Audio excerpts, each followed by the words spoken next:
Chapter 1. After graduating, I was dumped and met the twin boys. John Lin, I admit that you have been very good to me, but you are just a poor college student with nothing. Brother Song is rich and has an extraordinary temperament. Everyone knows how to make a choice. We are about to graduate, so we should be realistic. Besides, you should be satisfied that you have been able to date me for 3 years with your current conditions. John Lin looked at his girlfriend Ning Shui in front of him. They had known each other for 4 years and had been in love for 3 years. He didn't know when his girlfriend had changed. He worked hard during college and took on part-time jobs, and with some help from his parents, he was ready to buy a small, old apartment in the city with Ning Shui's name on the title deed before graduation. This was considered pretty good for many college students. But nothing could be planned for the unexpected. He never expected that Ning Shui would cheat on him with Song, the man who had been harassing her. Song, didn't you say he was greasy and disgusting? Ning Shui's face changed slightly, looking a little ugly. Xiao Shui, why are you still talking to this poor guy? Ning Shui's best friend Lu Xia impatiently interrupted, saying, he can't give you a good life, so it's his fault, don't blame you for choosing someone better. She took out a stack of bills from her bag, raised her chin, and said, Mr. Song said he'll give you 2,000 yuan as a breakup fee, and after that, don't harass Xiao Shui anymore. After all, you have to realize that you are not from the same world. You will just be a wage earner for the rest of your life, while Xiao Shui is the wife of the general manager. John Lin gave a deep look at the silent Ning Shui. The gentle, shy Ning Shui from that time was indeed different from the current Ning Shui, who was dressed in designer clothes and had a hard face. Even if her makeup was exquisite, she was not the girl in his memory. Ning Shui, I hope you get what you want. After saying that, he didn't take the money and just turned and left. Ning Shui felt a little guilty, but when she glanced at the Mercedes-Benz S-Class parked in the distance and the somewhat obese man sitting in the car, she gritted her teeth and didn't say anything. People go high, she doesn't regret it. If she follows John Lin, then she will be tired all her life and she will never be settled.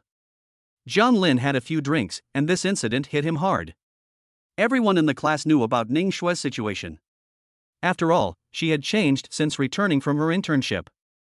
Her bags were so expensive, and her friends' circles were full of selfies in luxury cars and star-rated hotels. No one was stupid. Over the past few years, John Lin has spent every spare moment tutoring and working part-time to save money to give Ning Shui a home. He also got a pretty good job during the campus recruitment, thinking that everything would develop as expected. He had drunk a bit too much, and his roommates were also scolding Ning Shui for being shameless, while consoling John Lin to think positive. John Lin was also very sad in his heart. The greasy image of President Song and Ning Shui sitting in the car kept popping up in his mind. It wasn't until he was sent to the hospital after drinking too much that he vaguely heard a doctor say something about washing the stomach with fake wine. Then he cursed angrily in his heart, when you're unlucky, even the wine you drink is fake. Is there any justice in the world? When John Lin woke up, he was the only one in the hospital room. There were messages from his roommates on his phone. They had drunk little and were all fine, and they would bring him food later. He got up to go to the bathroom, and just as he came out, he saw a little girl crouching in the corner crying. The child was over 3 years old, pretty and delicate looking, with fair skin, plump cheeks, and sparkling eyes full of tears. She was wearing a cute pink puffy dress, and was clearly a child everyone loved at first sight. Oh! John Lin endured the pain, crouched down, and said to the little girl, "What's wrong?" The little girl cried in a baby voice, "My brother is gone." "Stupid brother, you don't even know the way and you just walked off." "The butler is gone too, he got lost too." John Lin's mouth twitched. "Are you sure you're not the one who got lost?" "No way, I know the way. Grandma said you're the smartest." John Lin couldn't help but laugh, her gloomy mood was lightened by her. "Okay, then I'll take you to the security office and let the security guard find your brother, okay?" "Okay." Tang Tang gave a sweet smile, her eyes curving like crescent moons, and she held out her chubby little hand to take John Lin's big hand. John Lin had just gone downstairs when he happened to meet his good friend Hongzi, who had come to deliver his lunch. He explained that the child had gotten lost and that he was taking her to the security office. Hongzi looked at Tang Tang's appearance and looked a little stunned. "Oh, okay, go ahead." He couldn't help but follow, and said, "I'll go with you." On the way, Hongzi asked, "Tang Tang, did your brother and the butler come with you? Where are your mom and dad? Are they busy?" "Mom is very busy. Dad was taken away by bad people." Tang Tang held Jiang Lin's hand as she walked. Her mother said, "Children have to be careful of bad people when they're out and about, because your father was taken by a bad person when he was little. That's why you don't have a father anymore. Your brother has been looking for him for a long time, but when your mother found out, she got really angry. The bad person must be really powerful, and there's nothing your mother can do to get your father back." Hansi's face changed again for a moment. Before they reached the security office, a middle-aged man with an amiable appearance hurried over. "My little ancestor, where have you been? If you get lost, your mother is going to skin me alive." The little boy on the side snorted arrogantly. "You idiot, you can't even keep up," he said, looking at the man who had returned with his sister. He frowned slightly. She obviously looked very cute, but her eyes looked unusually intelligent and alert. "Since I've delivered the person, I'll be going first," John Lin said, waving his hand. He had a natural sense of intimacy with Tang Tang. "You mustn't get lost next time, Tang Tang." Tang Tang looked at John Lin as he walked away, reluctant to let him go. The boy's eyes were calm. "This person looks like us, but he's a bit younger. Could he be our father?" Tang Tang was dazed. Her father had long been captured by the bad guys, but I think this brother looks like a good person. The butler also had a complex expression on his face. Back then, when the young lady was expelled from the family and returned home, she brought with her a pair of dragon and phoenix twins. Now she has taken control of most of the power in the group, but she has never mentioned where the children came from. Even when the old lady asked, she kept her mouth shut. So even though the young master and young lady are of noble birth, they are still mocked as bastards. The two children are very understanding, and although they don't say anything, they are unhappy because of it.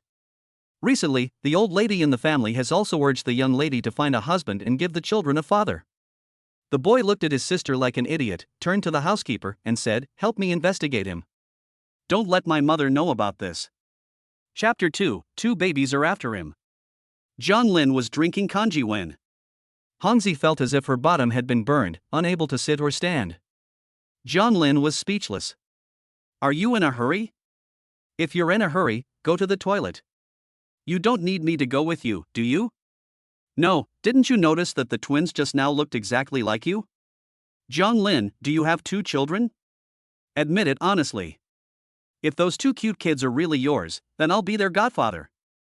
John Lin couldn't help but laugh out loud. "Stop bullshitting, Ning Shui and I have never crossed the line. Besides, these two kids come from an extraordinary family, and they have nothing to do with a poor college student like me." Hansi counted on his fingers. "The kids are over 3 years old. If they are really yours, then you had them when you were a freshman. You were still playing in the mud in your freshman year, so it doesn't seem right. It seems like I'm overthinking it."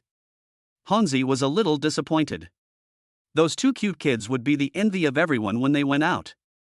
If he could have such cute kids, life would be worth living. Freshman year? John Lin's eyes flashed with a flash of memory, and his face became a little difficult to hold. In his freshman year, like any other student, he was keen to participate in various clubs. Because he was young and didn't know any better, he drank too much at a mixer. Everyone else was singing in the karaoke room, but he couldn't hold his drink and it was past curfew, so he went to sleep in a room by himself. Somehow he went to the wrong room and lost his innocence. At the time, he was still a fledgling, and he was fast, but the woman didn't let him off the hook. He was tossed around several times that night. But she just patted her bottom and left after sleeping with him, and he didn't even know who she was. It wasn't a good experience, so he selectively forgot about it too. John Lin shook his head. First, he was a fledgling, so it was impossible for him to hit that high. Second, a woman like that would never give birth to children herself. And lastly, there are no coincidences in the world. Hansi saw John Lin in deep thought and patted him on the shoulder. "Brother, don't daydream. You're right, those two families are clearly very wealthy, and their mothers are definitely rich too. We're not on the same level and can't get in touch with them." John Lin also stopped thinking about such mindless things. Just thinking about it was already whimsical enough. He changed the subject. "I'm going to start working at the company the day after tomorrow. You're going to take the bank exam, right? Is it also these days? Have you reviewed well?" Hansi sighed. It gave him a headache just thinking about it. "I guess Xian. My parents just want me to take the civil service exam. I failed to get into the civil service exam before, and I failed to get into the teaching exam. Now they say I have to take the bank exam, or else I'll have to go to the village and. John Lin understood Hanzi's pressure. Now they are in their 4th year of university, and it's already May. In 2 weeks, after the graduation photos are taken and they receive their diplomas, they will go their separate ways. Those who are taking the postgraduate entrance exam will do so, those who are entering the system will do so, and those who are looking for a job have already received offers. By May, it will actually all be settled. For those who haven't settled, it's really too late. Then hurry back and study. The doctor said I can't be discharged until tomorrow. I can order takeout myself, so don't worry about me. Hanzi hesitated and said, Ning Shue's matter, you should let go. A woman like her is not worth your sadness. Jiang Lin was silent for a moment and said, it's not true that I have no feelings, but I just don't want to look too miserable. I'm fine. The next day, when he was discharged from the hospital, Jiang Lin was the only one there. His things from school had already been moved out, so he took the bus directly back to his apartment. He could have lived alone in a small, old apartment or shared a place, but Ning Shui had said that he wanted to live comfortably while working, so he rented an apartment with 1 bedroom and 1 living room near the 2nd Ring Road subway station. The price was not cheap, 2,200 yuan a month. Jiang Lin had only been offered 5,000 yuan for the trial period. On the way, his mother called. My son, your cousin told me everything. You got sick and didn't even tell your parents. I just transferred 2,000 yuan to your account. Buy something delicious to build up your strength. I saw Ning Shue's Facebook feed too. When you're feeling better, I'll introduce you to your aunt's daughter. She's very pretty and a teacher too. Jiang Lin felt numb inside. Mom, don't worry. I'm not thinking about dating anyone right now. I just want to get my work situation stable first. His mother said some more words of concern. Crackling. The view outside the window was blurred by the rain. Jiang Lin looked at the darkening sky outside and it seemed that this heavy rainstorm would be very heavy. When he arrived at the station, Jiang Lin rushed into the rain. Fortunately, his home was very close to the bus stop, but even so, he got soaked like a drowned rat. As soon as he entered the lobby, he ran into Ning Shui coming out. Her best friend Lu Xia was holding her things. Don't get me wrong. Lu Xia quickly stepped in front of Ning Shui, looked at Jiang Lin's disheveled appearance, and revealed a bit of contempt. Ning Shui didn't come here just because you were hospitalized after drinking.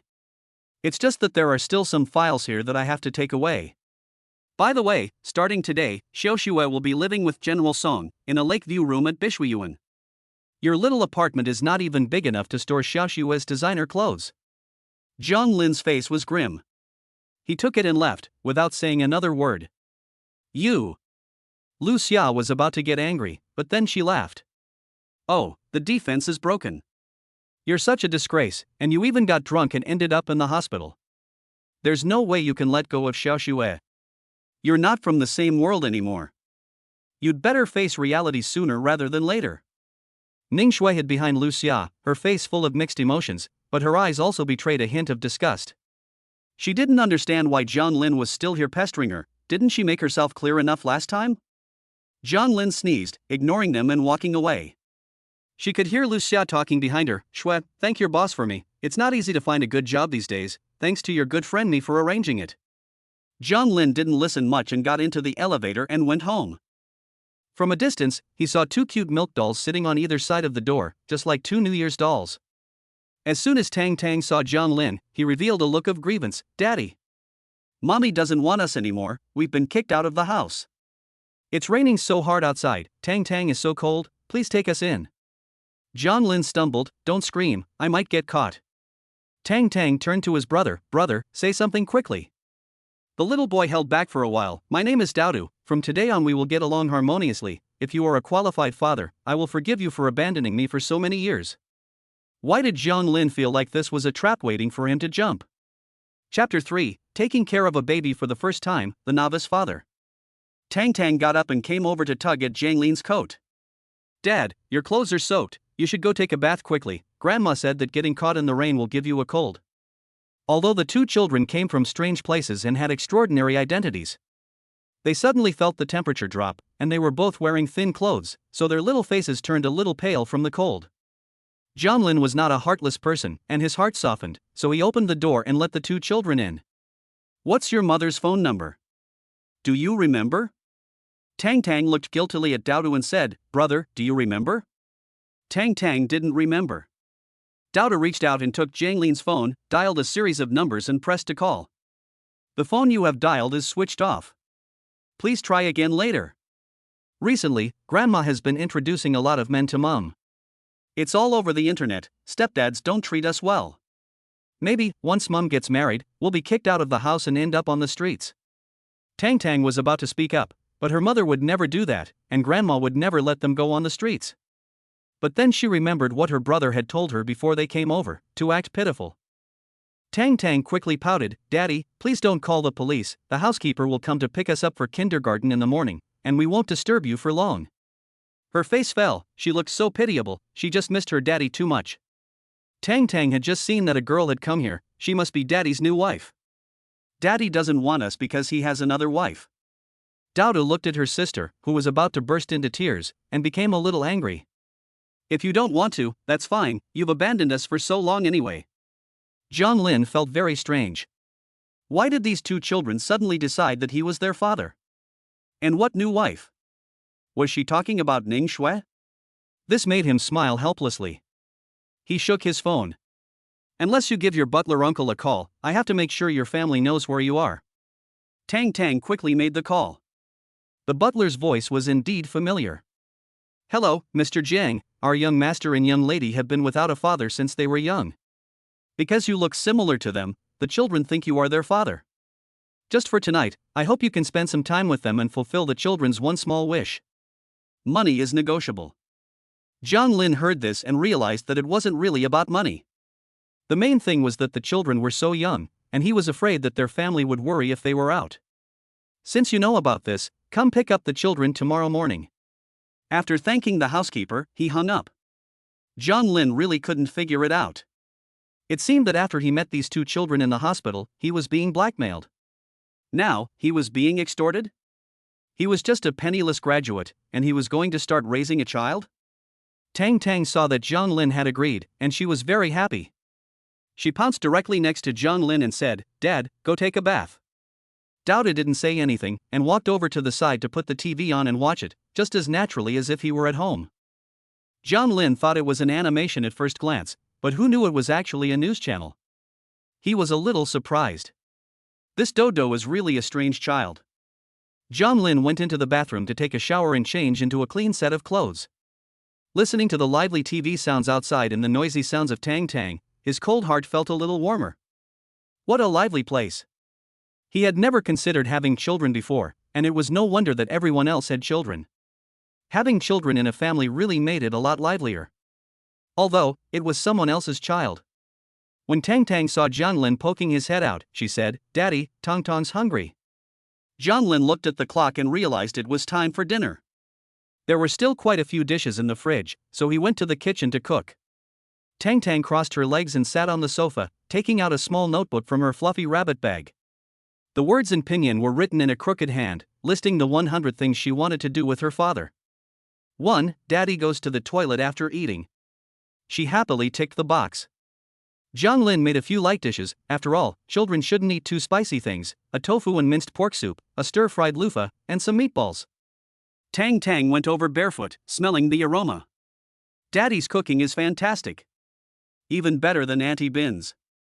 Dowdu also went over and sat down at the table, but for them, the table was a bit too high. Jiang Lin moved the food to the low coffee table and noticed that Tang Tang didn't have any shoes on and her feet were cold. Tang Tang looked at the floor tiles, shook her head wisely, and said, Tang Tang is not cold. Then she said sweetly, Dad, you worked hard. Jiang Lin was really going to be melted by Tang Tang. Meanwhile, at the Mailiguo airport, a tall, slender, stunning beauty wearing a plain white new Chinese-style dress walked among her assistants. Her face is delicate, her temperament refined, as if she is an immortal who has never eaten human food. Her long, dark hair is draped around her waist like satin, with a single loose strand held in place by a diamond hair clip with plum blossom tassels, which sparkles brightly among the dark locks. On her slender wrist is a very beautiful emerald bracelet, which sets off her snow-white complexion. Her eyebrows and eyes are full of a kind of extreme cold and abstinence, keeping people at a distance. This is definitely not a beauty to mess with. Muzone, there are strange missed calls on your personal phone. Mu Yunj is indifferent and blocks the number. Assistant Xiaoqin nods and says, yes. The meeting at the Lake Hotel is in 45 minutes. Xiaoqin knows that she is nodding in acknowledgement, so she continues, the blind date arranged by the old lady is at 9 o'clock tonight, on the first floor of the hotel where we are staying. Was cancelled. Mu Yungu frowned slightly, a little annoyed. If this happens again, just deal with it directly, there's no need to tell me. The two children ate well and looked hungry. John Lin saw that they didn't bring anything with them, so he reminded them and went out. He went to a nearby children's goods store. The shopkeeper seemed a little overwhelmed when he saw him, so he came over and asked, are you buying clothes for a child? Is it a boy or a girl, and how old is it? The shopkeeper guessed that Zhang Lin was a new father at his age, and at most the child had just been born. If it's a baby, you must choose comfortable clothes. Children's skin is very delicate. No, it's a 3-year-old child, a boy and a girl, they are this tall. Zhang Lin gestured a bit and bought the child's change of clothes, as well as the child's socks and slippers. The shopkeeper nodded, so it should be a relative's child visiting, right? I'll recommend. Zhang Lin bought a bag of clothes and left the store dizzy, still holding a receipt in his right hand for 512 yuan in expenses. He felt like he might be losing his mind. Is he really so full of fatherly love? But these children's clothes are really expensive. Tomorrow morning I'll let the housekeeper reimburse me. Tang Tang was especially happy when she saw that Zhang Lin had bought her something. She happily took the clothes, and her father had even bought her slippers. She would have shoes to wear next time she came to her father's house. Zhang Lin doesn't know how to take care of children either, so you go take a bath and go to bed. I'll sleep on the sofa and you two will sleep in the bed. Tang Tang and Dodo both looked at Zhang Lin. Zhang Lin was a bit embarrassed. Although he could bathe Dodo, Tang Tang is a girl after all. He had no choice but to call his cousin, who was studying at the nearby normal university, for help. Zhang Xiu was also surprised when she received the call. Brother, what did you say? Bathe a child? Where did the child come from? Chapter 4, Grandparents rush to see their grandchildren overnight. Zhang Xiu arrived in a hurry. She usually saves money when tutoring because of the unusual situation, so she took a taxi. She knew that her cousin had been dumped after 3 years of dating, and she was also worried about her brother's mental state. Zhang Xiu entered the house and saw Zhang Lin already changing Daodu's clothes and blowing on his hair with a hairdryer. The two faces of one big and one small looked at her, and the features were almost carved out of the same mold. And Daodu is as cute as a porcelain doll. When he grows up, he will be the heartthrob of many girls. Brother, is this your son? Daodu called faintly. Tang Tang also came over like a little puppy, her eyes shining. Hello, Auntie. Auntie, you're so young and pretty, Tang Tang likes you best. Zhang Xiu hadn't noticed there was another sticky rice ball on the sofa before, but now that she saw it, she was shocked. It was another cute doll. She speaks in a baby voice, it's so cute. Are these twins? Brother, you. She was very confused, so she calculated the time. The children are about 3 years old, so they were born when he was a freshman in college, and his cousin started dating Ningxue in his sophomore year. So in fact, my cousin had a girlfriend in his freshman year and had 2 children. But for some reason, he didn't bring them along, probably because the woman took them after the breakup? Now, because my cousin broke up and is single again, the kids have come back? So what is a failed relationship? This has gone directly to fatherhood. Zhang Xiu looked at the appearance of the 2 children and was so happy that he wanted to steal the children in a sack. Brother, when are you and your sister-in-law getting married?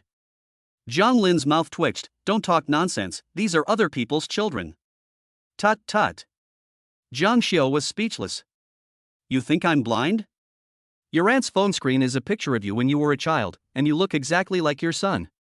Zhang Lin was at a loss for words. It's just a coincidence. Hurry up and give Tang Tang a bath, then take a taxi back to school. Don't be late, I'll reimburse you for the fare. Scumbag. I despise you. Zhang Xiu picked up Tang Tang. The little girl was soft and rosy, with a hint of milkiness. She simply couldn't get enough of her. Zhang Xiu gave Tang Tang a bath and discovered that the child was extremely well-behaved, an angelic baby.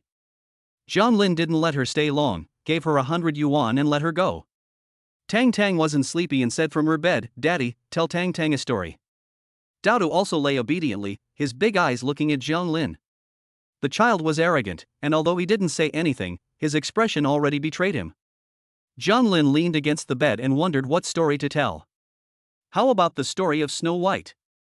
Tang Tang obediently covered himself with the quilt, revealing a cute little face. Mom never tells us stories, and Tang Tang envies the other kids, whose parents always read to them. John Lin tucked Dowdu in two, turned off the light, and began to tell the story of Snow White. 10 minutes later, the sound of gentle, even breathing filled the room. Tang Tang and Dowdu looked at each other. Tang Tang said, "Daddy must be really tired, that's why he fell asleep." Dowdu blinked, "I think it's because the story is so boring that he fell asleep." "No way, this story is really interesting." Dowdu gave a shushing gesture, "Don't bother Daddy, let's go to sleep." Tang Tang didn't want to sleep, but when he looked at Jiang Lin's sleeping face, he closed his eyes sweetly. Knock, knock, knock. John Lin was awakened by the sound of knocking on the door in the morning. It was more like banging than knocking. He opened his eyes and found that he had fallen asleep in the middle of the bed, with two sleeping babies on either side. It was like a dream. He had to pinch his cheeks hard to make sure he wasn't dreaming. Dowdu opened his eyes and asked, "Dad, who is it?" John Lin was a little worried, so he went to see who it was. He guessed that it was probably the child's family who had come to the door. He knew that it would cause trouble. As soon as he opened the door, he was taken aback because it was not someone else at the door, but his angry mother Zhao Xia and his tired father Jiang Jianjun. It seemed that the two had been on the road all night. "You bastard, the child is over 3 years old, and if it wasn't for your cousin telling me, I would still be in the dark. Why did you abandon your own child and get entangled with a fickle woman for 3 years? You are so irresponsible." Jiang Jianjun also looked sternly at his son. "You shouldn't have done that. You were only 18 years old at the time, and you couldn't possibly take responsibility for that. The child's mother has been raising 2 children, and it must have been very difficult for her over the past few years. We taught you to be a responsible man when you were young, and you." Both parents are very disappointed in John Lin and feel a lot of self-blame. "Dad, who are they?" Tang Tang woke up and heard the commotion, so she got out of bed and came over. Zhao Xia was instantly melted when she saw the girl. She crouched down, and the angry expression on her face instantly turned into a kind expression like a warm spring breeze. "You must be Tang Tang, right? I'm your grandma. I bought you some candy when I came. Do you like it?" As soon as Tang Tang saw the candy, she was so happy that she gave Zhao Xia a kiss on the cheek. Grandma is so nice, and Tang Tang loves Grandma the most. Jiang Jianjun also had no time to pay attention to this ungrateful child. He quickly crouched down, took Tang Tang's hand, and said, "Tang Tang, I'm your grandpa." Grandpa knew that Tang Tang had arrived, so he took the overnight bus to see her. The eyes of the couple were glued to Tang Tang.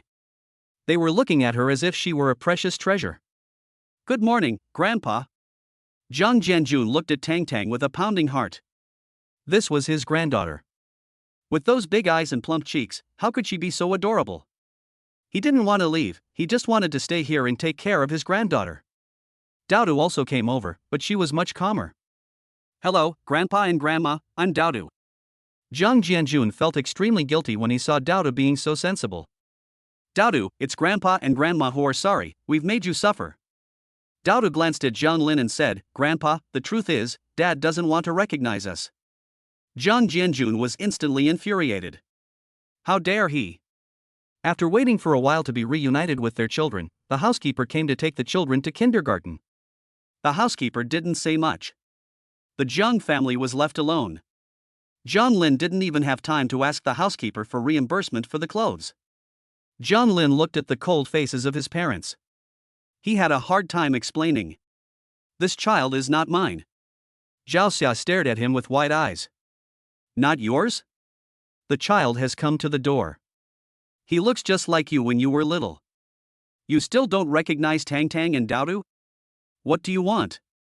If you continue like this, your father and I will disown you as a wayward son." Jiang Lin was speechless and had no choice but to tell them what had happened. Zhao Xia frowned. "This is fate.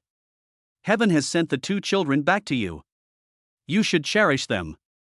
Jiang Jianjun looked at his son and said, "Do a paternity test. Once the results are in, everything will be clear." After saying this, he turned to his wife and said, "Let's sell the house in our hometown and let this ungrateful son buy a house in the city." It doesn't matter if he lives in a rented house, but our grandchildren can't suffer like this. Besides, they will need to go to school afterwards, and the resources for education in big cities are good. Jiang Lin? So it was all for nothing? Chapter 5 Wants Daddy to Come to Kindergarten. Jiang Lin didn't have time to argue with her parents anymore. Mom and Dad, it's getting late, I have to report to work at 9 o'clock, you guys rest at home first. It's my first day at work today, I don't want to get fired during the probation period. After Jiang Lin finished speaking, she saw that although her parents still wanted to say something, they at least didn't stop her anymore. She quickly packed up, took a taxi and hurried to Shanghai Trading. Zhao Xia and her husband had specially come over for the twins. No one was home, and they felt uneasy. They had no heart to rest while staying there. Just now, wasn't Tang Tang brushing her hair? Zhao Xia suddenly thought of this and hurried to the bathroom to get the comb. Seeing the long hair left on it, she took Jiang Lin's toothbrush and went directly to the hospital. Although they felt that the children were their own, Jiang Lin's attitude made them unsure. If it was really a misunderstanding, it would be a waste of feelings. Jiang Jianjun asked, "Wife, you didn't sleep all night and you didn't even eat breakfast, but you're still so full of energy. Aren't you the same?" Zhao Xia rolled her eyes. Jiang Jianjun beamed, "Just thinking that I'll have grandchildren makes me so happy I can't sleep. If they really are our children, I'll go back and burn some incense to the ancestors." Kindergarten. Housekeeper Sun Ching escorted the two children out of the car. "I have already promised you that you can stay out all night, but today, you must go to school on time." Sun Ching had spent the night in the stairwell of Jiang Lin's house, afraid that something might happen. His old bones were about to give out, and he couldn't handle it again. Tang Tang smiled and said, "Okay, Uncle Sun, we'll go to school on time."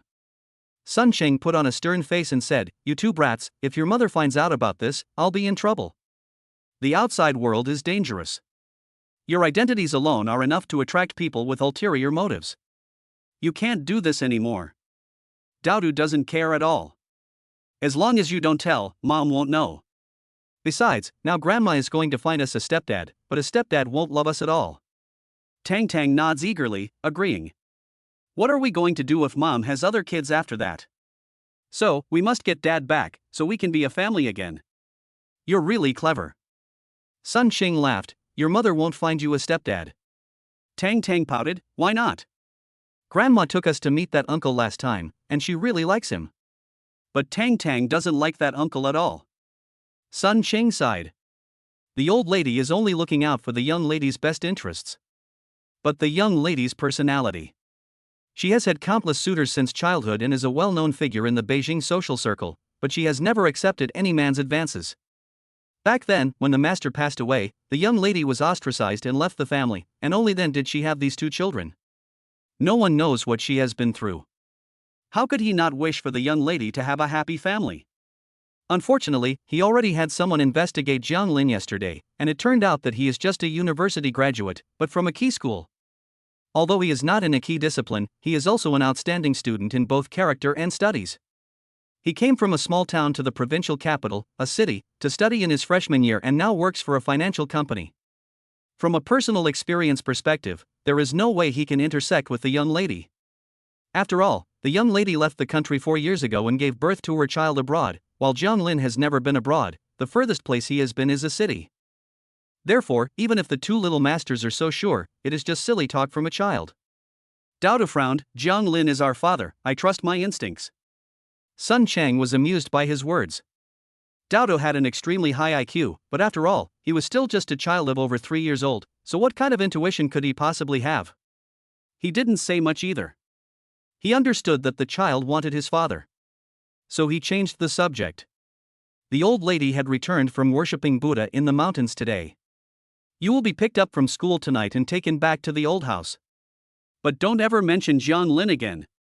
Otherwise, the old lady will be angry." Daodu pursed his lips, his eyes rolling, and he didn't say a word. I wonder what he was thinking. Sun Xinglong and his twin sister were handed over to the teacher and left. Daodu and Tang Tang sat together.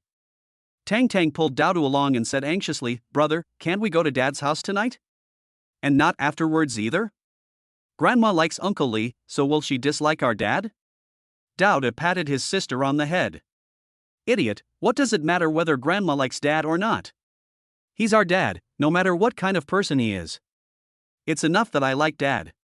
Tang Tang likes Dad too. Daodu was in a very good mood. Is this what it feels like to have a dad? Daodu, why are you so happy today? Teacher Xiaqin bent down to talk to Daodu. Can you tell me? Daodu and Tang Tang are the only twins in the school, so they naturally attract a lot of attention. What's more, the twins are adorable, so all the teachers like them. Usually, Tang Tang likes to smile, but Daodu never smiles, not even when playing with the other children. He has no interest in playing with them, preferring to play with blocks and the Rubik's Cube by himself. Today, he has a rare smile on his face, which makes the teacher curious. I have a father. Daodu's tone is tinged with a hint of pride that he himself is not aware of. The teacher also smiled when she heard this. Really? That's great. In the future, you can ask your dad to come to school and participate in parent-child activities with you and Tang Tang. Daodu nodded proudly. Yes, my dad will definitely come, he's very good to us. The teacher was a little puzzled. She had never met the mothers of Tang Tang and Daodu before. She only knew that the mother's information listed was unmarried. And the father's information was listed as none. So, is the child's father the biological father or the stepfather? Xiaqin also reminded them that the parents could come to the parent-child activity next Monday. Oh, good. Daodu clenched his hands, not really knowing if his father would come. Tang Tang, however, was very happy, her eyes shining as she looked at Daodu. Is Dad coming to the kindergarten the day after tomorrow? Dad is so handsome, he must be better than Kiki's dad. She always teases me for not having a mom and dad. When she sees our dad, she'll know how handsome he is. Daodu couldn't bear to pour cold water on his sister's happiness. His mind was full of thoughts about whether Dad would agree, and he was a little distracted. When it came time to play games, he was still thinking about it. In fact, Daodu felt that Dad didn't really want to recognize them. Chapter 6: Grandparents Get a Paternity Test. Zhang Lin didn't waste any time at university over the past 4 years. On the first day of work at Shanghai Trading, many things went quite smoothly. The staff member who showed him around was a 30-year-old woman who was very kind and patient. On the first morning, he didn't do much work, just familiarized himself with the environment, collected his things, and got to know the people in the department. It was very relaxing. Just by watching the working atmosphere of the other people in the company, he knew that he had to work hard in the future. For lunch, he went to the company cafeteria. Zhang Lin hung his work badge and followed Sister Su, sitting with another female colleague. When lunchtime came, everyone seemed to have relaxed a lot. Xiaoya is also 2 years older than Zhang Lin and is very talkative. Xiao Jiang, do you have a girlfriend yet? Zhang Lin shakes his head. No, we broke up after graduation.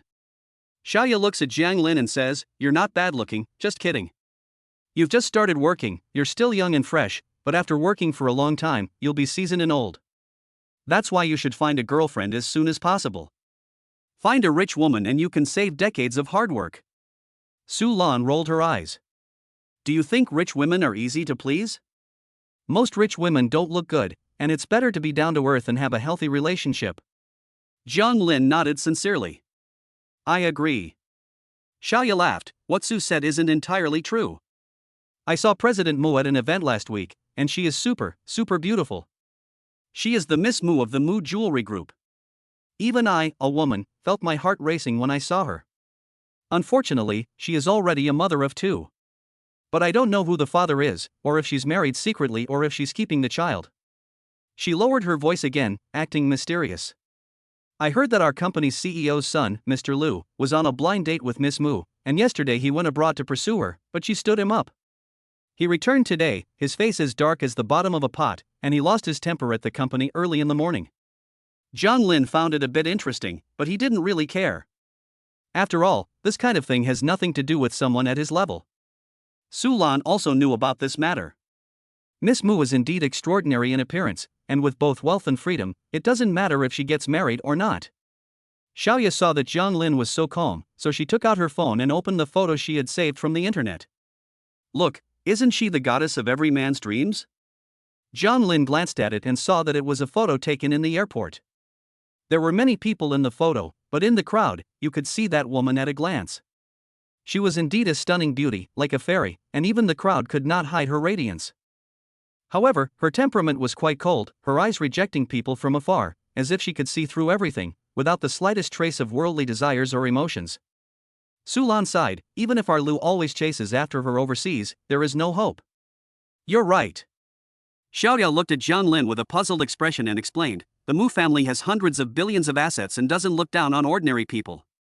If it weren't because Miss Mu gave birth to a pair of unknown dragon and phoenix twins out of wedlock and her private life was criticized, it wouldn't be our Lu always who would be going on a blind date with her. Jiang Lin frowned when he heard the words dragon and phoenix twins. Are there so many dragon and phoenix twins these days? As he was saying this, his phone rang. He looked at the screen and saw that it was an unknown caller. The voice on the other end was very gentle. Hello, is this Daodu's father? This is Lushui International Kindergarten. Daodu fell and hurt his hand at kindergarten. Can you come now and take him home? Jiang Lin was dumbfounded, huh?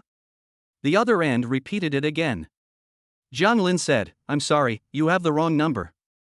Then, from the other end, came the voice of Tang Tang, Daddy, my brother is hurt, come quickly.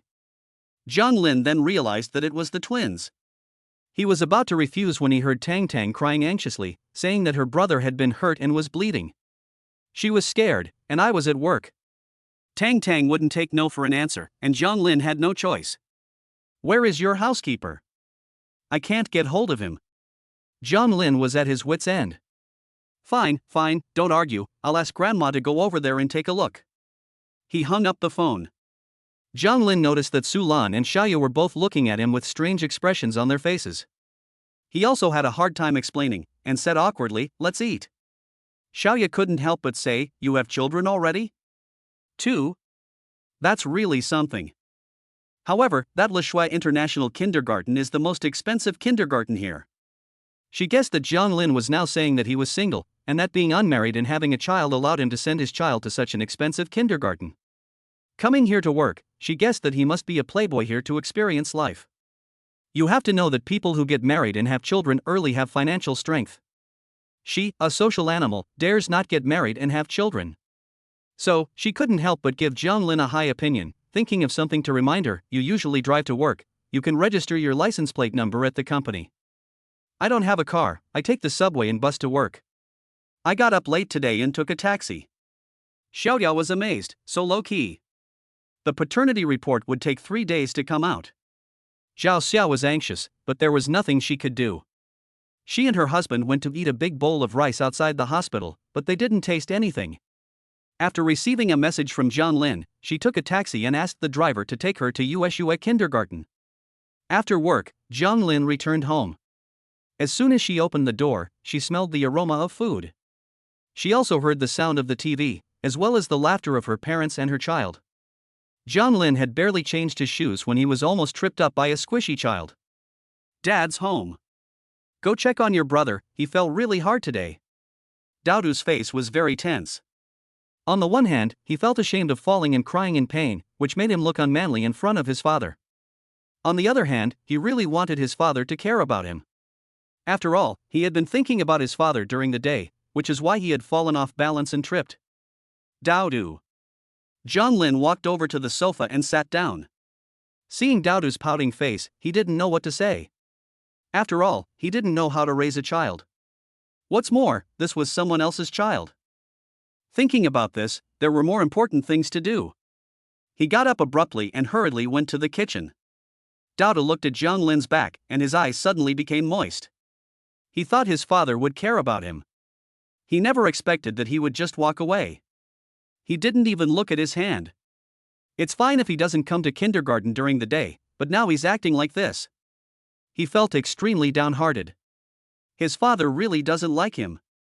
Otherwise, he wouldn't have abandoned him for so many years, and now he doesn't even want to admit that he's his son. He was very sad. Tan Tan, his father doesn't love me at all.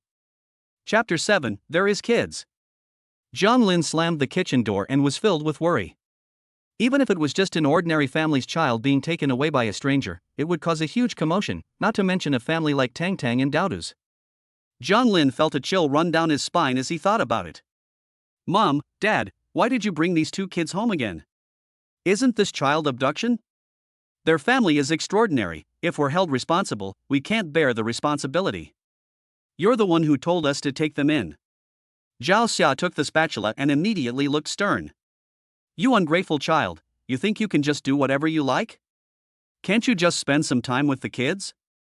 Daodu has already told me, they really like you. And the mother is single. If you want what's best for the kids, you have to give them a complete family.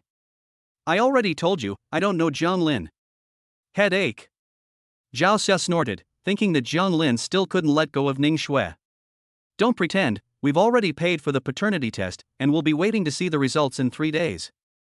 Jiang Lin sighed, you're going to be disappointed. A waste of money. Zhao Xia saw that Tang Tang had stuck her head outside the glass partition, looking in with big, confused eyes. She quickly put on a kind smile, opened the door, and said to her granddaughter, Tan Tan, go sit on the sofa and watch cartoons, and Grandma will be done cooking soon. Was Grandma scolding Dad?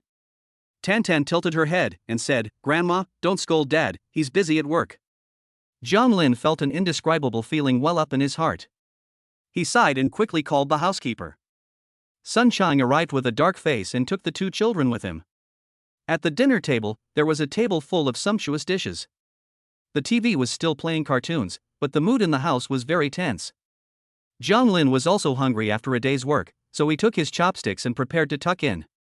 Before he could pick up any food, he heard a heavy sigh. I've lost my appetite, I'm going back to the hotel first, you guys eat. Zhao Xia put down her chopsticks, her face full of unhappiness. Zhang Jianjun also couldn't decide whether to eat or not, and followed his wife. Jiang Lin knew that his parents were blaming him for sending their grandchildren away. But this was a society ruled by law, and you can't just keep the kids at home because they're cute.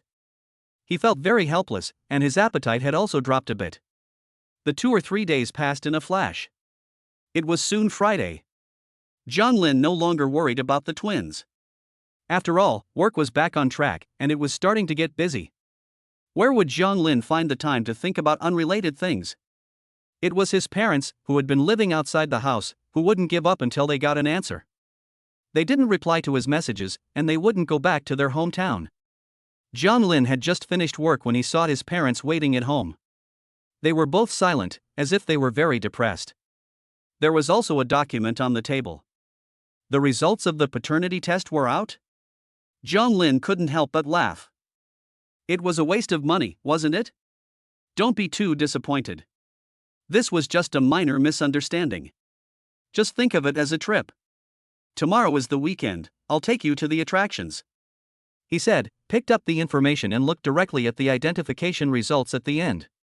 Based on the available information and DNA analysis results, it is supported that Jiang Lin is the biological father of Tang Tang.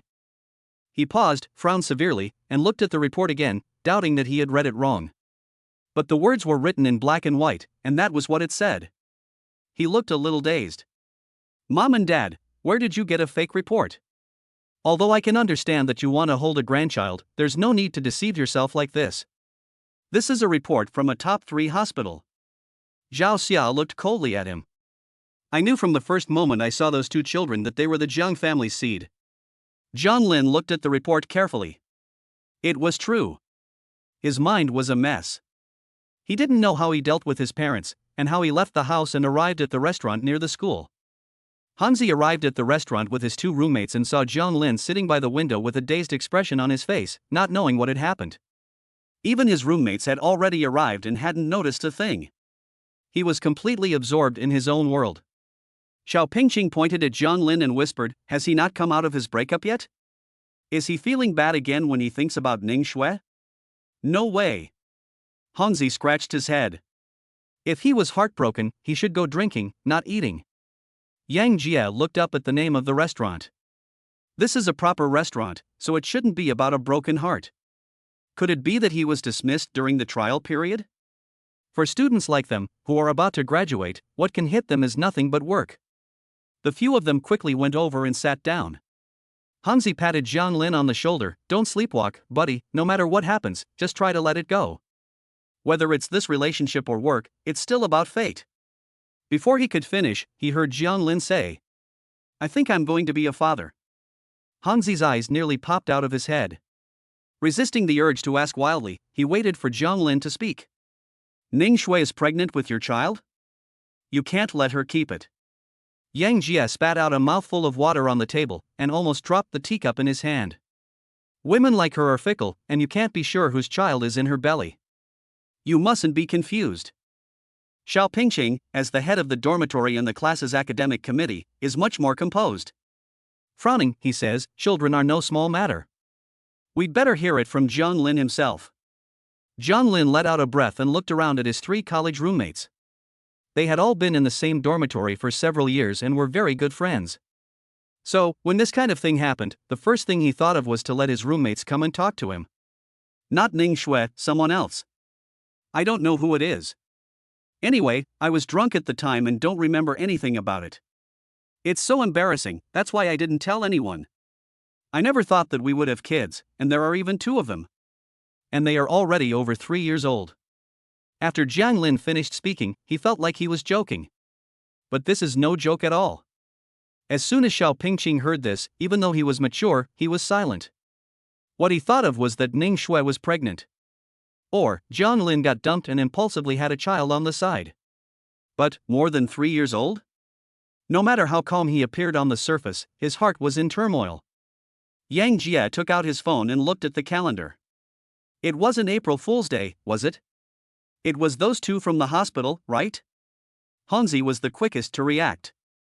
I told you, they look exactly like you, and you still didn't believe me. How did you know for sure? Did you do a paternity test? Jiang Lin nodded. Hongzi slapped his thigh, and suddenly went from shock to a beaming smile. You're so damn lucky. Holy shit, I'm so jealous. Those 2 kids are so cute, I have to be their godfather. Chapter 8. The news that Jiang Lin was going to be a father spread. Yang Jie and Xiao Pingqing were both very surprised. Hongzi's attitude was really a bit unreasonable. For them, if suddenly at this age they got 2 kids, it wouldn't be a good thing. And 2 3-year-olds, that's a big deal. Jiang Lin sighed, covering his head, feeling a wave of pain that felt like his head was going to split open. Xiao Pingqing saw that Jiang Lin didn't want to talk, and guessed that he had just learned about the matter. In fact, there is only one thing you need to consider at the moment. Jiang Lin looked up at Xiao Pingqing. Hongzi and Yang Jie were also looking at him. Do you want these 2 children? Jiang Lin pondered for a moment. Although Tang Tang and Daodu had no emotional foundation with him, they were after all his own flesh and blood. The first time he saw Tang Tang, he felt a strong affinity with her. If you don't consider any realistic factors. Think. But this is wishful thinking. Xiao Pingqing raised his hand and waved it away. If you want to, there is something very simple you need to do. First, you need to get the approval of the child's mother. Otherwise, the child has nothing to do with you. After all, she didn't let you know about the child for the first few years, and her attitude was very clear. Second, make a good living to support the child. Hongzi gave a thumbs up. I still think my class president is the most reasonable. But it's a waste of brains, she's a single woman. Xiao Pingqing snorted, you don't allow me to have a little theoretical knowledge? Jiang Lin leaned back in his chair, the mother of the child is unlikely to approve of me. This situation is obviously one in which she doesn't want to be disturbed. She doesn't even know I exist yet. If she does, I'm afraid I'll never see the child again. Yang Jie found this incredible. If the mother of the child doesn't look for you, how could you possibly know? Did you dream it? Jiang Lin went over the whole thing in detail. Everyone felt that it was simply fate. Hongzi patted his chest and said, thanks to me, I have a sharp eye for talent. I could tell at a glance, otherwise how could he have thought of it here? Yang Jie was dumbfounded. Jiang Gu is still awesome. You were just a little disappointed in the love scene, and now the child is so big. You are still the best. Xiao Pingqing was worried, raising a child is not a simple matter. Jiang Lin, if you want to take on this responsibility, you will definitely face a lot of difficulties. If you can't do it, it's fine to give up now and pretend nothing happened. After all, according to what you said, the child's mother is also raising the child very well. Jiang Lin really needed to think about it. After eating, he went home to rest. Hongzi and the others returned to school chatting and laughing, and they met Lu Xia at school. Lu Xia was now in a happy mood. Seeing Hongzi, she said, you people in the dormitory are still inseparable, but where is Jiang Lin? Still hiding behind and crying? Xiao Shui and I have both been hired by Vance Group, and our starting salary is 10,000 yuan. She came to school today just to sign the paperwork, and she's deliberately showing off the good job she got through her best friend. You guys have all got somewhere, haven't you? You're not just going to take any old job, are you? A graduate's first job is important for their career afterwards, and they should only go to a big company.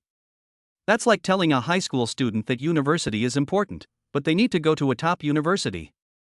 The thing is, not everyone can get in. Hansi snorted in contempt, looking down on this Lu Xia. What the hell is it to you? I love to depend on my parents. Xiao Pingqing also had an indifferent attitude. Don't worry, I've already been accepted into the city's teaching staff.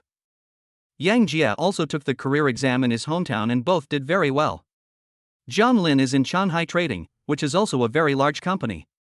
There is still some gap between Changhai Trading and Wanshur Group. Lu Xia is very disdainful. Fortunately, Xiao Xue has found a good boyfriend. Otherwise, if she follows the example of Zhang Lin, she will suffer hardship herself, but she will not be able to bring any connections to her girlfriend. What's the use of that? Yang Jia said angrily, stop pretending. Zhang Lin doesn't care about Ning Shui at all. He already has a child. Where does he have the time to care about you guys? After saying this, he beckoned to his brothers, let's go back. I still need to go ask what gift to give the child to show my feelings as an uncle. Hansi slapped his thigh and said, yes, I, as the godfather, also need to get a present that's worthy of being presented on stage. Xiao Pingqing nodded, that's right, Zhang Lin's parents are here too, we should also go visit them and invite them to dinner. Lu Xia watched in disbelief as the few men walked away. No, although Xiao Xue had long since followed President Song, she had only broken up with Zhang Lin a few days ago. At the time, Zhang Lin was still so sad, and then he had a child? It takes at least a month to get a pregnancy test result, right? Could it be that Zhang Lin had been cheating on her too? Lu Xia was suddenly very upset and told Ning Shui about it when she met her that evening. Ning Shui had just broken up with Zhang Lin, and she felt guilty and a little reluctant about it. After all, Zhang Lin was good-looking, tall, young, obedient, hard-working, and had a good temper. In comparison, Song Tianwei is 7 or 8 years older than her, a bit on the chubby side, a bit oily in character, and has limited patience. However, Song Tianwei is rich, his family is local, and he himself is in a good company, has made it to the position of manager, has a house, a car, and savings. While Zhang Lin has nothing. Therefore, when Zhang Lin expressed her difficulty with the breakup, she was afraid that Zhang Lin would obsess over her, and she also developed some resistance and disgust. As a result, when she suddenly learned that Zhang Lin had a child, her emotions were indescribably complex. This also meant that Zhang Lin had a girlfriend, had had sex, and had a child. And that Zhang Lin's parents had also come. This indicated that the matter was highly realistic. Ning Shui's head was confused, so she took out her phone and looked through Zhang Lin's mother Zhao Xiao's circle of friends, and she really posted updates about what was happening in City A. It was posted asking friends and relatives where to buy a house in a city that is more suitable for children to go to school. Upon seeing this, Ning Shui felt her heart ache, with a sense of unwillingness and imbalance filling her chest. Zhang Lin's parents really came from the town to be here and were even preparing to look at school district housing, so is this matter true? Zhang Lin, he cheated on her long ago? And his parents knew about it? When Ning Shui cheated on her boyfriend, she found plenty of excuses and justifications to justify her actions. Now that she knew Zhang Lin might have also cheated on her, she felt an endless surge of anger. On the one hand, she was shocked and upset at being betrayed, and on the other, it felt as if she had lost to Zhang Lin. The clown was actually her own boyfriend? Ning Shui coldly squeezed her phone in her hand. I treated him so well, and he actually cheated on me with someone else, and now he got someone else pregnant? Lu Xia agreed, yes, this scumbag is disgusting. Maybe if you didn't break up with him, he would have broken up with you anyway. Ning Shui remained silent, but the emotions surging beneath her eyes showed that she was already in turmoil. She sat there for a while, thinking, I have to ask him if it's true that he's cheating on me. I want to know, when did this happen, and who is the mistress? His parents can't be seriously planning to get married, can they? If that's the case, then his parents don't care about him, and are just happy to accept a mistress into the family? Ning Shui thinks she is in a very good position. However, Zhang Lin's parents have never come to a city for her, but now they have both come for an unknown mistress. Aren't they just farmers from a small town? Why do they need to buy a house in a school district? Can their family afford it? Chapter 9 Ning Shui is upset. Lu Xia could tell from the look on her best friend's face that she was really upset about this. She quickly tried to comfort her, asking, "What are you talking about? That third party is definitely an uneducated woman who doesn't look good, and I bet her family is poor too, which is why she could fancy Jiang Lin. As for someone like Jiang Lin, only someone with a kind heart like you, who doesn't care about material things, would go out with him. Otherwise, who would look at someone like him?" Ning Shui thought about it and agreed. She was holding back a breath, but she was still unhappy. Lu Xia took Ning Shui's hand and said, "Shui, you chose Song Zong for your own future and the future of your family, and also for the future of your children. Jiang Lin, on the other hand, has chosen to degenerate and go to that kind of woman to have children. Being born early is not the same as being born well, and in the future, the gap will be huge." Lu Xia sneered, mocking, "Your child, upon birth, will inherit several houses and be able to attend a good school in the city, and later study abroad, becoming a high-achieving international student. And Jiang Lin? His child will grow up in a small town, attend a village school, and then a mediocre junior high school. He will have to work hard to get out of the small town, work hard to find a job and buy a house. Maybe he won't even get into college, and just like his child's mother, he'll be a wage earner. Gee, when the reunion comes in a few decades, will he still be able to hold his head up?" As Ning Shui listened to Lu Xia, she could almost imagine the gap between them. She felt much better, and even felt a little pity for Jiang Lin. Jiang Lin is short-sighted, thinking that having children will make him better than me, but with his qualifications, he can only settle for someone inferior. Isn't that right? Lu Xia smiled happily. "Let's go shopping. You have such good conditions, and now you're Mrs. Song, your status is different, so you need to wear nicer clothes." Ning Shui had let go, but she was still a little unwilling. After all, in her vision, Jiang Lin would definitely not be able to let go of the 3 years of feelings he had with her, and would be depressed for a few years, and then marry someone arranged by his family. As they say, a man only truly loves once. So Jiang Lin can only settle for marrying a toolbox and having children with him to complete the task. But things turned out differently than she expected. She had to ask. She didn't believe Jiang Lin would fall in love with someone else. Jiang Lin thought about it all night. He thought about what happened that night, tossing and turning, but no matter how hard he tried, he couldn't remember. He had no recollection of that first time, which was a bit of a blur. The only impression he had was that the woman was quite capable. Children? Such a presence was too unfamiliar to him, who was nearing graduation. And a bit too early. Which freshly graduated college student is already the father of 2 3-year-olds? Jiang Lin sighed, and he was in a daze until the early morning, not knowing when he fell asleep. When he was woken up by his parents, he had only slept for a few hours. What's wrong? He looked sleepy, and when he saw his parents, they were full of energy and still dressed casually, as if they were going out to play. Zhao Xia was unusually gentle and kind, telling him not to sleep anymore, as she had a date with her granddaughter at the playground today.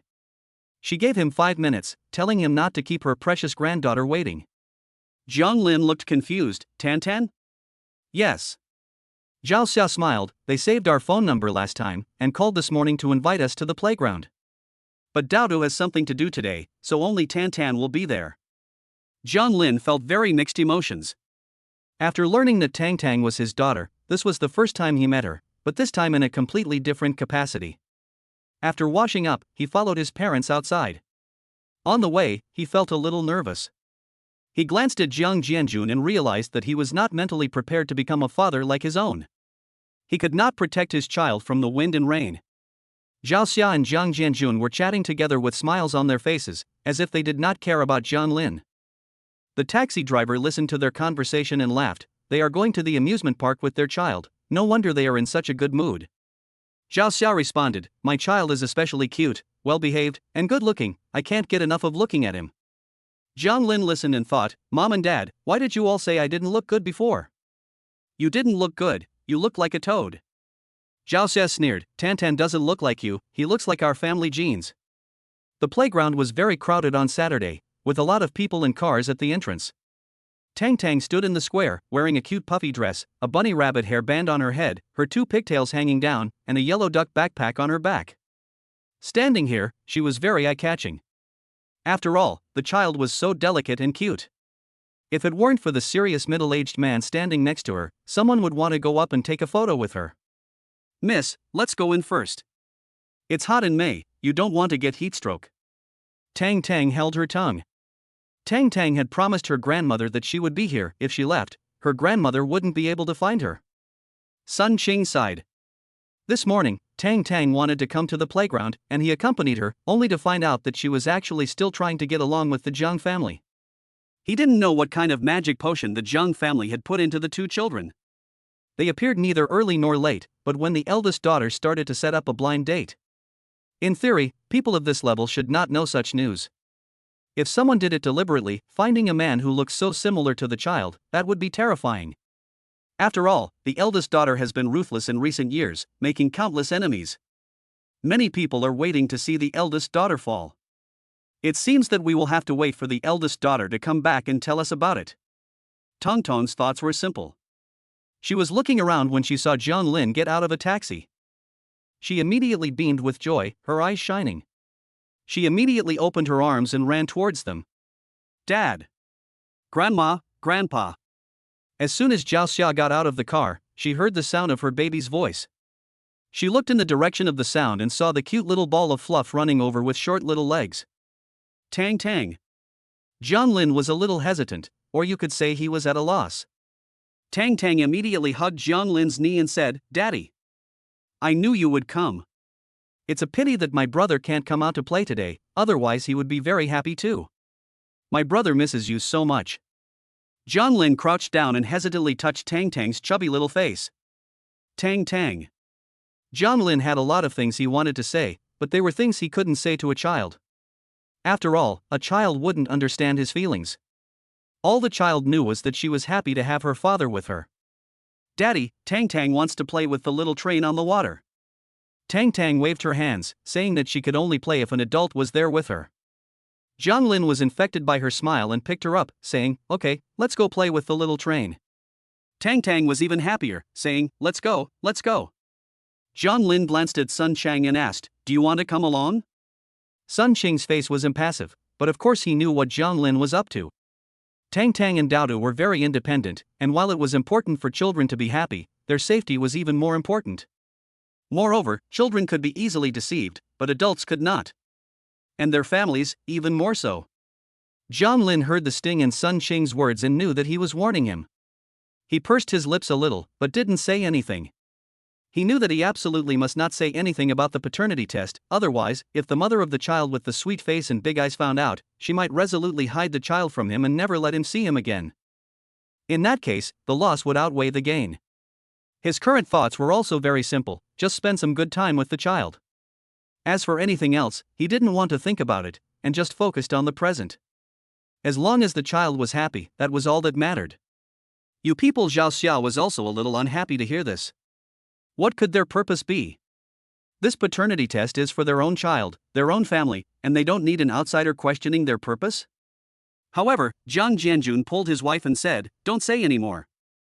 Although Tang Tang didn't understand anything, she also saw that her father's expression was a little unhappy.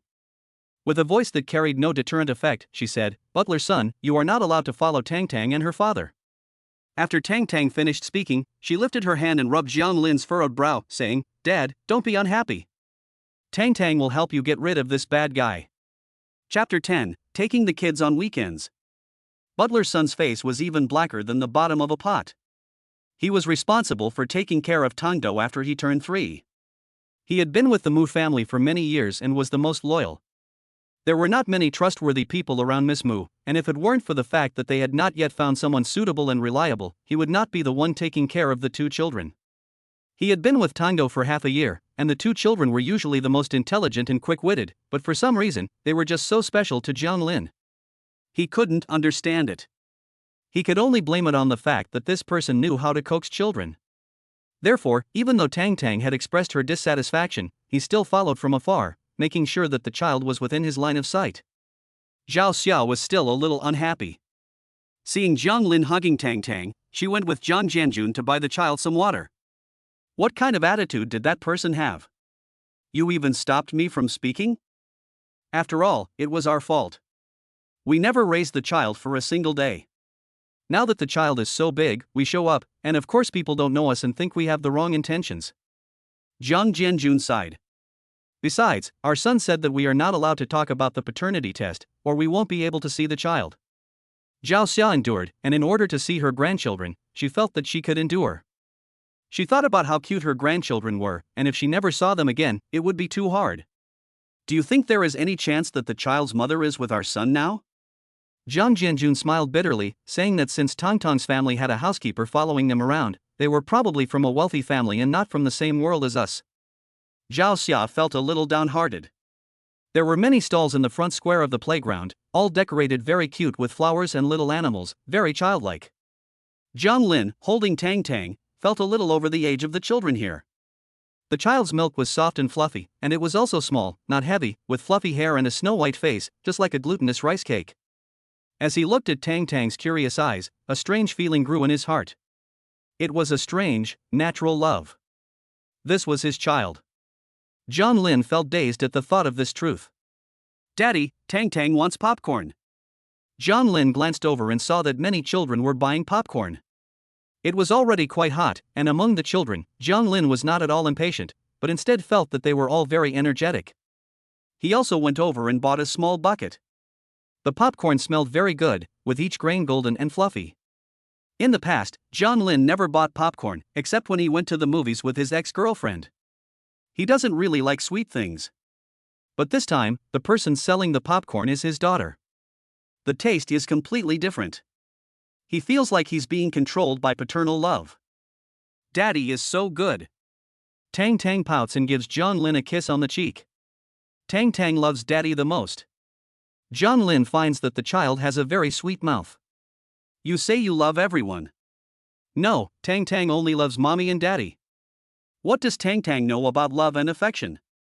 Of course, affection means wanting to play together, and love means wanting to be together forever. Tang Tang wants her father to always be there for her. Zhang Lin gives her a thumbs up, saying that Tang Tang is really smart. Everyone says so. Tongtong's mouth curls up in a little smile of pride, because her mother is also very smart, so she is smart too, and so is her brother. So she is not just like her father? Tang Tang thinks about it, and then she realizes that her father is also very smart. Zhang Lin smiles. There are many rides in the amusement park, but Tang Tang is too young to ride many of them. He accompanies Tang Tang on the carousel, they ride the little water train together, then they go to see the underwater animal world, and he accompanies his child to an animated film. Before they know it, it's already past 3 o'clock in the afternoon. Zhang Lin has had a full day and is not bored. The rides that are quite boring are an entirely new experience because of Tang Tang. It wasn't so much the activities as the company, which was a novel experience. The child was easily satisfied. As long as he was there, she was happy. Tang Tang was tired, but her eyes were still as bright as black grapes. Zhao Xia and Jiang Jianjun kept taking photos, buying the child food and drinks from time to time, and hovering around her. Sun Xing followed the whole day and found that the family's attitude towards Tang Tang was not like an act. He had met many people, so he also felt strange. Can a stranger show this kind of affection for Tang Tang? But Sun Qing didn't understand. Zhang Lin and Tang Tang's relationship should not be that kind of relationship. The time and place don't match. It's just that because they really love Tang Tang, and Tang Tang is with them, it's like an ordinary, warm family, so the prejudice against Zhang Lin has diminished a bit. Zhang Lin came over with a smile, and Butler Sun said, "It's getting late, and you've been working hard all day. Let's have dinner together." Sun Qing shook his head. It was time for Tang Tang to go home, too. The young lady was returning from abroad that day, and she would be having dinner with Tang Tang and Dao that evening. When Zhang Lin heard Sun Qing mention the young lady, he opened his mouth. Is the young lady Tang Tang and Daodu's mother? You don't need to know. Zhang Lin shut up in time. Tan Tan reluctantly got into the car, leaned against the window, and looked at Zhang Lin with pleading eyes. Daddy, can't Tan Tan just not go home? Tan Tan wants to go to Daddy's house and listen to Daddy tell her bedtime stories. Sunshine reminded him lightly, if Tan Tan doesn't go home, your mommy will be angry. Tan Tan thought of something and waved goodbye like a deflated balloon. Bye, Daddy. Tantan's going home now, but she'll come play with Daddy tomorrow. Bye, Grandpa and Grandma. The car drove away. Zhao Xia and Jiang Jianjun were also very reluctant to part. Zhang Lin took his parents out to dinner and then sent them back to the hotel. On the way home, his phone rang. When he looked at the number, he felt a sudden drop in his mood. He didn't want to answer, but then he thought that Ning Shui did have some things left with him, so he answered. John Lin, where are you right now? What do you need? John Lin's tone was flat. No, I was just wondering if it was convenient for you to answer the phone. I see that your parents have come to City A. Are they here to see your new girlfriend? Last time you were so distraught, I thought that the breakup had a big impact on you. Ning Shui said with a smile. It's the weekend today, you should be with your parents and that woman, right? Who is she? Someone you met at work, or someone your parents arranged for you to meet while you were at home over the New Year? John Lin frowned impatiently. Do you think I'm like you? Just live your own life. You're in no position to meddle in my affairs. I'm just advising you not to do anything stupid. Do you really think I want to meddle in your affairs? I'm just curious. John Lin grunted in agreement. Fine, I'll block you. With that, he blocked all of Ning Shui's contact information. Chapter 11. The young lady was in the temple for 5 years. Ning Shui thought that if she contacted John Lin on her own initiative, she would receive special treatment from him. Just like before. Unexpectedly, John Lin had such an attitude? Did he not consider at all whether it would hurt her? She also discovered that she had been blacklisted. Ning Shui was very angry, and she even felt cold and could not stop trembling. They had been together for 3 years. How could they be outdone by a random woman who was pregnant? John Lin, do you like that woman that much? You'd rather hurt me than end the relationship? I was only thinking about my future, but you're taking revenge on me like this? Even if we've broken up, our 3 years of relationship aren't something you can just let go of. Ning Shui felt a little heartache, clutching her phone, and for a moment, she didn't know if she had ever been loved. Or was John Lin just settling for her? Breaking up with her as soon as he could find someone else? Oh no, he'd already found someone else. She felt a sense of panic. She couldn't accept that John Lin had fallen in love with someone else. She also couldn't accept that John Lin had completely forgotten about her and had moved on to a sweet new relationship. In that case, what was the point of her 3 years? But what position did she have to take now? Shuiyun Courtyard. It is a courtyard with white walls and black tiles, nestled against the mountains and by the water, with a very beautiful view. It is surrounded by a scenic area, and the environment is also very good. This courtyard is hidden at the foot of the mountain, with an atmosphere of seclusion in the city. On weekdays, red maple leaves peek out from the wall, and inside there are also quaint pavilions and towers, as well as a 3-story small building with a Jiangnan style. Inside the huge French windows are expensive mahogany furniture, and the warm yellow light shines out, reflecting on the surface of the pond below the windows, with lotus leaves everywhere. It's very relaxing. You can't buy this just by being rich. Tang Tang followed Sun Cheng from the entrance where the security guard was standing. The security guard deliberately reminded, "Butler Sun, the young lady doesn't seem to be in a good mood." Sun Cheng nodded, understanding. Sun Cheng was thinking about something. Her Highness rarely has bad moods.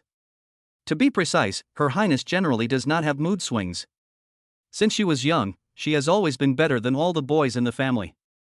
She started learning from the old master when she was 3 years old. While others were still in elementary school, she was already well versed in poetry, calligraphy, and painting. By the time she was 12, she had already finished all the high school knowledge. In her spare time, she also followed the old master in and out of the group. When the old master held board meetings, she would sit on a small stool next to him and watch. Originally, the eldest daughter was only being groomed as an outstanding young lady of the family. However, over time, she also revealed her extremely clever business acumen. The old master loved the eldest daughter the most and often expressed his desire to pass over his 3 sons and give the family business to his granddaughter. The old master always said that Yunj was the child who most resembled him. She even surpassed him. Unfortunately, when the eldest daughter turned 15, the old master suddenly had a car accident. Not only was he unable to manage the family business, he could not even get out of bed. Daily communication was difficult, and he was more or less like a vegetable, rarely being conscious for any length of time each day. The old master had 3 sons and 2 daughters. The eldest daughter's father was the eldest in the family, but he was weak-willed and unable to shoulder responsibilities.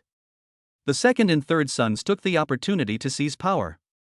Seeing that no one in the Mu family could protect the eldest daughter any longer, they sent her to the temple every day to copy sutras for blessings. It was said that she was practicing filial piety, but in reality she was being held captive. For 5 whole years. The eldest daughter, in the prime of her life, was confined to a remote place like Qingxi Mountain, facing the ancient Buddha every day by the pale green light. She never once went down the mountain. From the pride of heaven, the focus of everyone's attention, she became an unwanted outcast of the wealthy family. It wasn't until she was 20 years old that the old master finally breathed his last. After the burial, the second wife took complete control and sent someone to let the eldest daughter come down from the mountain. But what awaited her was being expelled from the family. That year, the eldest daughter left the country and returned a year later. Her personality had become even more introverted and profound. On the surface, she appeared indifferent and harmless, but her depth of character was terrifying. Using a scorched earth approach, she forced and coerced the Mu family. In 3 years, she forced the second wife to retreat step by step, and even got hold of the second wife's weak points, making them have to give up the position of president. As a result, the first, second and third wives of the Mu family turned against each other.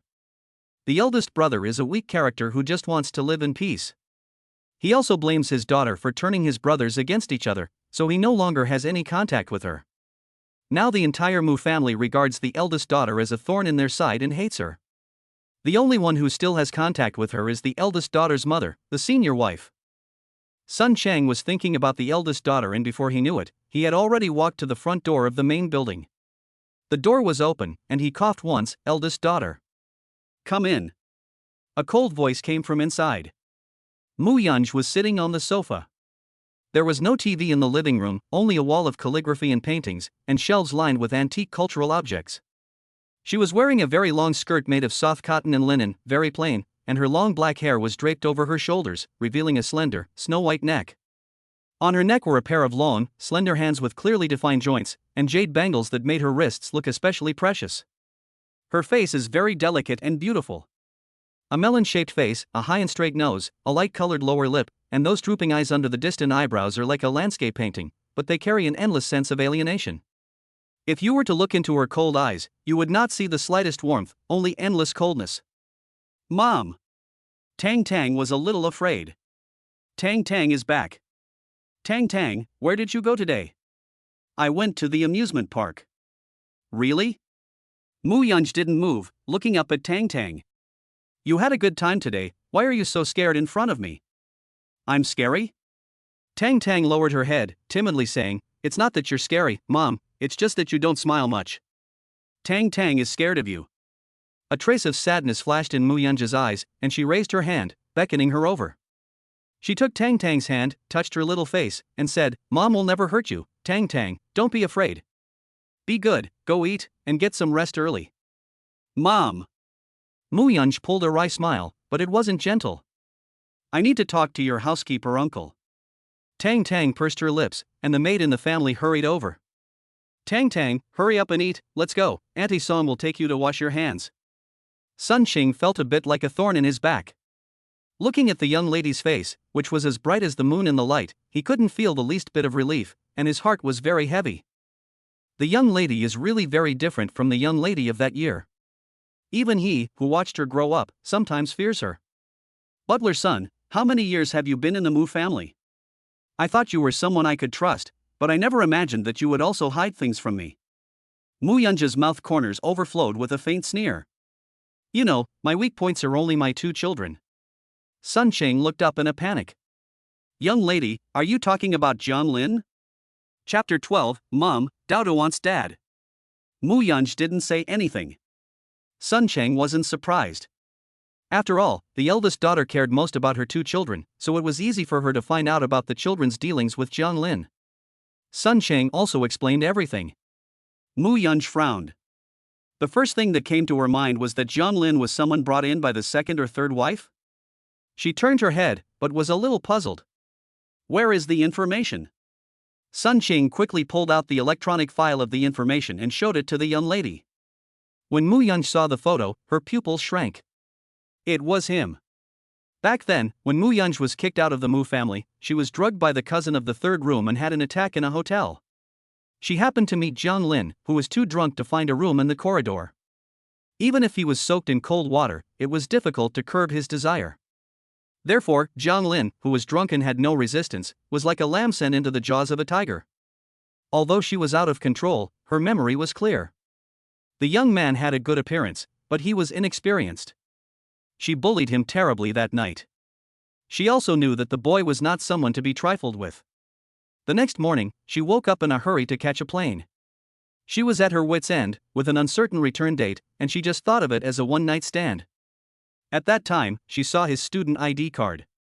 He was a freshman just enrolled in college, only 18 years old, 2 years younger than her. However, a few months after going abroad, she found out that she was pregnant.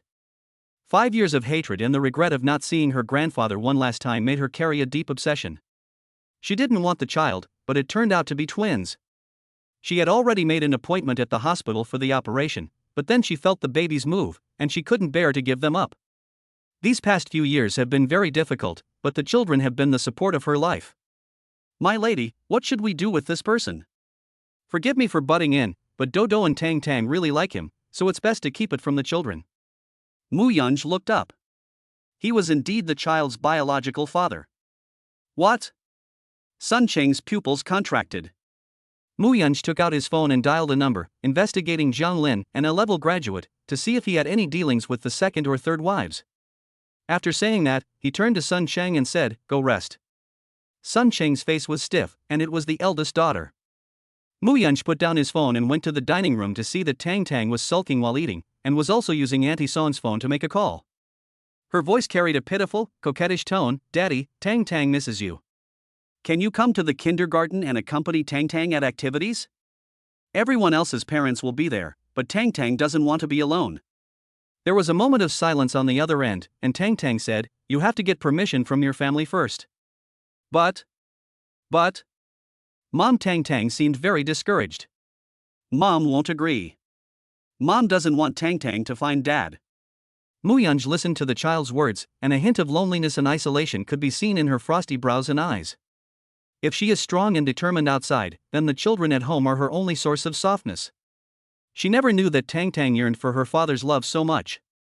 And according to the housekeeper, Daodu also really wants a father. Her emotions were a little complicated. She also asked herself if she was too obsessed with hatred and had therefore neglected the fatherly and motherly love that her children needed. She had always known that the two children were very sensible and never caused her trouble. Therefore, Tang Tang secretly called Zhang Lin, and she just pretended not to see it and did not bother Tang Tang from making the call. She went upstairs and went straight to the study. She had so much to deal with, and countless pairs of eyes were watching her, waiting to take advantage of any loophole to drag her down. She had to be flawless in order to keep those people firmly under her feet.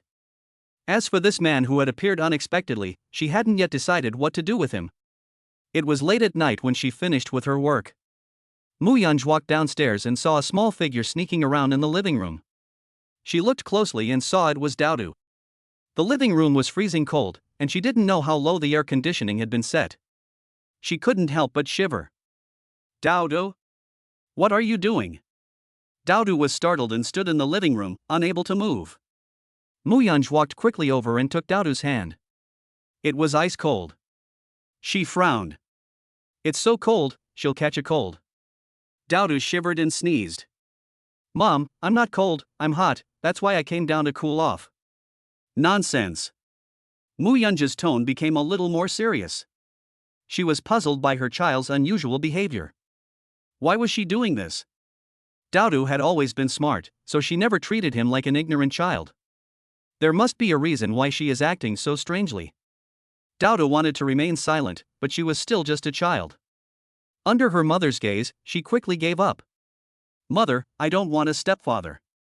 I just want my father." Every time in the past, when she mentioned wanting her father, she would get a cold, dismissive response from her mother. So Daodu had stopped mentioning wanting her father a long time ago. This time, she thought her mother would just do as she had done in the past.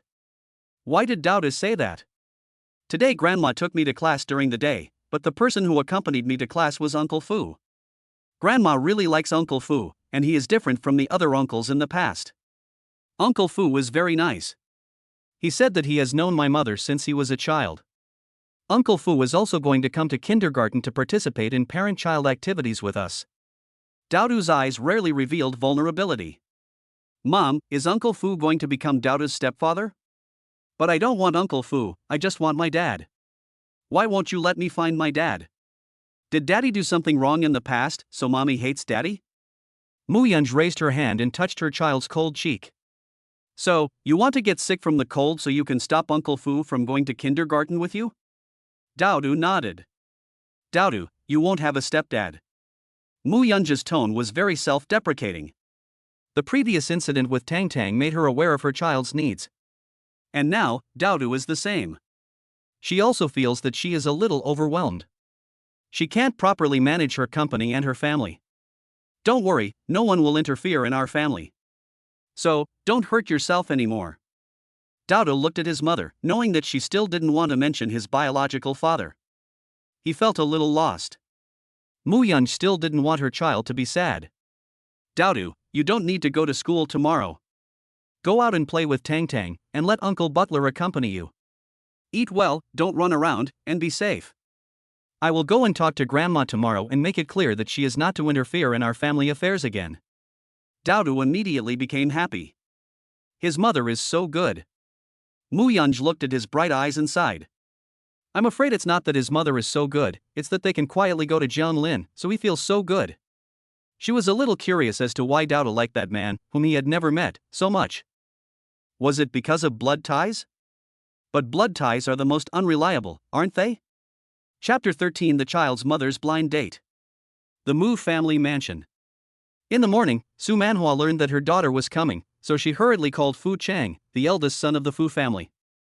The Mu family mansion is very large, with several buildings, as well as a large lawn and swimming pool. So even though the whole Mu family lives together, it doesn't seem crowded. Everyone has their own door. As soon as Muyunj entered the door, the news spread throughout the house. After all, Muyunj had not visited the family many times since returning to China, and every time she came, nothing good happened. The Mu family already knew that Muyunj was not a good person, ruthless and heartless, with a Buddha's face and a snake's heart, and not someone to be trifled with. So when she arrived, although the others hated her, they also backed off. Su Manhua was waiting in the living room. When she saw Muyunj coming, she hurriedly greeted her warmly. Yunj, you're here, just in time for breakfast. Look, all the dishes are your favorites. You haven't eaten at home in years, let's see if they still taste good. Muyunj glanced at the table and indeed, they were all the dishes she used to like. But when she was on the mountain, she ate a light diet, and her tastes had long since changed. I rarely eat meat these days, it's not necessary. Su Manhua was a little helpless and said again, eat a little more. Look, your brother Fu Chang is here, so just eat with him. Do you remember your brother Fu Chang? You used to be best friends, growing up in the same place, and you were always behind him. At the time, the old man even said that he wanted to form an alliance with the Fu family. If the old man hadn't passed away so early, you and Fu Chang would have probably settled down as well. Muyunj glanced at Fu Chang, and there was no ripple in her eyes. Fu Chang also got up. He had an elegant appearance and still looked very gentle and refined. Yunge, it's been a long time. You've been so busy, and I've always wanted to meet you, but I haven't had the chance. Muyunji's attitude was cold. I heard that you helped me take care of Dodo yesterday, but you are unmarried after all, so you should not always be with Dodo, lest others misunderstand and affect your marriage. I don't care about that, I just like Daodu. Fu Chang knew that Muyunj was distancing herself from him. We used to be very familiar with each other, but now I'm just an uncle, so it's no big deal for me to babysit. In fact, I really like children too, and I got along with Daodu and Tang Tang like old friends. Fu Chang wanted to see the slightest hint of emotion on Muyunj's cold and beautiful face, but there was none. She was now cold and unapproachable, and even though she was close by, she gave the impression of keeping people at a distance. Oops, that's right. Su Manhua is matchmaking, and this child, she still needs a father. If you can't find someone you don't know, it's better to find someone you know well and who loves the child, because that's what's best for the child. Muyunj, however, was already impatient. Mom, I came here today especially to tell you that I have no intention of getting married, so don't go to any trouble finding me a man. And don't even think about taking a fancy to Daodu and Tang Tang. It's an adult matter, don't use it to take advantage of the children. Su Manhua couldn't hold back the smile on her face. I'm only looking out for your best interests. You can see how Fu Chang feels about you. You're so stubborn. You always think the whole world is out to get you. But you're a woman, and you have to manage a group and 2 children. You don't have 3 heads and 6 arms. Mu Yunja's eyes grew cold. I was on the mountain for 5 years, and you never asked about me. Now you don't have to pretend to be affectionate and loyal, and you definitely don't need to meddle in my personal affairs. Su Manhua's eyes ached. I just don't have the ability to. Mu Yunja's words had already been delivered, and she turned around and left, not showing the slightest trace of nostalgia. Fu Cheng frowned, sighed with pity, and said to his aunt, "Don't be sad, Yungu has suffered so much over the years. It's normal that she doesn't trust anyone. I won't back down because of that. I'll show her how I feel." Su Manhua nodded. "Xiao Chang, Yungu blames us. I entrust her future to you." Fu Cheng wasn't in the mood to eat either, and after a few more words, he left. When he got outside, he realized that Mu Yunja's car had not left. When he walked closer, the window lowered, revealing the side of her face, which was beautiful and flawless. Mu Yunj didn't say anything. She just felt that if she didn't get married one day, she would probably never be able to stop bothering her children. It would also be troublesome. Or, did you wait here for me to give up? Fu Cheng looked a little lost. We have known each other for so long, and since you are on a blind date, why can't it be me? I will treat the children as if they were my own. You just give me a chance. Mu Yunj lowered her eyes and snorted. It's not me who's on a blind date, it's my mother. Fu Cheng, you're a smart person, so don't do anything stupid. Fu Cheng's heart suddenly felt like it had fallen into an ice cave. The driver reminded, "Miss, it's almost time, are you going to the office?" Yes. The window was closed and the car drove off. Fu Cheng and Mu Yunj had been childhood sweethearts. If it weren't for the Mu family's misfortune, they would have been together long ago, so why were they now as unfamiliar as strangers? He muttered to himself, "Yunj, I won't give up." In the apartment, Zhao Xia had already prepared breakfast, some pastries, a little rabbit glutinous rice cake with red bean filling, and little peach blossom shaped buns, all very exquisitely made. In the evening, after receiving a message from Daodu, she bought a soy milk maker and soaked the soybeans overnight, then squeezed the soy milk in the morning. She was happy to do it. Zhang Lin was also sent out to buy the freshest fruit for the children.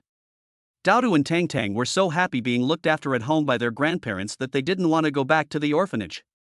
When Zhang Lin returned with the fruit, she saw Sun Cheng standing in the doorway. "Butler son, why don't you come in and have some?" "No thanks," Sun Cheng declined.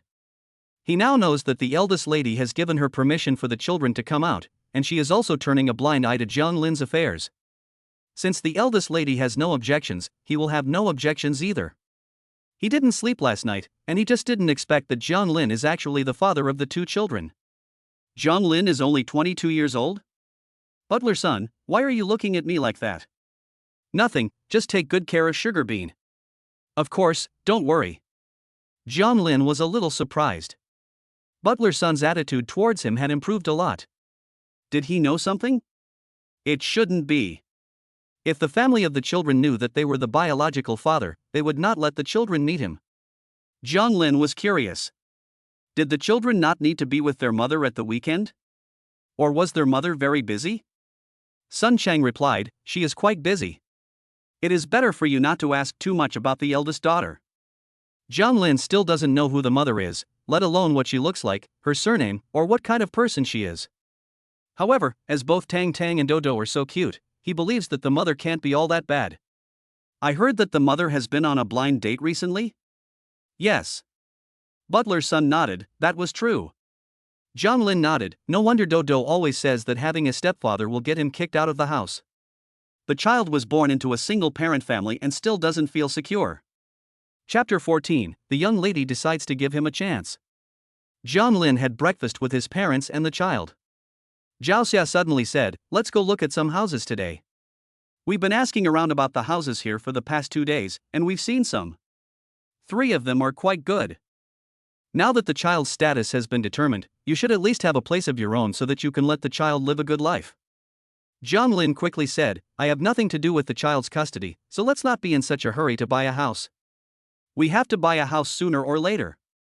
Zhao Xia said, "Your father and I can't stay in a hotel forever if we want to visit the child, can we?" That's true. Zhang Lin thought about it, and realized that his apartment only had a bed, so it was basically uninhabitable. "The money you gave me before, plus the money I've saved over the past few years, is enough for a down payment. We just can't afford a big house, so we'll settle for a 2-bedroom apartment." Zhao Xia smiled, we're going to sell the house in our hometown, and we'll live in the second floor of the hotel. Zhang Lin could see that his parents had already discussed this, but he still insisted that he would not agree. His parents only had one house in the town, and there was also a shopfront. There was a room on the second floor of the shopfront, but it was very small and not at all livable. It was usually used to store goods, so how could they let their parents live there when they were already quite old? Zhao Xia tried to persuade her parents, but seeing that her son was determined to buy a small, old apartment, she had to give in. The apartment was bought quickly. Tang Tang had set her heart on a house with a small garden. Although it was a bit remote and the house was old, the previous owner had obviously cared for it. It had 2 bedrooms, a living room, a small study and a small garden of 6 square meters. The study could fit a bed. Zhang Lin's parents thought it was great to have a place to sleep, and they wanted to make the guest room into a children's room, so the 2 of them could just sleep in the study. They wouldn't disturb them all the time, just when they missed their children and wanted to come over and see them. There wasn't much time to decorate the house, just a few years. The previous owner had used it as a temporary place to live, so there was no need to renovate it, just add some furniture. But the price was 50,000 yuan more than similar properties. However, since Tang Tang liked it very much, the Zhang family decided to settle on this apartment. Zhao Xia also took out her savings, but they felt it was worth it. After paying the deposit, the family went out to celebrate in a restaurant.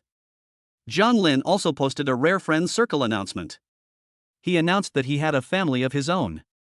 Many friends left congratulatory comments. The house was not big, but being able to have a home of your own in city it was more than many people his age could say. When Lu Xia saw this, she was having dinner with Ning Shui. Song Tianwei was usually busy and went back to his parents' house at the weekend, so Ning Shui spent weekends with her best friend Lu Xia. Lu Xia's eyes widened. Zhang Lin bought a house? Ning Shui frowned. What? Look.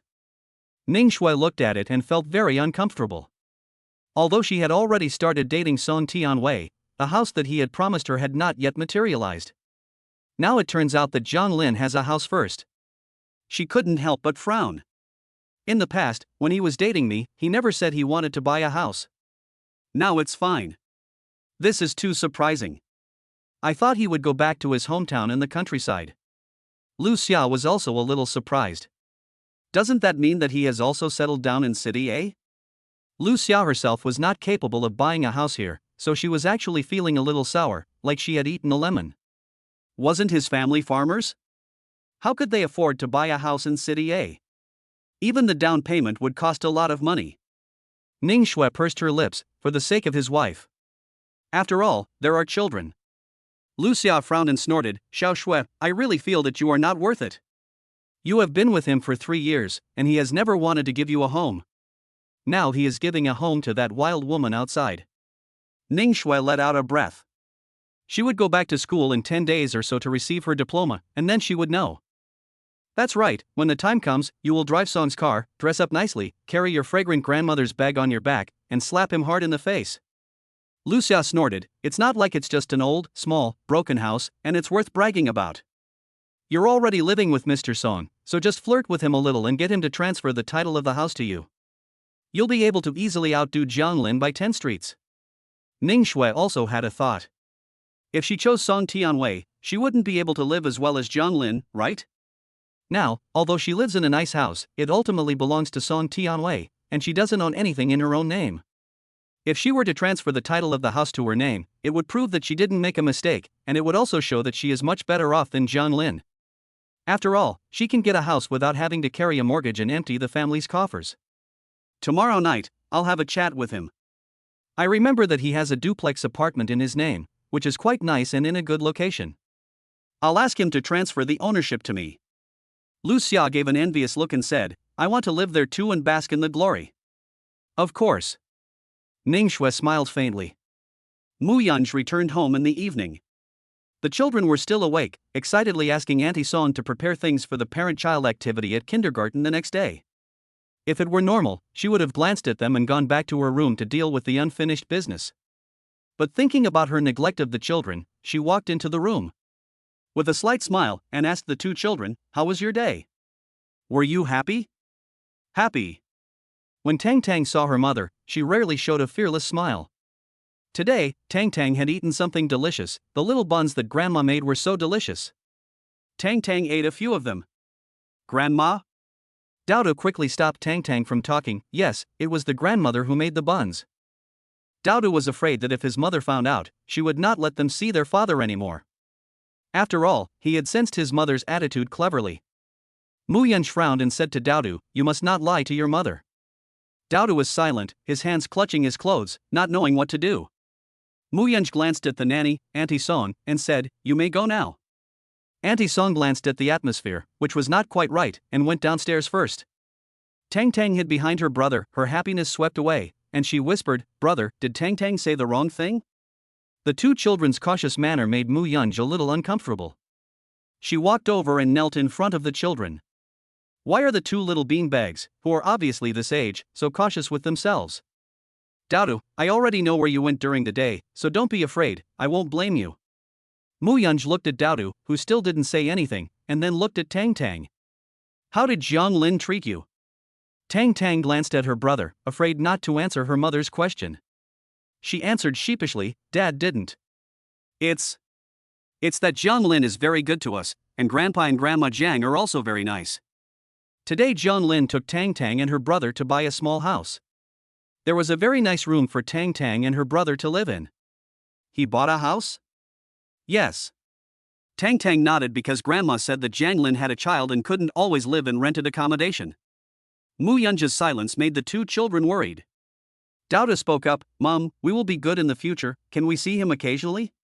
Mu Yunja's eyes were heavy, and she didn't know what she was thinking. Her beautiful and cold face had always been decisive, but now, for the rare occasion, there was a hint of hesitation. The way the two children protected Jiang Lin was like they were protecting something. As if their own biological mother were the bad guy who would tear them apart. This made Mu Yunj a little sad.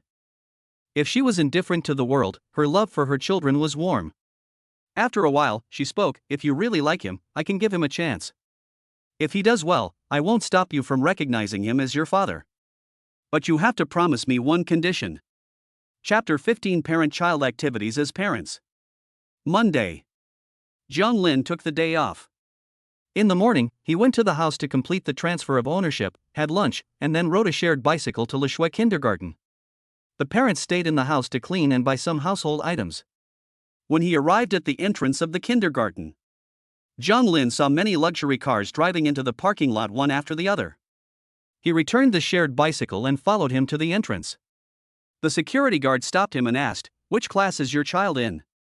This is a top-notch aristocratic kindergarten, where the children are either rich or noble, and the security measures are very good. Jiang Lin said the class and the child's name. The security guard called Xiaqin on his phone before letting Jiang Lin in. He looked suspiciously at the shared electric car on the roadside again. He had never seen a parent here driving such a car. Tang Tang and Dodo were very happy to see Jiang Lin. Dad, Tang Tang thought you were going to work and couldn't come. Dowdo, on the other hand, stuck out her chin in a proud manner and said, You almost were late. There was nothing he could do about it, as the electric car was limited to a speed of 25 kilometers per hour. Jiang Lin explained, and while doing so, he also took a look at the situation in the classroom. There weren't many children in the small class, just a dozen or so, accompanied by their parents or grandparents. Xiaqin came over and said hello. You're the father of Tang Tang and Dowdo? If you hadn't said, I would have thought you were their older brother. You're so young. Jiang Lin smiled, not knowing what to say. Xiaqin looked at him and felt strange because he didn't deny it. This person is so young, but he is the father of 2 3-year-old children? Probably not biological, but a stepfather? Sit for a while, it's about to start. Today, we will make the hanging flowers for the Dragon Boat Festival together with the children. The teachers have gone to get the materials. After Xiaqin finished speaking, she saw that it was about time and went to help. A plump, round girl sitting nearby pointed at Jiang Lin and said, Tan Tang, is this your father? He's the same age as my brother. You're not lying, are you? Tang Tang snorted, no way. This is Tong Tong's father. She had wanted to tell Ting Ting that she had a father, so that in the future Ting Ting would stop laughing at her for being an orphan. Ting Ting, however, turned to her mother and said, Mom, Tong Tong's lying. How could Tong Tong's father be so young? Suyu smiled, a little mockingly, that's because their mother found a husband, someone young. Tingting didn't understand a word her mother said. What did she mean by a young grass? All I know is that an old cow eats young grass. That's it. Suyu stroked her daughter's head. She had never met Tang Tang's parents. Before, it was always a middle-aged man who came to pick up Tang Tang, but now it was a young father. Zhang Lin is about the same age as her eldest son, so how could he have two 3-year-olds? The only possibility is that an old cow eats young grass. One is after money, the other after sex. She has seen this kind of person many times. She doesn't think that this kind of man who lives off his wife is worthy of sitting in the same classroom as her. She looked at Zhang Lin's worthless clothes with a teasing smile. You are the same age as my son, and you are giving someone else a father's role and living off your wife. Zhang Lin suppressed his face. Tingting's mother, I am indeed the biological father of Sugar Bean. But you, do you live by the river? Why are you so nosy? Is it because your husband usually likes older women, so you're overreacting? Suyu frowned, you. How can you be so ill-mannered? Zhang Lin gave a harmless smile, Auntie, I was just joking, don't get angry. Suyu was furious. Look, Xia Qin is here, Teacher Xia, this person is not the child's parent at all, why is he sitting here? Our Lishui kindergarten is an aristocratic school, not just anyone can come. You need to show your marriage certificate and household register, right? She didn't believe that this kind of man could get a certificate. Mostly it's just a playboy. Zhang Lin didn't realize that this woman was so difficult to deal with, and he was a little annoyed. He was originally called by Tang Tang Dodo. And Dodo's mother didn't even know that she had come to the kindergarten instead of her, let alone a marriage certificate and household register. Even if he casually made a phone call, it would be revealed. At that time, he would have to leave in disgrace. He regretted a little bit for arguing with this woman. Tingting's mother. Xia Qin frowned at this matter. The mother of this Tang Tang and Daodu is the major shareholder of Lishui Education Group. How could she be just any random person? And this Tingting's mother is 40 years old, and has never been someone to mess with. I'm late. A cold and pleasant voice sounded at the door. Zhang Lin looked in the direction of the sound and, his breath catching, saw a woman standing in the doorway wearing a floral dress with purple flowers on a white background. Her long, beautiful hair was tied into a low ponytail, and she had a beautifully contoured, oval face with extremely delicate features. She was wearing no makeup, but her eyes were smiling, and she was carrying a cloth bag. Although extremely beautiful, she was very approachable. Zhang Lin always felt that he had seen this face somewhere before. He frowned, wondering why she looked so familiar. But then, if he thought about it, he didn't know such a gentle-looking beauty. Mom! Tang Tang exclaimed, surprised to see her. Daodu was also a little surprised. Usually, her mother dressed very differently and had a very different temperament. Tang Tang, the idiot, hadn't noticed, but he had. Zhang Lin was stunned. Is this the mother of Tondo? His first reaction was, is she that pretty? His second reaction was a thud in his heart, which meant that the main character was here, and he was about to be exposed and driven away. He watched as the woman walked over to them, and stood up sheepishly, embarrassed. I'm sorry, Mu Yunj met Zhang Lin's gaze and nodded at him, sit. Tang Tang also took Zhang Lin's hand and said, Dad, sit. Zhang Lin felt his scalp tingling. Although he was sitting down, he also felt as if he were sitting on pins and needles, as if a thorn was in his back, as if something was stuck in his throat. He looked at the woman and opened his mouth, not knowing what to say. With her attitude and not driving him away, did she know his identity? What did she really think about what happened 4 years ago? He didn't expect that the first time they met after 4 years would be so sudden. Zhang Lin was really anxious. Mu Yunj sat down next to Daodu and looked at Tingting's mother. Just now, I heard you say that I'm an old cow eating young grass? Tingting's mother looked at Mu Yunj's pretty face, which was about the same age as Zhang Lin's, and was very different from the old woman she had imagined. She was a little embarrassed. I thought, it was a misunderstanding. It's surprising that you two, as a couple, had a child at such a young age. Usually, you don't show up, so I misunderstood. Mu Yunj smiled, but her fingers inadvertently tapped twice on the table. This was a subconscious action when she was thinking. We are all very busy. Usually, we don't have much time to come to the kindergarten. Chapter 16, Let's Go on a Date. At this time, the parent-child activity materials were also brought up. Xiaqin also let out a sigh of relief and hurriedly went up on stage. Do all the students know? The Dragon Boat Festival is coming soon. In the past, in addition to making zongzi for this festival, people would also hang mugwort upside down at the entrance to repel insects and attract good fortune. So, today's activity is to make a bouquet of mugwort to hang at the entrance of your home. The teaching assistant distributes the materials. In addition to mugwort, there are also many other small accessories, so let's see how the students use their creativity. Each table is given a set of materials. Muyunj accompanies Daodu, and Zhonglin accompanies Tang Tang. The whole time, they don't say much. Instead, the two children are a little nervous because their mother is there, but since she is really gentle today, they gradually relax and become absorbed in the process of making the decorations. The two of them also start to have fun. In particular, Tang Tang kept looking up at her parents every now and then, and the smile on her lips never faded. Dad, does this look good? Tang Tang held up a small dumpling charm and hung it among the mugwort. Hurry up and help me tie it up. Okay. Zhonglin followed Tang Tang's instructions and made it for her. When it came time to write the card, Tang Tang wanted to write it herself, but she couldn't write the character for Dragon Boat Festival. She looked to Zhonglin for help. Zhonglin smiled helplessly, put his left arm around Tang Tang, took her hand in his right, and wrote on the card. How do you write the character for End in Dragon Boat Festival? It's like this. It's too hard. Tang Tang was a little distressed. Tang Tang is still young, but when she grows up, she'll know how to do it. Tang Tang was doubtful. Really? Yes. Muyunj glanced at the two of them and saw the happiness on Tang Tang's face. She examined Zhonglin, a simple, ordinary person with clear eyes, who didn't seem to have been in society for long. However, precisely because of this, he also seemed exceptionally sincere. It wasn't offensive. Mum Daodu spoke cautiously, is this okay? He showed the mugwort door hanging he had made, would it not look good? Muyunj withdrew her gaze, does Daodu think it looks good? Well, I think it's okay. If Mum could take a look, it might be better, right? Mum thinks it looks really good already. Muyunj spoke gently, Daodu did a really good job, so let's leave it like that. Mum, I want to hang this outside Dad's house. Is that okay?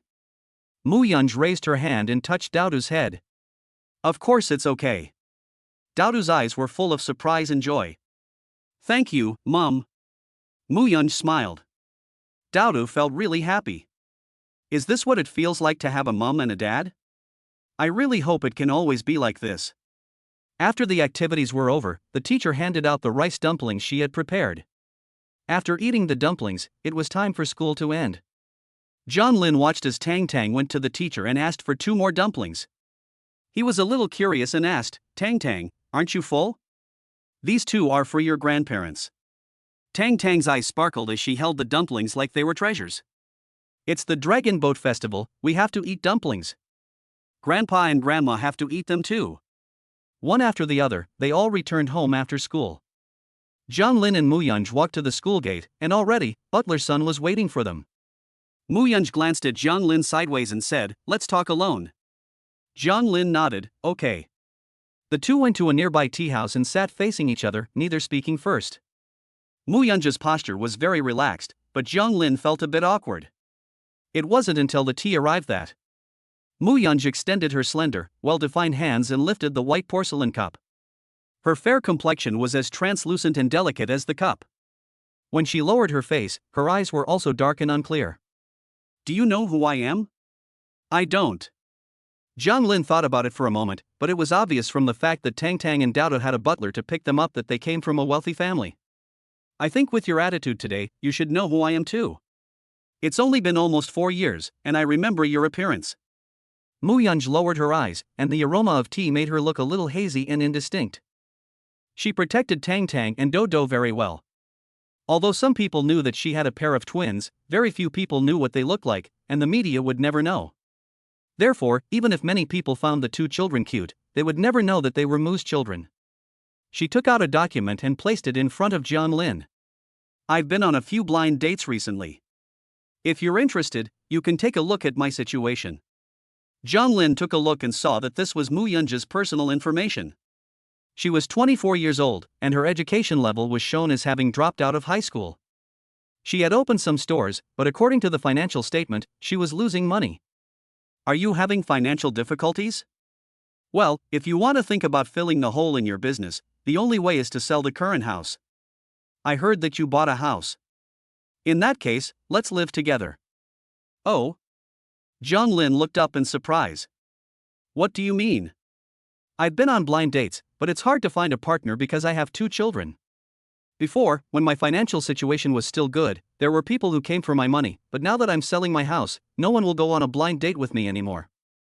I heard from Tang Tang and Do Do that you are also single, and it seems that you want to raise them. In that case, then go on a blind date with me. Zhang Lin's cheeks flushed, and he stammered, I'm a bit sudden. It seems that you don't want to. No. Zhang Lin thought of the 2 children. Although he was not familiar with this woman, he did not dislike her. In fact, he really loves Tang Tang and Dao, and he also knew that a healthy family was very important for children.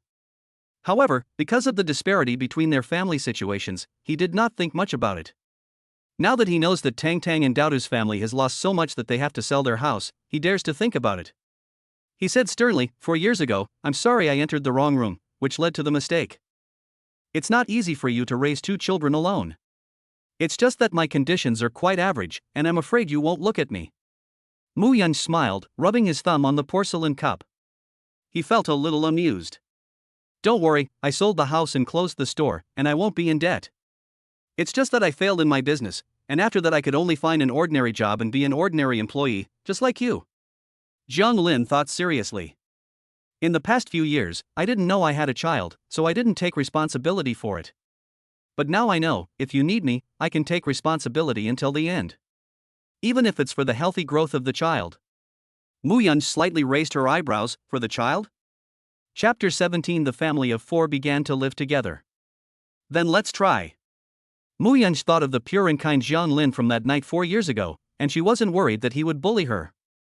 Besides, with her own skills, Zhang Lin is no match for her. She curled the corners of her mouth, leaning back in her seat. When is the best time for us to move in? Zhang Lin was surprised. Cohabiting so soon? Isn't that how it happens in a matchmaking situation? As soon as the conditions are satisfactory. So, do I need to visit your parents? No need. Mu Yun frowned. I've already broken with my family.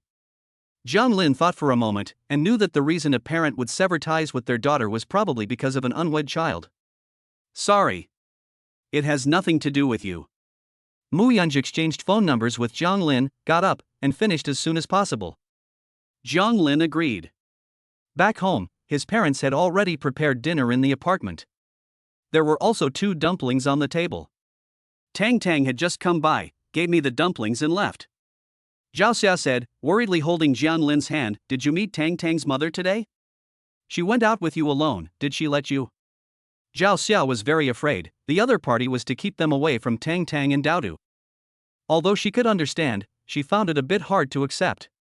Zhang Lin scratched the back of his head, still a little dazed. She said she had always been single, and recently her business had run into problems, so she had to sell her house and said she wanted to set up a blind date with me to live together. And there was such a good thing? She is willing to accept you? Zhao Xia was overjoyed.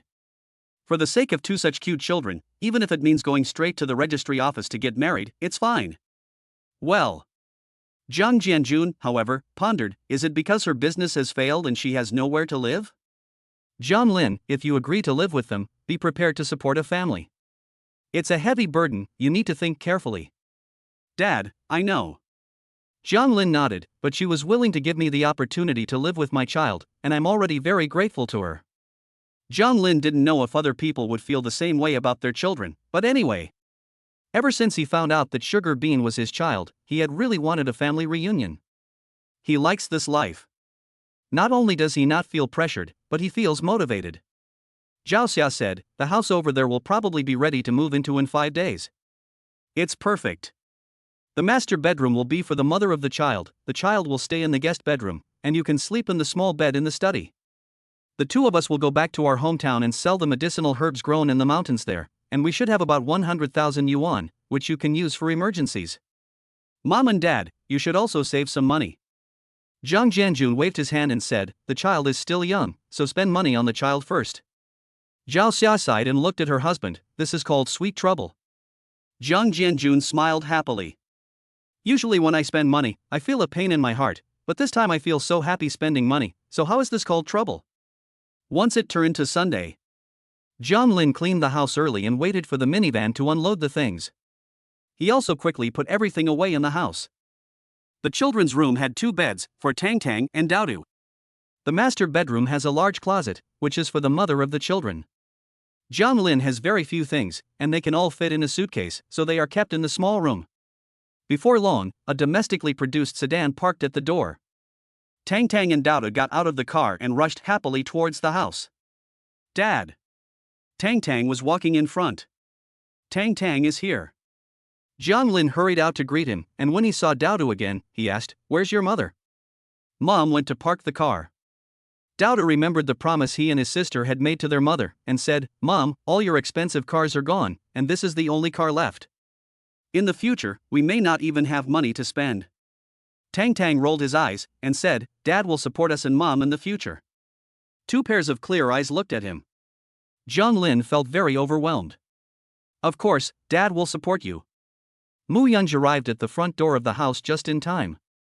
This was the first floor, with a separate small door to enter. She paused for a moment, as it was the first time someone had said they would support her. It was very rare. Zhang Lin looked at Mu Yunj. Today she was even more plainly dressed, but her face was hard to hide her extraordinary beauty, as beautiful as ever. She really must be in financial difficulty. But since he was going to try to start a family with her, he wouldn't mind. He is young and healthy, and can support a family. If there is not enough money, he can take on a part-time job. It will be fine. He said to Mu Yunj, "Have you eaten? I bought some food and I'm going to make some lunch. I've been working recently, and I have to work overtime today. I've dropped the kids off at school, so take care of them. Do you have to work overtime on Sundays too?" Mu Yunj smiled wryly. "Kiddo, you're going to have to support all 3 of us on your own. That's a bit much to ask." Zhang Lin didn't know what to say. His salary was only 5,000 yuan a month, which was actually not enough. "Go ahead then, I'll cook dinner tonight. If there's anything you don't like to eat, you can tell me, we have a phone to contact each other anyway." Mu Yunj nodded, understood, and said, "I'll see what happens." After seeing Mu Yunj leave, Zhang Lin led Tang Tang and Daodu into the house. Compared to before, the house had been furnished with a lot of soft furnishings, as well as many cute stuffed animals and some hanging pictures. It looked very warm and welcoming, and it was also quite nice and clean and bright. Tang Tang and Daodu went to look at the room and also felt very fond of it. The large windows were basking in the sun, and the quilts were all warm from the sun. There was a smell of sunshine. Tang Tang rolled around in the quilt, her milk dumplings making a ball of the quilt, her feet dangling. "Oh, it feels so good." When she had rolled around enough, she poked her head out of the quilt, revealing a pair of dark, shiny eyes. "Daddy, can we go out and play today?"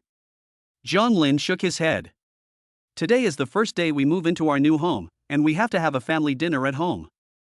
This way, we can have a prosperous life." Tang Tang doesn't understand, but she is very happy to be with her father. "Daodu, with your family's situation like this, does that mean the housekeeper is unemployed?" Daodu is sitting at his desk, thinking. After a moment, he says, "The housekeeper went to Grandma's place." Zhang Lin nods. "What would you like to eat tonight?" "I'll go to the supermarket and buy it." Tang Tang also wants to go to the supermarket. She raises her hand and says, "I want to buy ice cream." "Okay, will Daodu go?" "I'll go. Otherwise, you won't know what I like to eat." Daodu puffed up his chin arrogantly. "I like a lot of things to eat." Zhang Lin didn't bother with them anymore, made lunch, and took the 2 children to eat. Then he coaxed the 2 children to take a nap. The 2 children were very obedient, not making a sound at all. They slept in the bed, the wind outside the window was very gentle, the sun was bright, and the leaves were swaying in the shadows. Zhang Lin looked at them and felt very content in his heart. If this side is quiet and peaceful, then Mu Yunja's side is full of dark clouds. Chapter 18, Part-Time Dad. Mu Group. President's Office.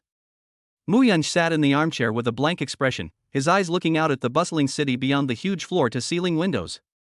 Mu Zhenjin, who was below him, kept her head down, and Lu Chang next to her didn't dare to breathe. "Sister, I know I was wrong. It was just a minor mistake in the branch's business, so you didn't have to call me to the head office to scold me, did you? Mu Jinjin was actually very afraid of Mu Yungu. She was the daughter of the third room of the Mu family, and she used to follow her own sister to throw stones at Mu Yungu when he was down. Over the past few years, Mu Yungu has remained expressionless on the surface, but behind the scenes, she has kicked the Mu family members out of the company one by one. The heir of the second room is still in prison, and he will not be released for another 6 months. As for her uncle, although he still holds an honorary position, he is only paid a small salary. His situation in the company is extremely difficult. And after she finished with the second house, is she now preparing to take the third house? Speaking openly, Mu Yunj picked up the transfer notice on the table and said, "From now on, you will end your work as the deputy manager of Dongxing business and be transferred to the jewelry branch in Dianzhou to learn from Sister Mei." Mu Jinjin's face changed. The Mu family's jewelry business is everywhere, while Dianzhou is just a place that imports raw materials. It can be described as remote and low-level, tiring and difficult, and she has to learn from Mei Jie's subordinates? Isn't this just banishing her? Moreover, I heard that it is very chaotic over there. Sister, don't do this to me. When we were young, we got along very well. If I go to a place like that, I don't know anyone, I have altitude sickness, and my health is not good. Lu Qiang coughed. As the chairman of the business company, the young lady has already spoken, so just accept it. It's a good thing to gain experience away from home. He dared not express his opinion, otherwise he would be kicked out as well. Mu Jinjin couldn't even cry. Going from the bustling city of A to work and live in Dianzhou, which was still on the border, was even more difficult than killing her. Mu Yunj rested his hands on the table, his fingers interlaced, and he looked at Mu Jinjin's face with a half smile. If you don't agree, you can also work outside the family and find a higher position. Mu Jinjin thought about what her parents had told everyone, and she opened her mouth. I agree. Mu Yunj, you're too ruthless, you don't even consider us family. Mu Yunj snorted softly.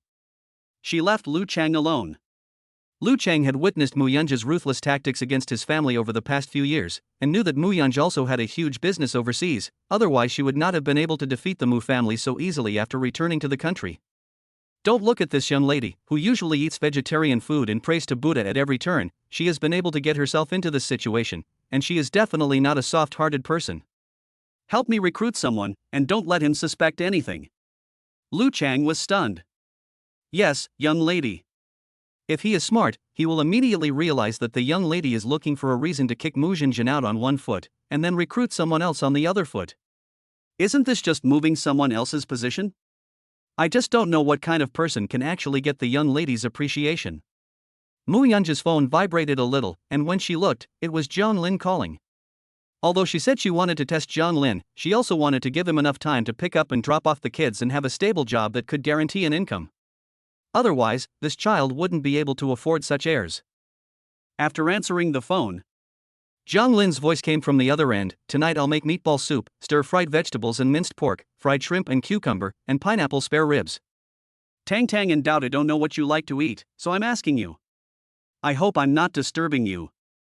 No. Mu Yunj glanced at Lu Qiang and said, "That's it, I'll be home at 5. Zhang Lin agreed. Lu Qiang was surprised and left the office in a daze. Is the young lady dating someone? So you have to recruit someone yourself, it's the future. His face trembled. After Mu Yunj finished dealing with the matters at hand, it was already past 4 o'clock. President, shall I have the driver pick you up now? Wenwen, the secretary, asked while holding the documents. No, I'll drive myself home. Wenwen was puzzled, she didn't seem to see the president's car? Instead, she saw a domestic car parked in the exclusive parking space. It seemed to cost only 100,000 yuan, so it shouldn't be that car, right? Just as she was trying to figure it out, she saw Mu Yungu enter the lounge of the president's office, change into a very simple outfit, and carry a cloth bag in her hand, the same bag that was used as a giveaway when the company's corporate culture was promoted. She had given away her own bag to her mother for grocery shopping. Wenwen didn't dare to ask any more questions, but she just found it all so strange. How could a young lady of such high status wear clothes from an unknown brand, carry a backpack for groceries, and drive a cheap car? Moreover, the young lady usually didn't pay attention to her appearance, only cared about efficiency, and never smiled. She even tidied her clothes before going out? Have I run into evil today? Is it me who is wrong, or is it the young lady who is wrong? Wonmun covered her forehead, having never seen the young lady act so abnormally. When driving near home, Muyunj saw a man standing at the entrance of the residential area. It was Jiang Lin. He waved at her and the window lowered. He leaned over and said, "I'll rent you a parking space. It's hard to find a parking space here. Follow me in your car and I'll take you there. I thought, we won't live here forever. When we have money, we'll buy a bigger house, so it's better to rent for now." Muyunj was taken aback. She saw him leading the way on his own, and whispered, "He's attentive. But, judging from his tone, he seems to have already planned our lives together." Us? After parking the car, she followed Jiang Lin into the house and immediately smelled a delicious aroma. On the small dining table were 3 dishes and a bowl of soup. The food was very well prepared. Jiang Lin didn't really know how to cook, but his mother had bought him a cookbook. He was quite good at studying, so he had no problem following the recipe and preparing a few dishes. The principles are all the same. "Mom, you work hard." Tantan greets her with a sweet smile. Dad says that today is the first day in the new house, and that they need to cook at home to have a prosperous future. These dishes were all chosen by Tantan, and they are super fresh. "Mom." Dodo is a bit surprised, because usually Mom works very late. Most of the time, she doesn't come home until after dark, and in the morning, she might not even be awake yet when Mom is already gone. Muyunj crouched down and hugged the 2 children. In fact, she doesn't dislike this kind of warm, ordinary life, but once something starts, there is no way to unload the burden from your shoulders and end it. Especially with her and the Mu family, it is a case of one losing ground to the other. If she is not careful, they will get the chance to turn the tables again. "Are Tang Tang and Dodo happy today?" Tang Tang said excitedly, "Very happy." Daddy let Tang Tang sit in the supermarket's little cart, and Tang Tang could take whatever she liked.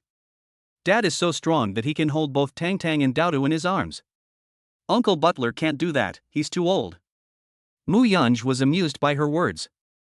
Uncle Butler is not too old, but his status and behavior are naturally different from Jiang Lin's.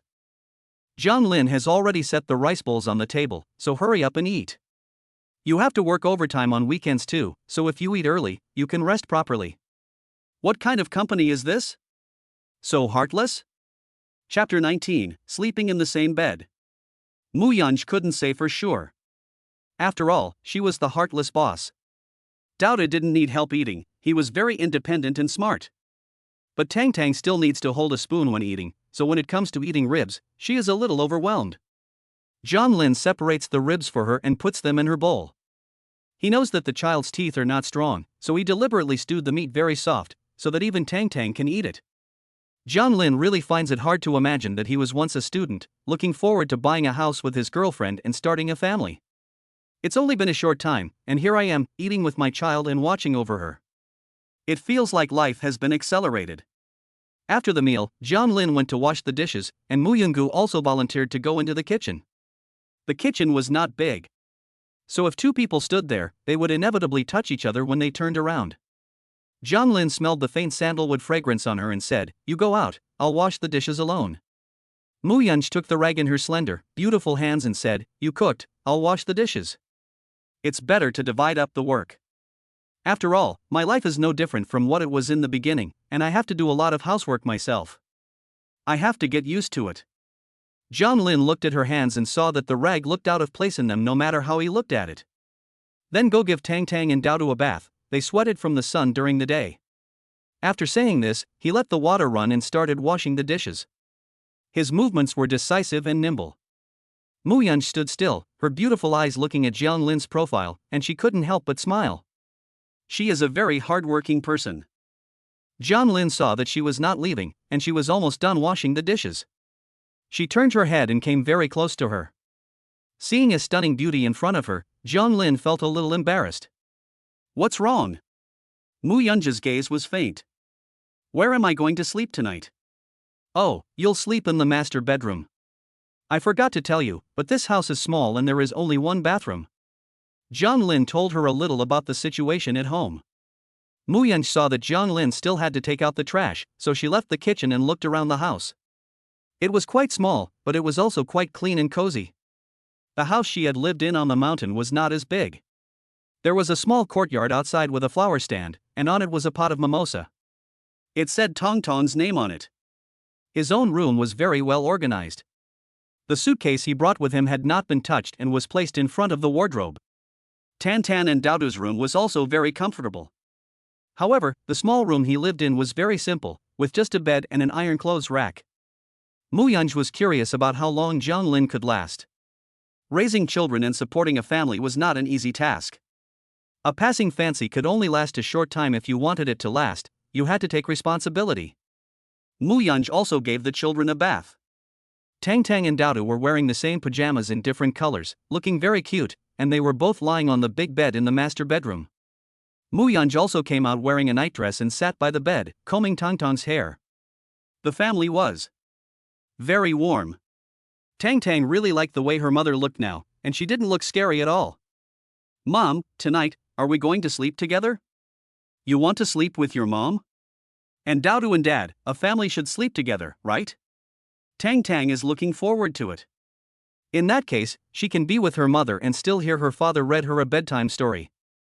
Just thinking about it makes her really happy." Tang Tang and Daodu promised Muyunj not to tell Zhang Lin that their family was rich. Now that they are living together, Tang Tang feels that they are already a family. Muyunj slightly frowns, wanting to say that there is a difference between men and women, but when she sees Tang Tang's matter-of-fact expression, she knows that her daughter thinks it is normal for her parents to sleep together. She explained, "Dad and Mom don't know each other well enough to sleep together. It's just like how Tang Tang doesn't like sleeping with strangers. Why is Dad a stranger?" Tang Tang tilted her head, her mouth pouting. Tang Tang loved her mom and dad the most. Daodu looked at his sister's persistent behavior and was afraid of upsetting his mom. "Tang Tang, let's watch TV, shall we?" "Okay." Tang Tang jumped out of bed, took her brother's hand, and asked why other people's parents slept together and the baby slept in the middle, but why couldn't Tang Tang sleep between her parents? Daodu thought his sister was really stupid. He didn't intend to say anything to her. He just knew that his parents were not familiar with each other at all, and that his mother didn't like his father, so how could she sleep with him? Tang Tang was not a person who was easily satisfied. Now that she had a father, she wanted both her parents to be with her. So even though she was a little intimidated by her mother, she still wanted to sleep between her parents at night, which made Muyungu a little helpless. In the end, she sulked with tears in her eyes, which made Muyungu relent. Daodu had long since gone back to her room to read. Tang Tang slept in the middle of the large bed in the master bedroom, with Muyungu on her left and Zhang Lin sitting on her right. Zhang Lin was holding a children's storybook in her hands. Muyunj looked down at her phone, dealing with some work. The cold light of the phone reflected off her snow-white, pure-side face, her eyes as deep as the night. She didn't seem to give Zhang Lin another glance, nor did she care that he was there. She was cold and distant. She had just taken a shower, but she was already looking straight ahead with her face bare, and her appearance was even better than a movie star's. Tang Tang's big eyes looked at Zhang Lin with sparkling light. "Daddy, tell us a story." Zhang Lin suggested, "Tan Tan, why don't we switch rooms and tell stories?" "No." Tan Tan pouted. Tan Tan wants to sleep between Mommy and Daddy. Zhang Lin felt a little embarrassed. Daddy snores, so he needs to sleep alone. Does Daddy not like Tan Tan and Mommy? This question made Zhang Lin find it hard to answer. Muyunj's voice sounded, "You tell her the story, and wait until she falls asleep before you leave." He added, "She always falls asleep quickly." Zhang Lin sighed silently in his heart. It was already embarrassing enough to be living under the same roof as a stranger, but now they had to share a room and a bed. This made him feel even more uneasy. "Well." Zhang Lin leaned against the bed and began to tell a story. As he talked, he yawned. Muyunj felt that the story was quite boring, so she lay down on her side towards the wall, bored, and closed her eyes. Tang Tang, on the other hand, had sparkling eyes and became more and more alert as he listened. After 2 hours, Muyunj was also hypnotized, but she still hadn't fallen asleep. Zhang Lin also lay down beside the bed without realizing it, and after the next story, he said, he closed his eyes. Tang Tang pinched her lips. "Dad? You fell asleep again." She hadn't heard enough yet, so she took the fairy tale in Zhang Lin's hand, tiptoed off the bed, and went to find her brother to tell her a story. Zhang Lin fell asleep and heard the sound of rain outside. The air also cooled down, so he unconsciously curled up under the covers. He touched the long hair and, in a daze, forgot that he was in the master bedroom. He thought it was his daughter and asked, "Are you cold?" He leaned over and muttered something, then fell asleep again. Muyunj suddenly opened her eyes when she was embraced by him, frowned slightly, and turned her head to look at Jiang Lin's sleeping face. There was not much difference from 4 years ago, except that the childishness had faded and her face looked much more determined. At that time, he was only 18 years old. Jiang Lin smelled the sandalwood fragrance on Muyunj's body, which was exceptionally calming and peaceful, and he couldn't help but lean closer, hug Muyunj, and rest his cheek against her. Lifted her hand, patted her head, almost asleep. "Tan, stop it, I'll tell you a story tomorrow." Muyunj's cheeks flushed slightly, her eyebrows furrowed, and her eyes were deep. Chapter 20, The Partner is the Ex-Girlfriend? Since she could remember, she rarely hung out with people of the same age and opposite sex. When she reached the age of puberty, there was a family tragedy, and it was even more impossible to find anyone in the mountains. Once she got off the mountain, everything had changed. She was drugged, and it was only after that she had her first contact with a man. She doesn't know if Jiang Lin remembers, but she does. After all, although she was drugged and in a daze, her memory is very clear. Muyunj's eyes lingered between Jiang Lin's eyebrows and eyes, and he whispered, "No wonder Dodo recognized you at first glance. You really look alike." The unique warm breath of a man made her feel a little hot, and her body felt a little heavy. Jiang Lin woke up, lying on the bed with his arms wide open. He opened his eyes and saw the view outside the window. Something was wrong? He looked down at the quilt. It didn't seem to be from his room. Shit! Jiang Lin suddenly came to his senses. He had actually fallen asleep last night while telling a story? The problem was that this was Muyunj's room. Where was Tang? Where was Muyunj? I slept here and drove them away? Jiang Lin quickly got up, then thought about it for a while, and then spread the quilt again. When he left the room, he felt extremely embarrassed. He thought about how to explain this to Muyunj, who really didn't mean to do it. The house was quiet, with no one around. Jiang Lin looked for a few times, but didn't see anyone. He took out his phone and realized that he had an extra WeChat friend on his phone. "Yunj, it's still early, I see you're still sleeping. I'll drop the kids off at kindergarten on my way, there's breakfast in the pot." Jiang Lin was stunned, his heart warmed. He had thought that Muyunj would not bother with him anymore, but not only did she take the kids to kindergarten, she also left him breakfast?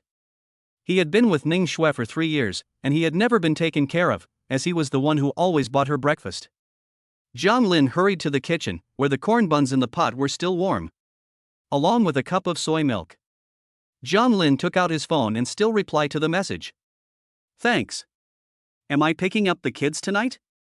The message went unanswered.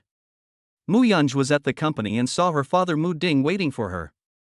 She probably guessed why he was there, and turned to the secretary and said, "Take my father to the lounge, I'll be there after the meeting." Mu Ding sneered, "You are busy now, you don't even have time to say a few words to your father." Muyunj tugged the corner of her mouth. "If you are here about Mujinjin, there is nothing to talk about, you know, the decision I made will not be changed." "But that's your younger sister." Mu Ding frowned, his face full of anger. "Back then, your grandfather was confused and wanted to give such a big family business to a young child like you. It was only natural that your second and third uncles had objections.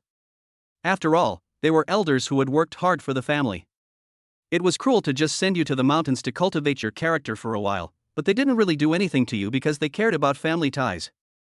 Now that you have returned to the group, why do you have to push your second and third uncles to the brink? Dad, if you were useful, why would I have gone to the mountains for 5 years? It is clear that you are useless, and what you say is useless." Muyunj smiled coldly. "For 5 years, I have been accompanied by the light of the Green Lantern and the ancient Buddha, along with snakes, insects, ants, and beasts. Now, I have only let my second uncle's son go to prison for 5 years, and my third uncle's daughter go to the border for 5 years. In that case, I have also considered the family ties and have not really done anything to them. You actually plan to let Jinjin stay in that kind of place for 5 years? She is only 21 years old, she is in her prime, and you are too cruel." Mu Ding was furious. "Your third aunt has always been in poor health, and she cares about Jinjin the most. If this daughter is sent away by you, and if your third aunt is worried sick, she will really be driven to do something bad. How can I face my own brother?" Muyunj glanced sideways. "What does it have to do with me?" Mu Ding looked at Mu Yunji's face, which was constantly changing between happiness and anger, and knew that she was heartless and vindictive. Where are you now? You're not even like the child your grandfather raised. You've become nothing like a woman. No wonder your mother arranges blind dates for you every day and can't find you a single partner. Who would want to be with someone like you? It would be too hard for them. Mu Ding left the group in a huff, having made a wasted trip. Mu Yunji found it amusing. Her father was unable to protect his child, indecisive, and only knew how to show his deep affection for his siblings. Naturally, she ignored him. She turned and headed towards the meeting room. Shanghai Trading. Zhang Lin greeted Su Lan and Xiaoya as soon as he arrived at the company. Xiaoya had a good impression of Zhang Lin before, but since she learned that he was single in words but actually had a child in kindergarten, she looked at him differently. She felt that he was probably a scumbag. So although she also smiled and said hello, her attitude was not very enthusiastic. Su Lan, on the other hand, asked, "You took leave last week to move house. Are you done now?" "Yes, it's all done, just a bit of a mess." Zhang Lin smiled and sat down at his workstation. The two children were quite adaptable. Su Lan heard him mention his children so casually. "It's not easy to take care of children. You're so young, and you've already taken the children with you?" The two kids are quite easygoing. Although there is pressure, there is also motivation. Xiaoya has a gossiping mind. She heard it with her sharp ears. "Didn't you say you had graduated and lost your love?" This kind of personal matter, in fact, Zhang Lin didn't want to mention much. After all, the workplace is just about making money, and there is no need to tell colleagues too much about family matters.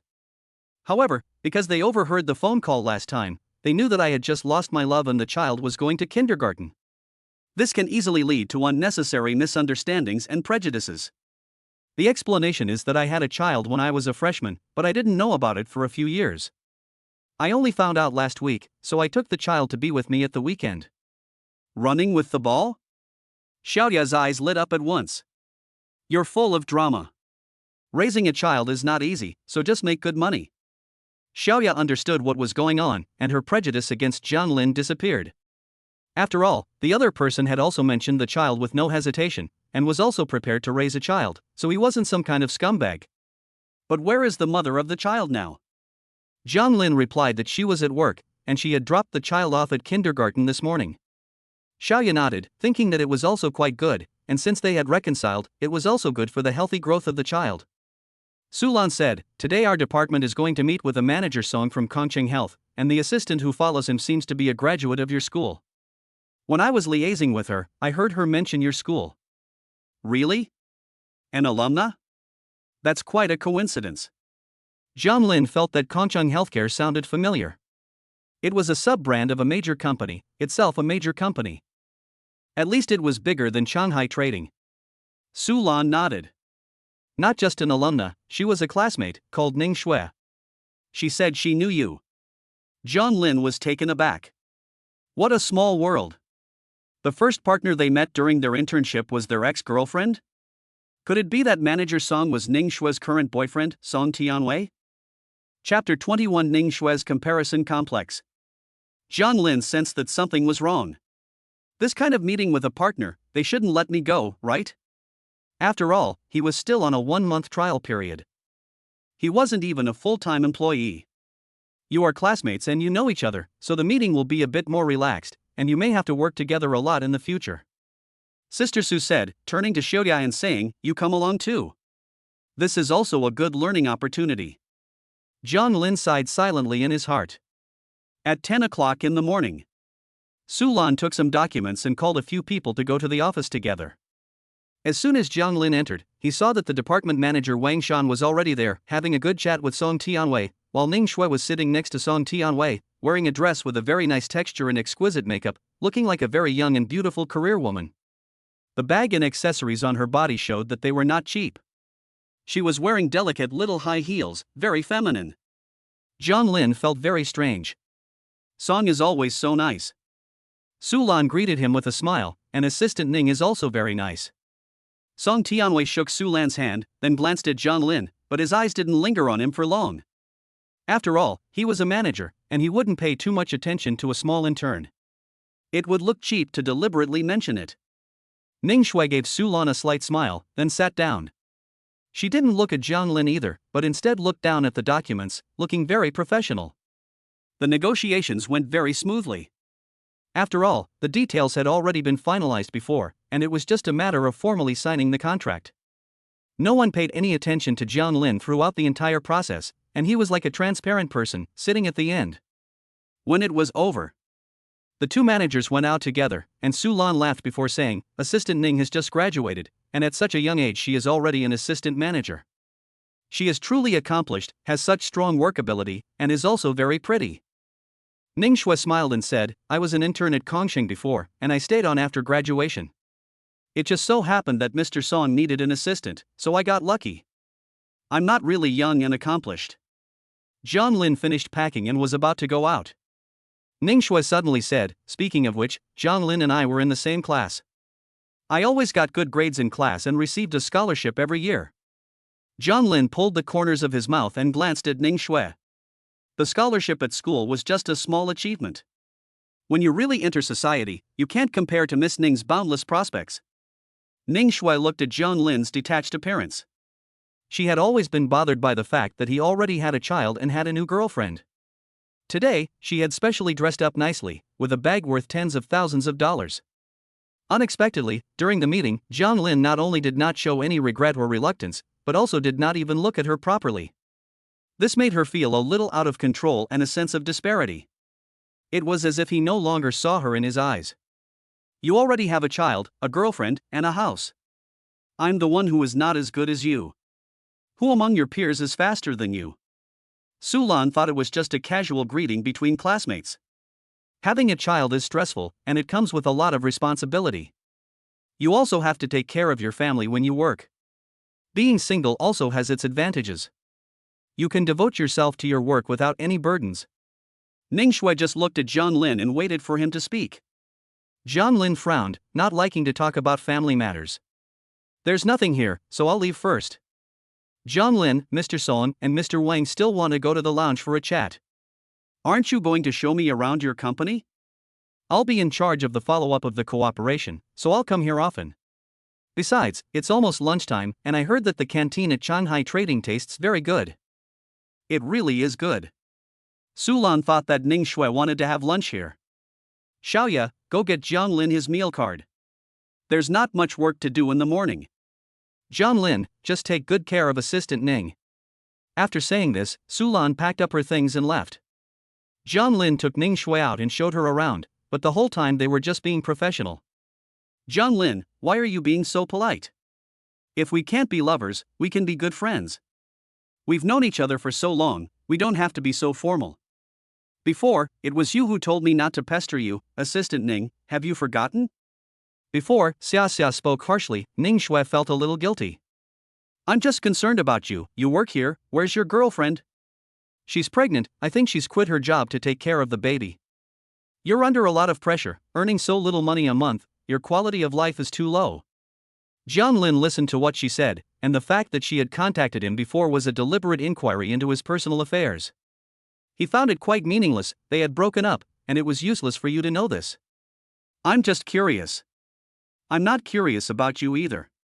For example, when did you start dating Mr. Song?" Ning Shui's face turned a little ugly. "In fact, didn't you cheat on me even earlier than I did? You're still talking about me like this, as if you're so righteous. Aren't we the same? I chose what would give me a good life, and you chose to be willing to take care of your family and have children for you." "We're the same." Jiang Lin spread his hands. "Since we're the same, there's nothing to be curious about. Besides, you're not concerned about me, you're just competitive. If I didn't have a boyfriend, you wouldn't even pay attention to me, and you'd probably be afraid of me pestering you. Don't think so badly of me." Ning Shui's lips tightened, and she sneered. "You, on the other hand, have been beating around the bush, but you're so reluctant to mention your girlfriend. Do you not want to hurt me, or is that woman beneath you, so you're ashamed to even mention her?" Jiang Lin frowned, a little angry. "She's fine, don't ask any more. I just don't want to talk to you much. I don't like your chatter." Ning Shui's heart ached. He doesn't like her chatter? During the second half of the tour, Ning Shui no longer wanted to talk, and her mood was very low.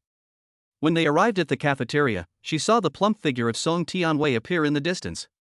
She knew that he was looking for her. She gathered herself together and gave a gentle smile. "You're done?" "Yes." Song Tianwei glanced at Zhang Lin and asked, "Why are you eating in the cafeteria? Didn't I say I'd take you to the restaurant for lunch?" "I just ran into some classmates. Ordinary employees save money by eating in the cafeteria, but you're different. Let's go. After all, it's a treat from their boss Wang."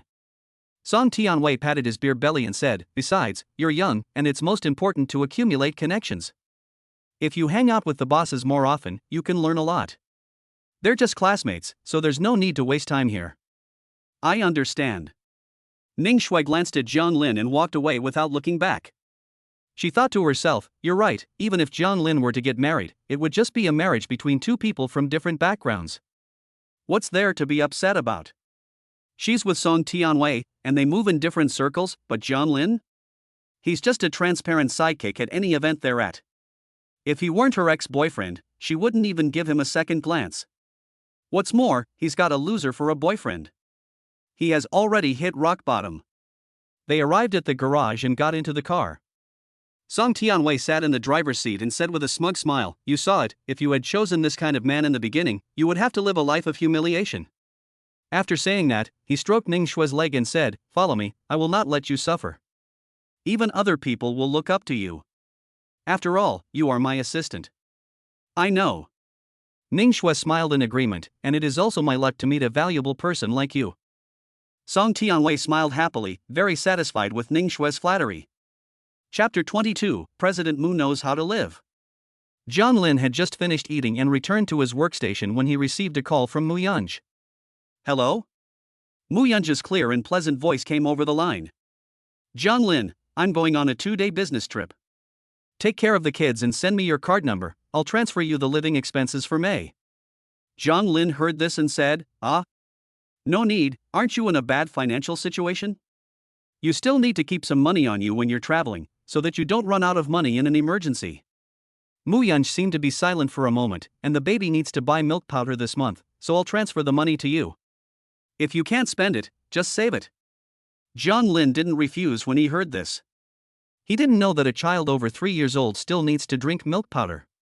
He has never raised a child and doesn't understand this. After hanging up the phone, he sent Mu Yunj the card number, and soon 5,000 yuan was credited to the card. Zhang Lin frowned. Mu Yunj had a low level of education and was unlikely to earn much in a month. Giving himself 5,000 yuan, he would definitely not be able to keep any money for himself.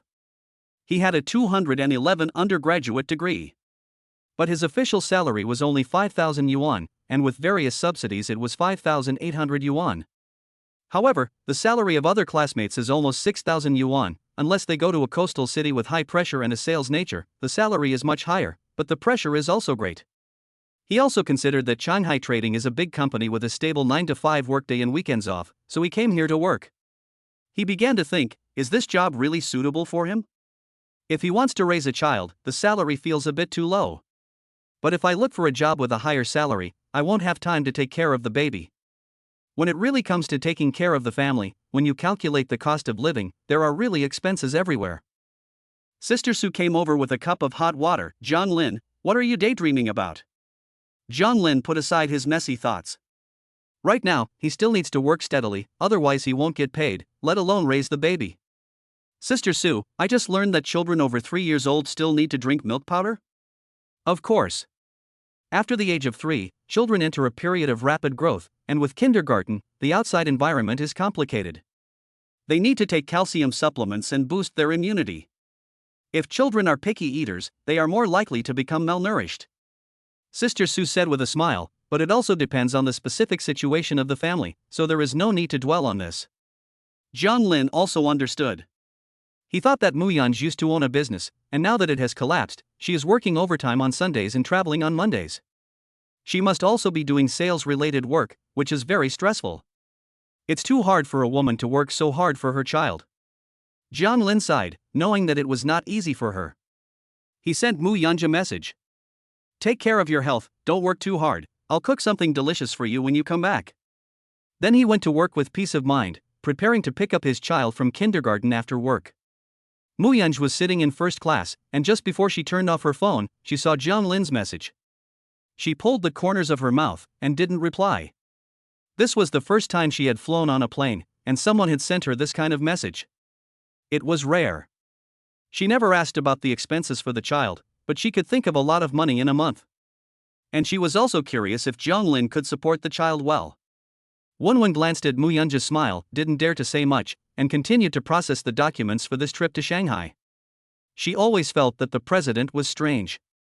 But she couldn't say what was strange about it. President Mu has always been pure of heart and abstemious, because she is rich and good-looking. There are countless handsome guys who want to come to her door, but she never gives them a second glance. She is a career-minded person who is emotionally detached and can also fall in love. The only possibility is that the group's revenue has been good recently, so President Mu is in a good mood? It seems that the more money you make, the happier even someone like President Mu, who doesn't show her emotions, will be. Zhang Lin rode an electric bicycle to pick up his child. But when he returned, he had to take a taxi. The weather was getting hotter and hotter, and he didn't want to let his child follow him on the crowded bus and subway, but the electric bicycle couldn't carry 2 children, which made him a bit difficult. Now that the economy is tight, it's not realistic to go out of your way to buy a car. After dinner, when he took his child out for a walk, he noticed Muyunj's car parked in the parking space. And he wavered a little. If he could drive her car, it would be perfect. It was just sitting there, but after all, he and Muyunj were not familiar with each other. Although they lived under the same roof, they were not considered husband and wife. They were just strangers who were raising a child together. If he asked to drive her car, it would seem a bit presumptuous. Zhang Lin thought about it over and over again. Now that they were living together, they were in the same boat. From Muyunj's initiative to give him living expenses, it can be seen that she is also someone who plans to live a good life, and she is also a very nice person. They should be able to discuss it. It's better to just call and ask than to keep on talking about it. He saw that it was already 6:30 p.m., and he guessed that Muyunj's work was over, so he called. It took more than 10 seconds for him to answer, and it was very quiet on the other end. Zhang Lin, is there something wrong? I want to ask you, can I use your car to pick up the kids? I don't have a car, and it's a bit expensive to always take a taxi. I'll fill it up with gas for you, of course. If you don't like someone else driving your car, that's fine. The keys are in the drawer of my room. Muyunj said, you don't have to pay for the gas. The company has given me a lot of gas cards. I'll get them for you when I go back. Zhang Lin was delighted. Your company's benefits are quite good, and fuel prices are not cheap these days. You even said last time that it was a black-hearted company. Zhang Lin was happy. I misunderstood last time. I'll hang up first, then. Tan and Douda want to go play on the slide. At the banquet table, the beautiful crystal chandeliers sparkled, reflecting the delicious food on the table and making it look especially appetizing. Muyunj hung up the phone. The people at the table were the CEOs of Mushi's Vania Jewelry, all of them well-known figures in the business. Listening to Muyunj's just concluded casual conversation on the phone, they all felt a storm rising in their hearts. Isn't President Mu single? Why was he talking to a man on the phone and even mentioning a gas card? With President Mu's wealth, does he need a gas card to take advantage of the company? This is science fiction. They couldn't help but look at each other secretly, wondering if they had heard wrong. Muyunj tapped the table. Where had he left off? Wenwen saw that many of the bosses were still in a daze, so she quickly laughed and said, we were talking about the new jewelry series launched this season, right, President Liu? President Liu quickly came back to his senses and said, yes, our company, Fanya, mainly focuses on the mid-end market. We have already appeared on the red carpet a few times to increase our exposure, and the response has been very good. Now that the spokesperson contract is about to expire, many people from the entertainment industry have come to contact us, and the price is not high. Among them are many stars with a high reputation and national popularity. For the 520 series, we have also followed your advice, President Mu, and used a young team to launch jewelry that better matches the aesthetics and spending power of young people. For the endorsement of this line, we are also considering choosing popular stars with many young fans. Muyunj nodded with satisfaction. The brands that Mu mainly operates are internationally renowned luxury jewelry brands. Since she took over Mu, she has also developed the mid to low-end market, operating first-tier gold brands and mid-range jewelry, which have brought great returns to the group. Originally, the Mu family all thought that the low-end market would lower the overall quality, but in fact, it has huge potential. Mu Yunj has also proven her judgment and decision-making. After the meal, Wenwen floated behind Mu Yunj, not paying any attention to the 520 event at Van Asia. Instead, she kept thinking about who the man on the phone with Mu always was. What was going on with Mu always acting like this? Is this reasonable? It doesn't make sense, does it? Would President Mu go through life with someone else? Wouldn't that be like a fairy descending to Earth? It's so incongruous. Mu Yunj suddenly stopped, startling Wenwen. President Mu? Does our company have fuel cards and supermarket shopping cards? Yes, of course, we give out benefits to employees every month, as well as things like cigarettes, alcohol, tea, and so on. There are also zonzi for the Dragon Boat Festival. Mu Yunj nodded. So you can prepare some cards for me, about a few thousand yuan should be fine, all small amounts. She had originally wanted gift boxes of zonzi, but then thought that perhaps Jiang Lin would buy them himself. What he got himself might not necessarily be to his taste. Wenwen eagerly agreed. Oh, yes, yes, yes. Chapter 23, She misunderstood him. It was Wednesday when she suddenly realized. Jiang Lin picked up the kids and returned home to find a pair of women's shoes by the door and a cloth bag hanging on the entrance. There were sounds of cooking in the kitchen. Jiang Lin went in curiously and saw Mu Yunj wearing an apron, carrying dishes out of the kitchen. Her beautiful face was cold and desolate. The light of the setting sun shone in through the window, making her face softer and more elegant, like a painting. She smiled slightly when she looked at Jiang Lin with her beautiful eyes, and then looked at the two children. Have Tang Tang and Dauda come home from school? Tang Tang came in excitedly with a small bag on her back and wearing slippers. Mommy's back from her business trip. Dauda was also very happy. Mom, you cooked? Mu Yunj patted the child's head and tasted the food. In the past, she had always let the nanny do it, and this was the first time she had cooked in years, so she didn't know how it tasted. Dauda smiled. Mom's cooking is definitely the best. Dauda, go wash your hands and eat. Dauda quickly went to the bathroom with Tang Tang.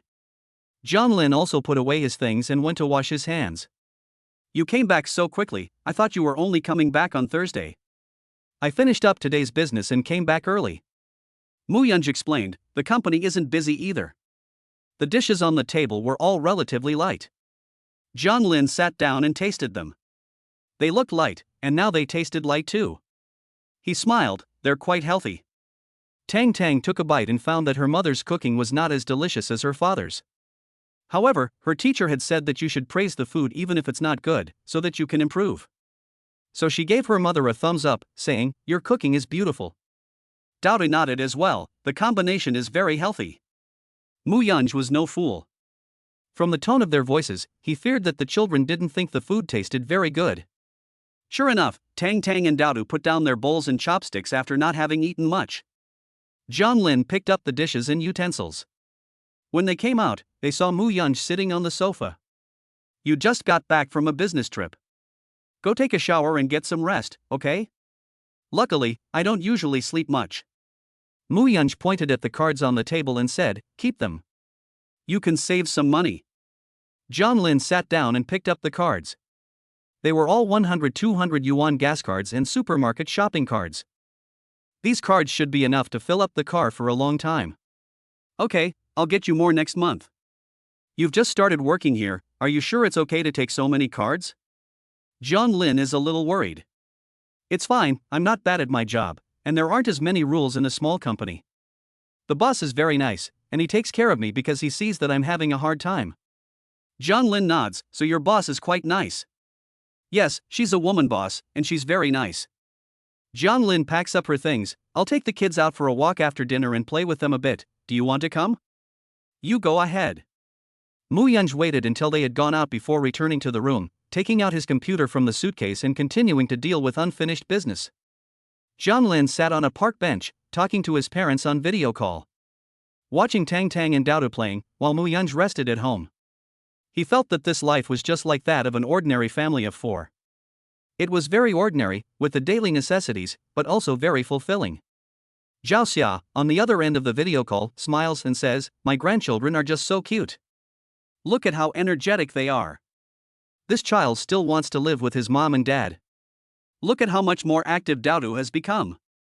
By the way, we sold all the medicinal herbs that we grew in our hometown. I'll transfer the money to your card tomorrow. You said that the child's mother is busy at work, so you should take care of the family a little more. It will be fine when the child is older. She says, and then asks, are you getting along well with Yunj? What's she like? She's very nice. Zhang Lin said, she gave me 5,000 yuan before, saying it was this month's living expenses. I thought about how hard it is for her, and if she didn't want it, she insisted on giving it to me. This time, she even gave me a lot of gas cards and shopping cards. Then the child is quite practical, and she is living a good life with you. Zhao Xia nodded with satisfaction and advised, you should also try to get along. Parents with a good relationship are good for their children. Anyway, your children are all grown up now, so there's nothing to be embarrassed about. Zhang Lin choked, Mom, it takes time to get along. Nonsense, when your father and I got together, we were introduced by the family, we looked at each other, and got married right away. It was about character and personality, not about getting along. Zhang Lin gave a perfunctory response, okay, I get it. You can fool me, but let me tell you, women are all thin-skinned. They're already living with you, so their attitude speaks for itself. You need to take the initiative, don't expect the girl to do it. Zhao Xia came up with an idea. We'll come visit you during the Dragon Boat Festival. We'll bring the baby with us, so you'll have your chance. Zhang Lin was about to hang up the phone. Mom, you're saying the wrong thing. It's not like the girl has to accept me. You can't force feed a cow if it doesn't want to drink. Emotional matters are not something else. You are a blockhead.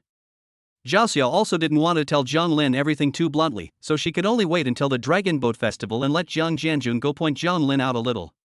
As a father, they were both men, so it would be easier to talk about it. That night, Zhang Lin felt a little embarrassed to face Mu Yunj because of his mother's words. When he took the child home, he saw that the light in the bedroom was already off, but the door was not closed, but open. Mu Yunj must have been tired and went to bed, but he was afraid that Tang Tang would want to sleep with her, so he left the door open on purpose. He also noticed that there were clothes being dried on the balcony. Tang Tang, mommy is sleeping, let's take a bath together and go to bed, okay? Zhang Lin had previously not known that Tang Tang was his child, so he had to avoid certain topics, but now that she was his child, he didn't have to be so careful. After all, when Mu Yunj was not at home, he was on his own, and he couldn't always find someone to help. Great, Tang Tang wants to take a bath with the ducks. The ducks are a toy that Zhang Lin bought for Tang Tang at a street stall yesterday. There is a big duck and a few little ducks, which can float in the big basin of water in the bath. Very good. Daodu, on the other hand, doesn't like to bathe in the water, but prefers to take a shower directly. After the bath, he usually goes to watch the news. Very self-disciplined. After tidying up the two children, Tan Tan pulled Zhang Lin into the master bedroom and asked to tell a story. Zhang Lin lowered his voice and coaxed, Tan Tan, mommy is tired from work, let's not disturb her. The lights in the room suddenly turned on, followed by the sound of getting out of bed and footsteps. Zhang Lin looked and saw Mu Yunj walking out in a nightgown, her hair falling over her snow-white shoulders and neck. She bent down to touch Tan Tan's head, her loose collar unable to hide the springtime view. And there were some red marks on her skin, on her neck. It looked a little off. Did she go on a business trip? Zhang Lin averted his gaze. Although he had some suspicions, he didn't want to ask anything, and just felt a little down in his heart. They didn't know each other well, so even if the other person was looking for a boyfriend, it was fine. She had also said before that she was single, so that was why they were living together. Under the same roof, he hoped that they would at least be honest with each other. Mu Yunj noticed his gaze. What's wrong? Tang Tang blinked her eyes. Her mother's neck was red. Had she been bitten by a bug? Mu Yunj lifted his hand and touched his neck doubtfully. Was there? Chapter 24, Applying Medicine to Her. Mu Yunj got up and went to the bathroom to take a look. In the mirror, the red marks on his neck did look a bit suspicious. No wonder Zhang Lin had looked at him with suspicious eyes. She went out and saw Zhang Lin standing silently in the doorway. She didn't want to explain anything, but still said, it should be a bug bite, it's a bit itchy. Take a look? Mu Yunj said, and leaned over to Zhang Lin, tilting her head slightly, brushing the hair on her neck behind her shoulders, so that her snow-white neck came up, her delicate collarbone, and the beautiful and elegant contours of her neckline blending into her collar. John Lin could smell the fragrance on her again. Very fragrant, very peaceful. He settled his mind and looked carefully. Although the red marks on her neck were a bit ambiguous, if you looked closely, there were indeed red dots in the center of the red marks that had been bitten by insects. Was this a mosquito bite? Mu Yunj was not sure. There hadn't been any before the time of the bath. It should be that there were small insects in the master bedroom. This season, many insects have also come out. Jiang Lin heard her mention the mountains, and subconsciously thought that she was talking about her mountain trips. Then I'll get you some ointment to apply. The medicine cabinet is in the living room cupboard, and there are usually all kinds of medicines. You're very well prepared.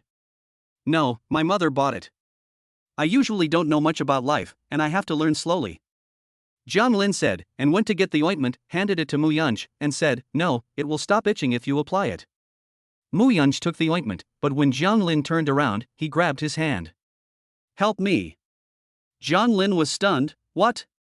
Mu Yunj's eyes were full of laughter, her hands wrapped around her chest. It's not like I haven't seen it before, why are you blushing? Jiang Lin's hand was stuffed back into the ointment, and Mu Yunj's hand was slippery. It was simply slender and supple, cool, and touching him made him break out in goosebumps. It felt like he had been tickled. He was no stranger to this feeling. Spending time with such a stunning beauty, it was impossible for him not to be moved. Not to mention, she was also the mother of his child. Once they entered the room, Mu Yunj closed the door and walked over to the bed, sitting down sideways. Her slender legs were evenly proportioned, white and long, and glistened like white jade in the light. Her waist was slender and could hardly be held in one hand.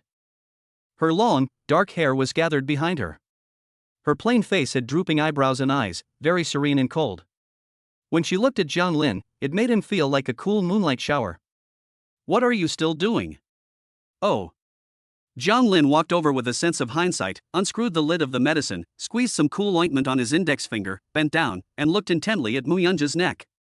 His gaze fell upon her perfect profile, delicate and beautifully curved, with tender earlobes. Leaning sideways, her nape also appeared exceptionally graceful. He lifted his gaze slightly, meeting her eyes, which were like gentle knives, with a somewhat fierce beauty. Jiang Lin quickly applied the medicine to Mu Yunj's snow-white skin, and his thumb spread the cool ointment over the red marks. Mu Yunj felt Jiang Lin's breathing on his skin growing hotter and hotter, and his body tensing up a little. After 4 years apart, is he still so innocent? Mu Yunj couldn't help but smile a little. Jiang Lin was quick, and it was all done. I feel like my back itches a little too. Mu Yunj wanted to tease him, so she turned her back to Jiang Lin, tousled her hair to the front, and then slightly pulled apart the shoulder strap of her nightdress on her left shoulder, revealing her snow-white back, and her shoulder blades looked like butterflies because she leaned slightly forward. The skirt slipped down, revealing her overly delicate skin. It was as white as lamb's fat jade. Her dark hair, on the other hand, was so black that a few strands of it hung down carelessly on her snow-white back. Jiang Lin looked and saw that there were indeed a few red bumps. He wondered, these mosquitoes are really poisonous. I'll go buy electric mosquito coils later. I guess there are a lot of trees outside, so there are a lot of bugs this season. The windows don't seal very well, and the bugs will get in through the cracks. I guess I'll have to burn mosquito incense every day from now on, otherwise I won't be able to sleep at night. Mu Yunj listened to his rambling, but the movements of his hands were still very gentle. After applying the medicine, he didn't make any extra movements and just took a few steps back. She glanced back at Jiang Lin. Huh? Is there anywhere else I should apply the medicine? There is none. Mu Yunj arched her lips slightly, gathered her clothes, and her tone was much gentler. You have applied the medicine, remember to wash your hands. I know that. Jiang Lin said, and then went out. I will leave the door open, I will come back later to give you mosquito coils, don't go to sleep yet. Mu Yunj let out a small sigh when she heard the footsteps go away. She is not after money or sex, but she is willing to give so much? She had a little more expectation for Jiang Lin's test. As Jiang Lin walked out the door, the hot wind blew on his face. He let out a heavy breath and teased himself, testing an honest person like me with this kind of thing? That's too much. After all, Mu Yunj's looks are here, even though she has given birth to 2 children, but this body and face, it's simply impossible to tell. If he weren't serious, who could resist? Jiang Lin walked all the way to the small shop at the entrance of the community and bought a few quite expensive electric mosquito coils that were said to be healthy and harmless. When they got home, Tang Tang was lying on the floor in Muyun's room. Daodu was watching Animal World. Dad, you can watch this with me. Jiang Lin nodded. Okay, I'll just go put something away. Daodu happily sat down and waited for Jiang Lin on the sofa. Jiang Lin put mosquito coils in the master bedroom and the children's room, and then went into the living room to sit with Daodu. Daodu watched for a while, and Muyunj came out of her room. Tang Tang had fallen asleep. She sat on the other side of Daodu. But you can't just look after one child and ignore the other. I'll keep Daodu company and watch the penguins. Life is so hard for the penguins. Daodu leaned against Jiang Lin. The penguin fathers go out to find fish, but what if they don't come back? The ocean is so dangerous. The penguin mothers and babies are still waiting for them. If they don't come home, will they be sad? Jiang Lin didn't know what to say, because he didn't understand it either. Maybe. Daodu immediately hugged Jiang Lin. Dad, you mustn't leave us. We're a family now, and we have to stay together. Isn't Daodu a man? Even a man needs a father. Jiang Lin laughed. Okay, I will definitely stay with Daodu forever. When Daodu grows up, he will think his father is too old and doesn't want him to follow him around. No way, I'm a man, and a man has to be responsible. Jiang Lin patted Daodu on the shoulder. After a while, he saw that he had stopped talking and seemed to have fallen asleep. Although Daodu usually acts very smart and sensible, he is ultimately just a child of more than 3 years old, and he is still very dependent on his parents and does not feel secure. He hugged Daodu and put him to bed to sleep. Only then did he return to the living room to prepare to turn off the TV. Only to find Muyunj also asleep against the sofa. Another sleep. Jiang Lin turned off the TV and the living room driver came down. He saw that Muyunj was sleeping very soundly and that she was very thin. After a moment of hesitation, he picked her up in a princess carry. Muyunj was actually very light and easy to lift. As her body hung in the air, she seemed to murmur, and then rubbed against his chest. Jiang Lin walked towards the bedroom, her long hair swaying slightly, tickling his arm. When they arrived in the bedroom, he gently laid her on the bed. Her long, dark hair spread out on the bed like seaweed, making her face look small and delicate. As she slept with her eyes closed, she looked like a flower in the night. He couldn't help but smile, and covered her soft body with the quilt. Tang Tang also slept next to them. Seeing the mother and daughter, Jiang Lin patted Tong Tong's head and wished her sweet dreams. Chapter 25, New Love Meets Old Love. On Thursday morning, Jiang Lin woke up and found that 100,000 yuan had also been added to his bank card. Transferred to him by his parents. His child had already been sent to kindergarten by Muyunj. He saw that Muyunj had sent him a message. Working near your company at noon, let's have lunch together. Jiang Lin looked at it and saw that the cafeteria at his company was delicious, but it was not suitable for bringing family members. As for the restaurants outside, he didn't know which one was better. After all, it was Muyunj's first time eating out with him, so he still wanted to eat something good. It's so hot, and she still has to sell outside, it's really not easy.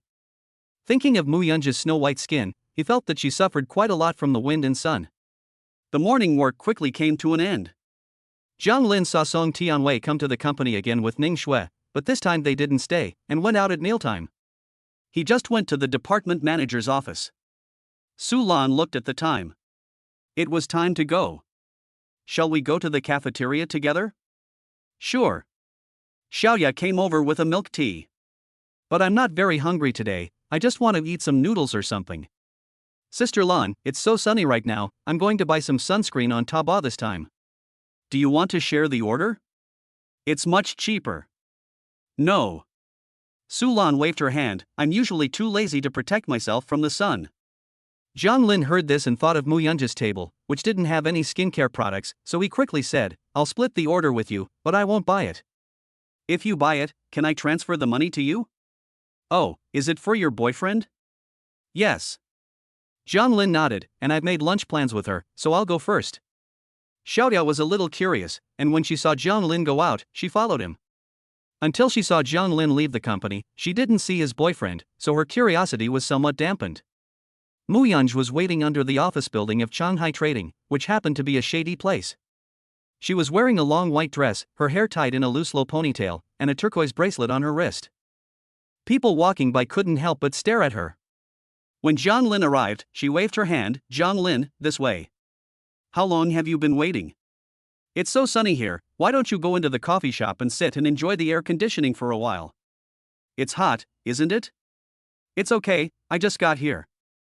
I had some business to take care of over here, and I thought your company was nearby, so I thought I'd drop by. Do you want a tour? Mu Yun shook her head with a smile. No need. Let's go eat first, I'm busy in the afternoon. You just got back from a business trip and you're already so busy? There's nothing I can do about it, that's just the way work is. Mu Yun drove over and took Zhang Lin to the nearest restaurant nearby. After parking the car, they went inside.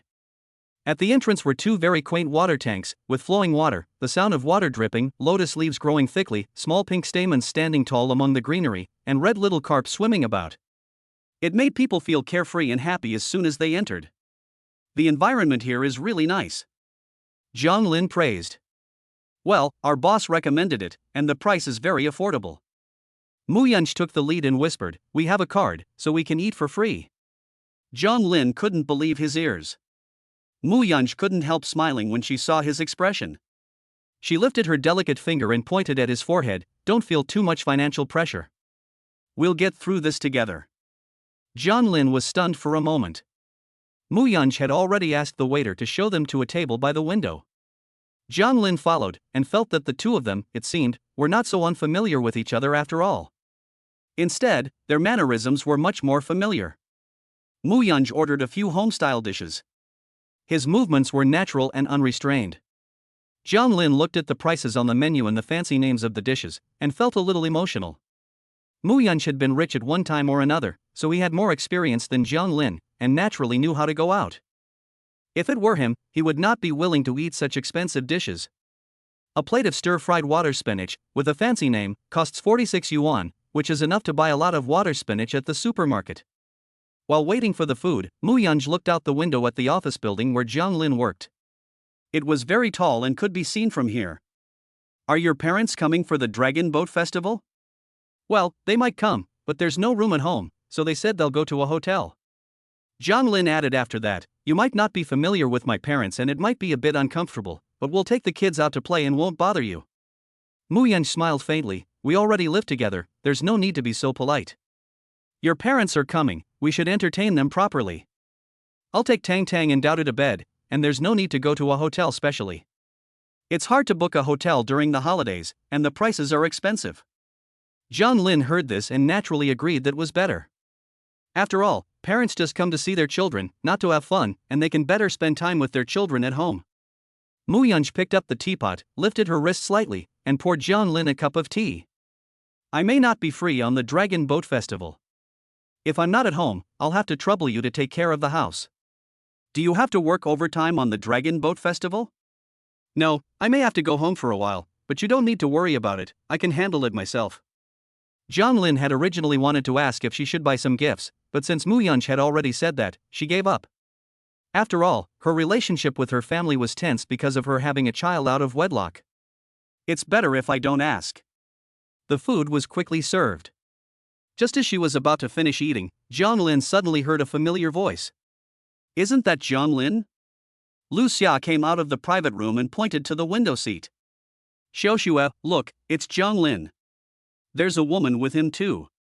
Could it be his new girlfriend who's pregnant? Ning Xia was still holding Song Tianwei's arm, frowning. After being humiliated last time, she didn't really want to run into Zhang Lin. However, when she heard that Zhang Lin's current girlfriend was also there, she couldn't help but look over there with her eyes. Zhang Lin also heard the sound and looked over, and the woman opposite him also turned her head. For just a glance. Ning Xue felt her breathing catch. This woman was so beautiful, slender figure, long hair down to her waist, although her clothes were simple, but her face was beautiful, and very elegant. She felt inferior in the face of this woman. With such looks, she could find a rich second-generation heir at least a local man with substantial assets. How could this woman look down on Zhang Lin's kind of conditions? Song Tianwei has seen a lot of beautiful women, but when he saw Mu Yunj like this, he was still amazed. This is not the kind of beauty with heavy makeup and exquisite dressings, but the kind of naturally beautiful woman with no embellishments. At a glance, she has a cold temperament and is not easy to approach. She is the type of person who is aloof and unapproachable. Even if she were in the entertainment industry, she would be able to compete with the most popular stars.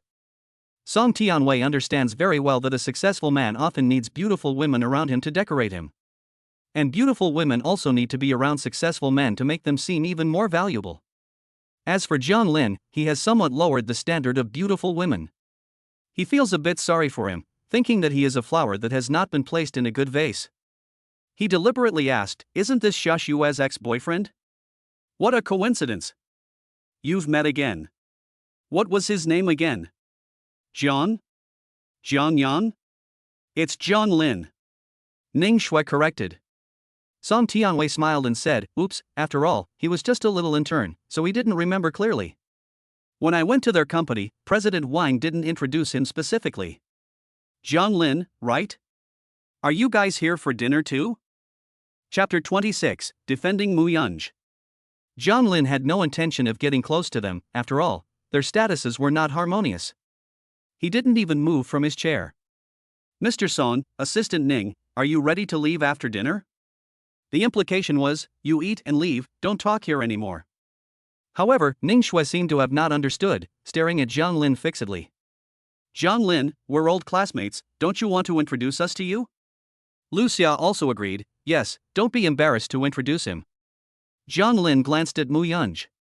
Mu Yunj didn't wait for Jiang Lin to speak, and slightly raised the corners of her mouth. "I'm Jiang Lin's girlfriend."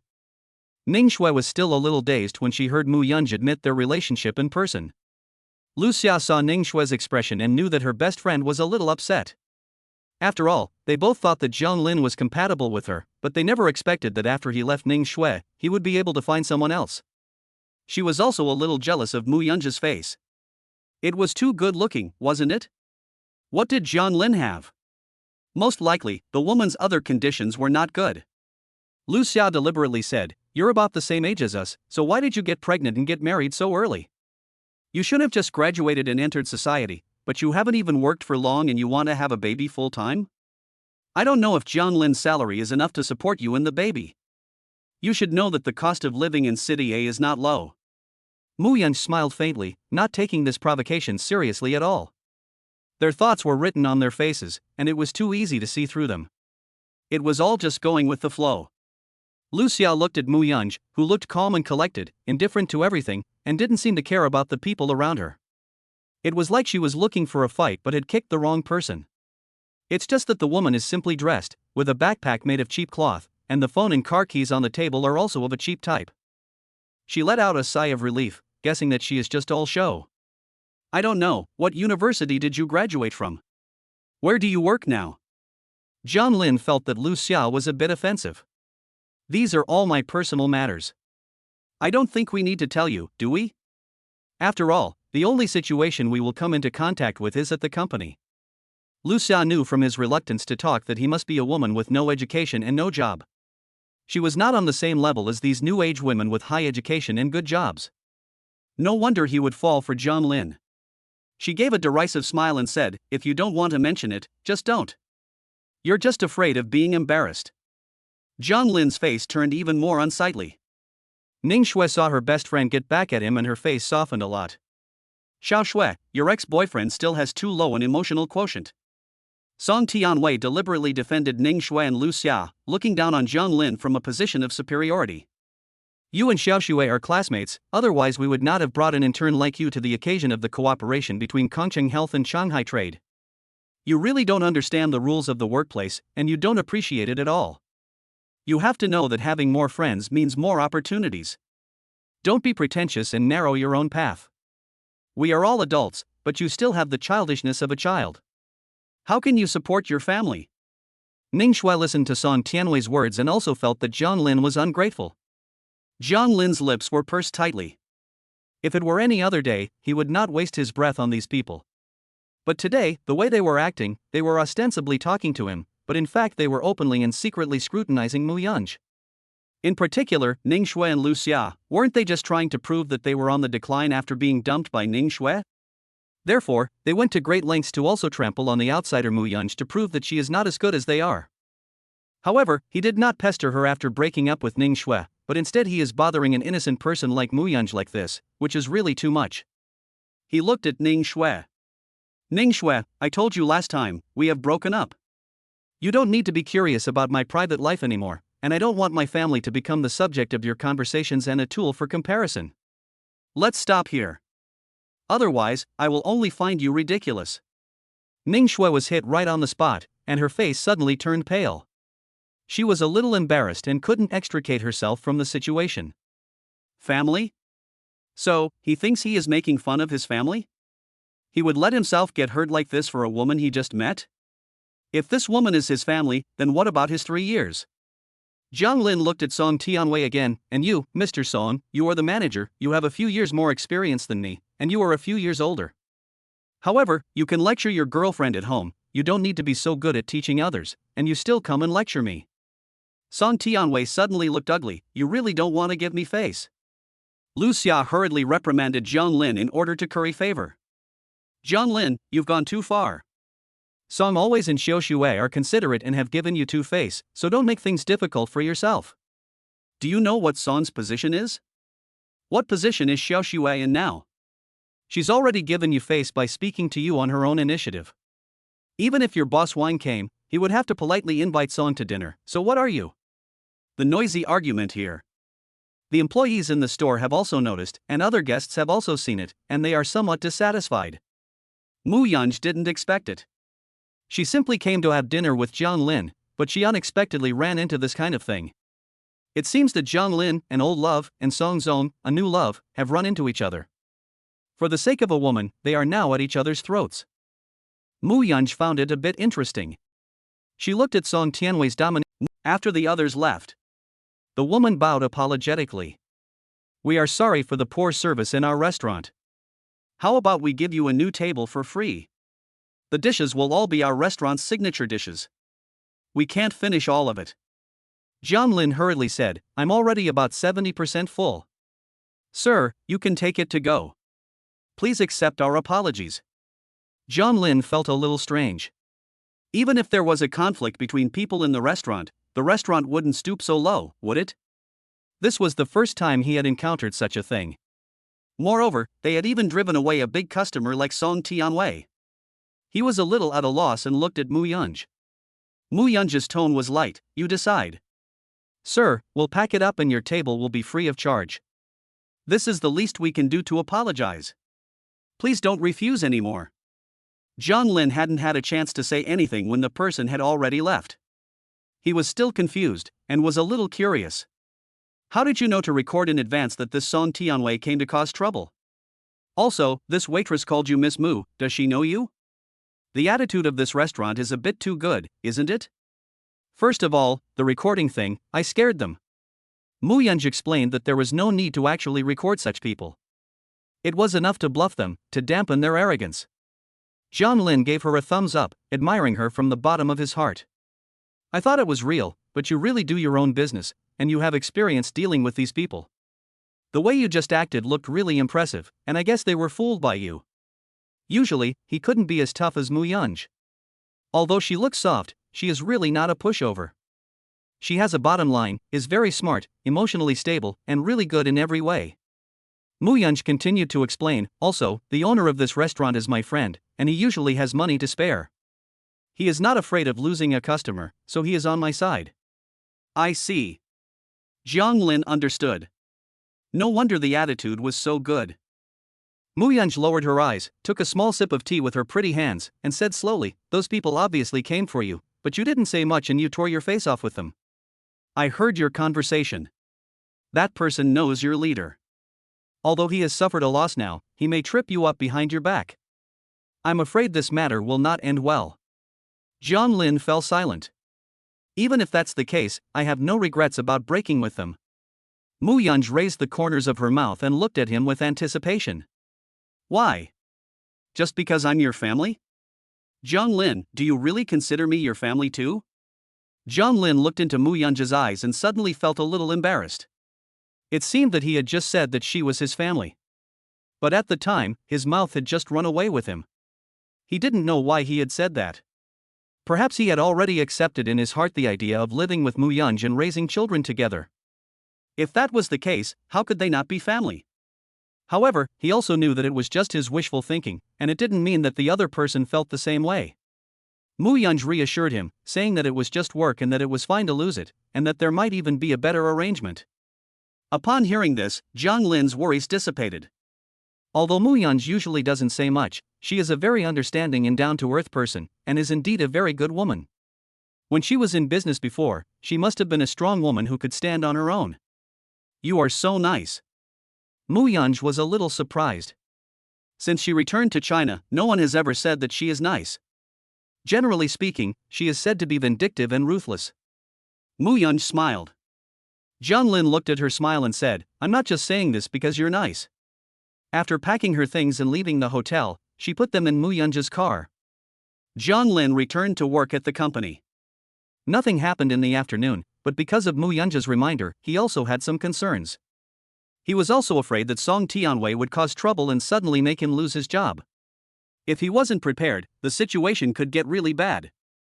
So, he still had to be prepared in advance.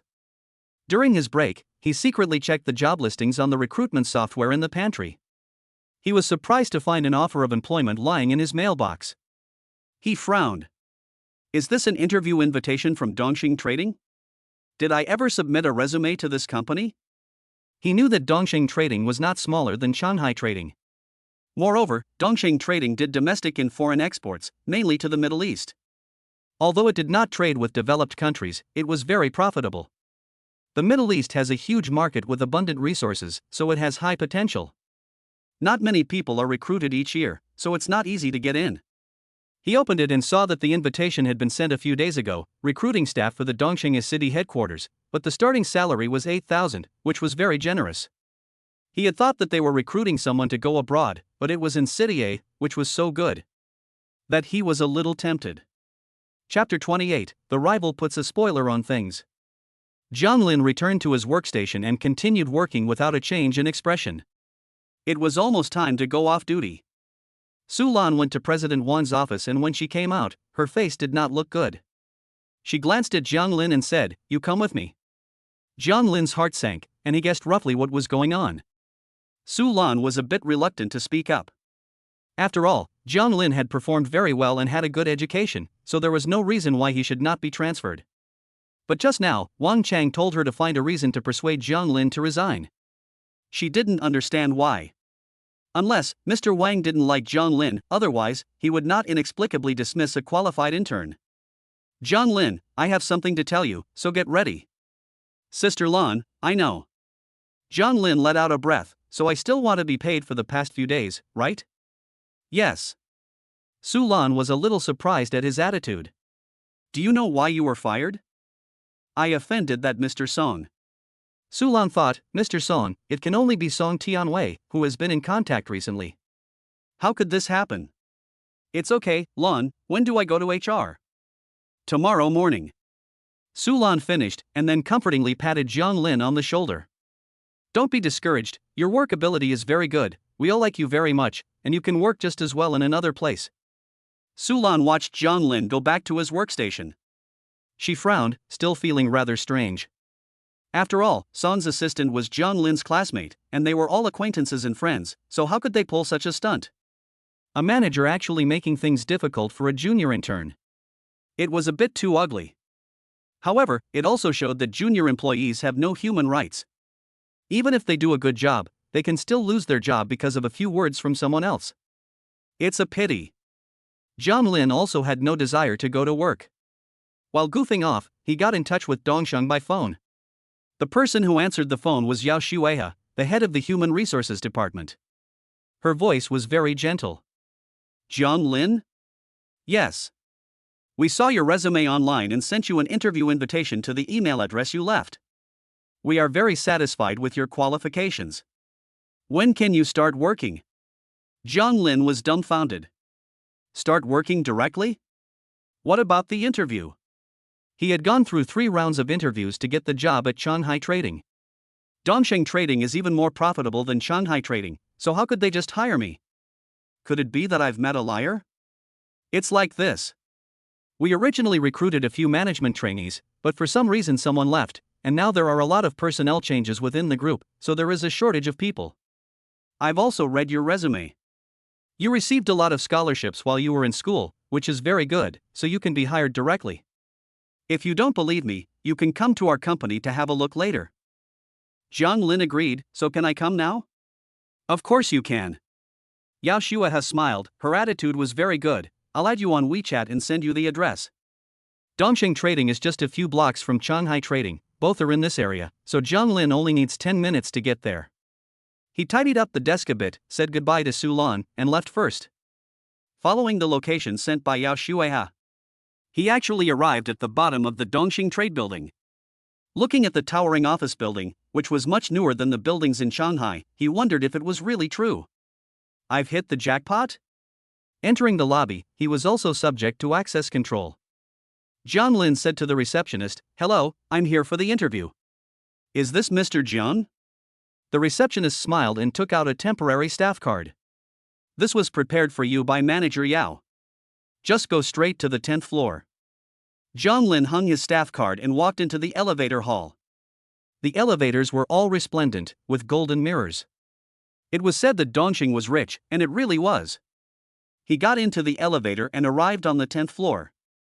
At the elevator entrance, there was a woman in professional attire, about 30 years old, very feminine, with a friendly smile, like an older sister. There was also a very light and elegant perfume on her. "Hello, Zhang Lin." Yao Shueha extended her hand to shake Zhang Lin's hand and welcome him to Dongsheng Trading. Your major is also related to finance, which is very suitable for our company. You need to rotate positions in the company for 1 year, and the salary for the rotation is 8,000 yuan. Yao Shua has said, adding, "Of course, this is up to you to consider." Zhang Lin is not a fool. With such a good thing, of course he would not refuse. "Sister Yao, I want to ask you, does this job require business trips?" Not for the time being. You don't have to travel abroad, do you? Yao Shua has smiled and said, "Of course not. We have a dedicated expatriate staff, and no one from City A will be sent abroad, so you can rest assured." Zhang Lin nodded and said, "When should I start? After the Dragon Boat Festival?" The reason Zhang Lin asked this was that if he came before the Dragon Boat Festival, he would definitely not be able to work for more than a few days before having to enjoy his holiday, and the company would definitely ask him to come back after his holiday. No, come as soon as possible, the sooner the better. If you can come tomorrow, that would be perfect. Yao Shueha's smile remained unchanged. She had been urged by the general manager for several days before she managed to lure Zhang Lin here. She knew full well that Zhang Lin was working for another company, which was why she had deliberately offered him a salary of 8,000 yuan to lure him to switch jobs. Now, the task was finally about to be completed, and the sooner it was settled, the better. After all, she had heard from the general manager that the matter had been arranged by the young lady at the top. If you join the company before the holiday, you can still enjoy the company's welfare gifts. Zhang Lin was in a great mood. It was really just as Mu Yunch had said, she had lost one job but gained a better one. "Thank you, Sister Yao, I'll come at 10 o'clock tomorrow morning, is that okay?" "Yes." Zhang Lin went home in a good mood. Mu Yunch had already heated up the food at home, which she had packed at the restaurant at lunchtime. She didn't ask any questions and just greeted her and went to rest after eating. Zhang Lin really wanted to talk to Mu Yunch, but thinking about the fact that she had lost her job, she didn't want to add to Mu Yunch's worries, so she didn't say anything. She waited until Dongxing's job was settled, and then he invited Mu Yunch to dinner to share the good news with her. This way, she wouldn't be disappointed if things didn't work out. The next day, Zhang Lin went to Shanghai Trading. She quickly finished the paperwork with the personnel department and returned to her workstation to pack her things. Shaya frowned and said, "Zhang Lin, you're leaving already? That's a shame, I thought I could be your colleague forever."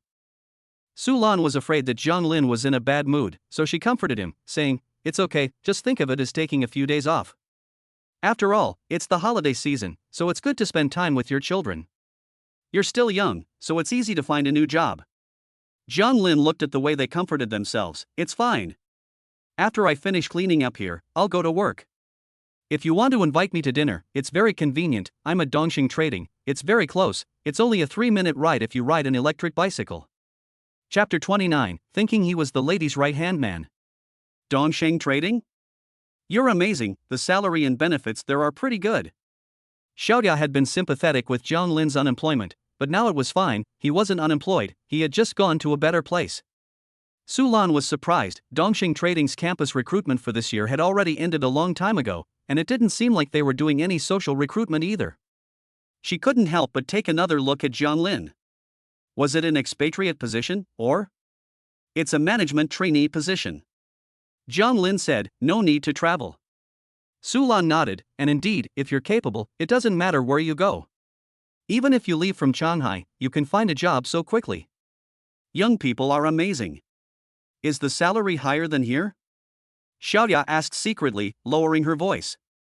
Although internal salaries are not to be discussed, those who have just joined Shanghai are unlikely to earn more than 6,000 yuan. It's a bit higher. Xiaoya's eyes turned green with envy. This job is well worth losing. Minister Wang Shan passed by the department and thought that Zhang Lin was leaving today, so he came over to take a look. Unexpectedly, he saw that the young man was not only not in a low mood, but was smiling and happy. He couldn't help but wonder a little. Originally, this was indeed not quite right, but Song Tianwei had specially called him to do this favor, so he couldn't refuse. Anyway, it's just a little intern. It's irrelevant. Zhang Lin, you're not gone yet? Xiaoya also learned from Su Lan that Wang Shan had deliberately let Zhang Lin lose his job. So, when she saw Minister Wang coming, she deliberately said that he was in no hurry anyway. His new company was very close by, so it would only take a few minutes to walk there, even if he took his time. Really? Wang Shan was surprised. After all, if someone like Zhang Lin was fired, he would also lose the opportunity for campus recruitment, and it was probably not easy for him to find a satisfactory job. How could he have found a job so soon after being fired? As he thought about it, he realized that there were indeed many companies in the area, large and small, and that it was pretty good to work anywhere. He thought that Zhang Lin had gone to a small company. I think Minister Wang is right. Xiaoya nodded. Zhang Lin, you must work hard at Dongxing Trading and remember the teachings of our Minister Wang. Wang Shan frowned. Dongxing Trading? If you say that Shanghai trade is good, then Dongxing trade is pretty good, and it's also quite difficult to get into. It seems that this year they have only recruited from a few prestigious universities. Zhang Lin, you got into Dongsheng? Well, I'll go over there after I finish packing. Wang Shan didn't realize that this kid was so lucky. It seems that Song Tianwei's deliberate difficulties not only didn't suppress him, but instead made his job even better. This was really a stroke of luck. After Zhang Lin left, Wang Shan also called Song Tianwei. Mr. Song, Zhang Lin has already left. This young punk doesn't know his place, and he should learn a lesson. Song Tianwei felt very good when he received the call. He sat in his office chair, looked at the computer in front of him, and could imagine Zhang Lin walking away in a daze. He dared to say that he was old and didn't want to listen to his preaching? Well, now, I'll teach him a good lesson. Let him know that in this society, he is one rank above Zhang Lin. A casual remark can make the other person lose their job. Right now, Zhang Lin probably doesn't know how he actually lost his job. Maybe he knows too, and if he does, he's very angry, but there's nothing he can do about it. Song Tianwei let out a relieved smile. This time, thanks to President Wang, let's have dinner together next time. Wang Shan didn't hang up, but said, I heard that he went directly to work for Dongxing Trading. What? Song Tianwei frowned, his voice raised a few decibels. He was thinking of using some of his energy to step on Zhang Lin.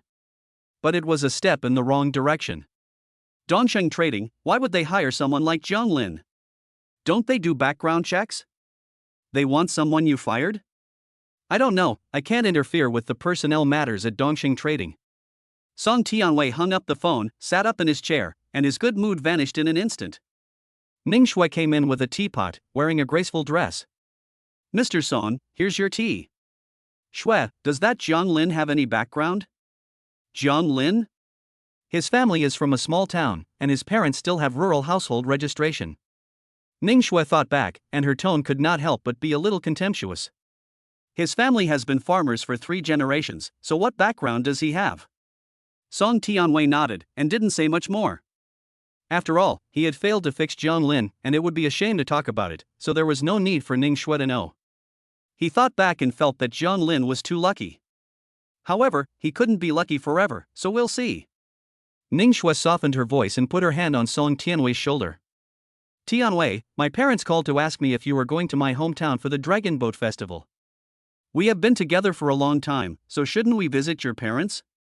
Song Tianwei was impatient, but after all, he was Ning Shue's first man, and now that they were living together, they could be considered to be in a good relationship. He could not ignore Ning Shue's feelings either.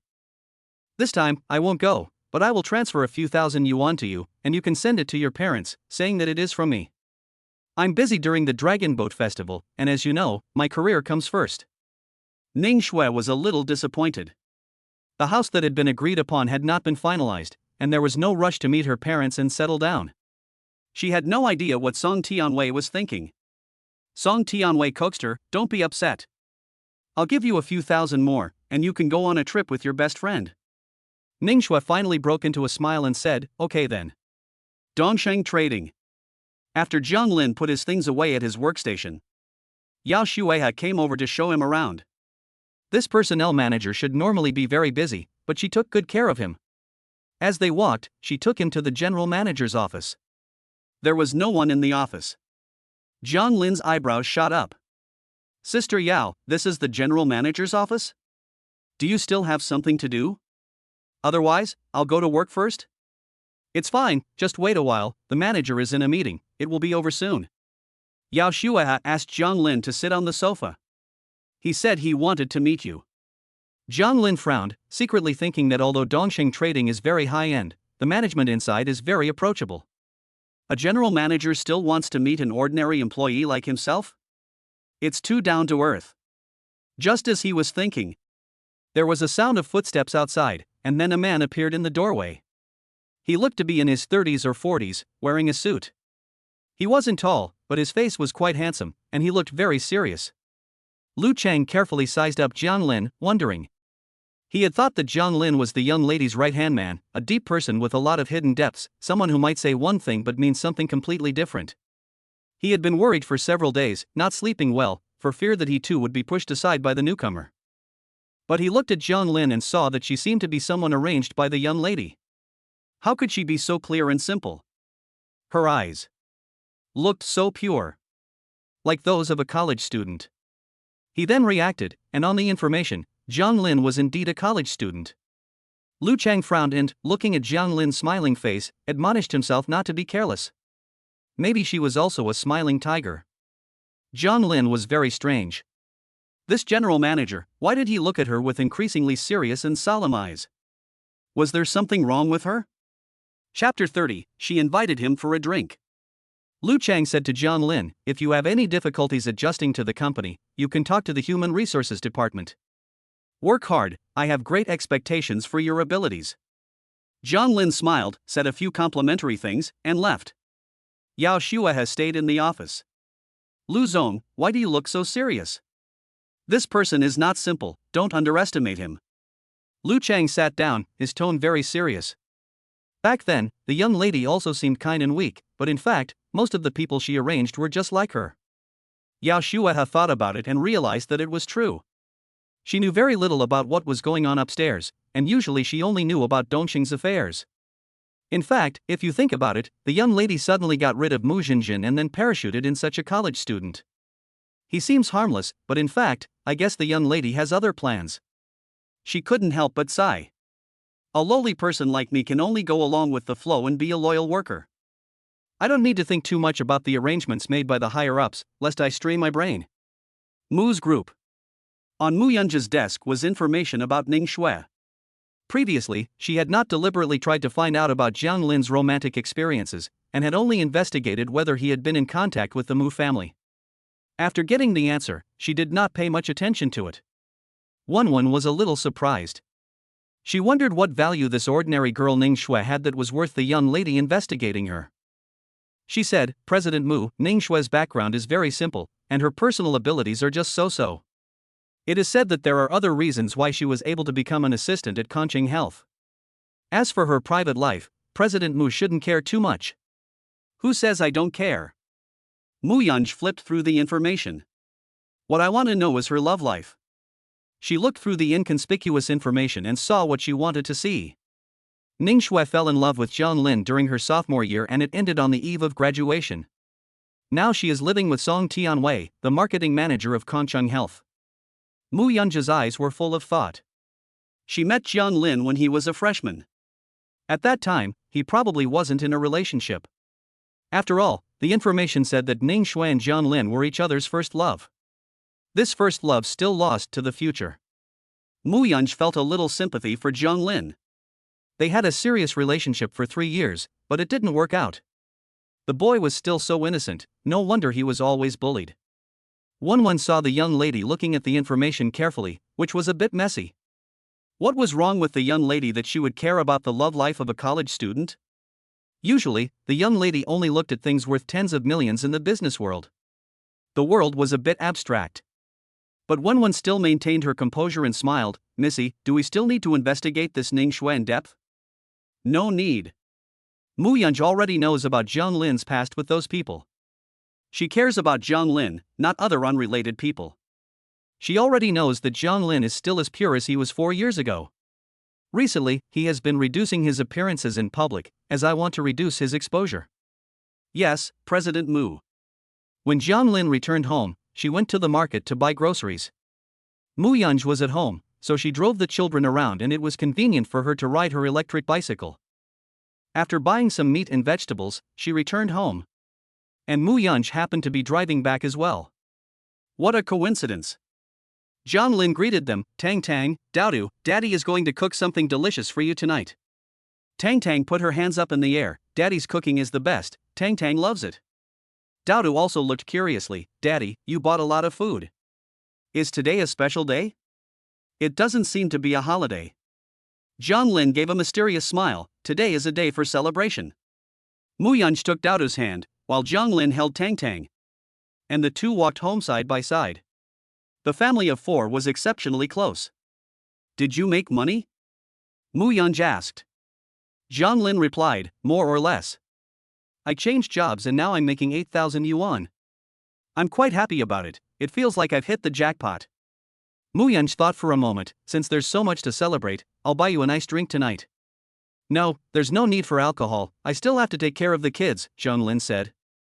Mu Yunj laughed and said, it's not strong, don't worry. Jiang Lin didn't refuse when he heard this, so as not to seem to be letting down Mu Yunj's good intentions.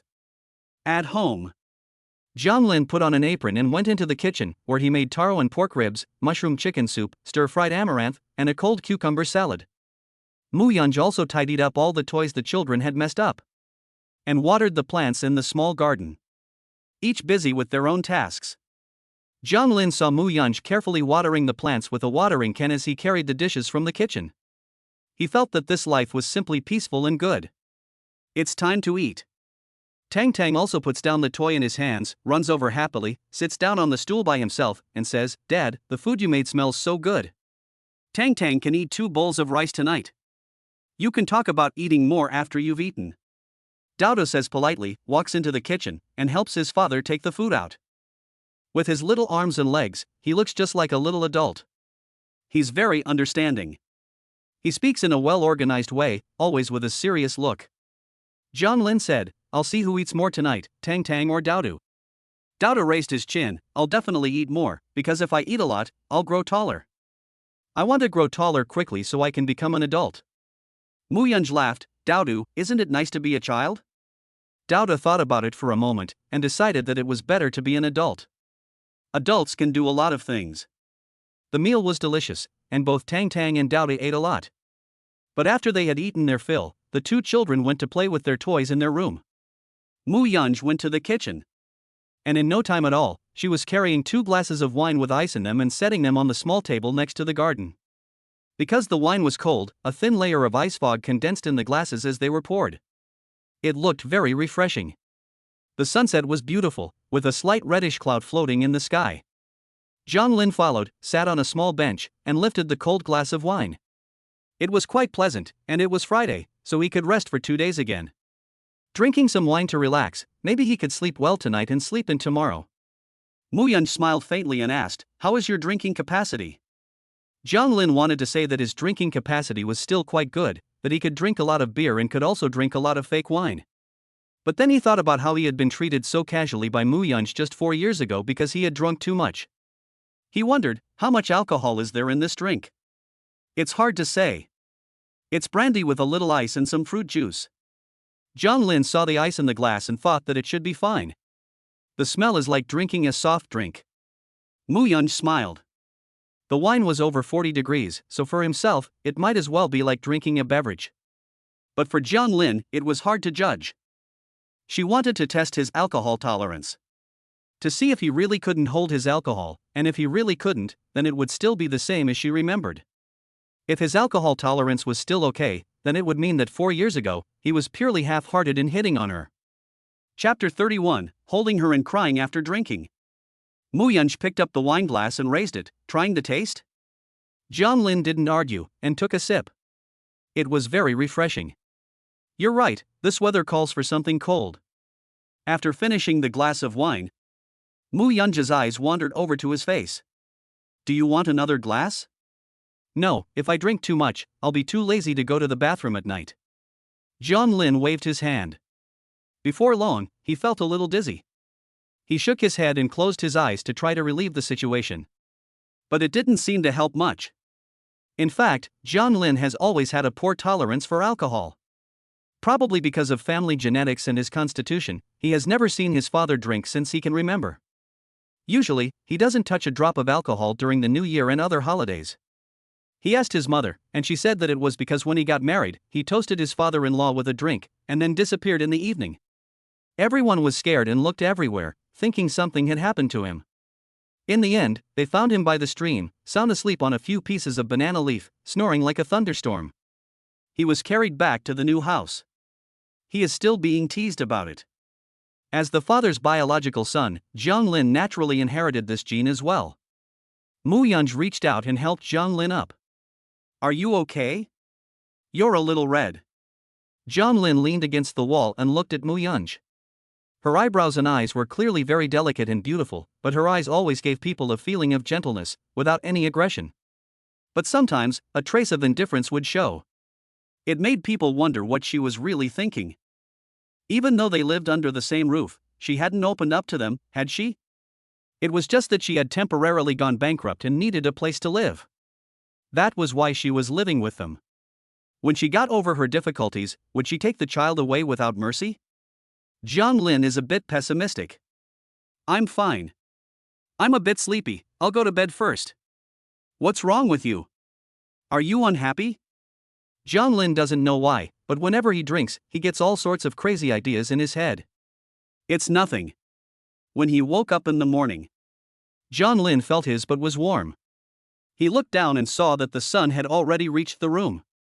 It was already early summer and the temperature had risen a lot. During the day, it could reach 27.8 degrees. The sun outside the window was shining brightly, and the plants were all wilted from the heat. Damn, what time is it? Why didn't my alarm go off? He sat up in a panic, then realized, oh, it's Saturday, I don't have to go to work. He had only just started working, and already he was dominated by work. Jiang Lin rolled over. It was so hot, he might as well stay at home. Isn't this my room? This is Muyunj's room. No, Jiang Lin carefully recalled, and all he could remember was that he had drunk a glass of wine last night, and then passed out? The question is, how did he end up sleeping here? He clearly remembered that he wanted to go back to his own room to sleep. He nervously looked over as he heard footsteps at the door.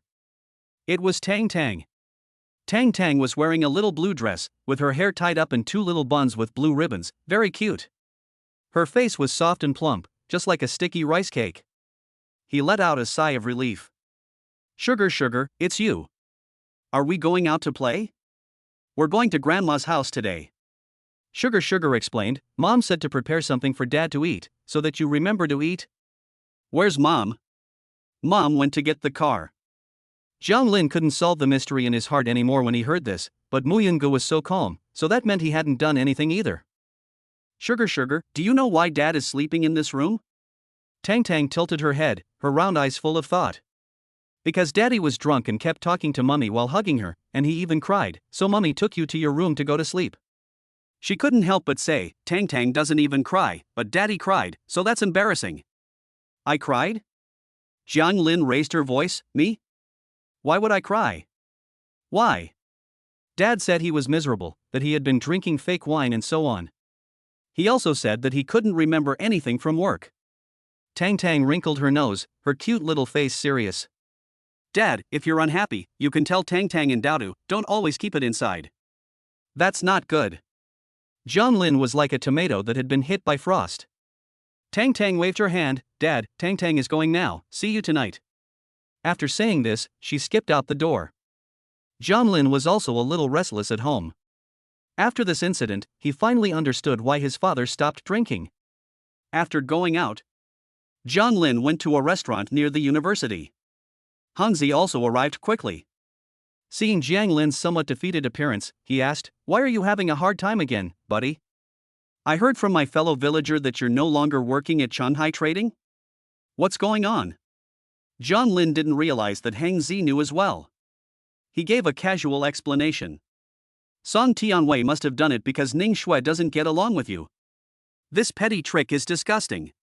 He looks bad, but his character is still so despicable. Hang Zi felt angry when he heard it. Fortunately, you found a new job, otherwise I don't know how that couple would be laughing behind your back. He changed the subject. But since there is nothing wrong with your work, why are you still feeling down? You're still bored out of your mind, and you want to meet up with your buddies, right? No. Zhang Lin sighed. I got drunk after just one drink last night, and then I cried while hugging the mother of my child. Wow, you're quite the actor. Hangzi's mouth curved into a smile. Brother Jiang, you really are my brother. They say that if a woman cares about you, she'll fall for you. What you did just now struck right at the heart. I'm not pretending, I really drank too much. Zhang Lin put his hand on his head. I'm so embarrassed. She must think I'm unreliable now. This morning, she went straight out without meeting me. Hangzi patted Zhang Lin on the shoulder. Don't feel bad, everyone has stressful times. Just think, you've been in and out of relationships for 3 years, and Ning Shui still doesn't get along with you. It's normal for you to feel uncomfortable. You have a deep and profound love for Ning Shui, and you can't just let it go. If you were really that easygoing, you wouldn't be you. Besides, you've been under a lot of pressure recently raising your child, and once you relax, your emotions will rebel, right? Zhang Lin thought about it and agreed. In the past, when his friends in the dormitory broke up, they were miserable for a week or two, and it didn't get better for a month. It's only been a few days for him, so it's normal to feel bad, right? Hangzi was curious. From what you're saying, you and the mother of your child are living under the same roof, but you're still not close? We're not. Zhang Lin rubbed his hands together. She's only doing it for the sake of the child. Then you're wrong. Hangzi was dumbfounded. If she was only doing it for the sake of the child, she wouldn't be living with you. You just don't get it. She definitely wants to spend her life with you, and it's up to you to show her. Really? Zhang Lin frowned. I don't see it that way. What do you think it's going to do? You just need to seize the opportunity. If she can accept you and marry you, you'll have a child and a wife. How happy will you be? Zhang Lin pondered. He hadn't thought about getting married yet. But while he hadn't thought about it, Muyang was being pushed really hard. Chapter 32, the grandchildren are squeezing the Muyun family for benefits. The Muyun family mansion. In the living room of the main building, Su Manhua teased Sugar and Peas while occasionally glancing at Muyang, who was sitting on the sofa reading a book. Of her children, only her eldest daughter Yunj was the most beautiful, and her character most resembled that of the old master. However, she was slightly more paranoid. She wondered how her gentle daughter had become so stubborn that she would not listen to anyone, acting arbitrarily and not caring about her family. She sighed. After Fu Chang last returned, he still came here from time to see your father and me. The Fu family is a scholarly family, and he is also an associate professor at a university, and is also young and promising. Back then, when you were at home studying with him, the old master always taught the two of you together. If it were in ancient times, you would not only be friends, but also childhood sweethearts. Muyang flipped through the book without pausing, without even looking up, and didn't see your mother marry your childhood sweetheart. Su Manhua was so taken aback by her words that she couldn't speak. What green plum blossoms? And you didn't marry your classmate either. I'm tired of talking to you. For every comment you make, I get 10 back. Su Manhua walked over to the sofa and sat down. I have racked my brains over your marriage, and I don't have any selfish motives myself. You think it's a disgrace that your daughter has raised 2 children without getting married. So you need a son-in-law to enhance your status. Su Manhua looked at her daughter in surprise. Is this how you see me? All the men I found you were from good families, with good character and education. Our family doesn't lack money, so why do I need a son-in-law to enhance my status? Mu Yunj smiled faintly. If not, then I really can't understand my mother. You're in such a hurry to find me a man, is it really for my own good? Su Manhua's lips moved twice, knowing that in Mu Yunj's eyes, she could never be a good mother. The events of the past had long since broken her daughter's heart, so no matter how much she said or did, it would all be in vain. If she didn't love her grandchildren, Mu Yunj would never have come to the door. Su Manhua was a little helpless, so she softened her tone. Yunj, even if I don't find you a husband, Tang Tang and Daodu will always need a father. You find one yourself, and I won't interfere. You are usually so busy, so just consider it your way of caring for the two children.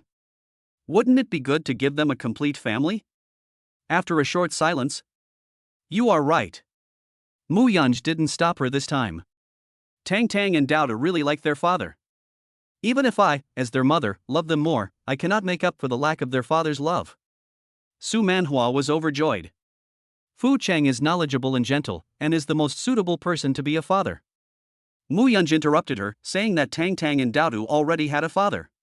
You mean, you already have a partner? What is your family background? What is your education level? What do your parents do? Although I don't care about material things, marriage still requires matching social status, especially for someone in your position, who has an ulterior motive, not a few. Mu Yunj put down her books. It was getting late, and we should go back. Su Manhua knew that Mu Yunj had lost patience. She hurriedly said, Don't go yet. Your father will be back soon. Although he doesn't say it, he really loves Sugar Plum and Daodu. It's rare for him to come back once, so let him meet the children. Mu Yunj endured and picked up her book to flip through it again. Su Manhua didn't dare to bother Mu Yunj anymore, or she would just leave. She turned her head and said, Daodu, Sugar Plum, Grandma has planted blueberries in the backyard, and they are ready to eat. How about I take you to pick some? Tang Tang was interested as soon as she heard about picking fruit. She turned her head and looked at Daodu, saying, Brother, let's go quickly. She took Daodu's hand and whispered, Dad is so worried about buying expensive fruit. Let's pick more blueberries and take them home for Dad to eat. Daodu agreed that this was a good idea. When he went shopping with his father, he saw that his father always carefully considered the cost of everything. There were a lot of things at Grandma's anyway. Let's see what we can take home, anything will do, to make Dad happy. Otherwise, Dad will be lonely at home alone. With that, Daodu looked around. When they reached the backyard, Su Manhua asked, Daodu, you have a father now? Daodu didn't want to answer this question. When Mum came, she told him not to tell Grandma anything about the family. He thought, Grandma wants Uncle Fu to be their father, and maybe he will drive their father away. This is naturally something that cannot be discussed. Grandma, are there any other fruits here besides blueberries? I want to take some home to eat. Yes, there are a lot of fruits at home. Is your mother too busy to buy you fruit? Su Manhua didn't think much about it. She knew that Sun Shofang had helped take care of the children before, but now Mu Yungu was taking care of the children herself. She couldn't possibly take care of them as well as she could. Daodu could tell Grandma if there was anything else he wanted.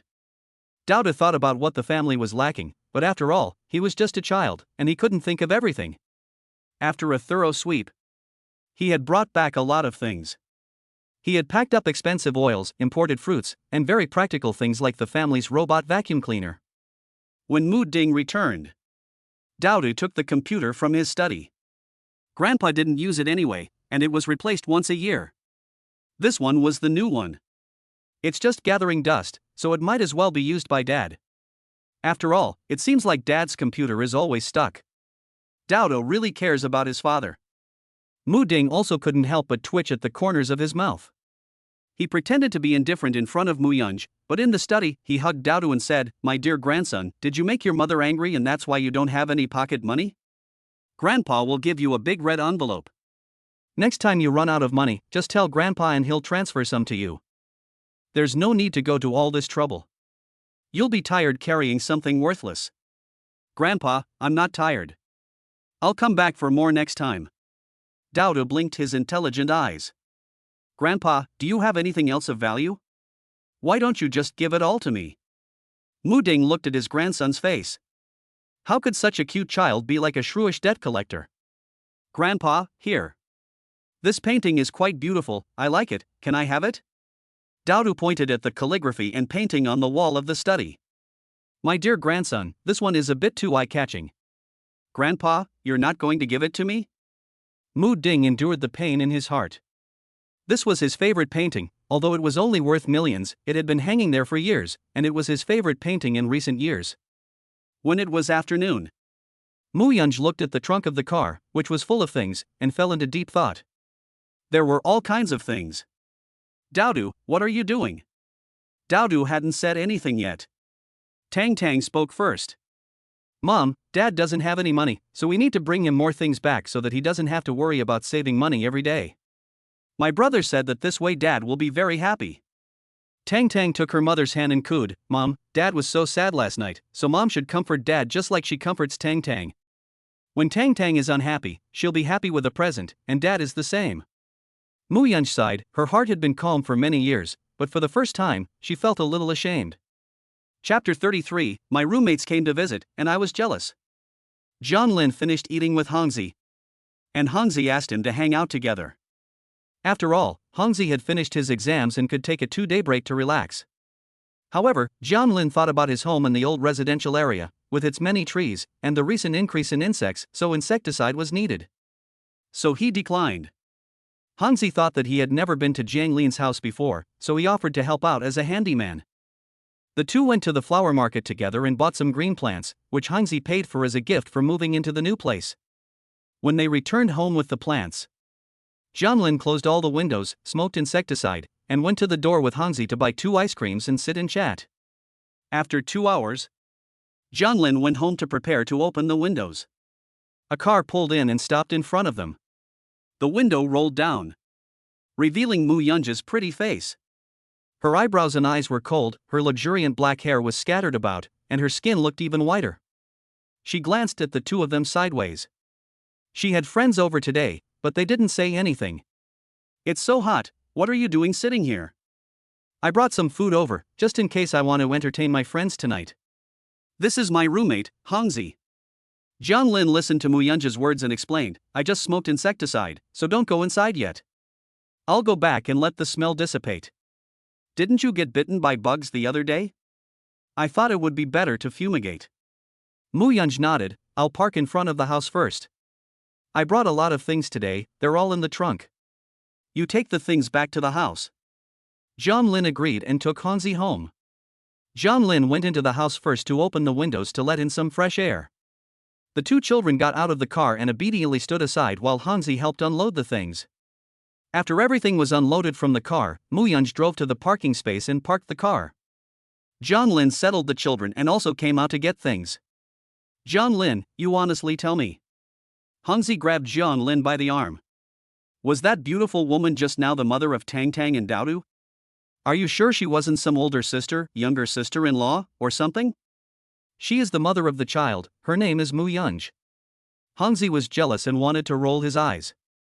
She was so beautiful, she was like a goddess with long black hair. However, since she was his brother's person, he didn't want to praise her too much, or it would seem like he had bad intentions. He gave her a thumbs up, and said that his sister-in-law really was very beautiful. John Lin nodded, he also thought that Mu Yunj was really very beautiful. Moreover, there was a feeling that he had seen her beauty somewhere before. Hongzi wondered, don't you feel amazed every day when you look at her? When you look at this face, can you still think of your ex-girlfriend, and can you still cry after drinking too much? John Lin, touch my nose bridge. I don't know either. Maybe it's just that I look at her every day, so I don't feel amazed every time, but most of the time, I still feel amazed. Hongzi felt that John Lin was just not appreciative of his good fortune. If he had such a good-looking mother, no one would ask him who Ning Shui was, and he would have already forgotten about her. Who the hell cared about Ning Shui? Tang Tang was drinking some banana milk, her face a little sweaty. Dad, Uncle Hongzi, what are you talking about? Nothing. Hongzi smiled. Tang Tang, when your uncle has a son, will you be his daughter-in-law? No way. Tang Tang stuck out her tongue. So many people want Tang Tang to be their daughter-in-law, she won't have time for them all. Hongzi couldn't help laughing. He carried everything into the house. Although Jiang Lin's house was not big, it was really warm and welcoming. He had a son and a daughter, and a beautiful wife. He was envious. John Lin put down the last thing. Tang Tang, did you go shopping today? You brought back so many things? No, we got everything from Grandma and Grandpa. My brother even got Dad a computer. Tang Tang sat on the sofa, crossed her legs. After all, Grandma and Grandpa had a lot of stuff at home, and we could just take whatever we wanted. Next time Dad wants something, just tell Tang Tang and brother, and we'll go get it. John Lin was a little speechless. Had they been shopping for bargains? But John Lin crouched down and looked at the miscellaneous stuff. A lot of it was really useful. He put everything away in different categories, putting the fruit and vegetables in the fridge, and washed some fruit to serve to Hongzi. Hongzi, you're good at manual labor, help me see where in the house it would be best to install a robot vacuum cleaner. I'll cook dinner, you find something to do. Hongzi was puzzled. You're really not being polite. I thought I wasn't coming empty-handed either. If you don't do any work, do you still want to be my daughter's godfather? Hongzi thought about it, and it was true. So he picked up the robot vacuum cleaner and went to install it. Tang Tang followed him like a little tail, looking mysterious. Uncle Hongzi, are you going to be Tonton's godfather? Yes. Does Tang Tang want to? Tang Tang held out her white, plump hand. You have to pay me first. I don't have any money, uncle. Then there's nothing I can do. Tang Tang sighed regretfully, saying that only someone with money can be a father. You don't even have any money, and you want to be Tang Tang's father? That's just not going to work. Ha ha ha! Hang Zi almost died from laughing at this child. How can someone so young and sprout like have such a clever mind? He's downright devious. Does your father have any money? He doesn't seem to have any money either, so why do you want to recognize him as your father? Tang Tang put her hand on her hip, looking serious. Tang Tang is going to make money to support her father. Hongzi was melted. This daughter is good, attentive, and like an angel. Tang Tang, just tell me, what kind of sack do you like? Tang Tang pouted her lips and walked away. Hongzi's phone rang. He saw it was Yang Jia, so he answered, I'm having dinner at Jiang Lin's house. You guys want to meet up? Dinner? Forget it, he's already cooking, and you want to come over? I'll ask, but you have to bring a gift, otherwise Tang Tang will dislike you. Hongzi asked Jiang Lin, and Jiang Lin agreed. Before long, Yang Jia and Xiao Pingqing arrived with gifts. Fresh graduates don't have much money, but they pooled their resources to buy some useful gifts. Jiang Lin had already prepared a whole table of dishes. You're so polite, just coming over and bringing gifts, so formal. Who says we're here to babysit? Xiao Pingqing sat on the floor, smiling, playing with Tang Tang's toys. You two kids are just too cute. No wonder you're willing to be a stay-at-home dad. Who said that? I'm just a part-time stay-at-home dad. Yang Jia was also envious. Where's your sister-in-law? I don't see her. She hasn't returned yet. She said she was going to buy some roast duck at the entrance of the community. At this time, the sound of the door opening was heard. And both looked towards the door.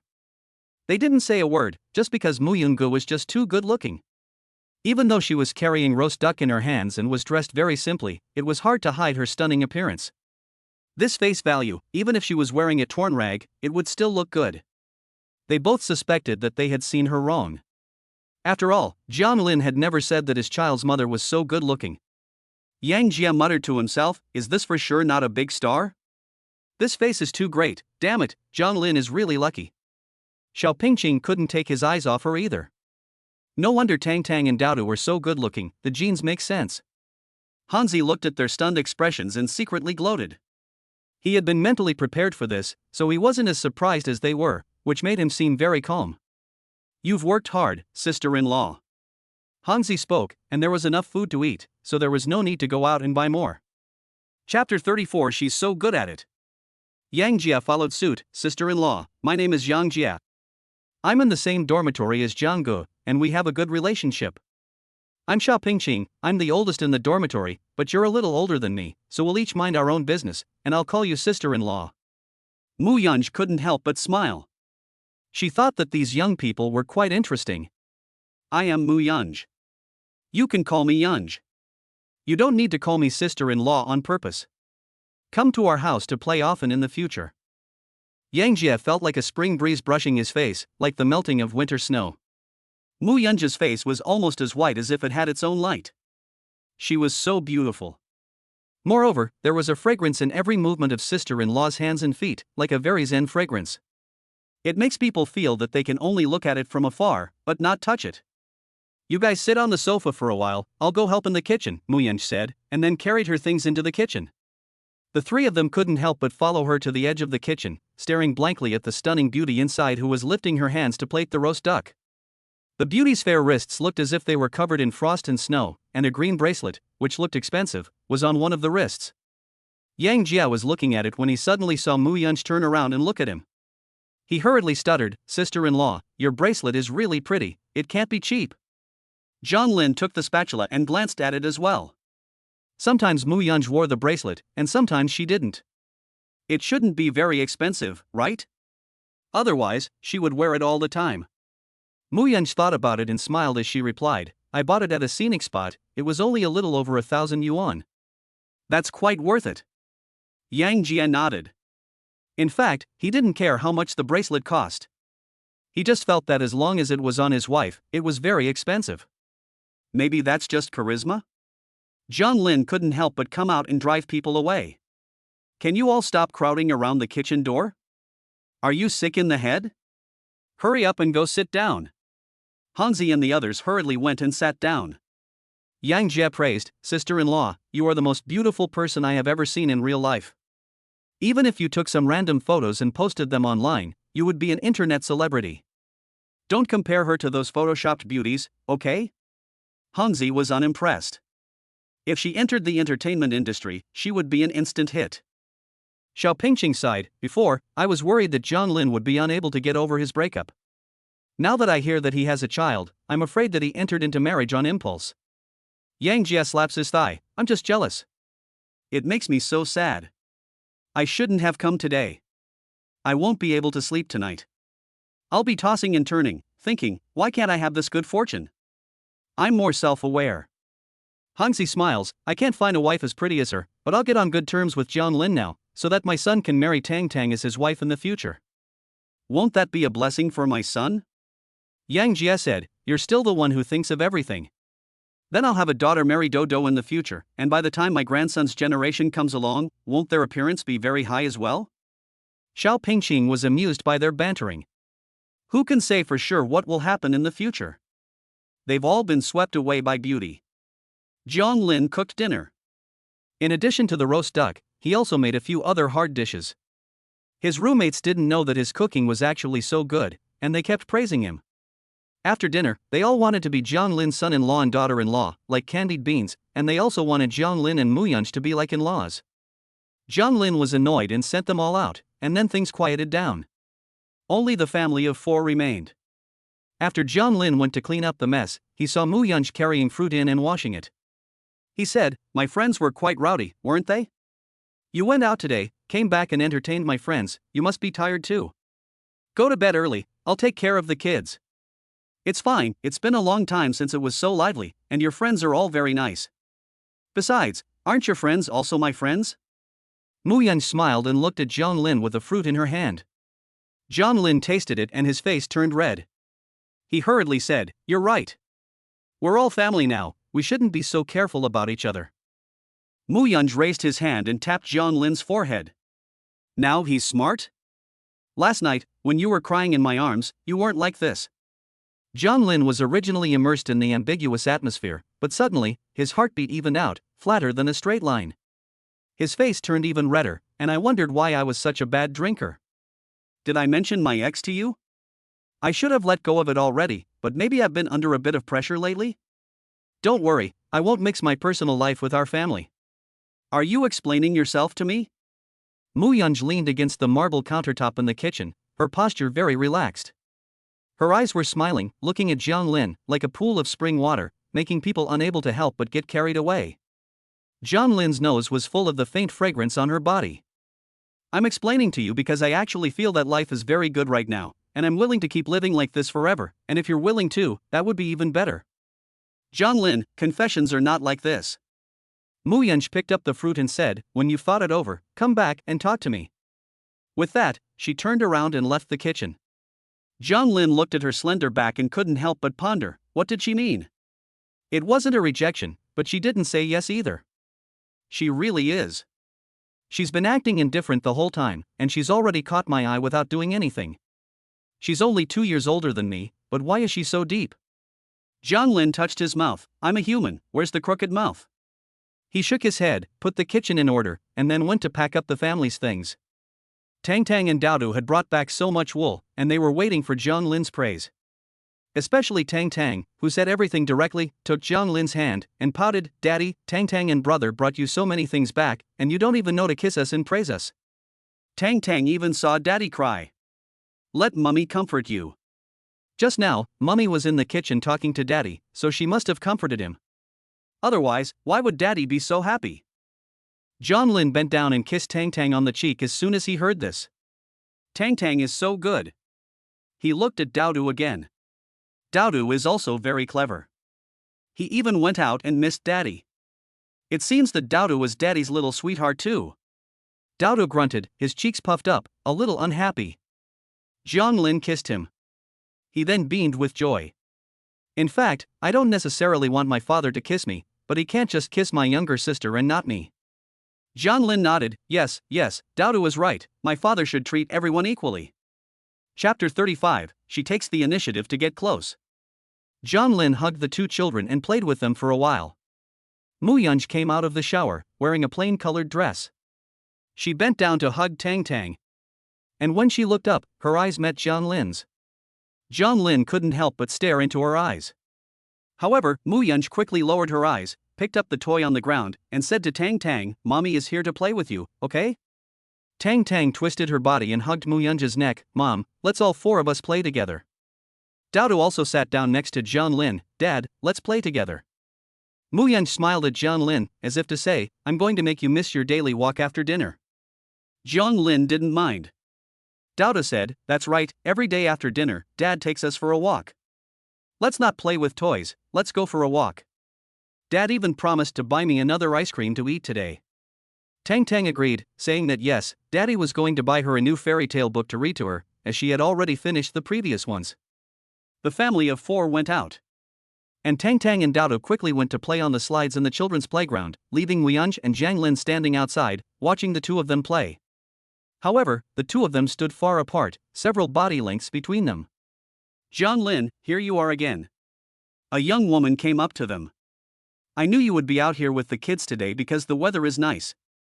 Your children, Tang Tang and Dowdu, are really cute. Last time, when I talked to you, I taught you how to make red bean soup. Did you make it? Do the kids like it? Xiaoyan is about 25 years old, with a soft, friendly face of an older sister next door. She has dimples when she smiles, which makes her very approachable. Zhonglin scratches his head. Oh, not yet. I haven't gone to buy red beans in the past 2 days. I'll go buy them in the morning, and I can make it for the kids at noon. That can definitely be done. It's hot, and my kids love it, and it's also easy to digest. As Xiaoyan speaks, she naturally stands next to Zhonglin. By the way, the light bulb in my house seems to be broken. I don't know if you're free, could you help me fix it? As you know, in a divorced family like mine, it's not good to trouble others, and I'm afraid of heights. Zhonglin thought it was a trivial matter, but Xiaoyan lived in the same building. Zhonglin's family lived on the 1st floor, while Xiaoyan's family lived on the 3rd floor. They occasionally met when they were out walking their children. Xiaoyan was very sociable and could strike up a conversation with anyone. She had an air of a caring older sister about her, and she was very friendly when chatting with people about children and cooking. However, today was a rare outing with Muyunj, and he didn't really want to help. Otherwise, when the kids are playing later and they see that I'm not there, they might be unhappy again. I think that's fine. Muyunj walked over and took Zhonglin's arm in an intimate manner with her fair hands. Zhonglin wouldn't refuse such a small favor. Why don't we watch the kids here and let Zhonglin go to your house to fix the light? Ah, you are? Xiaoyan was a little confused, and looking at the 2 of them holding hands, she couldn't hold back her smile. Muyunj gave a faint smile. Is it hard to tell? I'm the mother of Tang Tang and Dowdu. You don't usually go out and walk the baby, and I don't recognize you. So, since you two are here with the baby, I won't disturb you. Xiaoyan's smile remained as she said, I'll go first. After saying this, Xiaoyan called her own child and went home together.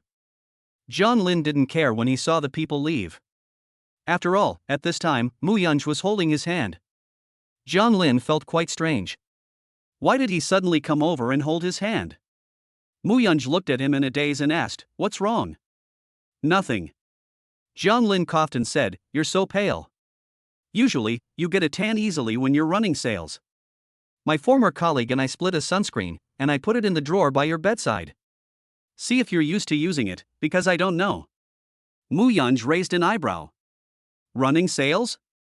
It seems that she doesn't really need to go out and do business much. But John Lin actually knows to buy sunscreen and give it to a woman. Has he just learned this or has he always been so understanding? She loosened her grip slightly, placed her fingers on John Lin's arm, and scratched his skin in circles. Your neighbor's sister left, and you didn't even try to stop her? It seems that you are quite popular outside. Anyway, we don't know each other well, so it's fine if she leaves. John Lin doesn't care. Do you think I shouldn't meddle in other people's business? I actually don't intend to help, after all, I still have to look after the baby. The property management here is quite helpful. Last time I saw a grandmother whose light was broken, I asked for help from the property management in the group. It's not necessary for me to help with such trivial matters. Mu Yunj looked at the child, her smile deepening a little, and she didn't let go of the hand she was holding. Standing together, they really looked like a couple. The breeze blew. Mu Yunj's long hair fluttered slightly, and with the wind it blew onto John Lin's arm, mingled with the unique fragrance on her body. John Lin glanced sideways, and she was intently watching the child. However, even with her simple appearance, she was incredibly beautiful.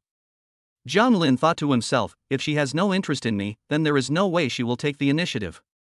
He should, and has to, take the initiative as well. John Lin coughed lightly, there are so many dishes at home, I can cook at home tomorrow, it's Sunday anyway.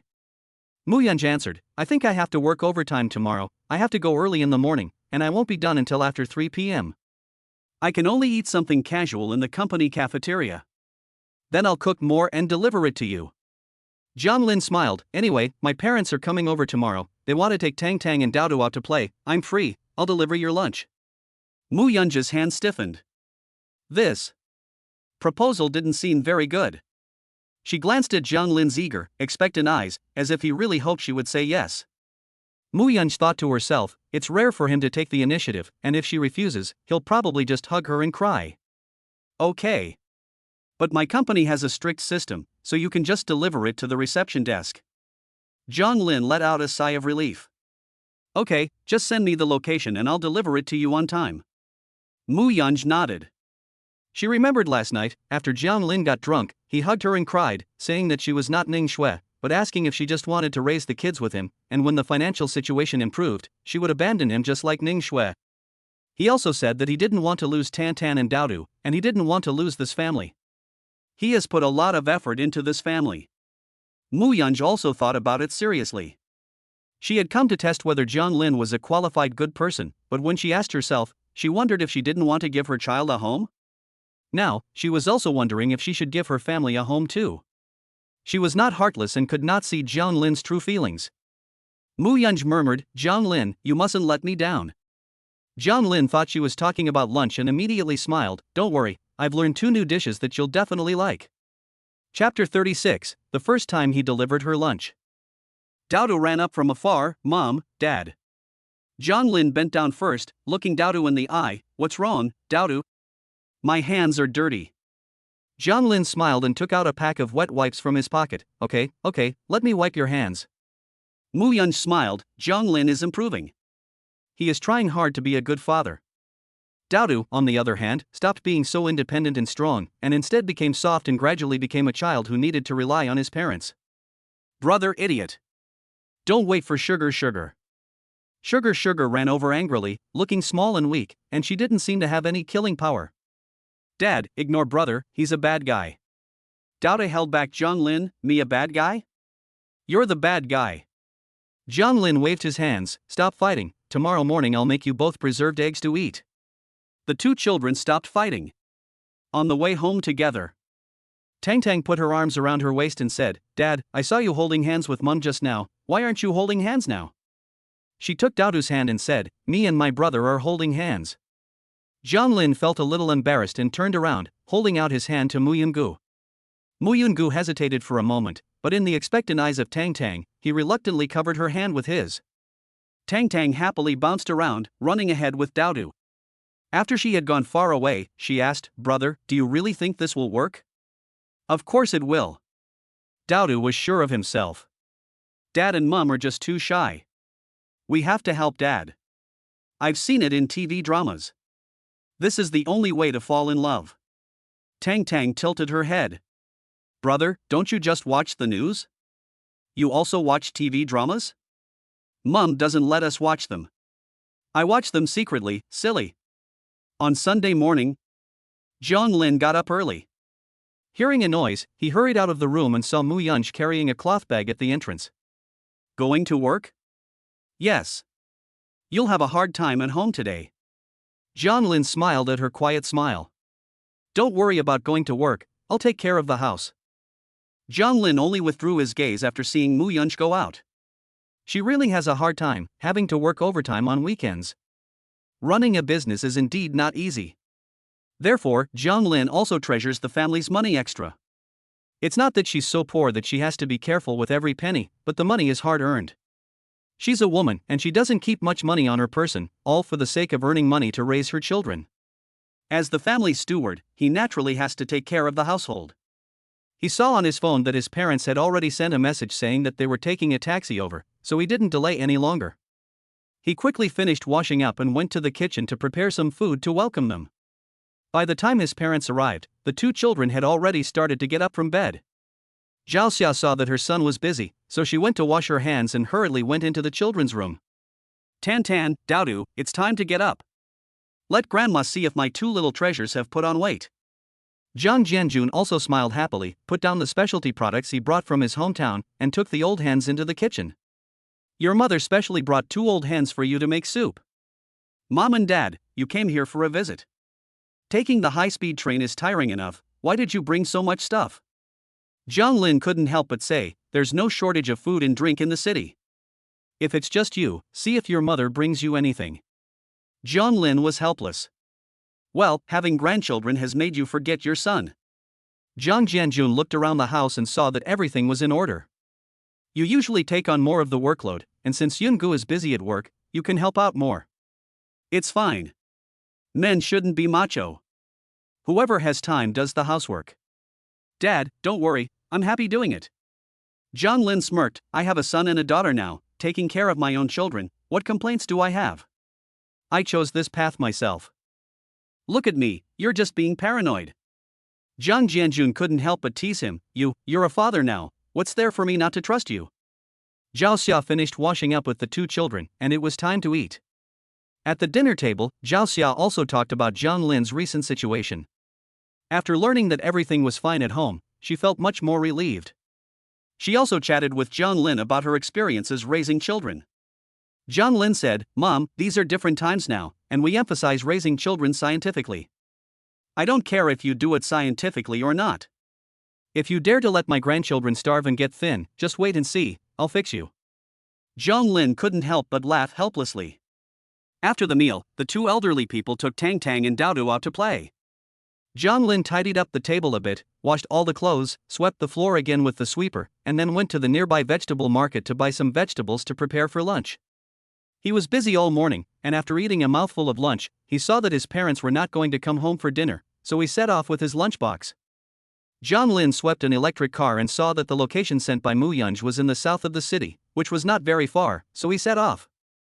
When he arrived in the south of the city, the bustling city streets gradually disappeared, and in their place were high-rise office buildings. It wasn't until a somewhat dilapidated building that Zhang Lin stopped the car. Looking at the location, Oakley Plaza, yes, this was the place. This building didn't look very formal at first glance. Huge advertisements, many training institutions, the first floor sells mobile phones and computers, and there are many nail and eyelash salons upstairs. Compared to the other high-rises she has seen along the way, this one really looks a bit shabby. Is this where she works? Lin just drove past. A few blocks away is the campus of the Mushy Group. The tall buildings are shiny, the large front yard is a polished marble floor, and there is a cool artificial fountain, reflecting the sunlight and looking unattainable. There are a large number of security guards standing at the entrance of the high wall, and the cars entering and leaving are all very high-end. Lin feels that the people in this kind of campus are different from himself and Mu Yunj. Although they are only separated by a few streets, they are two different worlds. However, he doesn't feel that there is anything bad about working at Oakley Plaza. It's all about working hard to earn a living. Lin, Mu Yunj walked over from the main entrance of the office building and was moved when he saw the man in the sun. It's so hot today, did you ride your electric bike all the way here? It's not even close to home, and it's a few minutes drive, so you'll catch a heat stroke. It's fine, it's only been 30 minutes, and I actually quite like riding an electric bike, the breeze is very comfortable. Lin took the package with Ali's lunchbox from the car. Didn't you say to put my lunch at the front desk? Why did you come here by yourself again? Mu Yunj smiled and said, I'm not busy right now. Let's go find a place to sit and eat. Lin greeted her, looked around, and saw a milk tea shop over there. I'll buy you a milk tea, and you can eat while enjoying the air conditioning. Mu Yunj smiled and took his hand. No need, I'll just find a place to sit and eat. Chapter 37, the young lady said that the family had brought her lunch. Mu Yunj watched Lin sweep an electric bicycle over, in such a frugal manner, and she didn't want to waste his money. Moreover, she didn't like milk tea herself, so there was no need to waste it. You can sit in the lobby. Mu Yunj took Lin to the lobby of the office building, sat on a stool, opened the lunchbox. Inside the lunchbox were stir-fried green zucchini, stir-fried meat with green peppers, and braised tofu. The flavors were very refreshing. It also smelled delicious. She gave a small smile. The food looked very good today, and it was a good match. Lin sat next to her and persuaded her, saying that it would actually be more comfortable to go to a milk tea shop, as it was quite hot here and there were no tables to eat at, which was not very convenient. It's fine. Mu Yunj didn't care at all. Someone is serving delicious food that is still piping hot. What is there for her to complain about? When she was on the mountain, she didn't even have that kind of good life. Lin hesitated. I'm afraid you'll run into your colleagues. Lin felt that Mu Yunj was like a fairy girl. If her colleagues saw her and just sat down at a random chair to eat, wouldn't that be a bit embarrassing? Aren't girls supposed to care about their face? Generally, pretty girls themselves already attract a lot of attention. In that case, wouldn't it make her colleagues point and laugh? Mu Yunj lifted her soft black hair to the back of her ear and pinned it in place. Her fair, side profile looked lonely. What did she care about what other people thought? She just wanted to be comfortable. Lin saw that she didn't care at all, and obviously her thoughts were unnecessary. She didn't say anything. Mu Yunj ate slowly and gracefully, not in a hurry. Although she was sitting in the lobby, it was no different from eating at a table as usual. However, she didn't have a big appetite at lunch and finished all the food, leaving a little bit of rice in the bowl. She looked at Lin and said, Do you want to hang out nearby? In an hour, we can drive back together. There's a movie theater nearby. I have a movie ticket, so we can go directly and watch a movie for free. Lin looked at it and saw that it was a movie package of your choice at the Xingqing Theater, and there was popcorn and Coke too. Your company has good benefits. So, do you want to wait for me? Sure, there's a movie that just came out recently, I'll go watch it, just call me when you're off work. It's only an hour anyway, so Lin didn't need to go home early. His house was already clean, his kids weren't home, and there was nothing for him to do if he hurried back. Mu Yunj nodded and said, I'll drive to the cinema and wait for you downstairs. After Lin said yes, he wanted to get the lunchbox that Mu Yunj had put in it, but Mu Yunj refused. I'll put it in the car later, just concentrate on the movie, it's not convenient to carry a lunchbox. After the two of them parted ways, Lin went straight to the cinema. Mu Yunj, on the other hand, returned to the office at a leisurely pace. Wen had a document to ask Mu Yunj to sign, so she waited outside the office. When she saw her return, she asked, Did President Mu have lunch outside? President Lee has a contract to sign. I tried to call you, but I couldn't get through. He's still waiting. Mu Yunj nodded, went into the office, put the lunchbox aside, sat in the boss chair, opened the contract and started reading it. She was always very cautious in her work and would never sign a contract casually, so even if she had already finalized it, she would still read it carefully. A few minutes later, Mu Yunj finally picked up the pen and signed her name. Wenwen took the contract downstairs. She had just heard the security guard say that she saw President Mu walking out. Now that President Mu was back, she had an extra lunchbox in her hand. It looked like the kind she usually brought with her, but ever since she became the secretary of the chairman, she had never brought her own lunch again. Why would President Mu bring her own lunch? Did someone else bring it for her? That was too unbelievable. Wenwen shook her head and decided not to speculate about the thoughts of the young lady. After all, she was not a mortal like us who could guess her thoughts. Mu Yunj was free, so she went to wash the lunchbox and then went back to her computer to work. After an hour, she looked at the time on her phone and got up to leave. Wenwen saw the clean lunchbox, a simple yellow lunchbox. Ms. Mu, are you ready to go? Mu Yunj noticed Wenwen's gaze. A family member is delivering the lunch. Huh? Wenwen was a little taken aback. By the time she reacted, Mu had already left for work with the lunchbox. She stood there in shock. The young lady actually told me that a family member was delivering the lunch? Huh? Does the young lady need someone to deliver her lunch? Could it be that? Wenwen had reacted. Today was the weekend, and since the two children were not in school, she had come to deliver the young lady's lunch. That's right, apart from her children, the young lady doesn't care about anyone else, and she usually doesn't let her children show their faces in public, so that's why she went out to meet someone, right? Wenwen couldn't help but smile. The young lady also has to eat food from the human world sometimes. Mu Yunj drove to the cinema downstairs and picked up Jiang Lin. Jiang Lin got into the car and saw the lunchbox there, clean as a whistle. You washed it? It was nothing. Mu Yunj started the car. How was the movie? So, but the Coke was pretty cold, and I almost fell asleep. Jiang Lin answered, and by the way, I need to ask my mom where they took the kids to play. Mu Yunji's slender fingers tapped twice on the steering wheel when he mentioned his parents. Your parents can stay in your room tonight, no need to go out and find a room, they're here to see the kids anyway. Mu Yunge looked intently at the front of the car, his voice flat. You sleep with Daodu, I'll take Tang Tang. This was not the first time Mu Yunge had mentioned letting her parents stay at home. Jiang Lin felt that Mu Yunge really had no airs and was easygoing. Despite her good looks, she actually had a much nicer personality than most women. Jiang Lin felt that she would probably have to burn incense to meet such a nice person. I'll ask my parents. Mu Yunge smiled. They will definitely be willing to do so. They don't need to worry about me, we are all family. Jiang Lin raised his eyes, a little surprised that Mu Yunge would say that.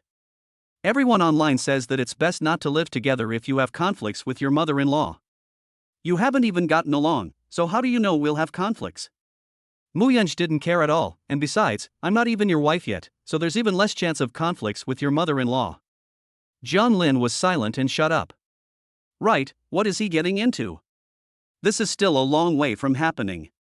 Mu Yunge felt Jiang Lin's silence and added, Jiang Lin, you have a pure and kind personality, and I'm sure your parents are also very nice people. Moreover, they consider everything for you and love Tang Tang and Daodu. Naturally, I will respect them. Jiang Lin was surprised. Was this her way of making up for it? Chapter 38, Ex-Girlfriend Showing Off. The car drove home. Along the way, the two of them didn't say much.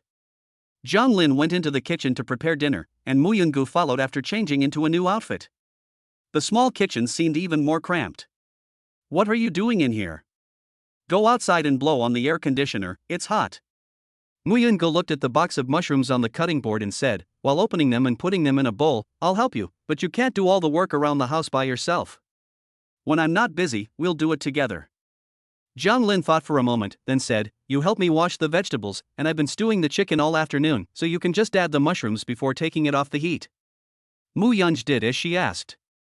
When Jiang Lin heard the water in the pot boil and went to get the spatula, Mu Yunge also reached out to get it at the same time, so their hands overlapped. Jiang Lin saw that she had Mu Yunge's hand in her hand, so she quickly let go, saying, I'll do it. Mu Yunge suddenly said, thank you for bringing me lunch today. Jiang Lin heard and realized that it was actually all home-cooked food. If you like it, I'll bring it to you next time. Mu Yunge shook her head, that's okay, I'm afraid you're too tired. Jiang Lin wanted to say that he wasn't tired at all, but he didn't say it out loud. He put the vegetables that needed to be blanched into the pot, and said, when I get a stable job in the future, you won't have to work overtime on weekends and feel so much pressure. Mu Yunj lowered her head, her mouth curling up into a smile. Zhao Xia returned home with the children, and as soon as she opened the door, she could smell the aroma. Seeing the two people busy in the kitchen, she gave her husband a wink and said, "Isn't this great?" Jiang Jianjun also couldn't help smiling. At the beginning, their son treated that Ning Shui like a treasure, and they also thought that Ning Shui was a good kid, but unfortunately, she did such a thing. Now, they have lost the sesame and picked up the watermelon, which is even better. Mu Yunj heard a noise and also cut up a plate of watermelon that had been specially refrigerated and took it out to put on the coffee table in the living room. "Auntie and uncle, you have worked hard looking after the children today, have some watermelon to quench your thirst." Zhao Xia saw that Mu Yunj was extremely beautiful, but her attitude was so amiable that she couldn't help but admire her at first glance. "Yunj, you sit and rest, don't be busy. Zhang Lin has already said that you have to work today on Sunday and you just got back, so just sit for a while." Jiang Jianjun sighed. "Life in the big city is stressful, and with 2 children to raise, it's not easy for you too." Mu Yunj felt touched when she saw that the 2 elderly people really cared about her. Her own biological parents had never cared whether she was suffering. Her father only cared about family harmony and didn't care about his daughter's grievances. And her mother only cared whether she had a man from a good family, not whether she really liked him. She sat down next to Zhao Xia and looked at this woman. Although she was dressed plainly, she was kind and loving. And although Jiang Jianjun was not good with words, he also considered everything for the sake of his children. "Mom, Grandma bought us clothes today. Daughter took out the new clothes specially, I like them very much, Grandpa and Grandma are very good to us." Mu Yunj took a look and saw that these were all brand-name goods, not cheap. She frowned slightly, knowing that the Jiang family had already paid a lot for this house and didn't have much money left. The old couple even paid for their own fare to come to the city. "Don't buy your children such expensive clothes in the future." "I usually don't buy them expensive things either. As long as the clothes are comfortable to wear, it doesn't matter what brand they are." Zhao Xia felt a little moved. She didn't expect Mu Yunj to be so beautiful but not materialistic at all. Not only did she not mind that they were from a small town, she also felt bad for them spending money. What a good girl. "This is the first time we've bought clothes for our child, so we definitely want to get something nice. Next time, we'll just buy whatever." Mu Yunj nodded with a smile, "So let's make a deal." Zhao Xia saw Mu Yunj go back into the kitchen to give the child some fruit, and her phone rang. She wondered who was calling, and when she took out her phone, it was Ning Shui. Her face suddenly changed slightly, and she took the phone and went outside to answer the call. Ning Shui's voice came from the other end of the phone. "Auntie, I saw your circle of friends, you're in a city again? Did you come for the Dragon Boat Festival? I just bought a car, why don't I take you guys for a drive around the city and go to the attractions?" "It's convenient to have a car." Zhao Xia suppressed her impatience and knew that she was just showing off. "That's not necessary. I don't like going out. Besides, although I don't know my way around city, I have my son and daughter-in-law to keep me company, so that's enough." Ning Shui's teeth were grinding as she heard Zhao Xia refer to her daughter-in-law over and over again. "Auntie, I met Lin Sen's girlfriend last time, and I have a feeling that pretty girls like her might not be sincere with Zhang Lin. You have to find out where her child came from, so as not to be cheated without knowing it. It's not easy for you to earn some money." Upon hearing this, Zhao Xia felt that this relationship was here to sow discord. She couldn't figure it out. Her family, the Jiang family, had treated Ning Shui sincerely, but Ning Shui herself didn't want it and insisted on going after a rich man. Now that her son has a new girlfriend, she's rushing in to drive a wedge between them? Isn't this being mean-spirited and jealous of other people's happiness? Xiao Shui, I've been good to you. You still care about me, so you're a good person. But you and my son broke up, and although I'm very sorry, there's nothing I can do. You're getting married soon, right? Xiaolin, too, right? By the way, I suddenly remember that I gave you a 5,000 yuan red envelope for your birthday last year. After all, the family is in a tight situation now, and you've bought a car, so you don't lack for money, do you?" There was a long silence on the other end of the line. Zhao Xia urged, "Shui, I heard you've got a rich manager as a boyfriend, so you shouldn't be unable to come up with such a small amount of money, right? Or is it that your manager doesn't spend money on you?" "Auntie." Ning Shui quickly interrupted, "You're joking, my boyfriend treats me very well. This Dragon Boat Festival, he gave me 10 or 20,000 yuan. I'll transfer you the 5,000 yuan via WeChat. I'm calling you because I've been in a relationship with Zhang Lin for 3 years, and I hope that he's doing well, just like I am. After saying this, Ning Shui hurriedly hung up the phone. She angrily sat down on the sofa and then transferred 5,000 yuan to Zhao Xia on WeChat. At first, she wanted to delete Zhao Xia in a fit of anger, but then she thought that the only way she could get to know Jiang Lin was through his mother, so naturally she couldn't delete her either. This Jiang Lin, is he serious? I haven't even started yet, and he's getting married? He calls her daughter-in-law so smoothly? Lu Xia came over to keep Ning Shui company at the weekend, eating grapes out of a bowl. What's wrong? Why do you care what an ex-boyfriend does? Aren't you and Song very close? We were very good together. Ning Shui threw her phone aside, but now, whenever I mention meeting the parents, he changes the subject. You know, I gave him the first time. If he doesn't marry me, who else am I going to find? Go back to Jiang Lin? He's doing well now, sweet and sweet with his new girlfriend. Where is there room for me? Lu Xia was thoughtful. It seems that the saying on the internet is also true: only when a new relationship is not going well will you keep thinking about your ex. Ning Shui was even more angry when she heard this. Why are you still mocking me? I'm not. I think you're just being paranoid. Song Tianwei didn't just buy you a car? If you still don't feel secure, I don't know if you'll be like Jiang Lin's girlfriend and get pregnant early. If you get pregnant, and Song Tianwei delays it, he'll have to hurry up and marry you. Ning Shui thought about it, and it did make sense. Chapter 39. Jiang Lin must be overjoyed to be a father. Zhao Xia returned to the living room.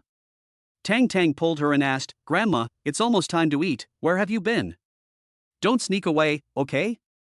Mom already said that Grandma will stay at home with Tang Tang tonight. Zhao Xia smiled and pinched Tang Tang's little meaty hand. Grandma went to earn money for Tang Tang's toys. Grandma is awesome. Tang Tang gave her a thumbs up. Zhao Xia was so happy for her. Zhang Jianjun asked secretly, you looked really upset just now. Who was that on the phone? Zhao Xia told him what had happened, whispering, don't let our son know. He might still be concerned about the relationship. We should just keep it between us. Zhang Jianjun nodded. He agreed. After all, she's not our daughter-in-law, so it's only right that we get the money back. She came to you to show off, but my wife is still the best. Not only did she not fall for it, she even made a profit. Zhao Xia snorted, what do you mean profit? This is called returning things to their rightful owner. Zhang Jianjun also imitated Tan Tan and gave a thumbs up. That night, Jiang Lin cleaned up the small room for his parents to stay in. He slept in the children's room, and Tan Tan kept asking him to sleep in the master bedroom, but he refused. Lying in bed, Jiang Lin read with Daodu. Although Daodu doesn't say so, and her personality is not as sweet and cuddly as her younger sisters, she still really likes her father and enjoys his company. Dad, can you teach me arithmetic? Arithmetic? Yes. Daodu nods. I can't do sums very well. I need to get better at it so that I can earn money for you in the future. My dear, what's the point of putting so much pressure on yourself at such a young age? Jiang Lin is helpless. The family is not that poor, so don't worry. Dad, just teach me. Daodu has a card with a lot of pocket money in it. If he learns how to manage his own pocket money, he might be able to earn some interest or something. He secretly went to learn about bank deposits the other day, and it seems that the interest rates are very low. For 10,000 yuan, there is only 200 yuan a year. And for 100,000 yuan, there is only 2,000 yuan a year. For 1 million yuan, there is only 20,000 yuan in interest. It's not even enough to spend. Jiang Lin thought for a moment, then took out a piece of scratch paper. I'll teach you addition and subtraction first. 1 plus 1 equals 2. He looked at Daodu, who was looking at him like he was crazy. Dad, I want to learn to do math, but I'm not retarded, so can you start teaching me something more normal? Jiang Lin was surprised. Other kids don't start learning addition and subtraction until the first grade, but Daodu, you're only 3 years old. But I already know that 1 plus 1 equals 2. Upon hearing this, Jiang Lin realized that he could not treat Daodu, a child prodigy, as a normal child, and began to test Daodu to see what he knew about mathematics. Then he began to teach Daodu from the basics. It was past 9 o'clock in the evening when Jiang Lin stopped teaching and Daodu went to take a bath and go to bed. Daodu was still full of interest and said, okay. Jiang Lin's phone rang. He picked it up and saw that it was Hanzi calling. What's up? He is coming to the school this Friday to pick up his diploma, so don't forget to take leave in advance. I'm afraid that it's not that easy to take leave from a big company, so I'm telling you in advance, you're so busy every day, you might forget, right? Zhang Lin laughed. Indeed, you've thought of everything, thank you. Hanzi said something polite and hung up the phone.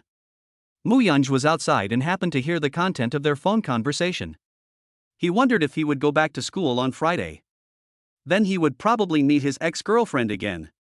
By then, I don't know if I'll be given a hard time. Zhang Lin came out and saw Mu Yunj. You're still awake? I saw Daodu about to take a bath, so I got him some clothes. Oh, I'll do it, I just need to answer the phone, it's nothing important. Mu Yunj suddenly said, I just looked at this week's work, and it seems like I don't have anything to do on Friday, so I can take the day off. Really? That's great, take some time to rest at home. Zhang Lin said, and then he took Daodu into the bathroom. Mu Yunj pursed his lips. Didn't he understand what he meant? As the day of receiving the diploma drew near, many graduates from a university also returned to a city one after the other, and there were more and more gatherings between good friends. Seeing that it might be the last time in college, they met less and less, so everyone became more and more enthusiastic.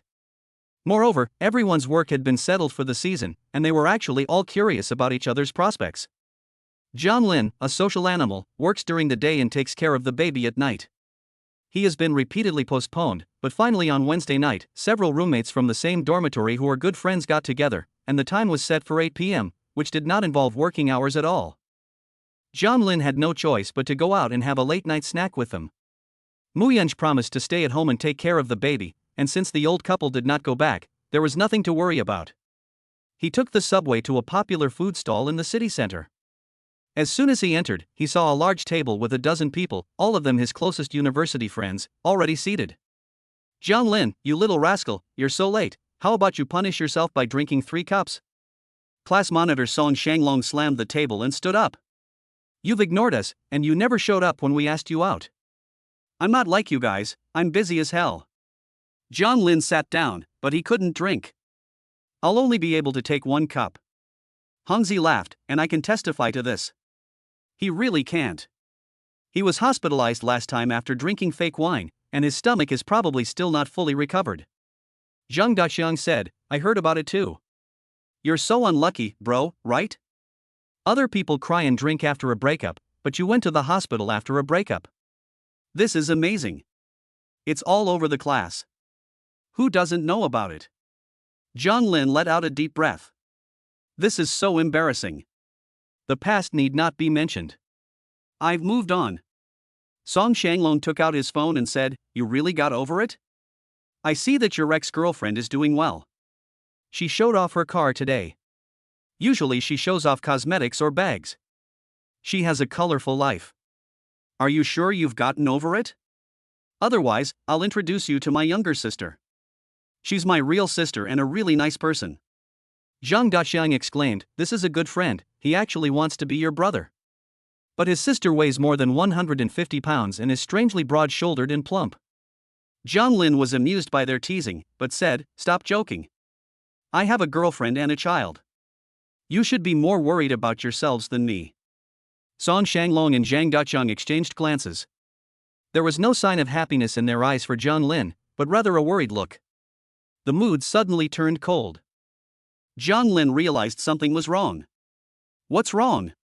They're not going to say something about having a baby taking away your freedom, are they? I'm happy every day, and you're not happy for me? I really don't need freedom. Song Shanglong pondered, not a TSK, it's like this, don't be angry when you hear it.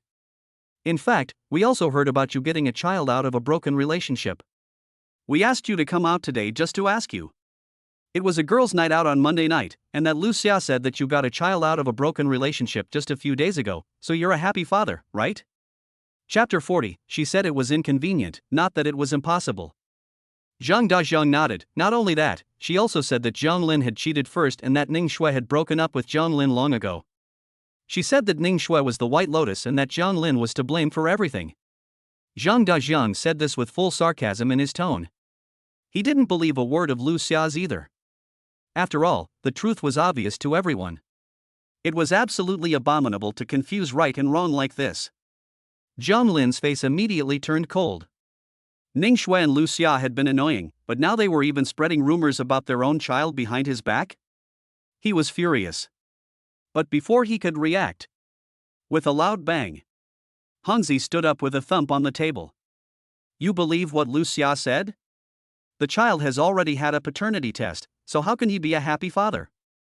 Do you take me, Jianggu, for a fool? He was so angry that his teeth were chattering. I think this Lu Xia and Ning Shui really need to be taught a lesson. Yang Jie nodded and looked at Zhang Yuan with some sympathy. After getting into a relationship, the two had really been like stepping in a pile of stinking dog shit. They had broken up, but they were still so annoying. Ning Shui had cheated on him with a short, fat old man, and yet she had the nerve to spread rumors about others? Xiao Pingqing was much more sensible. In fact, they were about to graduate, so they didn't need to care about what their classmates thought, and they wouldn't see each other in the future. However, it really was annoying not to get the truth out. If only there was evidence, they could report it to the police and make Lu Xia legally responsible. Song Shanglong also breathed a sigh of relief when he saw their attitude. It seemed that it was just a rumor spread by someone with a grudge, who couldn't bear to see Jiang Lin doing well. On Friday, I'm going to ask Lu Xia a good question. Jiang Lin has no grudges against her, so why would she do such a thing? Everyone else agreed. Yes, they've already done a paternity test, so it's definitely a done deal. They just can't stand to see Jiang Lin doing well. Some women are like that, they're bitches. They don't want someone, and they don't want anyone else to have them. That's disgusting. Do they really think they're some kind of princess? After cheating on her boyfriend, she expects him to be her lapdog and wait for her to come back? I think Ning Shui cheated on her boyfriend, and Lu Xia, her best friend, is not necessarily a good person either. Birds of a feather flock together. I heard that Lu Xia also followed Ning Shui into the same company. She earned over 10,000 yuan a month just after starting work and even bragged about it in her circle of friends. Everyone knew that Lu Xia had slandered Jiang Lin at the girls' gathering on Monday night, and they were all outraged. After all, girls like to gossip, and it's not good to spread rumors. It's hard to stop a rumor, and it's hard to dispel a rumor. Hanzi saw Jiang Lin's cold expression.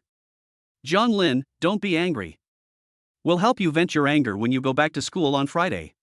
Let's see where they go. Jiang Lin shook his head, but he still came to his senses. Hongzi, you have already passed the written exam for the bank exam, so you just need to wait for the interview results. Don't be stupid in this situation. So just swallow this humiliation? Jiang Lin thought about it. I have to think about it. Yang Jie knows that Jiang Lin's personality is that he is too kind, and he is not as shameless as the other party, so he is subject to bullying. But as a good friend, he can't just let Lu Xia and Ning Shui get away with it. Although he didn't mention it to anyone, he had already made up his mind. The night snack was supposed to be a happy occasion, but in the end, no one was really enjoying themselves, so they decided to have another one on Friday night. Everyone was a bit unsure about Jiang Lin's situation, and he didn't like to talk about his personal life. His roommates would never gossip about him either, and they all kept their mouths shut. Back in the dormitory, Xiao Pingqing had just started working in June and was living in the dormitory, while Hongzi was taking exams and naturally also living in the dormitory.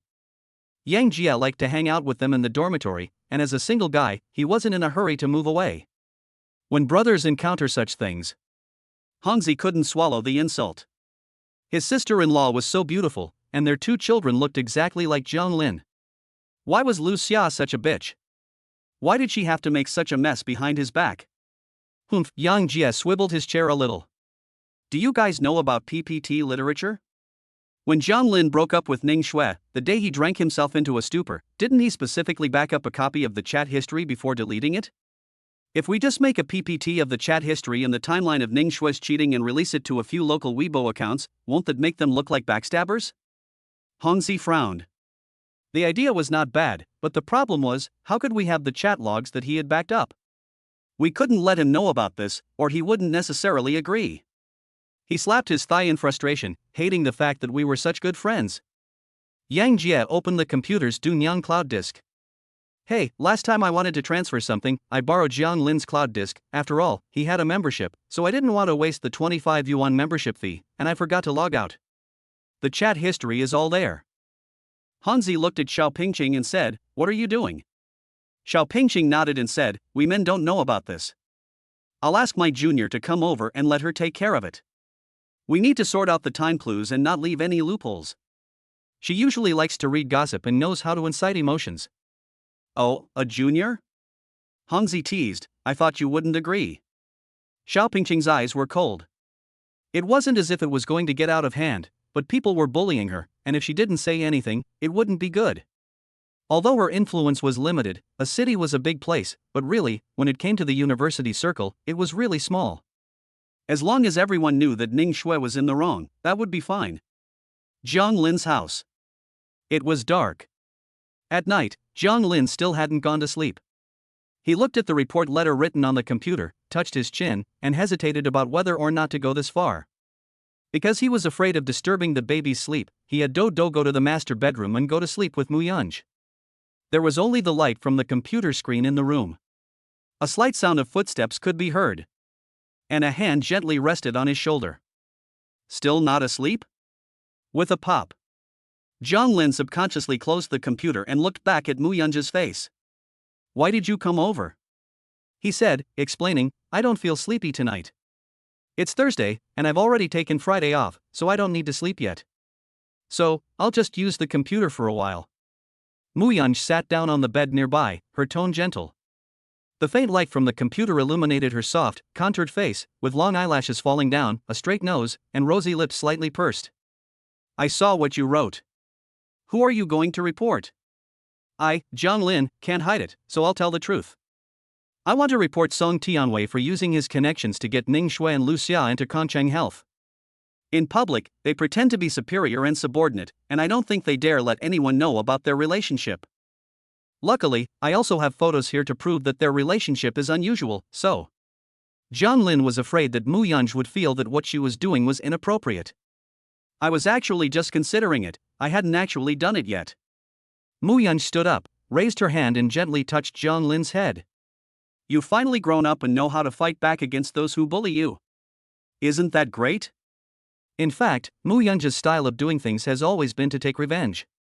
She has always known that if you give in, it's not about being tolerant, it just makes people think you're weak, and enemies will only take advantage of you. Therefore, she never gives people the opportunity to take advantage of her. Mu Yunj bent down and opened the computer. She read the report letter. And wrote it quite well, and it was very clear, but it still had a bit of a personal touch. I'll edit it for you. The main point is to emphasize the negative impact Song Tianwei's actions have on the company. After saying that, he moved the computer a little, and a pair of slender fingers started typing on the keyboard, just like a butterfly flapping its wings. It was very beautiful. Jiang Lin turned his head, not looking at what she was writing at all, but at her profile and her eyes, which were illuminated by the light. Her eyelashes were long, her eyes were very beautiful, and when she was serious, there was a faint smile at the corner of her mouth. Her participation made him feel that what he was doing was not a bad thing. Okay. This email address you used to report it is not working. I've sent the report to my WeChat, and I'll post it for you tomorrow morning. Mu Yunj didn't hear Jiang Lin's voice, and when she turned her head, she happened to look right into his face. They were so close to each other that they could feel each other's breath. Mu Yunj hadn't noticed before that she was pressed up against Jiang Lin. Jiang Lin looked at her lips and swallowed. They were getting closer and closer. Just when they were about to get close, Mu Yunj suddenly smiled, straightened up, and immediately pulled away. At this point, she couldn't do anything bad, there were too many family members around, it was inconvenient, so she should go to bed early. Jiang Lin watched her leave the room, and then realized with hindsight that she had said it was inconvenient, not that it was impossible. Chapter 41, Angry at Ning Shui. In the morning, Wenwen hurried into the office when she saw Mu always looking for her. Good morning, Mr. Mu. There are still 20 minutes until this morning's meeting. Wenwen saw Mu Yunj looking down at his documents and asked if she should prepare some tea. Although in the past few days, Mr. Mu had been dressing more and more casually, no one would be so foolish as to think that his personality had softened. The subordinates are still very vigilant. Mu Yunj then looked up and looked at Wenwen.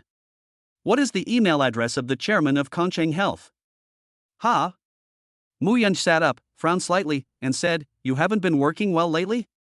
Wenwen looked into the cold, indifferent gaze of the young lady and felt a little remorseful about her own dereliction of duty.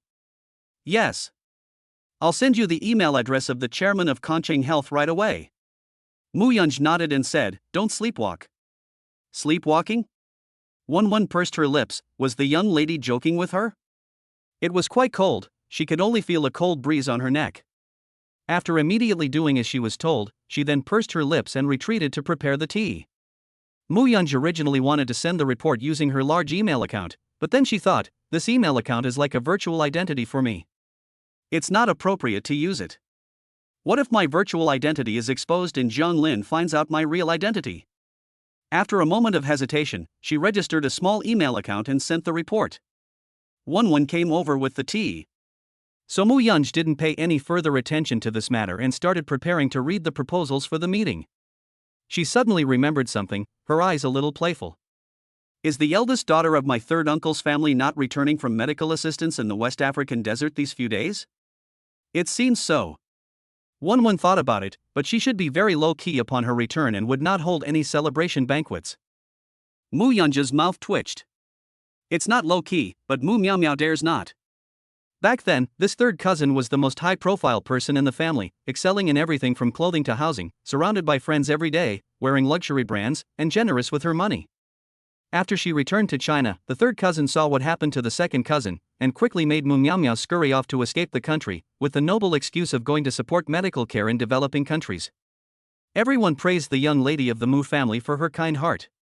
Even the news media interviewed this kind-hearted doctor, Miss Mu, on purpose. However, when she was kicked out of the Mu family that year, she suddenly fell ill due to the rain and the shock of learning of her grandfather's death. She had a high fever, and it was Mu Miao Miao who brought a group of ragtag people to frame her and gave her wine laced with drugs. Thinking back to the past, Muyunj's eyes were smiling, but her eyes were as cold as ice, extremely cold.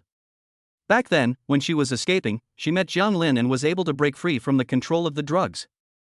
If she really fell into the hands of Mu Miao Miao and let the other party slaughter her, then her life would truly be ruined. You go out first. I'll be in the meeting room on time. One nodded and left. Muyunj took out another mobile phone from the safe and dialed the number inside. Her tone was solemn and unlike her usual self. Pay attention to the international airport where people return from West Africa. I don't want Mu Miao Miao to return home safely, understand? After Muyunj finished speaking, she put the phone back in the safe. When she arrived at the meeting room, she saw her uncle, Mu Qinghua, sitting at the end of the table in a good mood. Even though he was trying to hide it, his joy was still evident in his eyes and smile. She just looked at him indifferently and walked to her seat. It wasn't really that interesting to watch the tragedy behind other people's joy. But she didn't care if it was interesting. She just wanted results. Zhang Lin also didn't notice the call being blocked on his phone when he was working at Dongxing Trading. He went to get a cup of coffee, returned to his seat, and was about to concentrate on his work when his female colleague Zhang Yuan kindly reminded him, Zhang Lin, the security office just called our department and said that someone is looking for you at the door and said that it is very important. Upon hearing this, Zhang Lin thought, it can't be my parents, can it? I'll go downstairs for a bit. If there's something at work, you can give me a call. Without another word, he hurried downstairs. When he arrived downstairs, he saw someone standing in the doorway talking to the security guard from a distance. Zhang Lin jogged over and saw that it was Ning Shui. The urgency on his face instantly disappeared, and he even felt very unlucky. Frowning with disgust, he asked, "What are you doing here?" Ning Shui saw his movement of taking a half step back, gritted her teeth, and said, "This is not the place to talk. Come to my car." Zhang Lin didn't move. "If you're here to show off your car, there's no need." Ning Shui's face was distorted with anger. "Zhang Lin, we were in a relationship for 3 years, and I admit that I didn't handle the end result very well. But do you dare say you're not at fault? You had to do this to me, and you're telling me this in public?" Zhang Lin glanced at the security guard, who went off on his own patrol. "Can we talk now?" Ning Shui held back her emotions. "You posted a huge pile of chat logs on the local Weibo, as well as the local university Weibo and on the campus wall. I received many phone calls this morning, all from my friends and classmates, asking me if I really cheated on them with an oily old man. You said at the beginning that we could part as friends, but what happened? How could you be so disgusting and stab me in the back like that? At the time, I did complain to you that Tianwei was greasy and disgusting in harassing me. But that was because I didn't know him. Now that I do, I think he's very nice and has a great temperament, and he's very good at taking care of people. Why did you take what I told you in private and publish it out of context? Ning Shui couldn't imagine what would happen if this became a big deal. When she found out, her first thought was that she was ashamed and humiliated. In fact, she herself also felt that her cheating was dishonorable. But when she calmed down, she was afraid that Song Tianwei would see the chat history. In that case, how could she explain to him that she had said he was disgusting and greasy? If Song Tianwei breaks up with her because of this, she will have nothing. Zhang Lin, you better delete those submissions, or I really won't let you off the hook. Zhang Lin sort of understood, although he wasn't sure what was going on. But he was also a little amused by Ning Shui's temper. No matter what, he couldn't stand the righteous look on Ning Shui's face. You won't let me off the hook? Ning Shui, you're so funny. Haven't you been letting me off the hook? You made things difficult for me, let your best friend ridicule Yunj, and let your boss Song fire me from Shanghai Trading. And then? You were not satisfied, and let your best friend go around telling people at the class reunion that my children were not very close, and that I was the one who cheated. Zhang Lin scolded, what you did was not disgusting enough. I look at your hypocritical face, and I want to vomit. Ning Shui's face turned pale, and she took 2 steps back. Looking at Zhang Lin's disgusted eyes, she was shocked. She didn't understand. They had clearly loved each other for 3 years, so why did they have to end up like this? She felt cold inside, and felt that these past 3 years had been worthless. Zhang Lin, even if I was wrong, let's just end it here. Let's part on good terms. I won't cause you any more trouble in the future. Just delete all those submissions and posts, okay? Ning Shui lowered her voice, asking herself if she had been low enough. I can only say that I didn't do it, and I can't help you. Zhang Lin said, turned around and walked away. Ning Shui's tears fell, and she didn't know what to do. She also knew that she had probably angered Zhang Lin. But that woman is so pretty, would she look at Zhang Lin? He is just like a happy father and a hero who takes over the responsibility. She did it out of goodwill for him, but he bit her instead. Ning Shui really felt extremely aggrieved. She yelled at Zhang Lin, that woman is not a good person, just let her brainwash you. You will regret treating me like this for her sooner or later. Zhang Lin turned around and said, if you have a problem with your brain, go to the hospital and get a checkup, don't make a fool of yourself here. He really felt now that this love affair was simply his own dark history. Chapter 42 Graduation Ceremony. Zhang Lin returned to his workstation and went online to take a look at the so-called PPT that Ning Shui had made. He found it easily. When he saw the chat history on it, he frowned. Didn't I intercept this? Why is it being spread online and made into a PPT? Zhang Lin had deleted all those records, but they had been saved on the cloud disk at the time and he had forgotten to delete them. But his cloud disk. Zhang Lin reacted. He quickly called Yang Jia, who took a while to answer after some hesitation. Yang Jia sounded a little guilty. Jianggu, aren't you at work at this hour? Why are you calling me? Ning Shui came to see me. Oh dear. I did this, and I really shouldn't have kept it from you, but I was so angry, and I was afraid you wouldn't approve. Yang Jia immediately admitted his mistake, saying, I'm going to go back to my hometown to work after I get my diploma, and I won't be able to come to Citya very often. Don't be angry with me because of this, my good friend. Anyway, I'm doing this for you, my brother. If you really get angry with me, I won't be able to go home with a clear conscience. Zhang Lin had only wanted to ask, but when he thought about Yang Jia really going back to his hometown as soon as he got his diploma, he didn't want to say anything.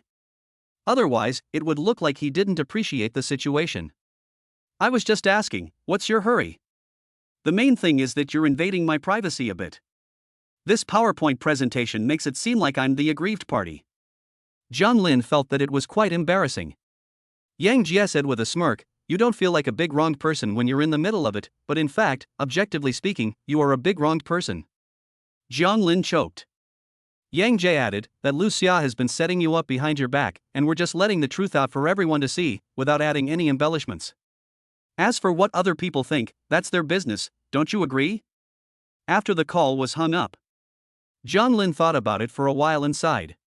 He really didn't want to get involved with Ning Shui anymore, and just hoped that they would learn a lesson and not provoke him again. And Kongcheng Health. Song Tianwei came out of the office with a somewhat unpleasant expression on his face. The reason he was called in was because of a report letter about him privately arranging Ning Shui and Lu Xia through the back door. Fortunately, the chairman's whistleblowing mailbox is managed by the secretary, so he just gave me a reminder. Otherwise, if someone really used it as an excuse to make trouble, I would have caused a lot of trouble even if nothing happened. Song Tianwei couldn't be sure of the identity of the whistleblower because he was just a small potato, but the accompanying photo was obviously only someone close to Ning Shui. He returned to the office to find Ning Shui, but she wasn't there. After waiting for a while, he finally saw Ning Shui come back from outside. He suppressed his anger and asked, "Where have you been?" Ning Shui felt a little guilty and said, "I went out to buy milk tea." Song Tianwei wanted to scold her for being stupid, but he picked up the file instead and didn't throw it at her. After all, she was still his girlfriend in the early stages of their relationship, and it was normal for her to be young and not very smart. He held back his anger and said, "You need to keep a low profile in the future. Do you know that someone took a photo of us in your circle of friends and sent it to the chairman's email address to report that I'm using back channels? Do you want to live a good life? Use your brain and keep a low profile. Even if you post it on your moments, don't post my picture." Ning Shuebing felt aggrieved. She never expected that something like this would happen again. She pursed her lips. Someone must have deliberately targeted me. She thought of the things Zhang Lin posted on the internet. Her tone was firm. It was Zhang Lin. He said that we made him lose his job at Shanghai Trading. So, maybe that's it, he wants to take revenge on us. Song Tianwei was a little angry, but now that she knew who was behind it, she calmed down. I didn't take him seriously, and he still had the nerve to mess with me. Ning Shui was worried. What should she do? Would reporting have a big impact? She didn't want to lose her well-paid job. It's fine, it's just a warning. Ning Shui let out a sigh of relief, and also felt a slight sense of dread towards Zhang Lin. If you provoke him, maybe nothing good will happen. 3 years of a relationship finally made her understand that Zhang Lin's honesty and integrity might all be fake. After all, who would treat their ex-girlfriend like this? After breaking up, there is still affection, right? It was Friday morning. The group chat was buzzing with activity. Zhang Lin woke up in the morning and saw a lot of message alerts on his phone.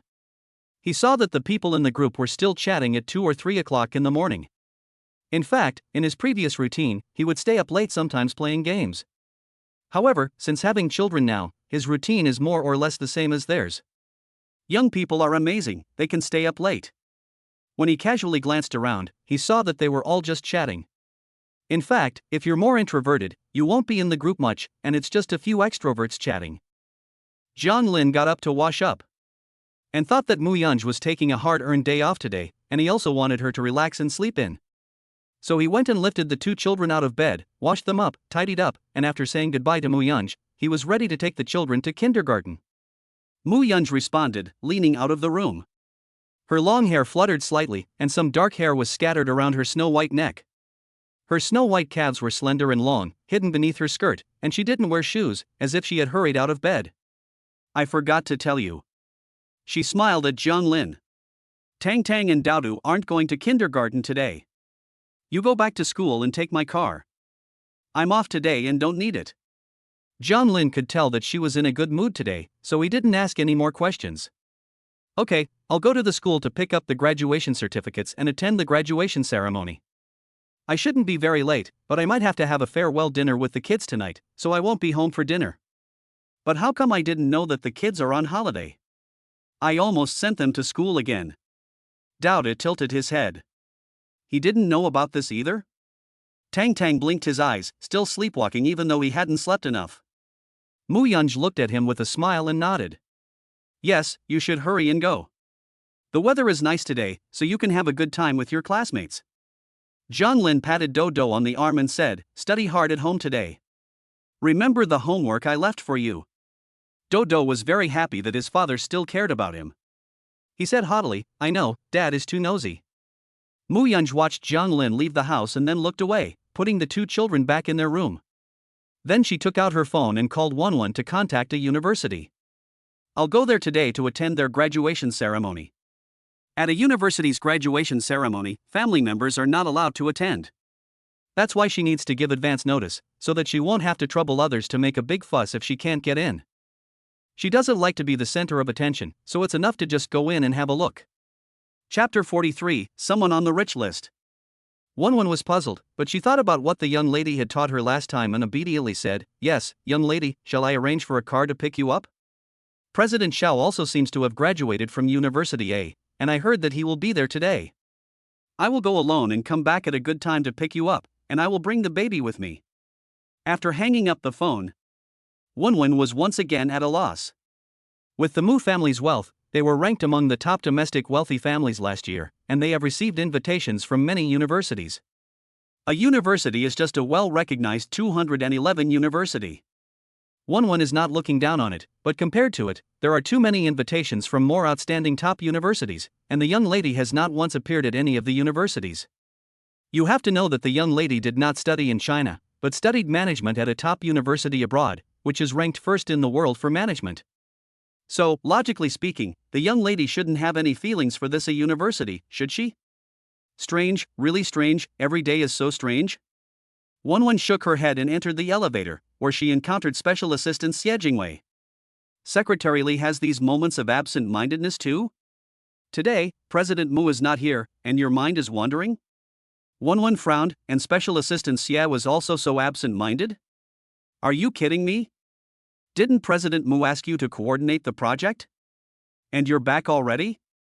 Although they are colleagues and both serve Mu Yunj, their functions are somewhat different. Apart from the two of them, there are others who serve the CEO's office.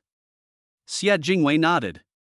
He had originally come back to report on things, but he didn't expect that President Mu was not even in the office. President Mu is going to a university today. Xie Jingwei felt strange when he heard this. Wen frowned. You also feel strange? President Mu's mind is like a needle at the bottom of the sea, impossible to guess.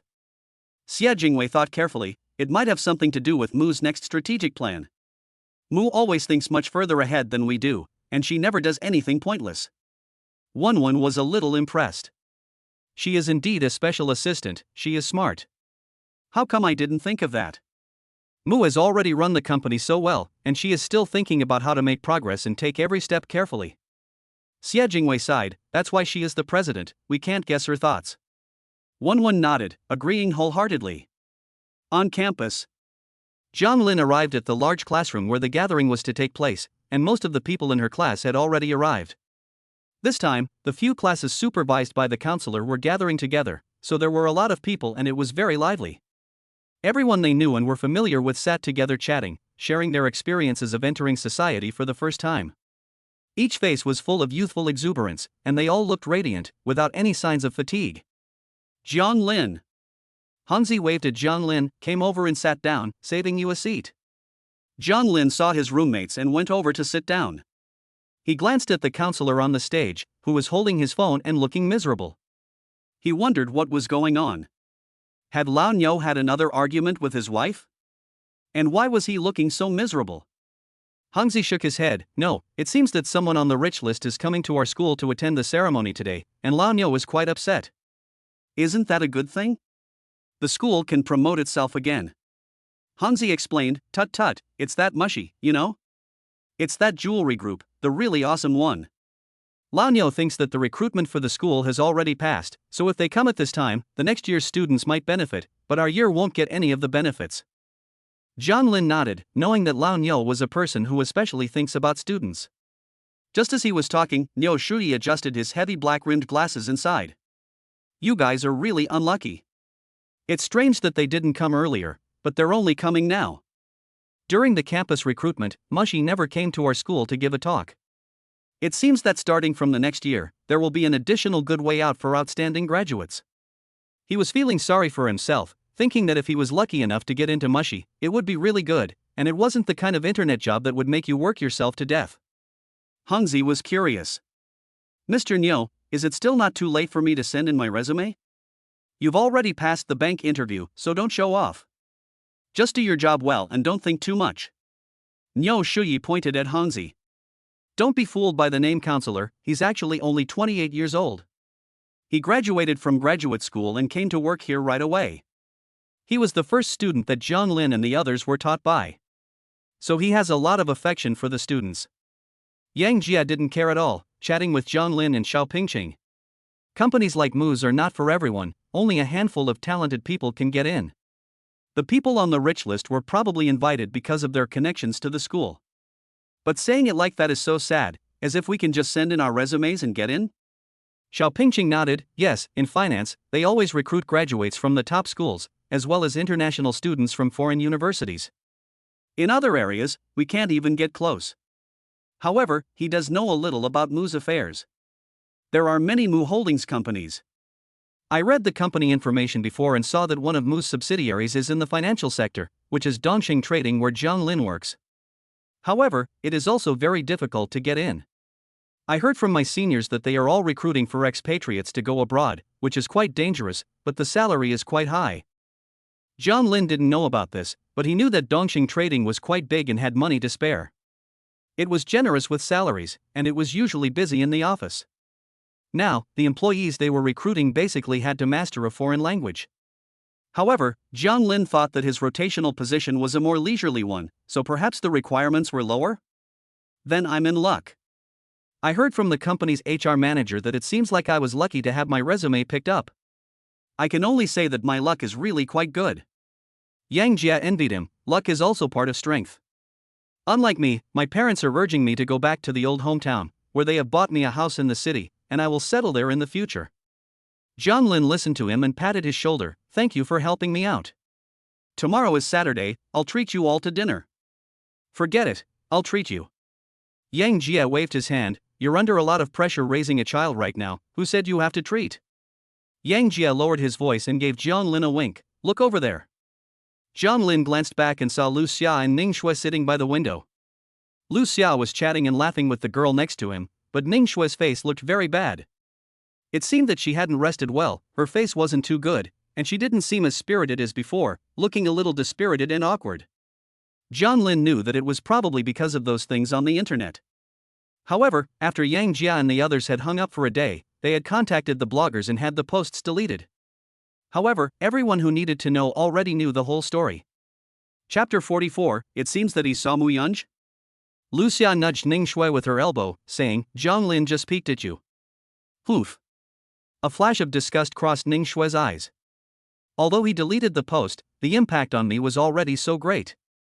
How will others look at me in the future? It's disgusting. I feel like vomiting whenever someone like this looks at me even once. While she was disgusted, it seemed that she had forgotten that she was the one who had bothered him every time after they broke up, and Zhang Lin had never bothered her on his own initiative. However, this time, the counterattack made her unable to defend herself, and she hated Zhang Lin extremely. Lu Xia reassured her, saying that he really had gone too far, and that he was just jealous of how well you were doing, which is why he did such a despicable thing. Fortunately, Song didn't take it out on you because of this, and he still truly loves you. Ning Shui felt bad in her heart. Fortunately, those things were deleted, otherwise, if Song Tianwei saw the chat history, she couldn't imagine how angry the other person would be. Ning Shui's head ached.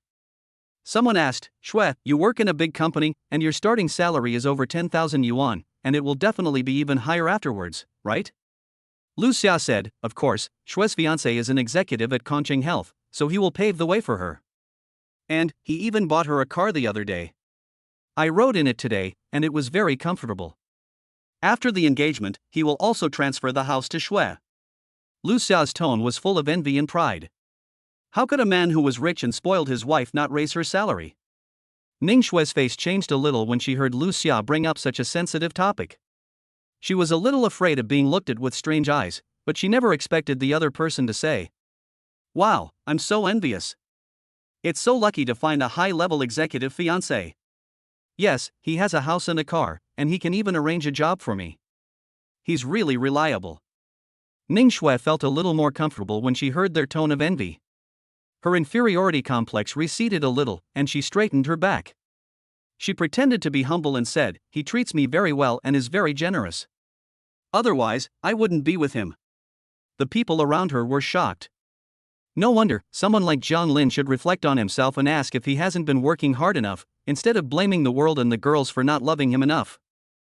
Of course it's better to sit in the car, otherwise you'll be like him, trudging along every day on a little donkey, in the wind and rain? Someone else teased him deliberately.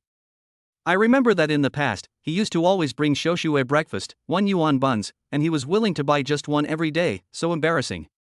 Lu Xia crossed her arms and said, "Yes, that's it."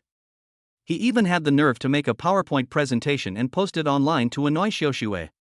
He's just a loser who can only do things like that. Zhang Lin saw the girls who loved gossiping most looking at him and smiling from time to time, and knew that they weren't saying anything nice either. He frowned, feeling a little disgusted. Hanzi was also puzzled. They had already posted the chat history, so why were they still talking about it?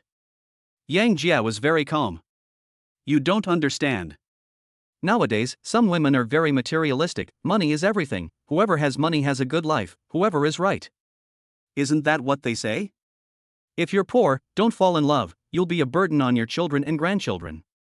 Xiao Pingqing looked a little surprised. It can't be that exaggerated, can it? Of course there are. If you don't believe me, just search for it tonight. There are tons of them. They're so money-minded. What do they care about morals? Hanzi looked at Zhang Lin sympathetically. They're going to have a hard time finding crickets now. What a nuisance. While they were chatting, Niu Shui said from the stage, "Quiet, everyone. We'll now distribute the gowns and caps. After you're done, gather in the auditorium at 10 o'clock.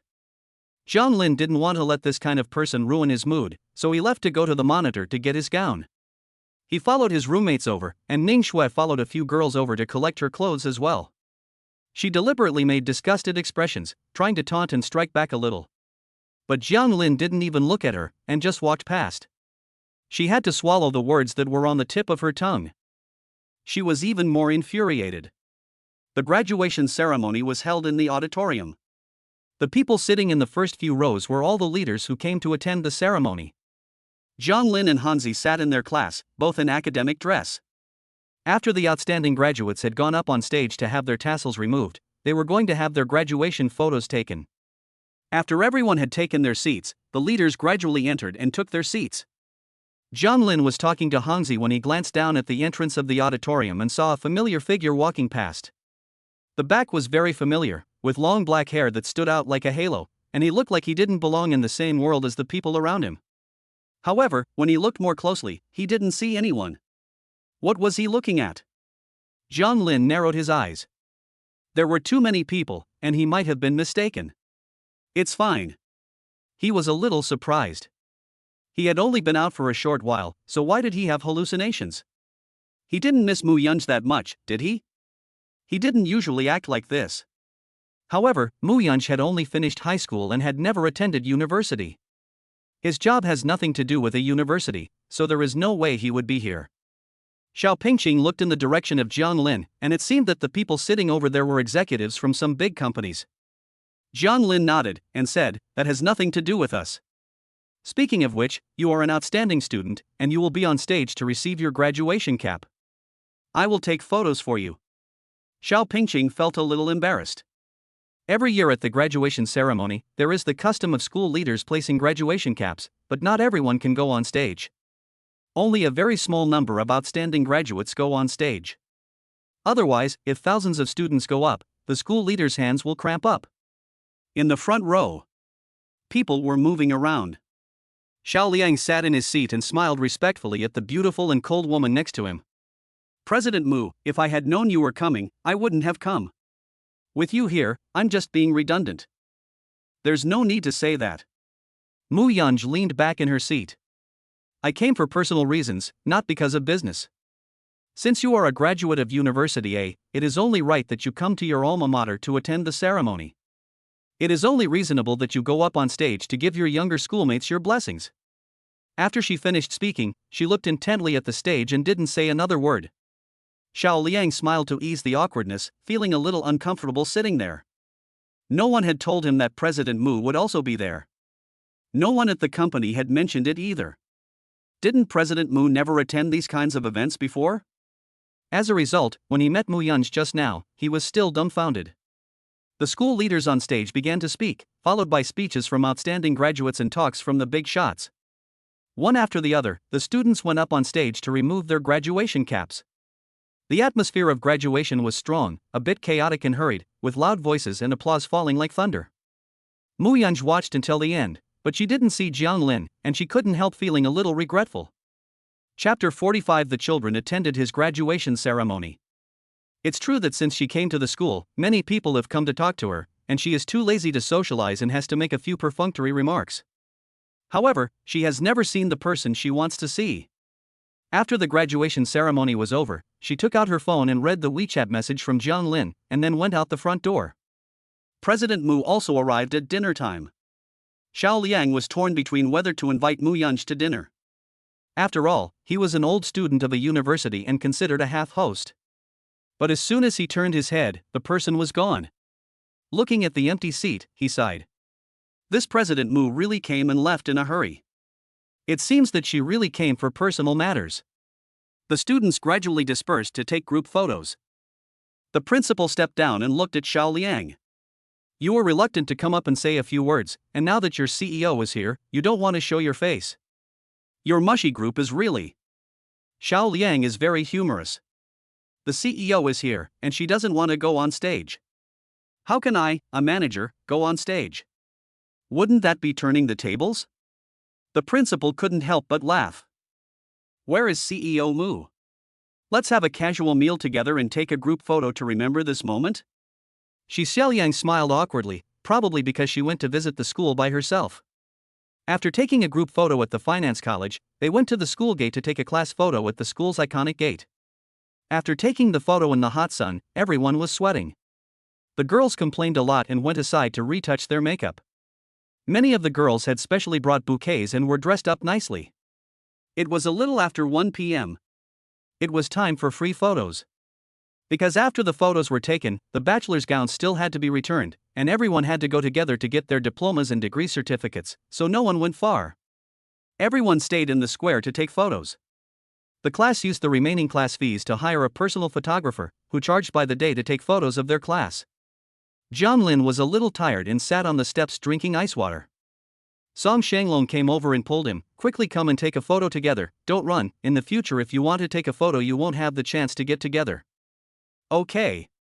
Jiang Lin got up and took a photo with them. Just as the photo was taken, "Dad! Dad!"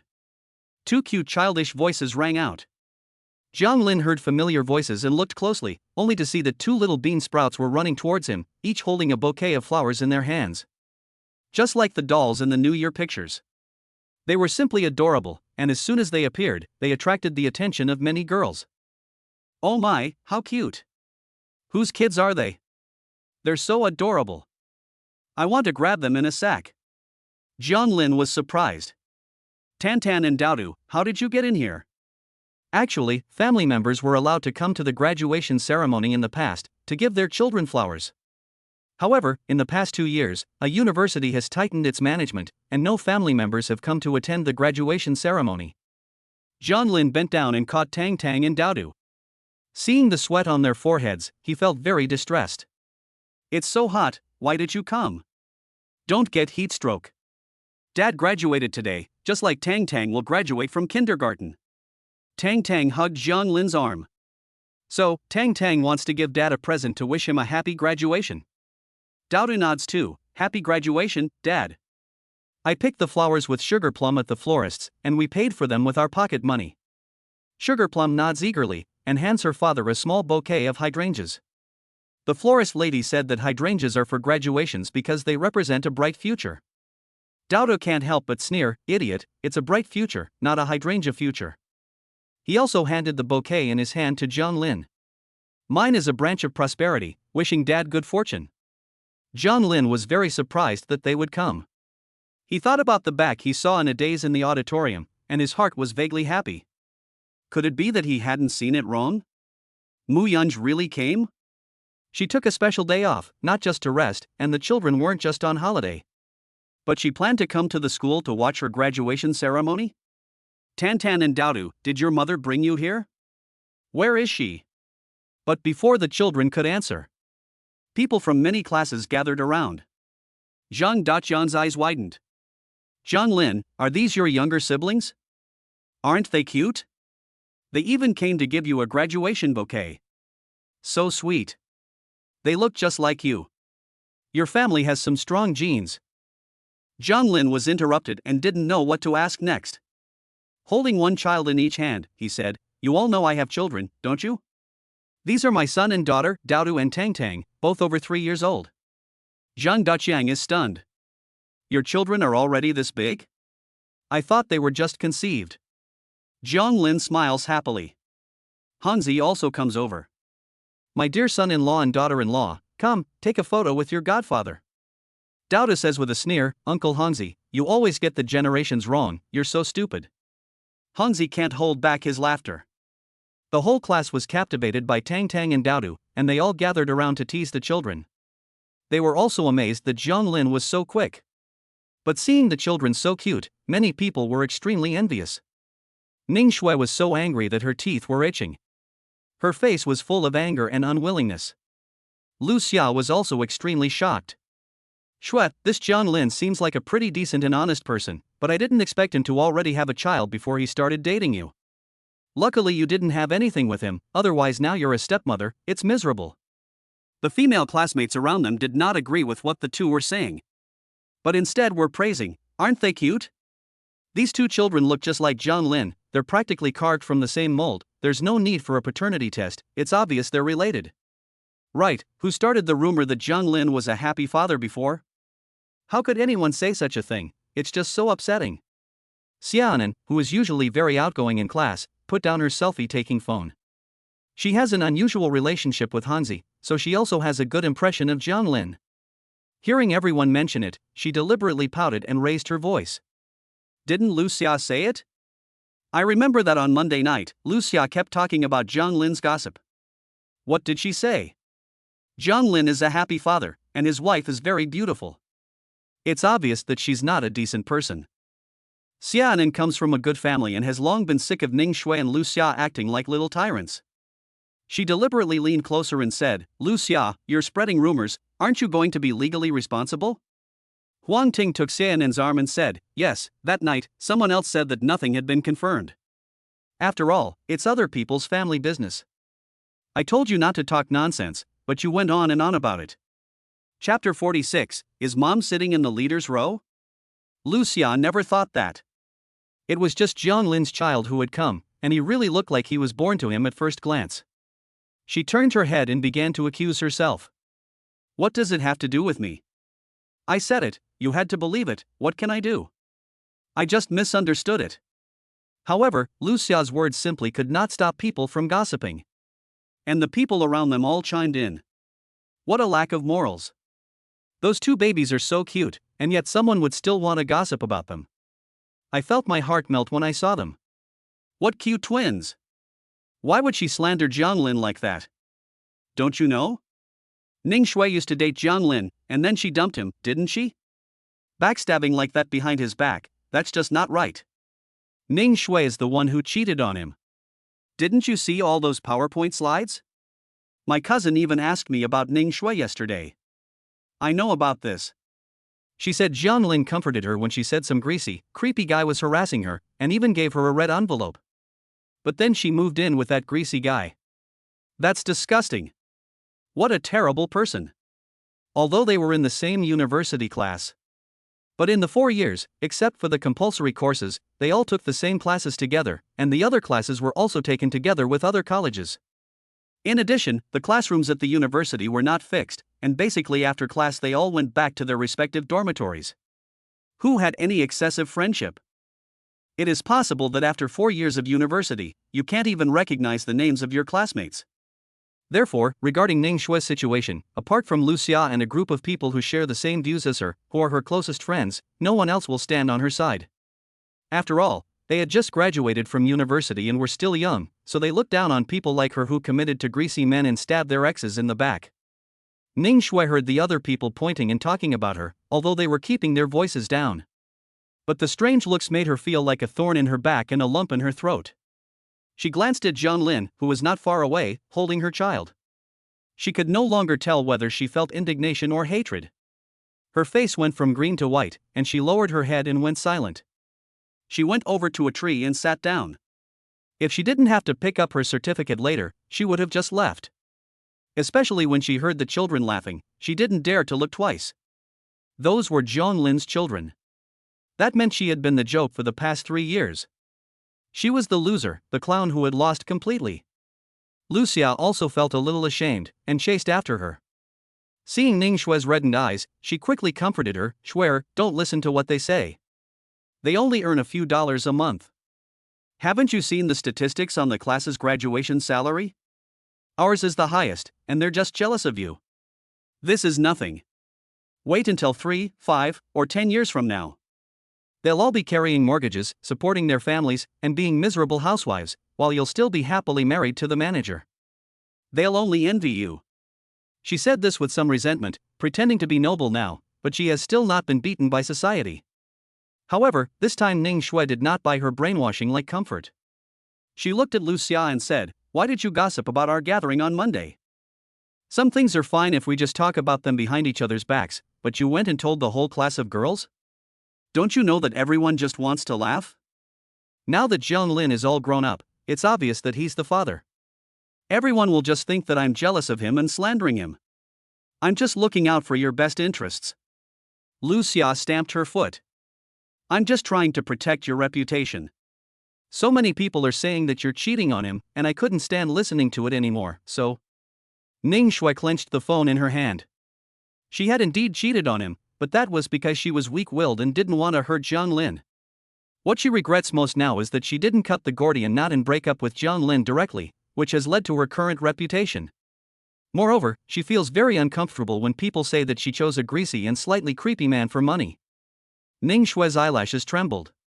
"Xia Xia, in fact, you also feel the same way as they do, don't you? You think that I previously despised Song Tianwei, but now I'm disgusted that I'm cohabiting with him for money. I don't feel that way."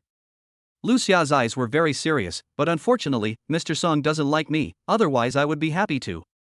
Mr. Song has a bright future, and he is a golden son-in-law. Ning Xue felt a little better in her heart when she saw her so serious. Everyone who knows him well knows that Song Tianwei is very nice, and it's just people who don't know him well who talk nonsense. There is nothing wrong with her choice at all. The sun was very hot at noon. After everyone had finished taking photos, they went to the college to collect their graduation certificates. The class committee announced that there would be a final team building dinner for the whole class at around 4 o'clock in the afternoon. Zhang Lin took Daodu by the left hand and Tang Tang by the right hand, and the big and little ones went together to get their graduation certificates. A group of boys surrounded them. And Hanzi said, "Tang Tang, it's so hot, and your little arms and legs will get tired walking. Why don't you let Uncle Hanzi carry you?"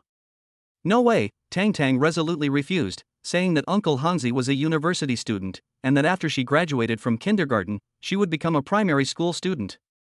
In no time at all, Tang Tang would also be a university student. That was why she didn't want to be held. Yang Jie added, "Tang Tang just doesn't want to be held by Uncle Hanzi because he's not handsome and is a strange uncle, right?" Tang Tang rolled her eyes and realized that this Uncle Yang was very clever.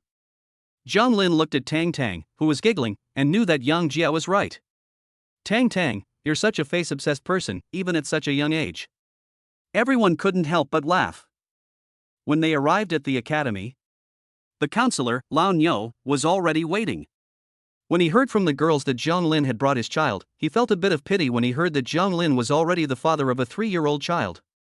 He felt that this was the destruction of the flowers of the motherland, the failure to establish correct values, and the premature draining of youth. He felt a little sympathetic. It was like seeing a girl who had given birth to a child at a young age, and he also felt the same pity.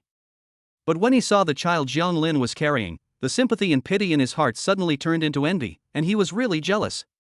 He and his wife had been married for more than 2 years, and they hadn't given birth to a cute baby yet. But isn't his student's baby exactly the same as his dream lover? In his imagination, his precious daughter is just as cute and rare.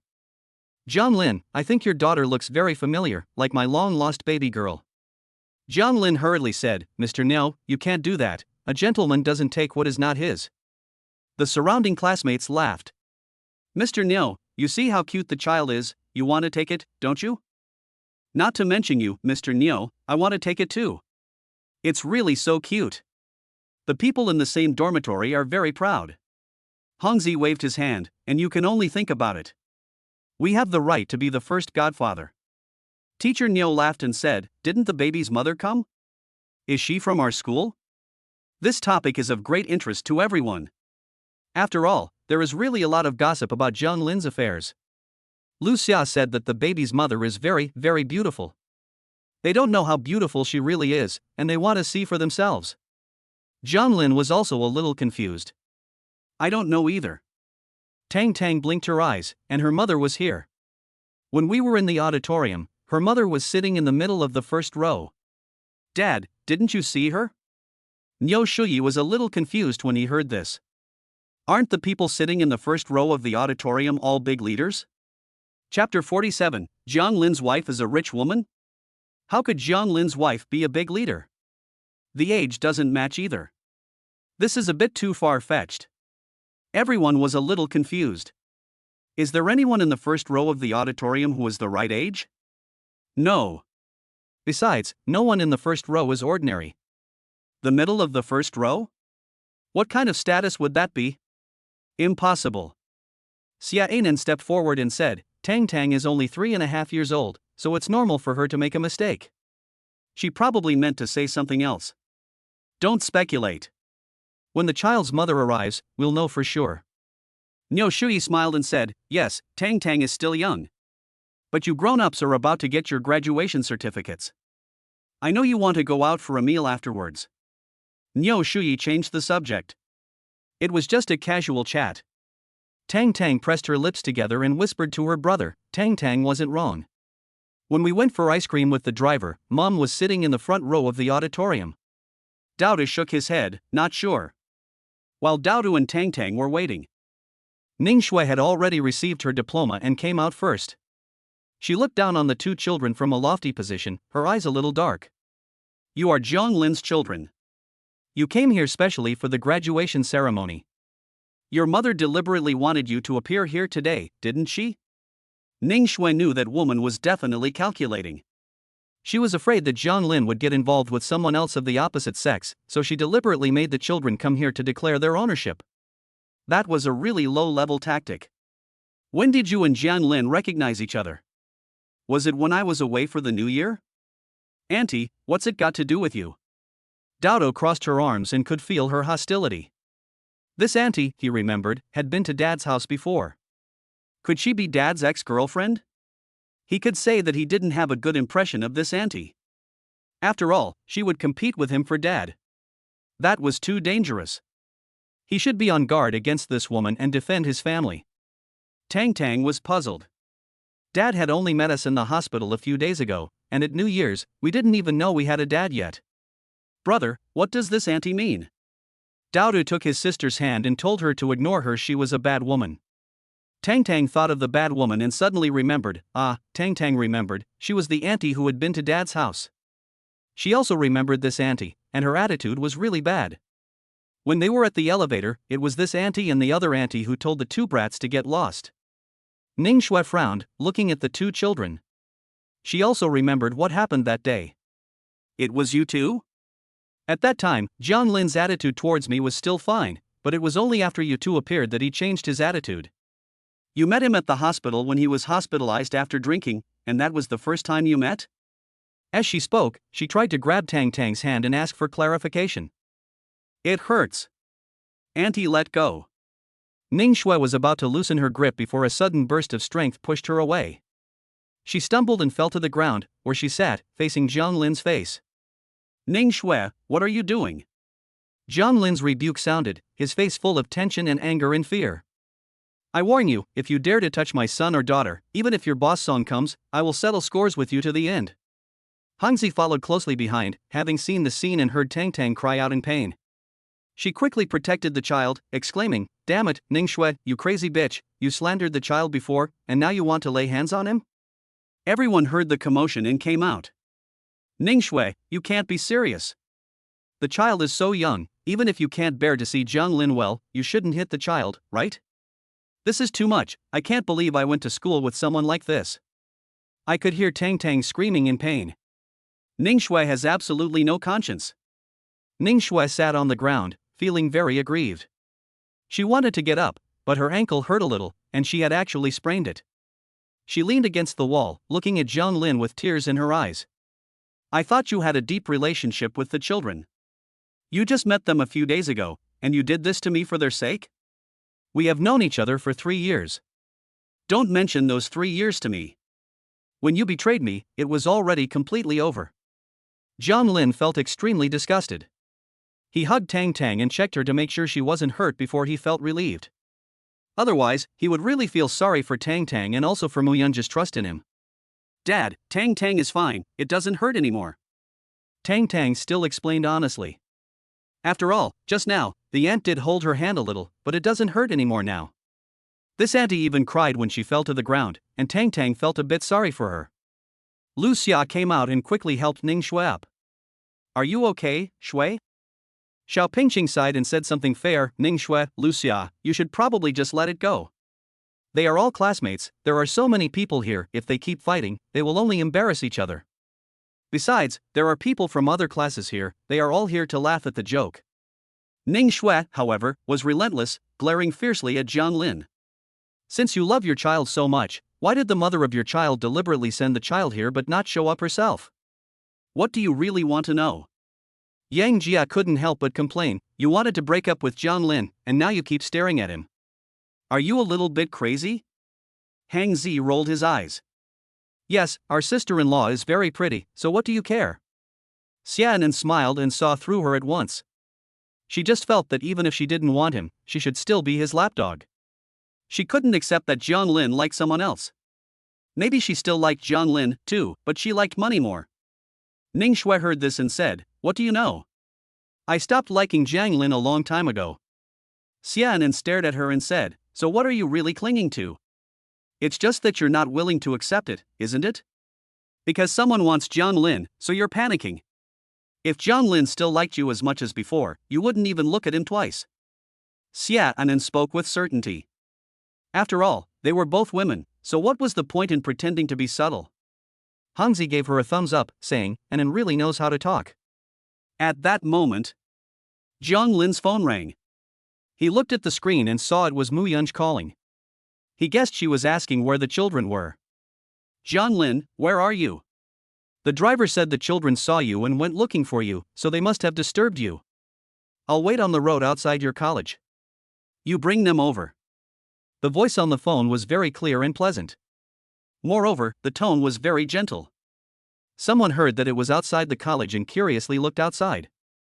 Sure enough, there was a black car at the entrance to the college, and a young woman with a very slender figure was outside the car, looking down at her phone.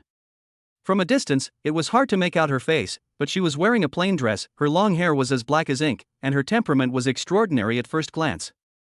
A boy exclaimed beside him, My God, that's the car. I just saw it parked next to the auditorium.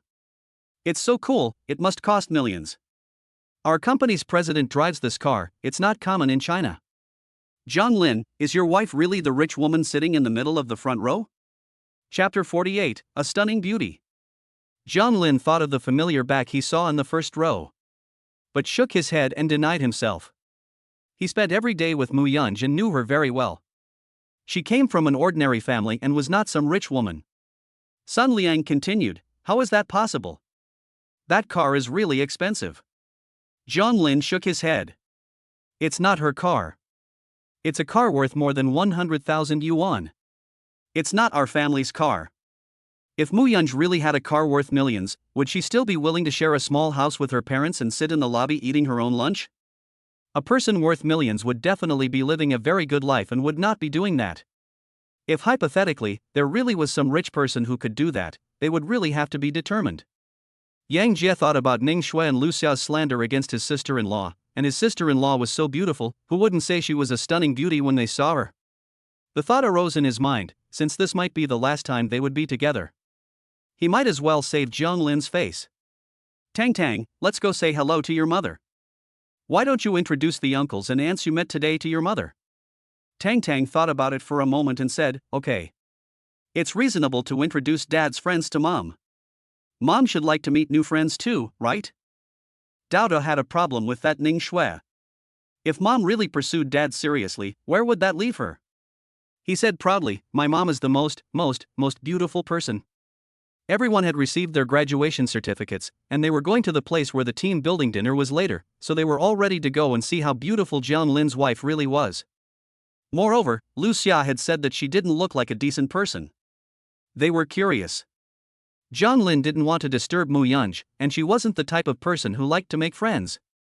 She was usually pretty quiet. But since everyone was leaving, and Mu Yunj was in the way, she sighed helplessly and could only hope that Mu Yunj wouldn't be bothered. The three men walking in front of them were Sun Liang, Zhang Daxian, and Song Shanglong. The three men hurriedly walked over. Zhang Daxian was usually a laid-back person, but as they walked, the tall, slender woman standing next to the car over there also seemed to hear the sound of footsteps. She looked up from her phone, tilted her head, and looked over. Her luxuriant black hair, skin like lamb's wool, and delicate melon-shaped face. Beneath her full forehead and brow bone were a pair of deep, beautiful eyes.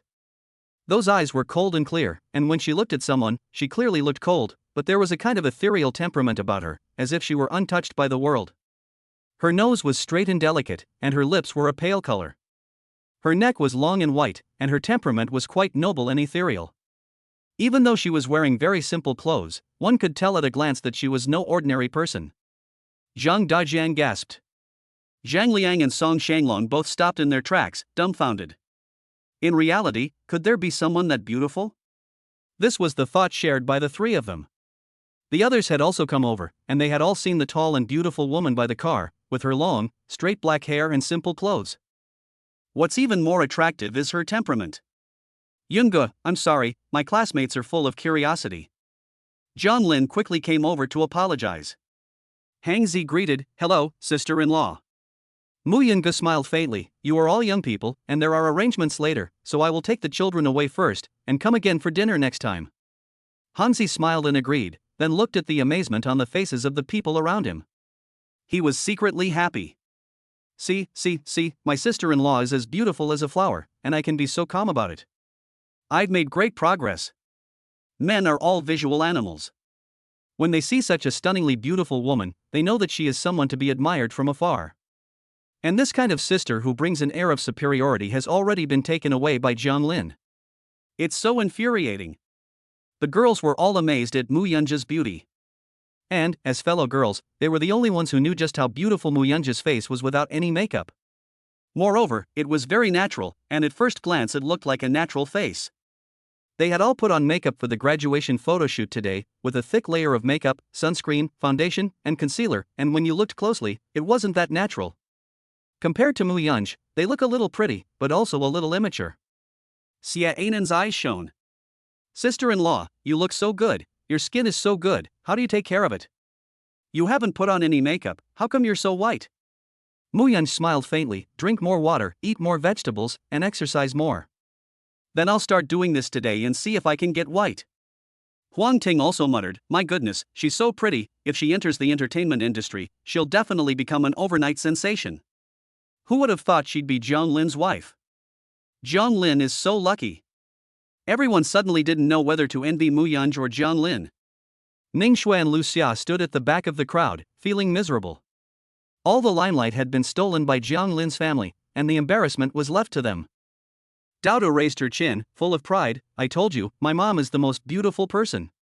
If this had happened before, everyone would have doubted it, but now, no one would doubt it. Tang Tang took Mu Yunja's hand and pouted, Mom, just now Tang Tang saw you sitting in the middle of the first row of the auditorium. Tang Tang definitely didn't see you wrong. Well. Mu Yunj nodded, yes, Tang Tang didn't see you wrong. Everyone began to speculate about Mu Yunja's identity again. Mu Yunj looked at everyone and asked, are you guys going to have a dinner tonight? There's a 5-star hotel nearby. How about Jiang Lin treating you guys? You can also play board games and go swimming. There are a lot of entertainment facilities. It's quite nice. Upon hearing this, Zhang Lin's temples throbbed with doubt. What's going on with this luxury car? What's going on with this invitation to a 5-star hotel? He didn't dare imagine it, and he was about to refuse. Do you want to go? Mu Yunj looked at Zhang Lin's roommates. The Grohe Hotel was nearby. Hanzi heard that and knew the hotel well. It was really luxurious, but he had never been there and could not afford to go. Is it really okay? Will it be too much of a waste of money? No. Mu Yunja's tone was gentle. You can just go there and give Zhang Lin's name. When Hanzi heard this, he looked at Zhang Lin, his expression unable to hold back his excitement. Zhang Lin took Mu Yunja's hand, and Yunj gave him a reassuring look. I'll take Tang Tang and Dodo back first, and if you've had a drink tonight, ask the hotel security to drive you home. Tang Tang also wanted to go home a little, to go home to her grandparents. She waved her hand and said to her father, then Tang Tang is leaving first. Dodo also left. After Dodo said that, he got into the luxury car without looking back. The car sped away. Ning Shui watched the show coldly, wanting to see how Jiang Lin would end it. She knew Jiang Lin, and from the look of pain on his face, she knew that this was just putting on a brave face. She had already said that the woman was no good, and Jiang Lin refused to believe her. Now he's going to bleed, isn't he? Everyone else looked at Jiang Lin suspiciously. Are you sure she's not a rich woman? And she's a stunning beauty. Song Shanglong felt jealous in his heart, as if he had just eaten a lemon. He sighed with deep concern. Jiang Lin, you softy, you've eaten too well. Chapter 49, she booked a 5-star hotel? Zhang Liang also leaned closer. I saw that car clearly, there's no doubt about it. It's worth millions. Jiang Lin, don't pretend. Jiang Lin's face was impassive, unable to smile. It didn't matter whether the car was a taxi or not.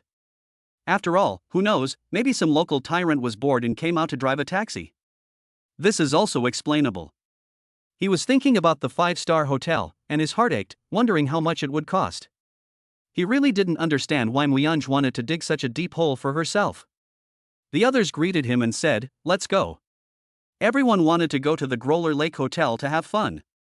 In their minds, Jiang Lin's wife was extraordinary in every way, and it was obvious that she was a top-class rich girl. Since it was a treat, it was no big deal. It's just like being in Jiang Lin's light. It's just that Jiang Lin is too low-key, and at this time, he still doesn't admit it. In contrast, Ning Shui has just found a manager, and she can't stop showing it off, which makes her look a bit too pleased with herself. Jiang Lin is in a difficult situation and really wants to escape by peeing. After driving there, the car was parked in the front parking space of the hotel. Seeing the luxurious appearance of the hotel, Jiang Lin felt his wallet hurt. Jiang Lin followed his roommates into the revolving door. Inside, there were polished and beautiful floor tiles, a high-ceiling lobby, and multi-story crystal chandeliers that seemed to be hovering, creating a dreamlike atmosphere. In the lobby, there was also a sofa area where they could sit in front of the floor-to-ceiling windows. Not far away, there were also many luxury shops. Jiang Lin was very uneasy. Such a large hotel definitely had an expensive price tag. More than 40 people from one class had entered the lobby. In the hotel, a woman wearing a work uniform greeted them, smiling and saying hello. Jiang Lin's heart had already completely broken down. Even if they splashed out on a meal, a table would cost a few thousand yuan, and with more than 40 people, it would take at least 4 or 5 tables. All of a sudden, it would cost them several months' worth of savings. It's really hard to accept. At this moment, Jiang Lin wanted to send a message to Muyunj to ask why he had to treat everyone to dinner. She knew that the family could afford to treat people to dinner, but this was not her style. However, everyone was nearby, so even if he wanted to make a phone call in private, he didn't have the chance. Ning Shui and Lu Xia followed behind, and the reason why they were so embarrassed but still came was because they wanted to see Jiang Lin's performance. Now that she saw Jiang Lin's face, Lu Xia couldn't help but laugh out loud. Jiang Lin, hurry up, arrange it for all of us? Don't be scared, your wife has already said everything, if you can't do it, it'll be embarrassing. Upon hearing this name, the female staff member asked with a smile, Jiang Lin? Excuse me, which one is Mr. Jiang Lin? Jiang Lin was taken aback, huh? It's me. Mr. Jiang, I'm Su Qing, you can call me Xiao Qing. Su Qing was very polite to Jiang Lin. The hotel has been booked by you today, and it will not be open to the public until 2 p.m. tomorrow.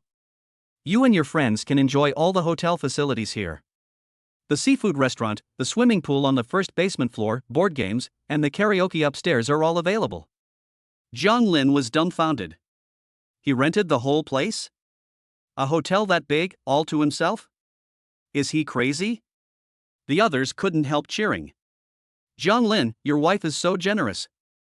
This is a real rich woman. How much does it cost to rent a 5-star hotel?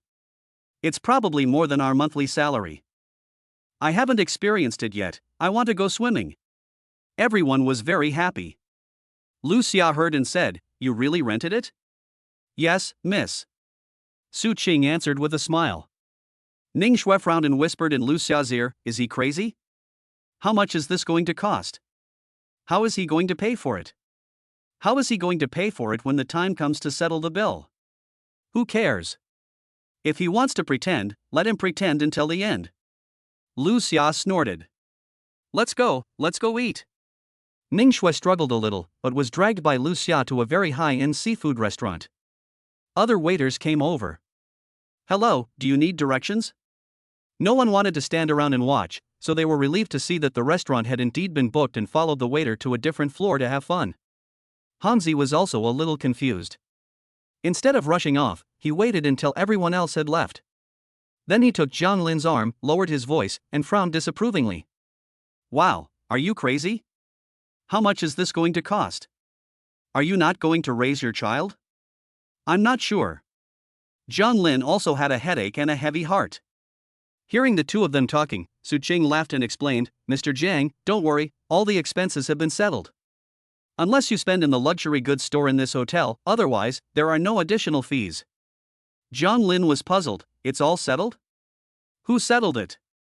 Su Qing laughed and replied, of course it's you, Mr. Jiang. Seeing that Zhang Lin couldn't get anything out of Su Qing, he followed Hanzi to the upstairs of the hotel. Hanzi said, I'm afraid your sister-in-law arranged it for you. I don't think your sister-in-law is simple. No, I know her conditions well. I don't think you understand your sister-in-law. Her temperament is not something ordinary people can have. Zhang Lin still didn't feel it. He was full of questions and incomprehension. He went to find a room to rest. After entering the room, he took out his phone and called Muyunj. Just now, there were people around, so he didn't feel comfortable calling to ask. The phone was quickly connected. Muyunj's voice was full of laughter, as if he had predicted his call. Zhang Lin, are you going to ask me a question? Zhang Lin simply ignored Muyunj's tone, which was a bit sullen. Yunj, I think it was quite happy for you to come to school today. But why do you want me to treat the team building? With our family savings, wouldn't it be like putting on a false face by booking a 5-star hotel? The staff member said that the payment has been settled. How much did it cost? Zhang Lin said, and then felt that her tone was a bit heavy. This was your business, and I know you were trying to save face for me. But our children, Tang Tang and Daodu, are so young, and there are plenty of places to spend money.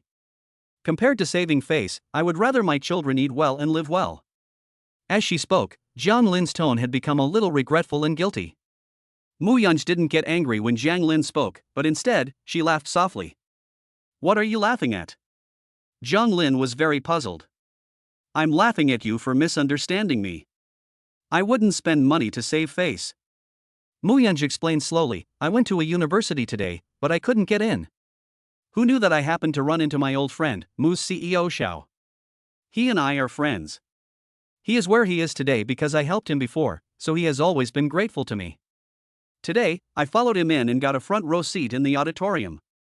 During our chat, he learned that I was here for you and that you are a graduate. He offered to buy me dinner, but I declined, so he invited you all to a team-building event at a 5-star hotel. I was going to refuse, after all, it's a big expense, but he said that the Growler Sea Hotel is owned by his boss, so there's no need to pay.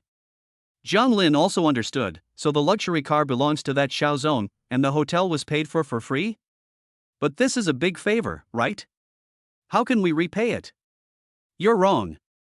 Muyunj's tone was soft. He owed me a favor and had always wanted to repay it. I had long since forgotten about it, but he insisted on repaying the favor, so I agreed. That's how adults behave. They don't like to owe each other anything. Zhang Lin understood as soon as he heard it. The Mu boss seemed to be a very powerful figure, and the counselor had mentioned him. Perhaps, the more powerful a person is, the less they want to be bound by favors. So, instead of worrying about what Muyunj would ask for, it is better to return the favor.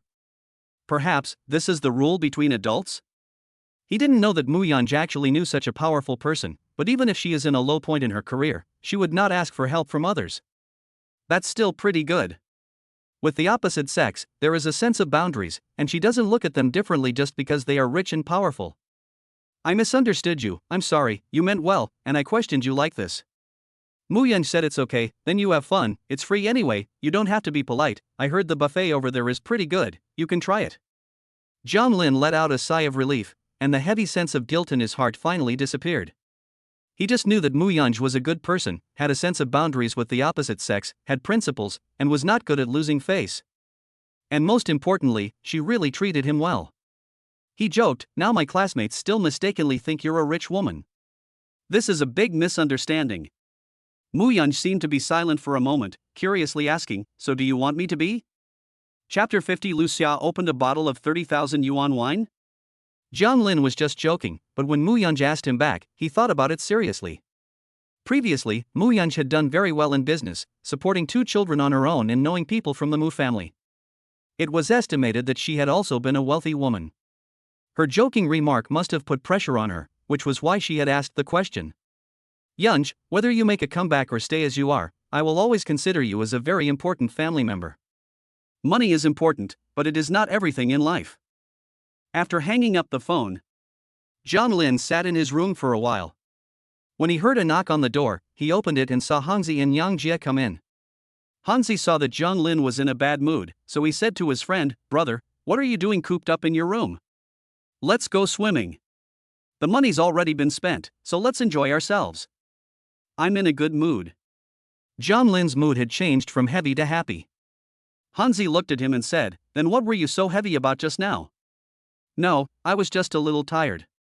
Now I've rested, I feel much better."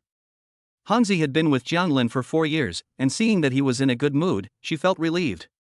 The 3 of them went to the basement together. It was already summer, with temperatures in the mid-20s every day. The swimming pool here was huge, and there were special coaches here to watch over the swimmers. "Wow, Boss Jiang, you're here?" Xiaonan waved his hand, and "Hanzi, my little brother, you're here too. Come down and join us." Xiaonan's family background is actually usually out and about, going to and from 5-star hotels, but it's always with his parents or friends, so he doesn't have many experiences like this. So, he had a great time. Everyone was praising Jiang Lin. And Jiang Lin knew that it was because they were using Xiao Zong's money to impress people, and in the end, it was still Mu Yunj's favor. So, he didn't feel like it had anything to do with him. First floor.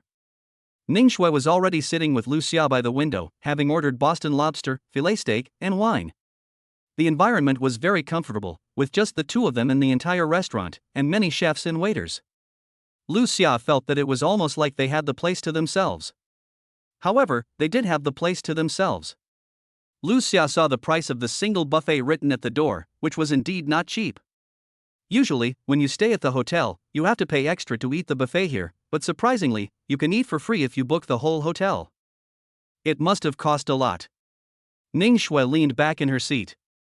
Jiang Lin used to make enough money tutoring part-time in a month to feed the 2 of them here for a meal, and he must have been dumbfounded when the bill came. Since he can afford to treat us, he must be able to pay. Lu Xia didn't really care, but even if he could afford it, he was just pretending to be rich. As she said this, she shook her red wine glass. The wine tasted just so-so. It was free, so it wasn't very good. I wonder if the wine on that shelf is any good. Lu Xia thought, we're already eating such a big meal, we could actually pair it with some good wine. Anyway, the place is booked, and the bill for tomorrow will be paid together, so Jiang Lin will pay. She glanced at the waiter, and the waiter came over. "Miss, may I help you? Bring me a bottle of red wine from the rack, the one on that rack." Lu Xia pointed to the wine rack and said. She squinted and looked at the middle row. "Do you need it opened now?" "Yes, open it and bring it over." The waiter nodded and walked over to get it. Ning Shui couldn't help but frown and tried to dissuade her. "Xiaoxia, the stuff in this 5-star hotel is definitely not cheap, and you don't have to drink it. What are you worried about?" Lu Xia snorted, "It's Jiang Lin who's paying anyway, have you ever spent his money? You're just too honest, which is why he's now spending all his money on other women. Besides, how much can this bottle of wine cost? He can afford to book the whole place, can't he afford a bottle of wine?" What Lu Xia didn't say was that it was still the first time she had been to a 5-star hotel, and at her income level, it was also impossible for her to spend her own money here. This time it was free, but she didn't know if there would be a next time. So, of course, she wanted to have fun. Ning Shui was speechless at what Lu Xia had said. She was really curious, could Jiang Lin really pay for the hotel? If he really was that rich, why did he only give her 520 yuan on Valentine's Day and her birthday when they were dating? And, as soon as they broke up, he bought a house in City A. Here's your wine, miss. The waiter brought the wine over and poured it for them. Lucia thought to herself, the service in this 5-star hotel is really good. If I were a rich and successful person, I would definitely always come to 5-star hotels. Before drinking, Lucia took out her phone and said to Ning Shui, "Don't drink yet, I'll take some pictures to post on WeChat. Let's take a photo together?" Ning Shui felt embarrassed, but she let her take the pictures. This was a treat from her ex-boyfriend, and she didn't want to show off in her WeChat moments by taking advantage of Zhang Lin's hospitality. Otherwise, she would probably be laughed at by people she knew. Lucia pursed her lips and said to the waiter, "You can go now, I can pour my own wine, I'll call you if I need anything." The waiter bowed and went away. Lucia took a lot of pictures and took a lot of selfies with a red wine glass. Looking at the beautiful photos on her phone, she muttered, "Next time, let your boss Song treat you to a meal at a fancy restaurant instead of some private kitchen or farmhouse." Ning Shui was a little upset, but she didn't say anything. After eating, Lucia had also edited all the selfies she wanted to post to her moments, and sat down to post to moments. Just thinking that this meal is someone else's monthly salary makes me feel a little extravagant, but today is graduation, so it's worth celebrating, so let's indulge a little and have a drink. 9-grid photo. Location, Hotel Grohotsi. Lucia posted a circle of friends, and when she saw that her male god had also liked it, she suddenly smiled and her face blossomed with joy. Many people also commented enviously, and some asked how much it cost. Lucia also replied a bit more than Versailles. Ning Shui also saw her circle of friends and felt a bit uncomfortable. It seemed like she was spending her own money on this meal. However, everyone in the class also knew that Zhang Lin was treating. Lucia put away her phone and said, "Let's go swimming." "I can't swim, but I can take some nice photos." Ning Shui also got up and prepared to go back to her room to rest. She had no desire to go play anymore. She felt ashamed. "Waitress, please wait a moment. Here is your bill." The waitress hurried over and handed her a bill. Lucia looked at it and saw that it was for the bottle of red wine she had just drunk a little less than half of. It was 32,000 yuan? What kind of wine is this? So expensive? The waiter explained, "Miss, this brand is the king of wine in the United States. Miss, you can search it online." Lucia frowned and really searched it online, and it really was this price. However, she quickly calmed down. "Okay, since the wine is so expensive, then pack the unfinished one for me, and as for the 32,000, just charge it to the hotel bill, my classmates will pay together then. As you know, your hotel has already been booked today." The waiter pondered, "Miss, the hotel has indeed been booked, but the cost has already been settled in full, and it has been explained that it is a one-time payment and no extra payments will be made. So I think there may be some misunderstanding, miss, and you need to ask Mr. Jiang." Chapter 51. Lucia paying out of her own pocket? She was furious. Lucia heard, "What? So, what you mean is that I pay for it myself?" "Miss, why don't you call your classmate Mr. Jiang and ask?" Lucia clenched her hand. She called Zhang Lin? This is not. She subconsciously glanced at Ning Shui. But if she had to pay 32,000 yuan herself, it would kill her. She had only just started working at Kongcheng Health, and she hadn't even received her first month's salary yet. In fact, she only had a few thousand yuan in her pocket, which she had earned during her internship. Her family was poor, and they had not given her any money since her internship. "Shui, what are we going to do?" "I didn't know Zhang Lin couldn't afford to play, and he said he would treat everyone to a meal, and then he played a trick." "I've tried to persuade you, but you wouldn't listen." Ning Shui frowned. "I don't have much money either. Song Tianwei gave it to me, but I gave it all to my parents. They said they want to save money for my younger brother's wedding house, and they need the money urgently.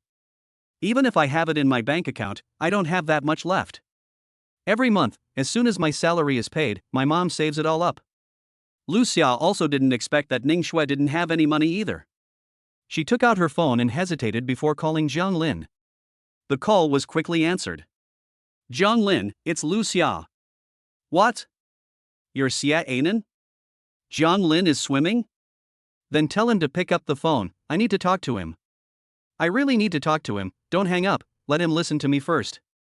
Lucia pursed her lips and dialed again, but the call was immediately disconnected. She glanced at the two waiters standing in the doorway. Although they were smiling, they were obviously in no mood to let her leave without paying. "Snow, why don't you go downstairs and help me find Zhang Lin? You can see the situation for yourself." I can't leave either. I'm going to go find Jiang Lin and ask for the money? Ning Shui wanted to say, are you serious? Hasn't she been humiliated enough by Jiang Lin? Lu Xia saw that she refused, so she said, if you won't go, then you stay here and I'll go find Jiang Lin. Ning Shui thought to herself, you want a drink, what's the point of holding me here? But compared to going to Jiang Lin to ask for money, she was still willing to accept this proposal. It's just that she was a bit unhappy. Then I'll be quick and come back soon, don't worry, I'll be right back. Lu Xia hurriedly left. Ning Shui met the waiter's gaze, her lips pursed tightly, this is another humiliation. Lu Xia got off the elevator and found Jiang Lin in the swimming pool on the first basement floor. He was sitting on the shore, wiping the water with a towel. Jiang Lin. Lu Xia smiled, Jiang Lin, I found you. Jiang Lin gave her a cold look. Didn't you invite everyone here for team building? You're the one who paid for it, you even booked this 5-star hotel, and spent so much money. What are you trying to say? Jiang Lin frowned and interrupted impatiently. I just went to get something to eat, and it's their fault for not being clear, so I accidentally opened a bottle of wine, and I have to pay for it myself. If I had known I had to pay for it myself, I definitely wouldn't have opened it. Lu Xia let out a smile, but since you're treating, you should pay for this bottle of wine, right? After all, it's not my fault, you're the one who invited guests without clarifying the situation. Hongzi, who was listening, was about to laugh in anger. Are you kidding? What you mean is that we should all go to the hotel's luxury store and take whatever we want for free, since Jiang Lin said he was treating? If you say that, you might as well just go and rob. Xia Anan also frowned. Yes, in addition to the high-value wine, the cafeteria also provides ordinary drinks. If you don't make a special request, the waiter won't serve you a drink that you have to pay for. If you insist that the waiter didn't tell you and let you order the wrong drink, then we can go and question the hotel and get them to waive the drink's charge. Anyway, there are surveillance cameras everywhere, so you don't have to worry about being wrongly accused. Xiaonan said this because she had stayed in 5-star hotels before and knew that they had very strict rules and regulations. If it really was a mistake on the part of the hotel, they would not make the guest responsible. However, probably because she had a bad impression of Lu Xia, she felt that Lu Xia was up to no good as soon as she heard it. No need, it's not expensive anyway, it's not worth making a big deal about, otherwise, it's embarrassing. Jiang Lin is so honorable when treating guests, he definitely won't care about a little money. Lu Xia's tone was very matter-of-fact. How much is it? Xia Anan was puzzled. 32,000. 32,000? Xia Anan raised his voice, Lu Xia, how can you be so shameless? 32,000? How much is your monthly salary? You call this a small amount of money? Since it's a small amount of money, then you drank it, so you pay for it yourself. Lu Xia frowned in dissatisfaction, Xiaonan, why are you like this? This is Jiang Lin's business, not yours. Hongzi said, what's wrong with what Anan said? Let me tell you, you opened the wine yourself, so you're responsible for it. Lu Xia gritted her teeth and looked at Jiang Lin. Jiang Lin also said, Anan has made it very clear, and the money for the hotel has already been settled. As for your own additional expenses, either you take responsibility yourself or you go to the hotel to protect your rights, don't come to me, I don't know you well. Everyone else also felt that Lu Xia was being too pushy. She was already very arrogant for her relationship with Jiang Lin, and she was already very arrogant for shamelessly following him. How dare she open a bottle of wine that costs tens of thousands of dollars? She's really crazy. After all, most people's thinking is still quite normal. Someone kindly invites you to a 5-star hotel for a treat, with food, drinks, entertainment and accommodation, which is already very nice. Who would still open a bottle of wine that costs tens of thousands of dollars? It's just that you're a sucker, of course. As for the possibility of a mistake? Is it really likely? This is a 5-star hotel, not some shady place. Song Shanglong listened to the excitement, got up from the water, and kind of watched the show. Okay, since you say you were ripped off, let's go, a few of us men will accompany you to protect your rights, and we guarantee that you won't be ripped off for no reason. Zhang Daqiang also agreed, yes, we will back you up and make the hotel apologize to you. Why don't we all go together? How dare they rip off our classmates, do they really think the 40 odd of us are just window dressing? Lu Xia was suddenly thrust into the limelight, and she was so anxious that she was about to stamp her feet. If you watch the surveillance footage, it will show that you deliberately ordered the paid wine. At that time, won't your lie be exposed? And, who knows what people will say. Zhang Lin, you said you were going to treat us, and this is what you've done? Aren't you just trying to screw people over? None of my business. Did I tell you to open such an expensive bottle of wine? Zhang Lin was speechless. Besides, didn't they say they would accompany you to protect your rights? What are you still struggling with? Go. Fine, if you're not going to treat, what are you pretending for? Lu Xia saw that Zhang Lin had no intention of paying, so she could only threaten him and flee in defeat. Watching Lu Xia's back, Hongzi spat, it must have been intentional, just look at her. Zhang Lin took out her phone and called Su Qing. Manager Su, your hotel sold a bottle of wine worth tens of thousands of dollars to my classmate. Since it was sold by your hotel, I would trouble you to take responsibility for collecting the money yourself, and don't ask me. In addition, the person who bought your wine is not my friend, so please ask the security to escort her and her best friend out. Zhang Lin hung up after the person on the other end agreed. Hongzi gave a thumbs up, saying that it was a good move. That shameless person should have been kicked out long ago. Chapter 52, A Good Friend Who Will Stab You in the Back. Lu Xia angrily returned to the restaurant to meet Ning Shui. Her anger was about to explode. Those people must be laughing at her in their hearts. I told you, Zhang Lin would never help you. Ning Shui saw Lu Xia's expression and was not at all surprised. Lu Xia's brows were knitted together as she asked in return, help me? This bottle of wine is for both of us. Lu Xia can't come up with 32,000 yuan, and she can't even come up with half of that, 16,000 yuan. And even if she had the money, she would never pay it willingly. She looked at the waiter and said, since Zhang Lin has already booked the entire hotel, can't this bottle of wine be considered a gift to us? It's only 32,000 yuan, and the cost of booking the hotel is quite high, isn't it? If you give it to us this time, as a favor, he will come back and book your hotel again next time. You have to think about the long term when doing business, don't you? I'm sorry. The waiter's smile didn't reach his eyes. There's no such rule. May I ask if you'd like to scan the QR code or swipe your card? Lu Xia stood still, feeling annoyed and a little bit regretting why she had ordered such an expensive bottle of wine. She could see that the other party's attitude was clear, so she tried to negotiate, so just make it cheaper? You sell it so expensively, and there's no discount at all, so what's the point of us booking the hotel? Miss, all the drinks here are clearly marked with prices, on the menu and on the shelves, there is no deliberate overcharging. Although the waiter was speechless, the smile was still on his face. He didn't know what this woman was pretending about, she couldn't even afford a bottle of wine, and she didn't hesitate when she opened it.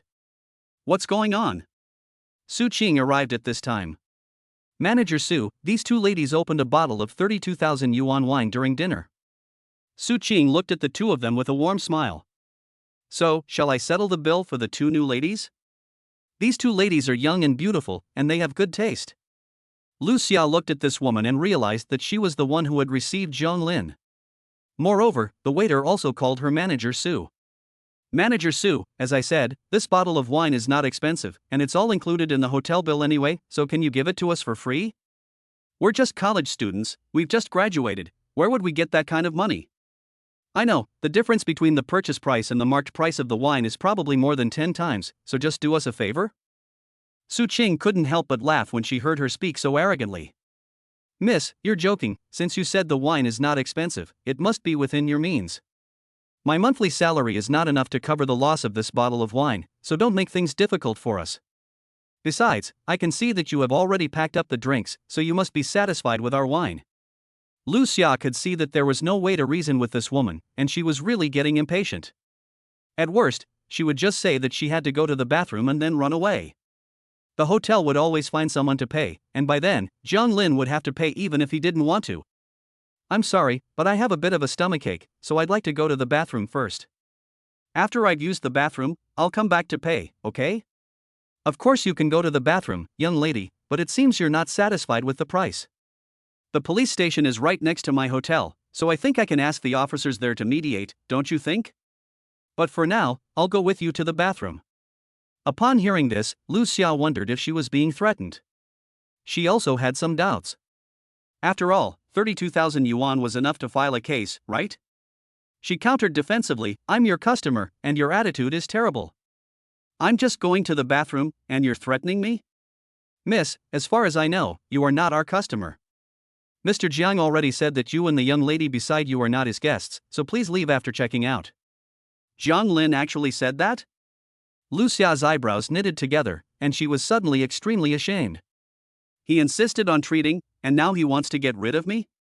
This is really not funny. What kind of person is he? Lu Xia looked at Ning Shui and knew that with Zhang Lin's attitude, she was afraid that she would not be able to leave the door today without paying. Ning Shui was also speechless. Since you said that I also had a share of the wine, then let's split it 50-50. Even if it's true that she hasn't even drunk a sip. She could only admit defeat. She really felt that her best friend was getting more and more outrageous. In the past, she looked down on Jiang Lin and urged her to get along with Song Tianwei, but whenever Jiang Lin had a treat, she had to go along to eat. She also said that she was miserable and couldn't find a job, and pretended to be pitiful in front of Song Tianwei, so that Song Tianwei arranged for her to be hired by the company as well. She took advantage of her and made a lot of money. Now she is also stirring up trouble and digging a pit for herself everywhere. 16,000 yuan is not a trivial sum for Ning Shui. Lu Xia's eyes flickered. She doesn't have 16,000 yuan either. She only has 6,000 yuan in her account. She can't stop living this month, can she? Shui, why don't we tell Mr. Song to hire us? Mr. Song favors you the most. Before we get married, we might as well spend the man's money. Are you kidding? Ning Shui frowned. She hadn't told Lu Xia about the whistleblowing letter.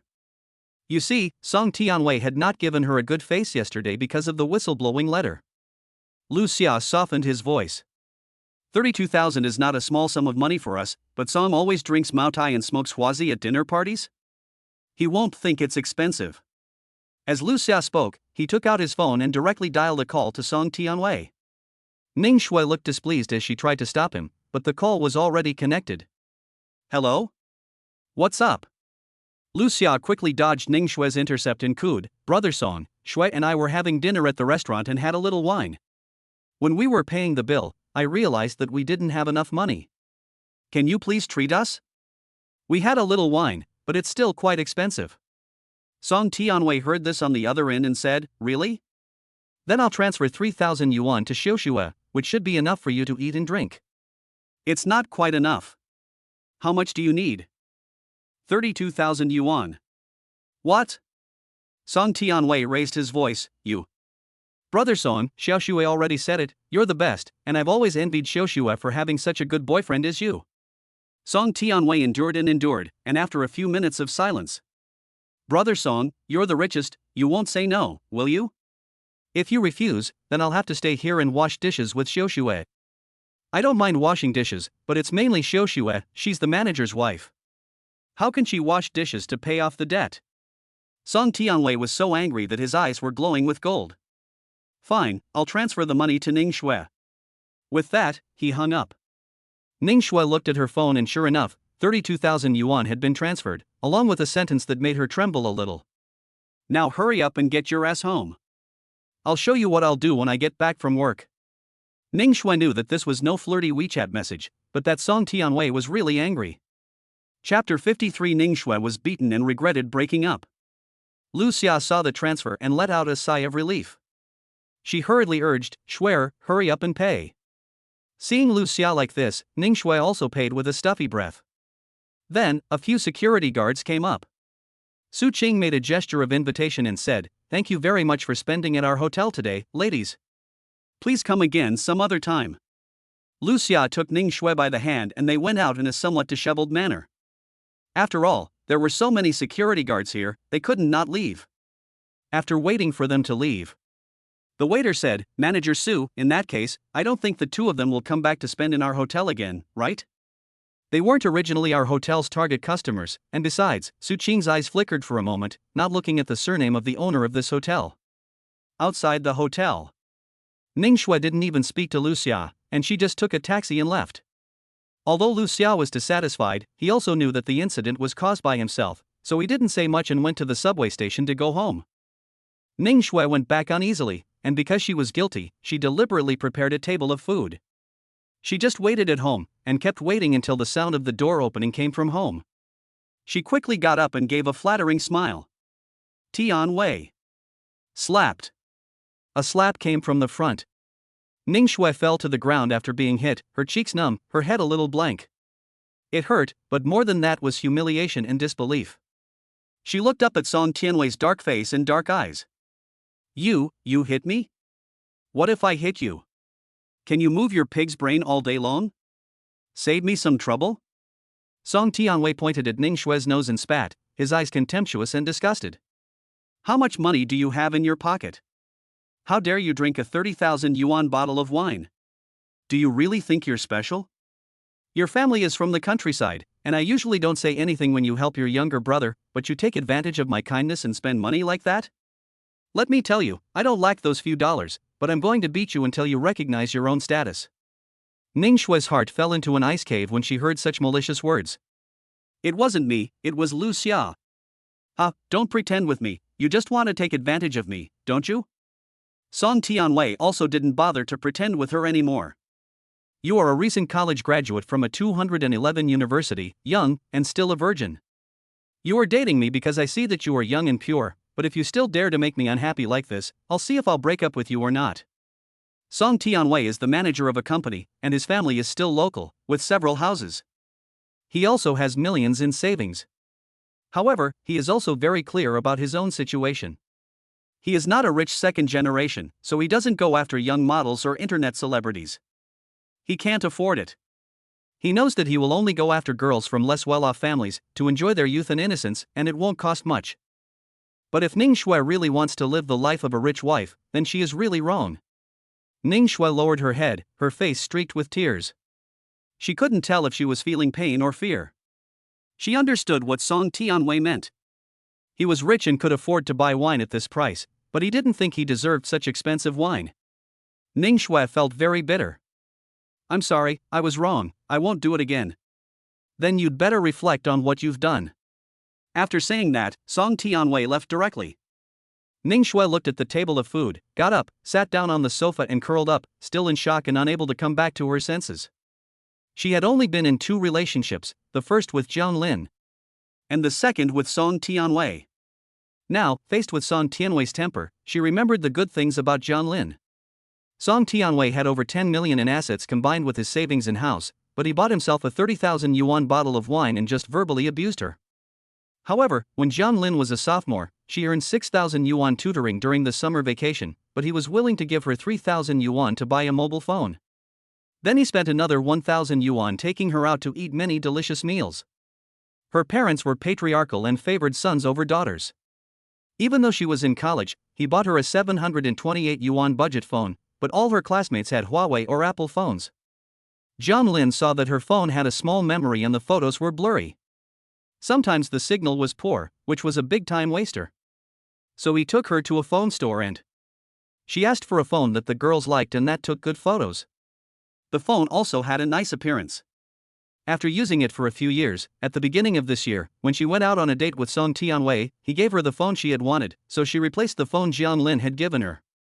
Was I wrong? Ning Shui's eyes were blurred with tears. Thinking about all the good Jiang Lin had done for her, she was finally willing to admit that she did, as Xianan had said, like Jiang Lin and could not bear to lose his affection.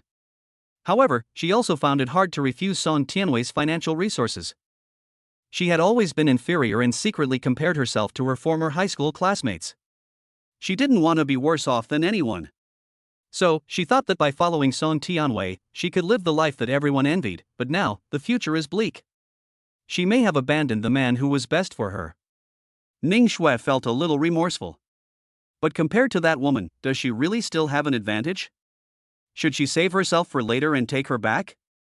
They have 2 children together. Jiang Lin left the swimming pool and went to the restaurant with his classmates to eat, and everyone else joined them.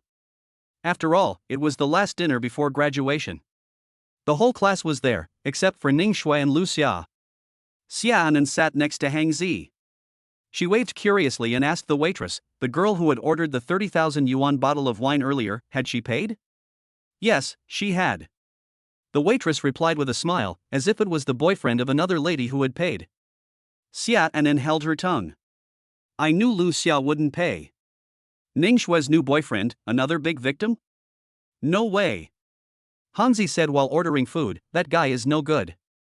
Knowing that Ning Shue has a boyfriend, he still tried to steal her away. They are both almost 30 years old, greasy and creepy guys, aren't they just after Ning Shue's youth? Can someone like that be a silly victim? I don't think so. Xiaonan laughed and said, with a girlfriend who can spend money like that, they'll be locked up for sure. Zhang Lin listened without commenting at all. If other people have a good relationship, what does it have to do with him? He only cares about his own family. As for Ning Shue, after seeing her today, he knew that he had completely let go. Zhang Lin feels that he is a sentimental person, and in a relationship, he is also willing to give and not care too much, but since the other person is not worth it, he respects and blesses them, and will not make things difficult for himself. He looked at the dishes and muttered to himself, there are so many delicious things here, it would be nice if Tang Tang and Dao were here too. It's a pity, they shouldn't have let them go back. He took out his phone and sent a message to Mu Yunj, asking if she wanted to come over and eat together, but Mu Yunj quickly refused. She also sent a photo of her family's dining table. There were 2 meat dishes and 2 vegetable dishes on the table, which looked very warm and delicious. There were cute children at home, parents, and Mu Yunj. Suddenly, Zhang Lin felt that there was nothing good about this 5-star hotel, and he still wanted to go home. Chapter 54, First Kiss. Xiao Pingqing saw Zhang Lin absent-mindedly and thought he was not in a good mood. The classmates were all having a good time. After they had eaten, everyone was ready to go upstairs to the karaoke room to sing, and they also took the initiative to greet Zhang Lin, the host. Zhang Lin, let's go sing together, come on. Yes, come quickly. They were all waiting for Zhang Lin, as if they would be embarrassed if Zhang Lin didn't go first. In the past, Zhang Lin was in the class, that is, the kind of student who was not outstanding in their studies, usually busy working part-time, and doing okay in everything, but not very outstanding. He had nothing to do with those glamorous and exciting people. But this time, after graduation, he had a pair of twins, a stunning wife, and even booked a 5-star hotel to treat his guests, literally stealing the show. Everyone looked at Zhang Lin with new eyes. Even after graduation, they couldn't help but often mention him and even wonder about his state of life. Zhang Lin stood up and said, well, you all have a good time, I'm going to go home first. What are you in a hurry to go back for? You booked a 5-star hotel, and now you're leaving so soon? We have to hang out all night tonight, don't you think? Zhang Daqiang wondered. I have kids at home. Zhang Lin's tone was full of laughter. Yang Jie sighed, people with families are different. No wonder they say, get married and start a family before starting a career. Huang Ting nodded, yes, but Tang Tang and Dao were so cute, if I were you, I wouldn't want to spend the night away from them either. Can't bear to be away from your kids? Xia Yinan teased, I think it's because you can't bear to be away from your wife. You really need to go home to your beautiful wife. Everyone expressed their understanding. After all, everyone is still unmarried, and Zhang Lin, who has a family to support, naturally wants to go home. So after a few words, Zhang Lin waved goodbye and left. Outside the luxurious hotel, standing in the doorway, the evening breeze blowing, Zhang Lin glanced back at the scene inside the revolving glass door, slightly feeling, this place is indeed very luxurious, not for people of his level to come and go. After leaving the hotel, he still had to return to his own life. He hailed a taxi, didn't look around anymore, got in, and left. It was already late when he got home. Zhang Lin saw that the only light in the house was in the master bedroom. His parents went to bed at 9 p.m. sharp, and the lights were already out. He and Dao slept in the children's room, and when he wasn't home, Dao slept in Muyun's room. Zhang Lin opened the door without turning on the lights and walked towards the master bedroom. In the hallway, he heard his children's voices. No, it's time for Mum to read to Tang Tang, and brother, you can't study in the middle of the night, it's not fun. Tang Tang hasn't even heard the new storybook Dad bought her a few times yet. Tang Tang pouts, Mom, read to Tang Tang. But at this time, it's time for Dad to teach me maths. Dad's not home, and no one's going to help me with my homework. Dao's tone is sullen. Mom, when's Dad coming home? I want to wait for him. Mu Yunja's laughter came. Dao used to be very independent. Now that Daddy is not home for the whole night, you are unhappy? Who misses him? Not at all. Dao retorted. Daddy probably won't be back tonight. Mu Yunj replied. Dao stopped talking. At this time, Zhang Lin walked up to the door of the master bedroom and knocked gently. The room became quiet, followed by the sound of footsteps. And the door opened. Warm light spilled out of the room. It's Dad. Dad, you're finally back. Mom said you weren't coming back. Dodo happily took John Lin's hand. I thought you weren't coming back, too. John Lin frowned, puzzled. I heard someone say they missed me earlier. I didn't hear it clearly, did I? Dodo felt a little embarrassed. He would never admit that he missed his father. That would be too unmanly. It was Mom who missed you. John Lin was taken aback, and then met the cool eyes of Mu Yunj, who had gotten out of bed and was walking over to him. He reacted, really? Dodo, don't lie to me. Right, Dodo looked at his mother.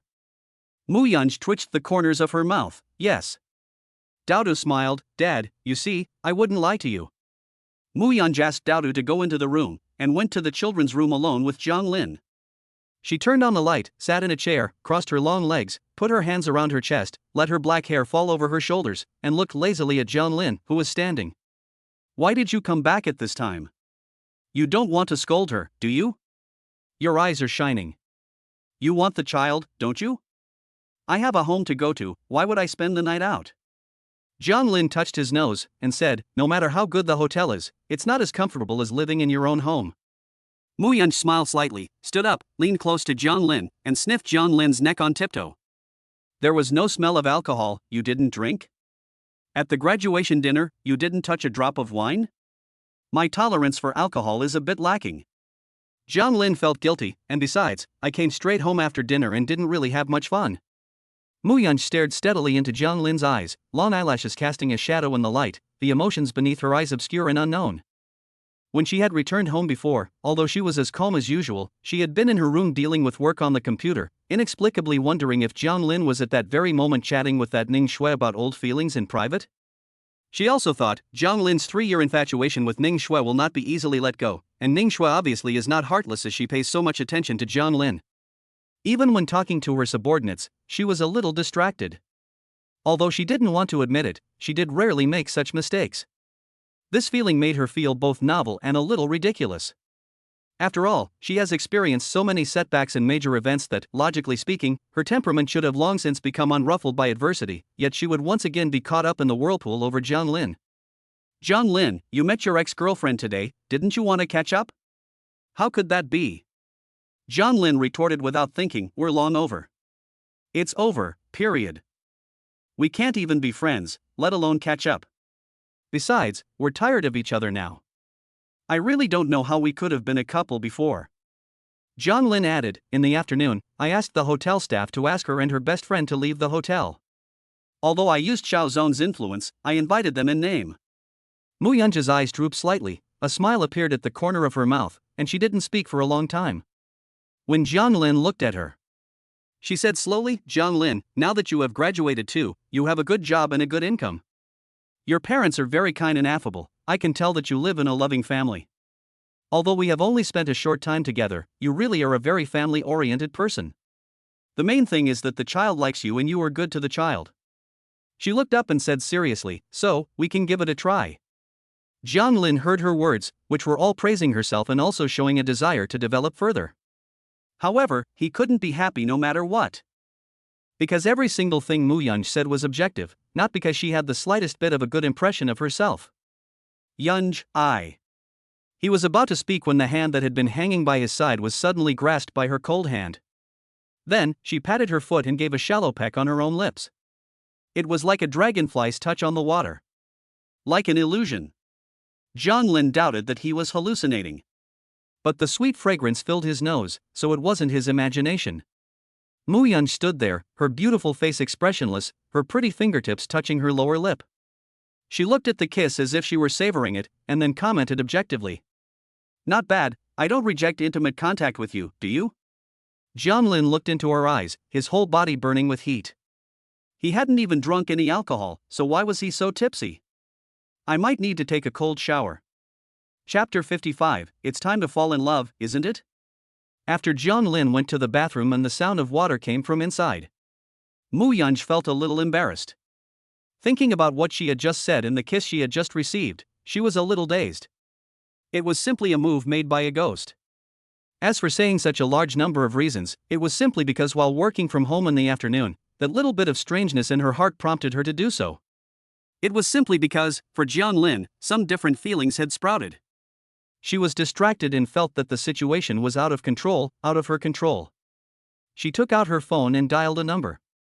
"Miss Mu, you're calling me at this hour?" A female voice came from the other end of the line, sweet and flirtatious. "Are you also planning to go astray and find a little puppy to play with at a sister company?" "Su Xiuxiu, I have something to tell you." Mu Yunji's voice was cold and serious. Mu Yunji's life experiences have also meant that she has very few friends. As for Su Xiuxiu, she was her friend before high school, and their respective grandparents were old friends. After she went abroad, Su Xiuxiu also went abroad to find her on purpose. This is how they occasionally got in touch again. The personalities of the two are actually worlds apart. One is soft-looking, introverted, and decisive in decision-making. The other is a happy-go-lucky person who enjoys life, likes to dress up, spend money, and fall in love. Su Xiuxiu stopped joking as soon as she heard this. "What's the matter? Is something wrong with you? Where are you now? I'll come and find you." There were also the voices of young men talking nearby.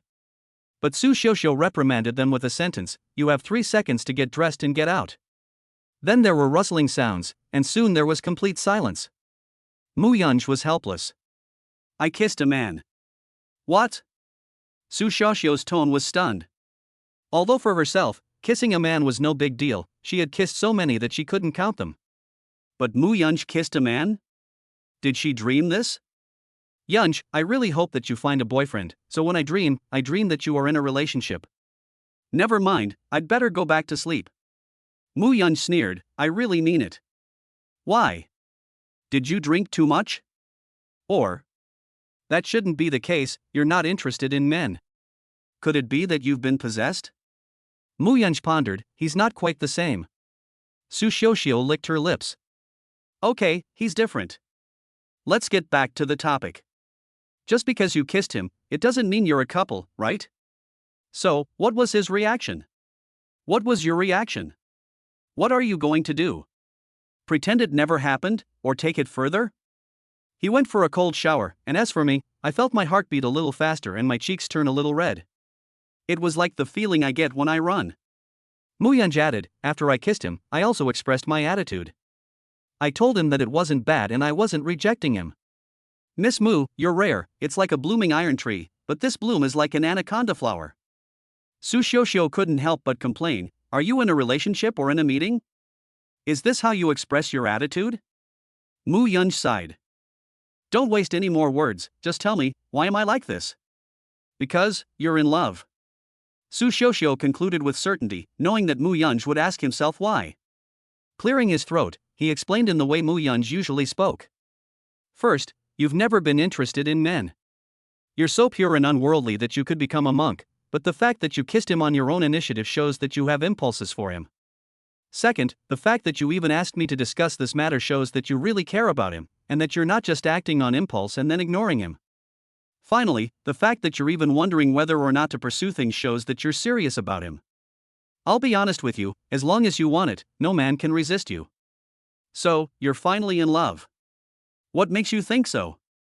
Mu Yunji was a little unconvinced. "Come on, you usually guard your computer and phone, and with all the broken files, where would you find the time to chat with me about this? You'll spend time on him, don't you want to develop a relationship?" Mu Yunji was silent. "In fact, if you want to be sure you like him, it's very simple, love just needs to deepen. We're both adults, we have the time to think about nonsense, so why not just go and arouse your nerves?" Mu Yunji frowned and couldn't help but interrupt, "I'm not interested." In the big bed of the hotel, Su Xiuxiu covered herself with the quilt. She wasn't annoyed even after being scolded, just smiling and complaining, "Fine, fine, I knew you were the abstinence type, always abstaining from sex. You just don't know the benefits of abstinence. It's good for the body, and it's good for the mood too." Do. The phone was hung up. "Hung up?" Su Xiuxiu looked at the phone. "Isn't love supposed to get better and better the more you do it? That's strange, could there be something wrong with what I said?"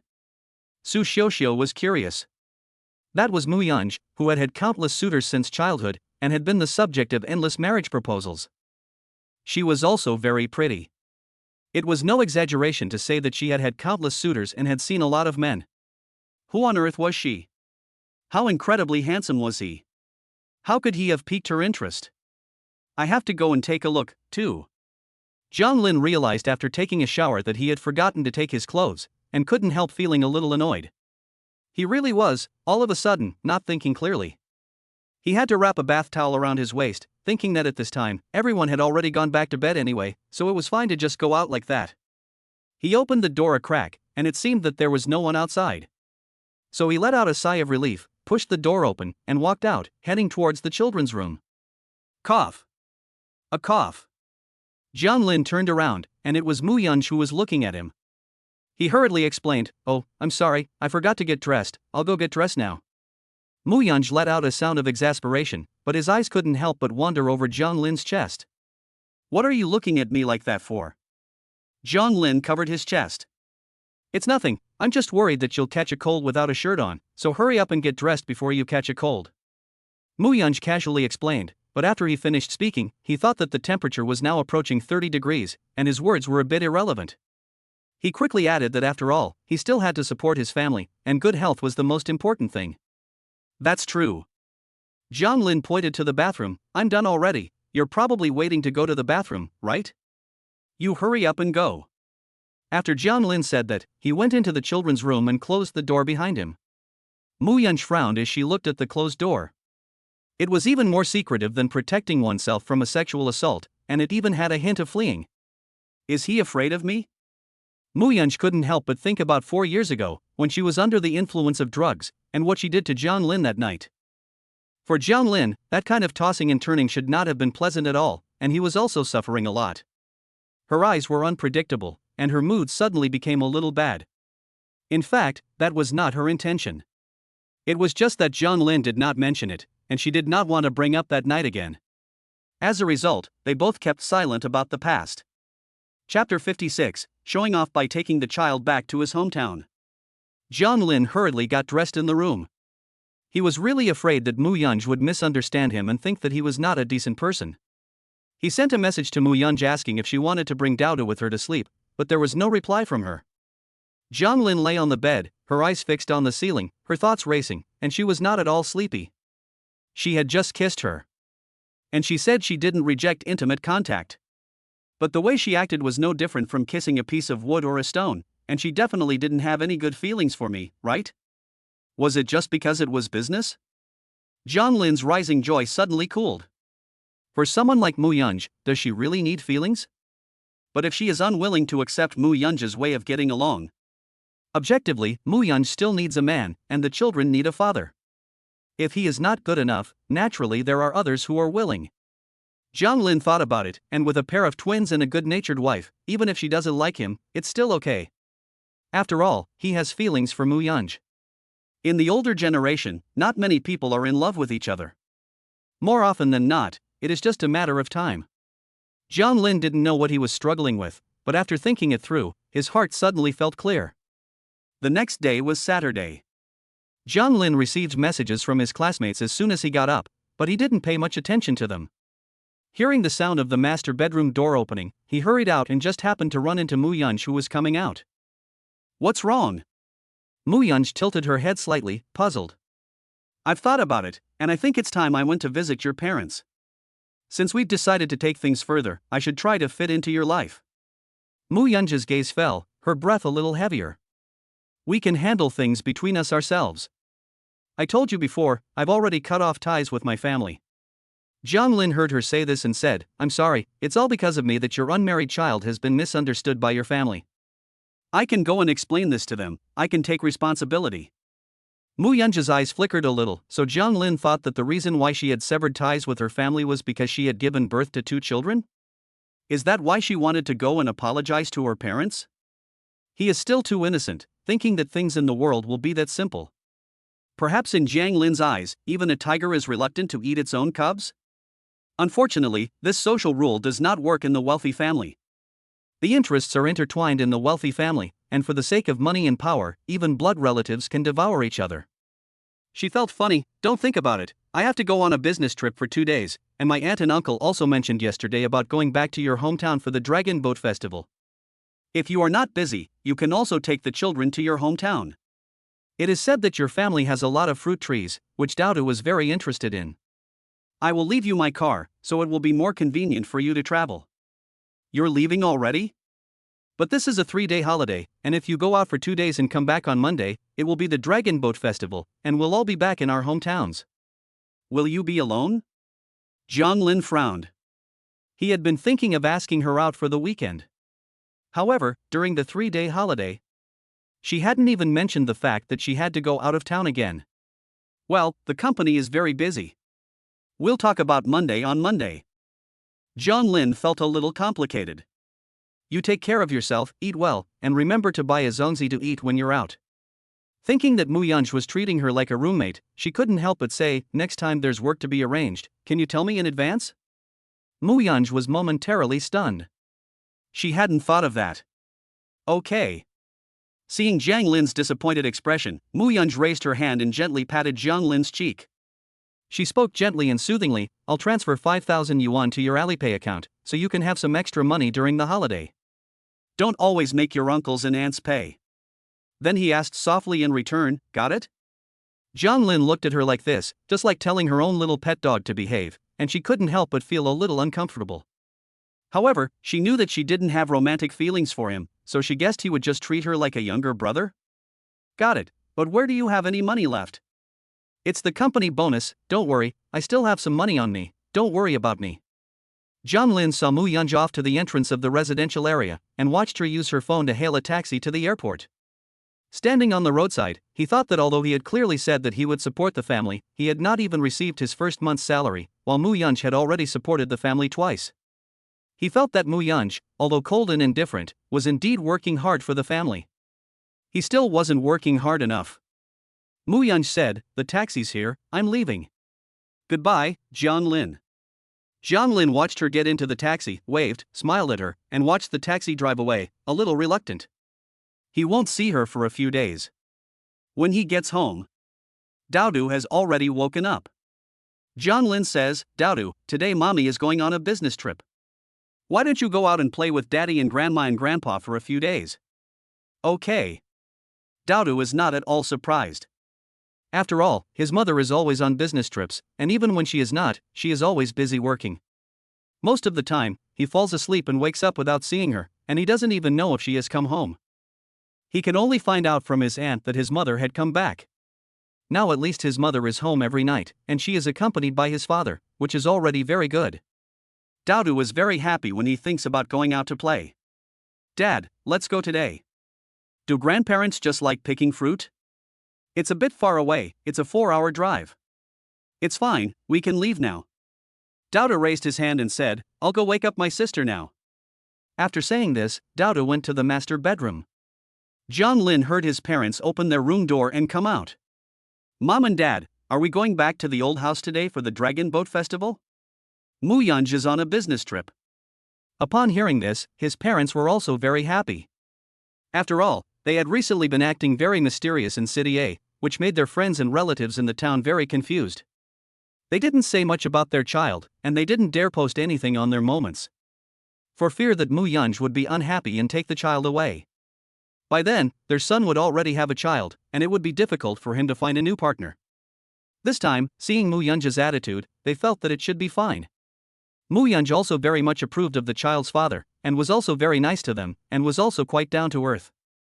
Therefore, the two elderly people also thought that if they ever went back with the children, they could also show off in front of their old friends.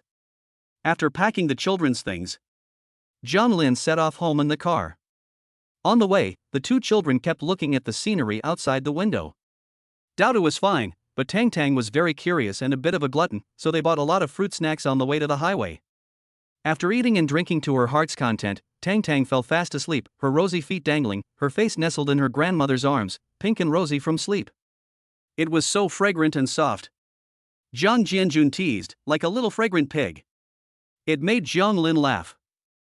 Zhao Xia, however, beamed with joy, hugging her granddaughter with the utmost care. Our Tang Tang is not just any piglet, she is clearly grandma's sweet little treasure, and who wouldn't want one? When they were almost home, Zhao Xia already notified her friends and family in the group chat that they were coming over to babysit. Everyone in the group was confused. After all, everyone knew that Jiang Lin had just graduated, so where did the babysitting come from?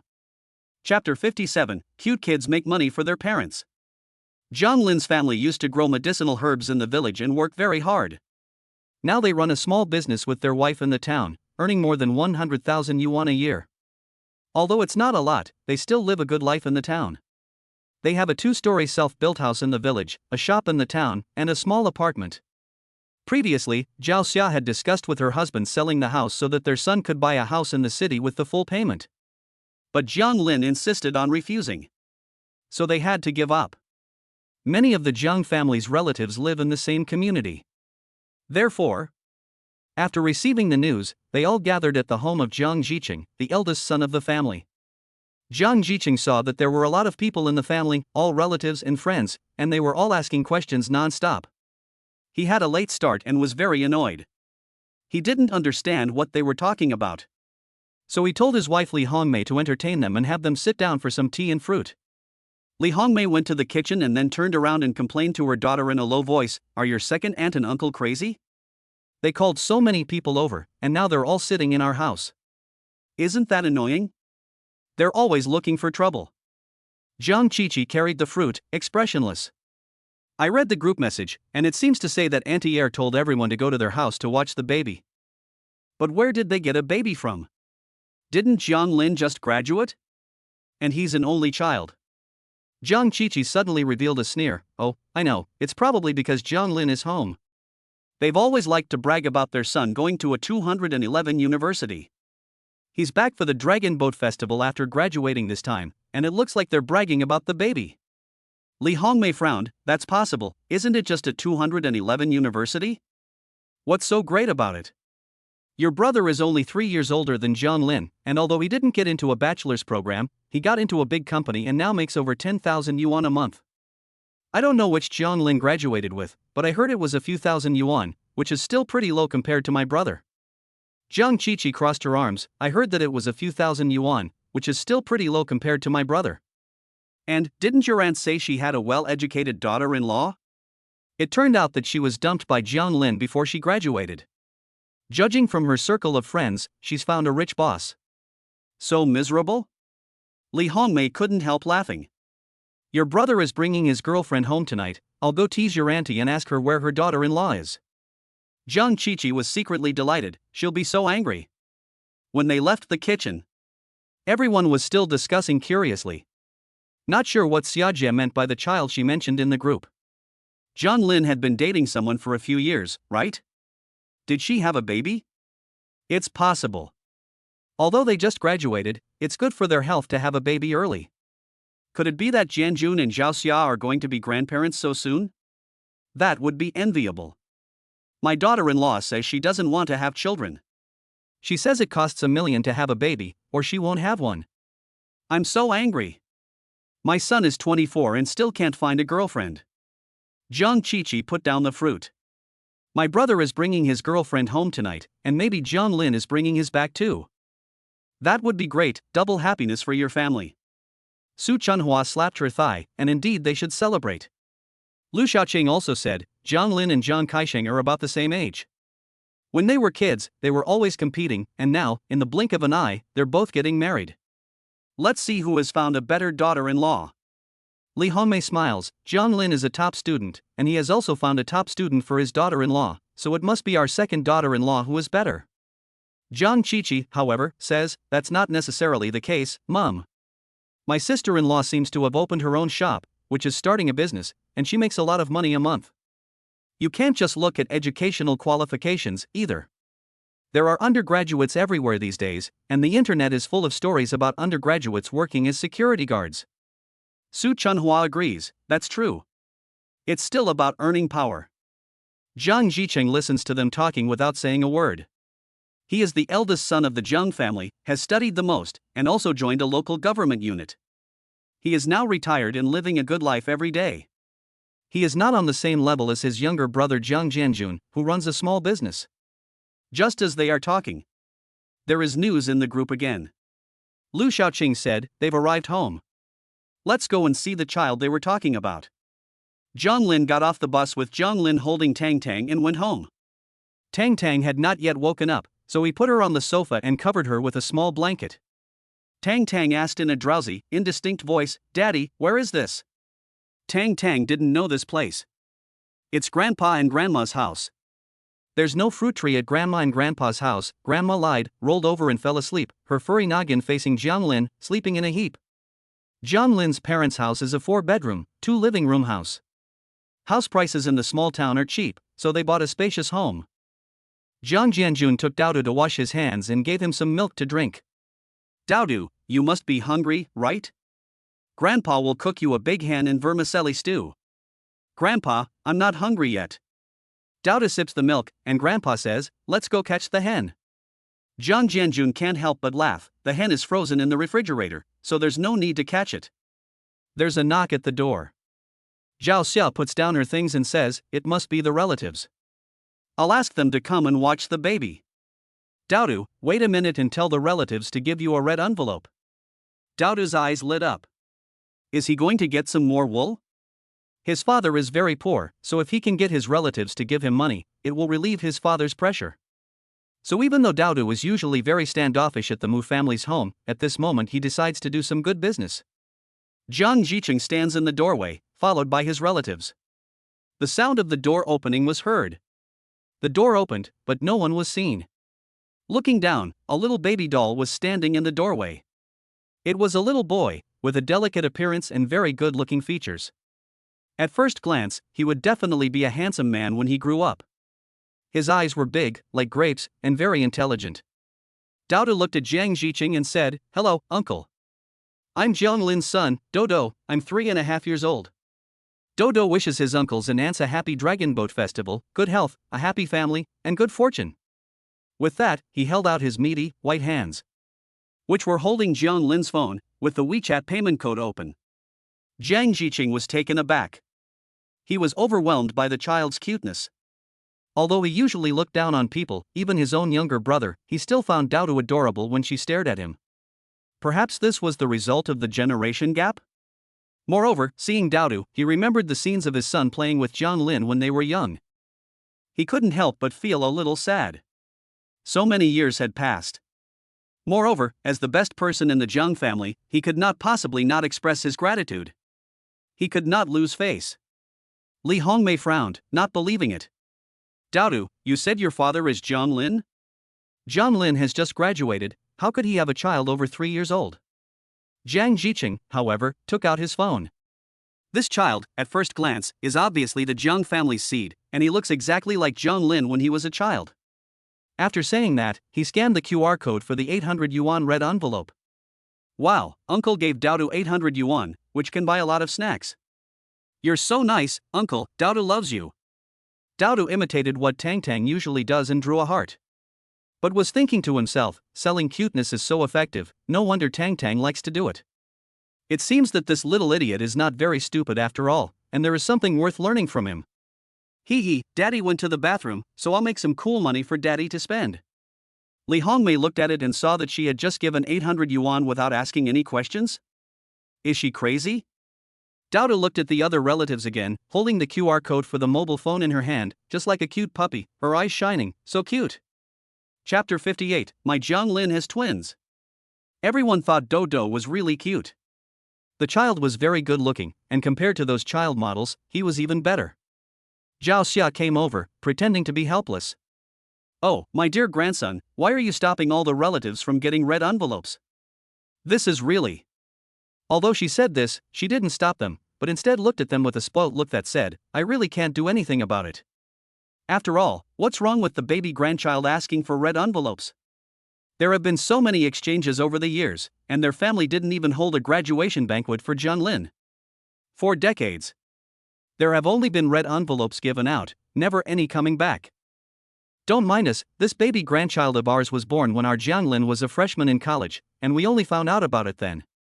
But fortunately, Daodu is smart and well behaved. He is much smarter than my Zhang Lin, probably because he takes after his mother. Li Hongmei's eyes widened. You had him when you were a freshman? Yes. Zhao Xia smiled. Since it was already confirmed that the child was Zhang Lin's, Everyone was shocked but still scanned the QR code to pay. Lu Chunhua was also at her wits' end. She scanned a QR code for 200 yuan, and Lu Xiaoqing scanned one for 300 yuan. The others all scanned QR codes for between 200 and 500 yuan. Jiang Wang, who had arrived late, got out of the elevator. The three Jiang brothers, Jiang Jiqing the eldest, Jiang Jianjun the second, and Jiang Wang the third. Jiang Wang had died of his wife long ago and had never married.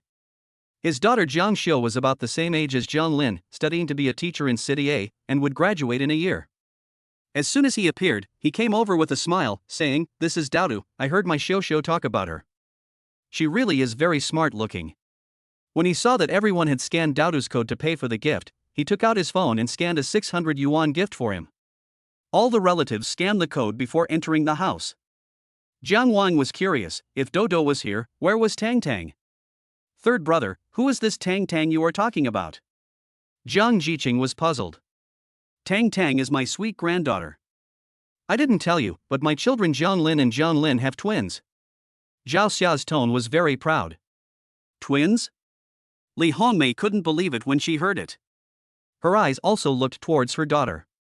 Didn't she say that Jiang Lin had been dumped? Did she fall out of love? How come she now had two 3-year-old kids?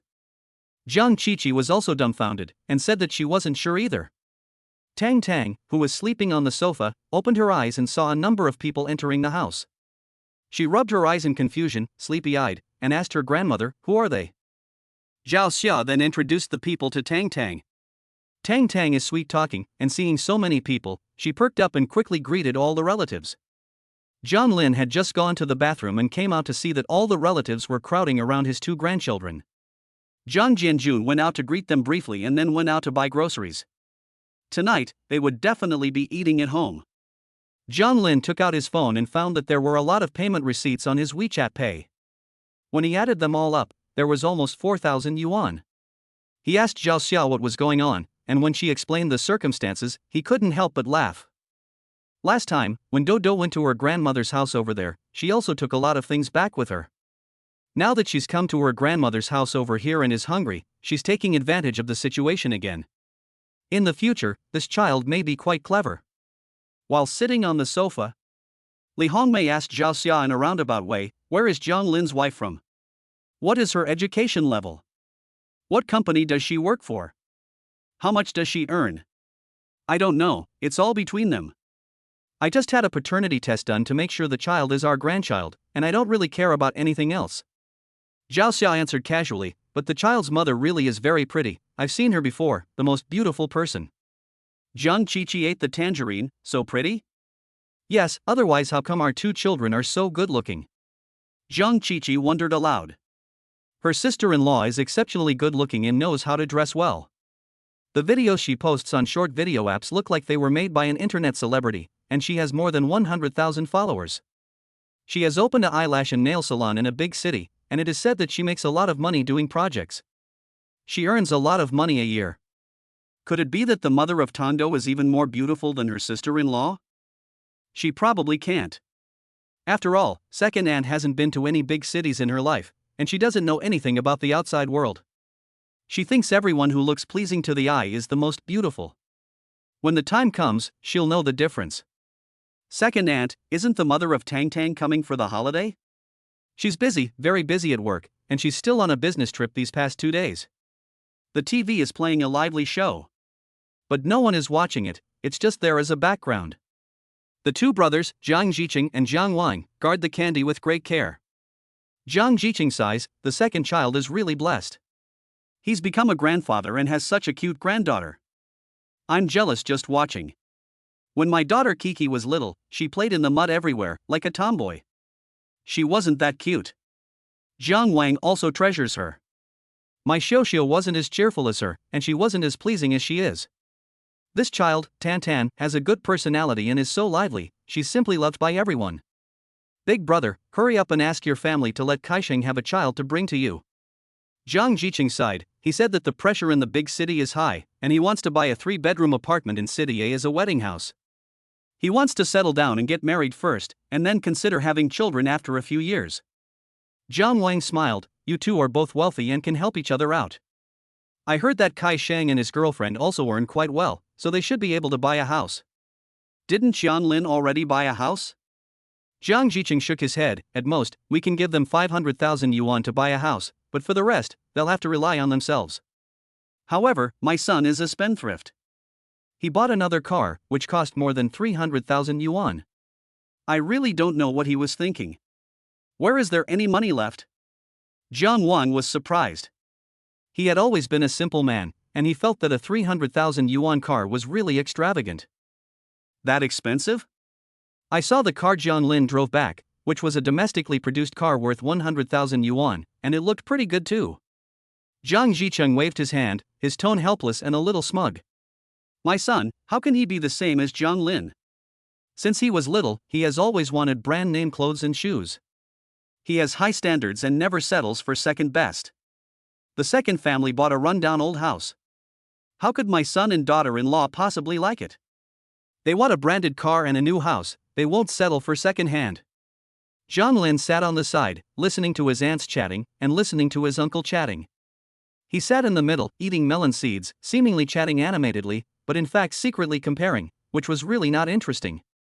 On his phone, he sent a message to Mu Yunj to let her know he was safe, but she never replied. He wondered if she was having a good time on her business trip. Just then, his uncle suddenly said to him, Jiang Lin, when your brother and sister-in-law come back tonight, you have to persuade them to buy a second-hand house instead of a new one. Chapter 59, Tang Tang's family pond is more than 100 square meters. Jiang Lin couldn't help but gasp when he heard this. More than 100 square meters? You have to know that the house he bought is in an old neighborhood, and it's still on the first floor. The price is more than 30,000 yuan per square meter. The 3 small rooms are 80 square meters, but in fact, after removing the bonus area, it's only 70 plus square meters. The house is actually quite small, but after calculating, the total price is also more than 2.6 million. After paying the down payment, they are still paying a lot of money in mortgage. Even the down payment was paid for with money borrowed from their parents. How can my uncle talk about buying a 180 square meter second-hand apartment? Not only is it enough to live in, it's downright extravagant. After calculating, it's at least 6 million yuan. A better location, or a newer community environment, could cost 8 to 9 million. The Jiang family is not poor, but they are not rich either. Although my uncle has a government job and is retired, his salary is not very high, and he definitely cannot afford to pay millions of dollars. Uncle, cousin, you really are capable. He couldn't help but feel impressed, and couldn't believe they had bought such a big house. Jiang Jicheng, acting like an experienced person, waved his hand. In fact, Jiang Lin, you have 2 children, and your parents often go to see the children. The house you bought is really too small. It's like a birdcage, how can you live in it?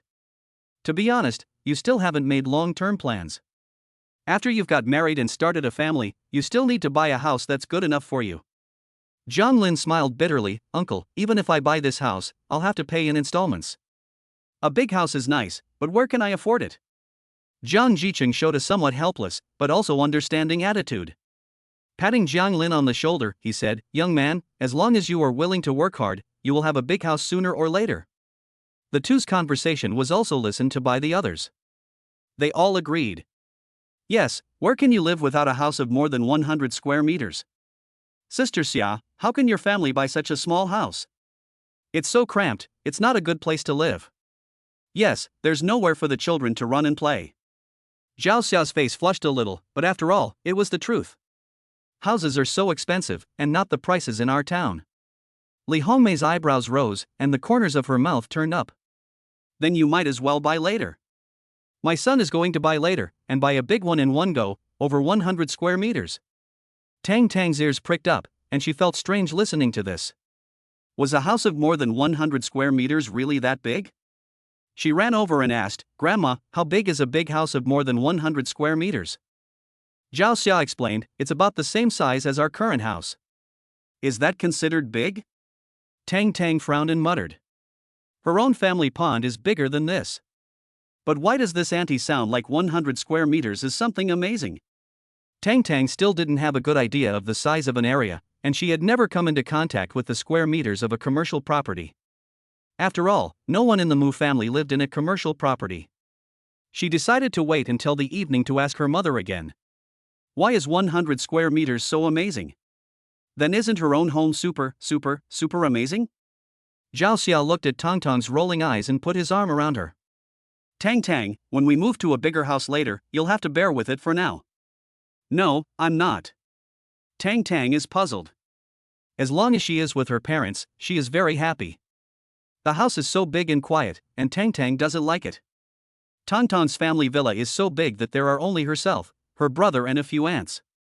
And the old house is even bigger, with not only many houses, but also a garden, a swimming pool and a mountain behind it.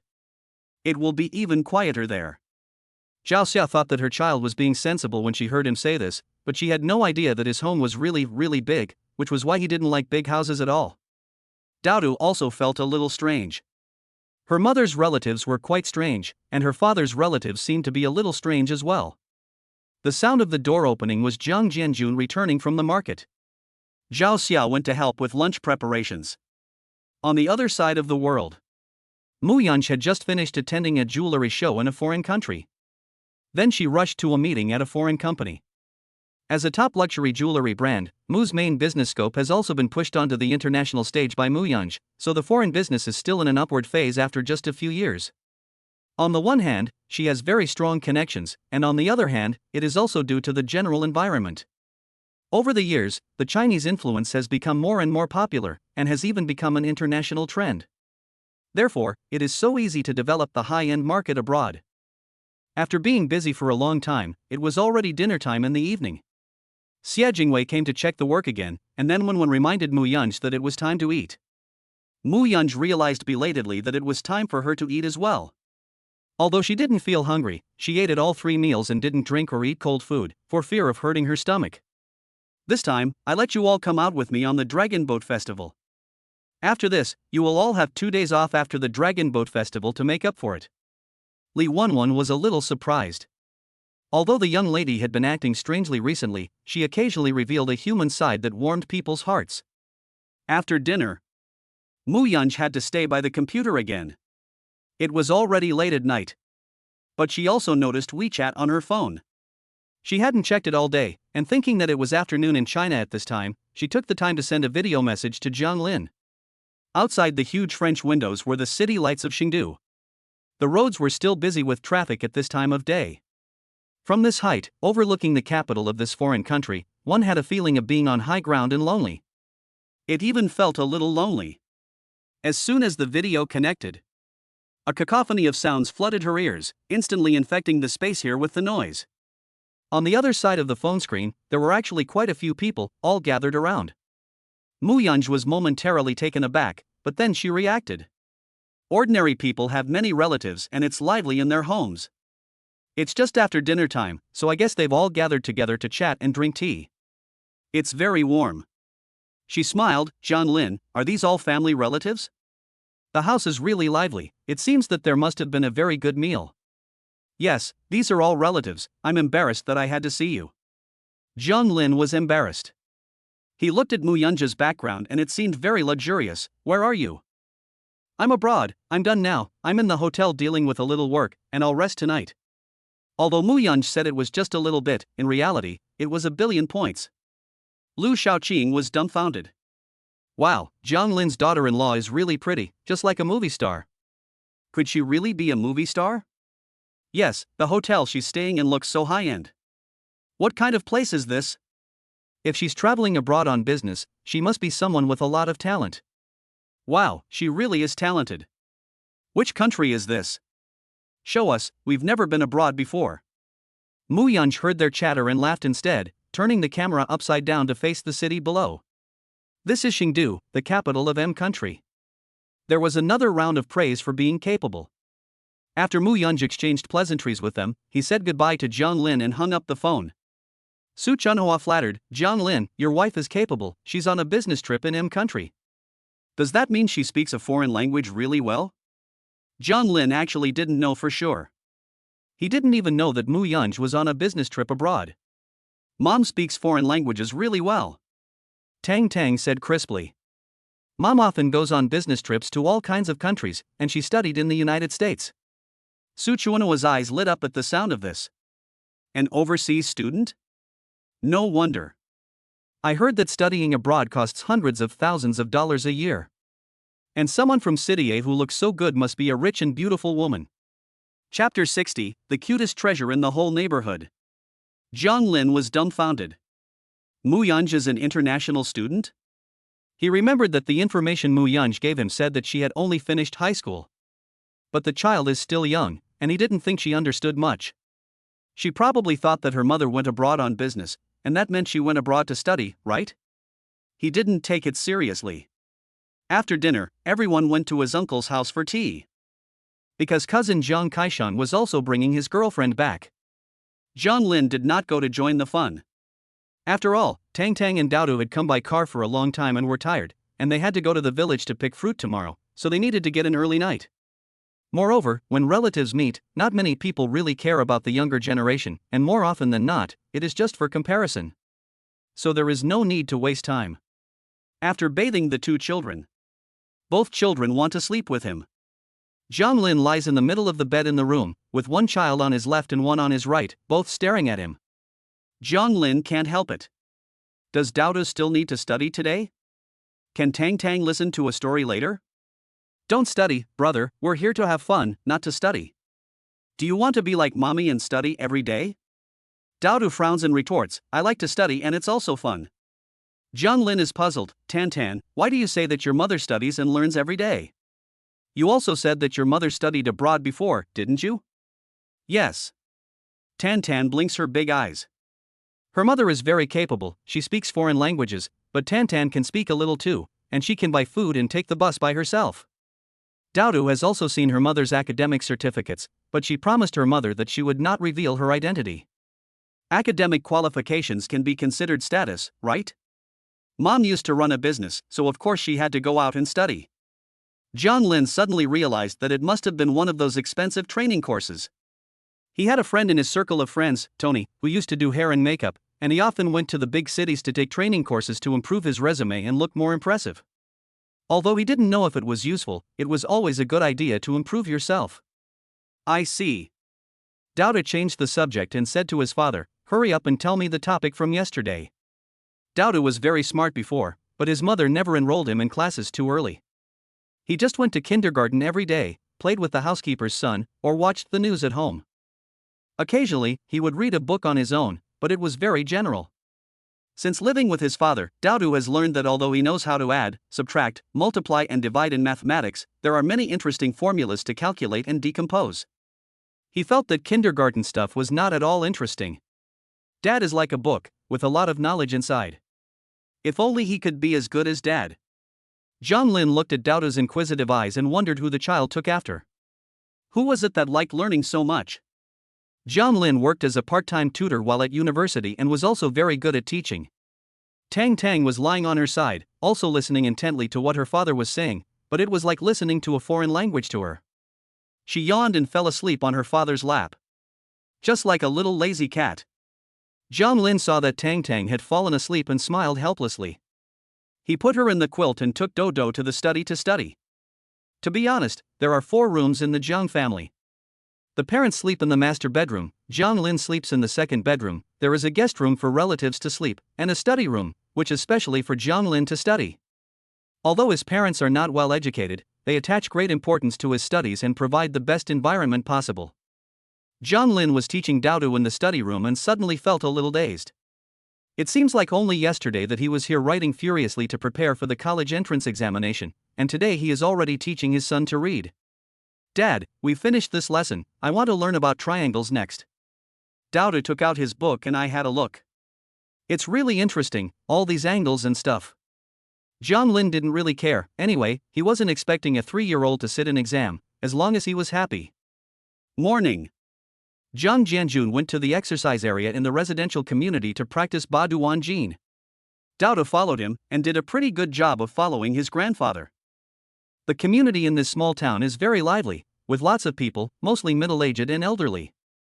The neighbors he meets in the park are curious about who owns such a cute child. When they learn that it is Zhang Jianjun's grandson, they are all envious. Daodu is so cute. Yes, there are many children in this community, but Daodu is the most handsome.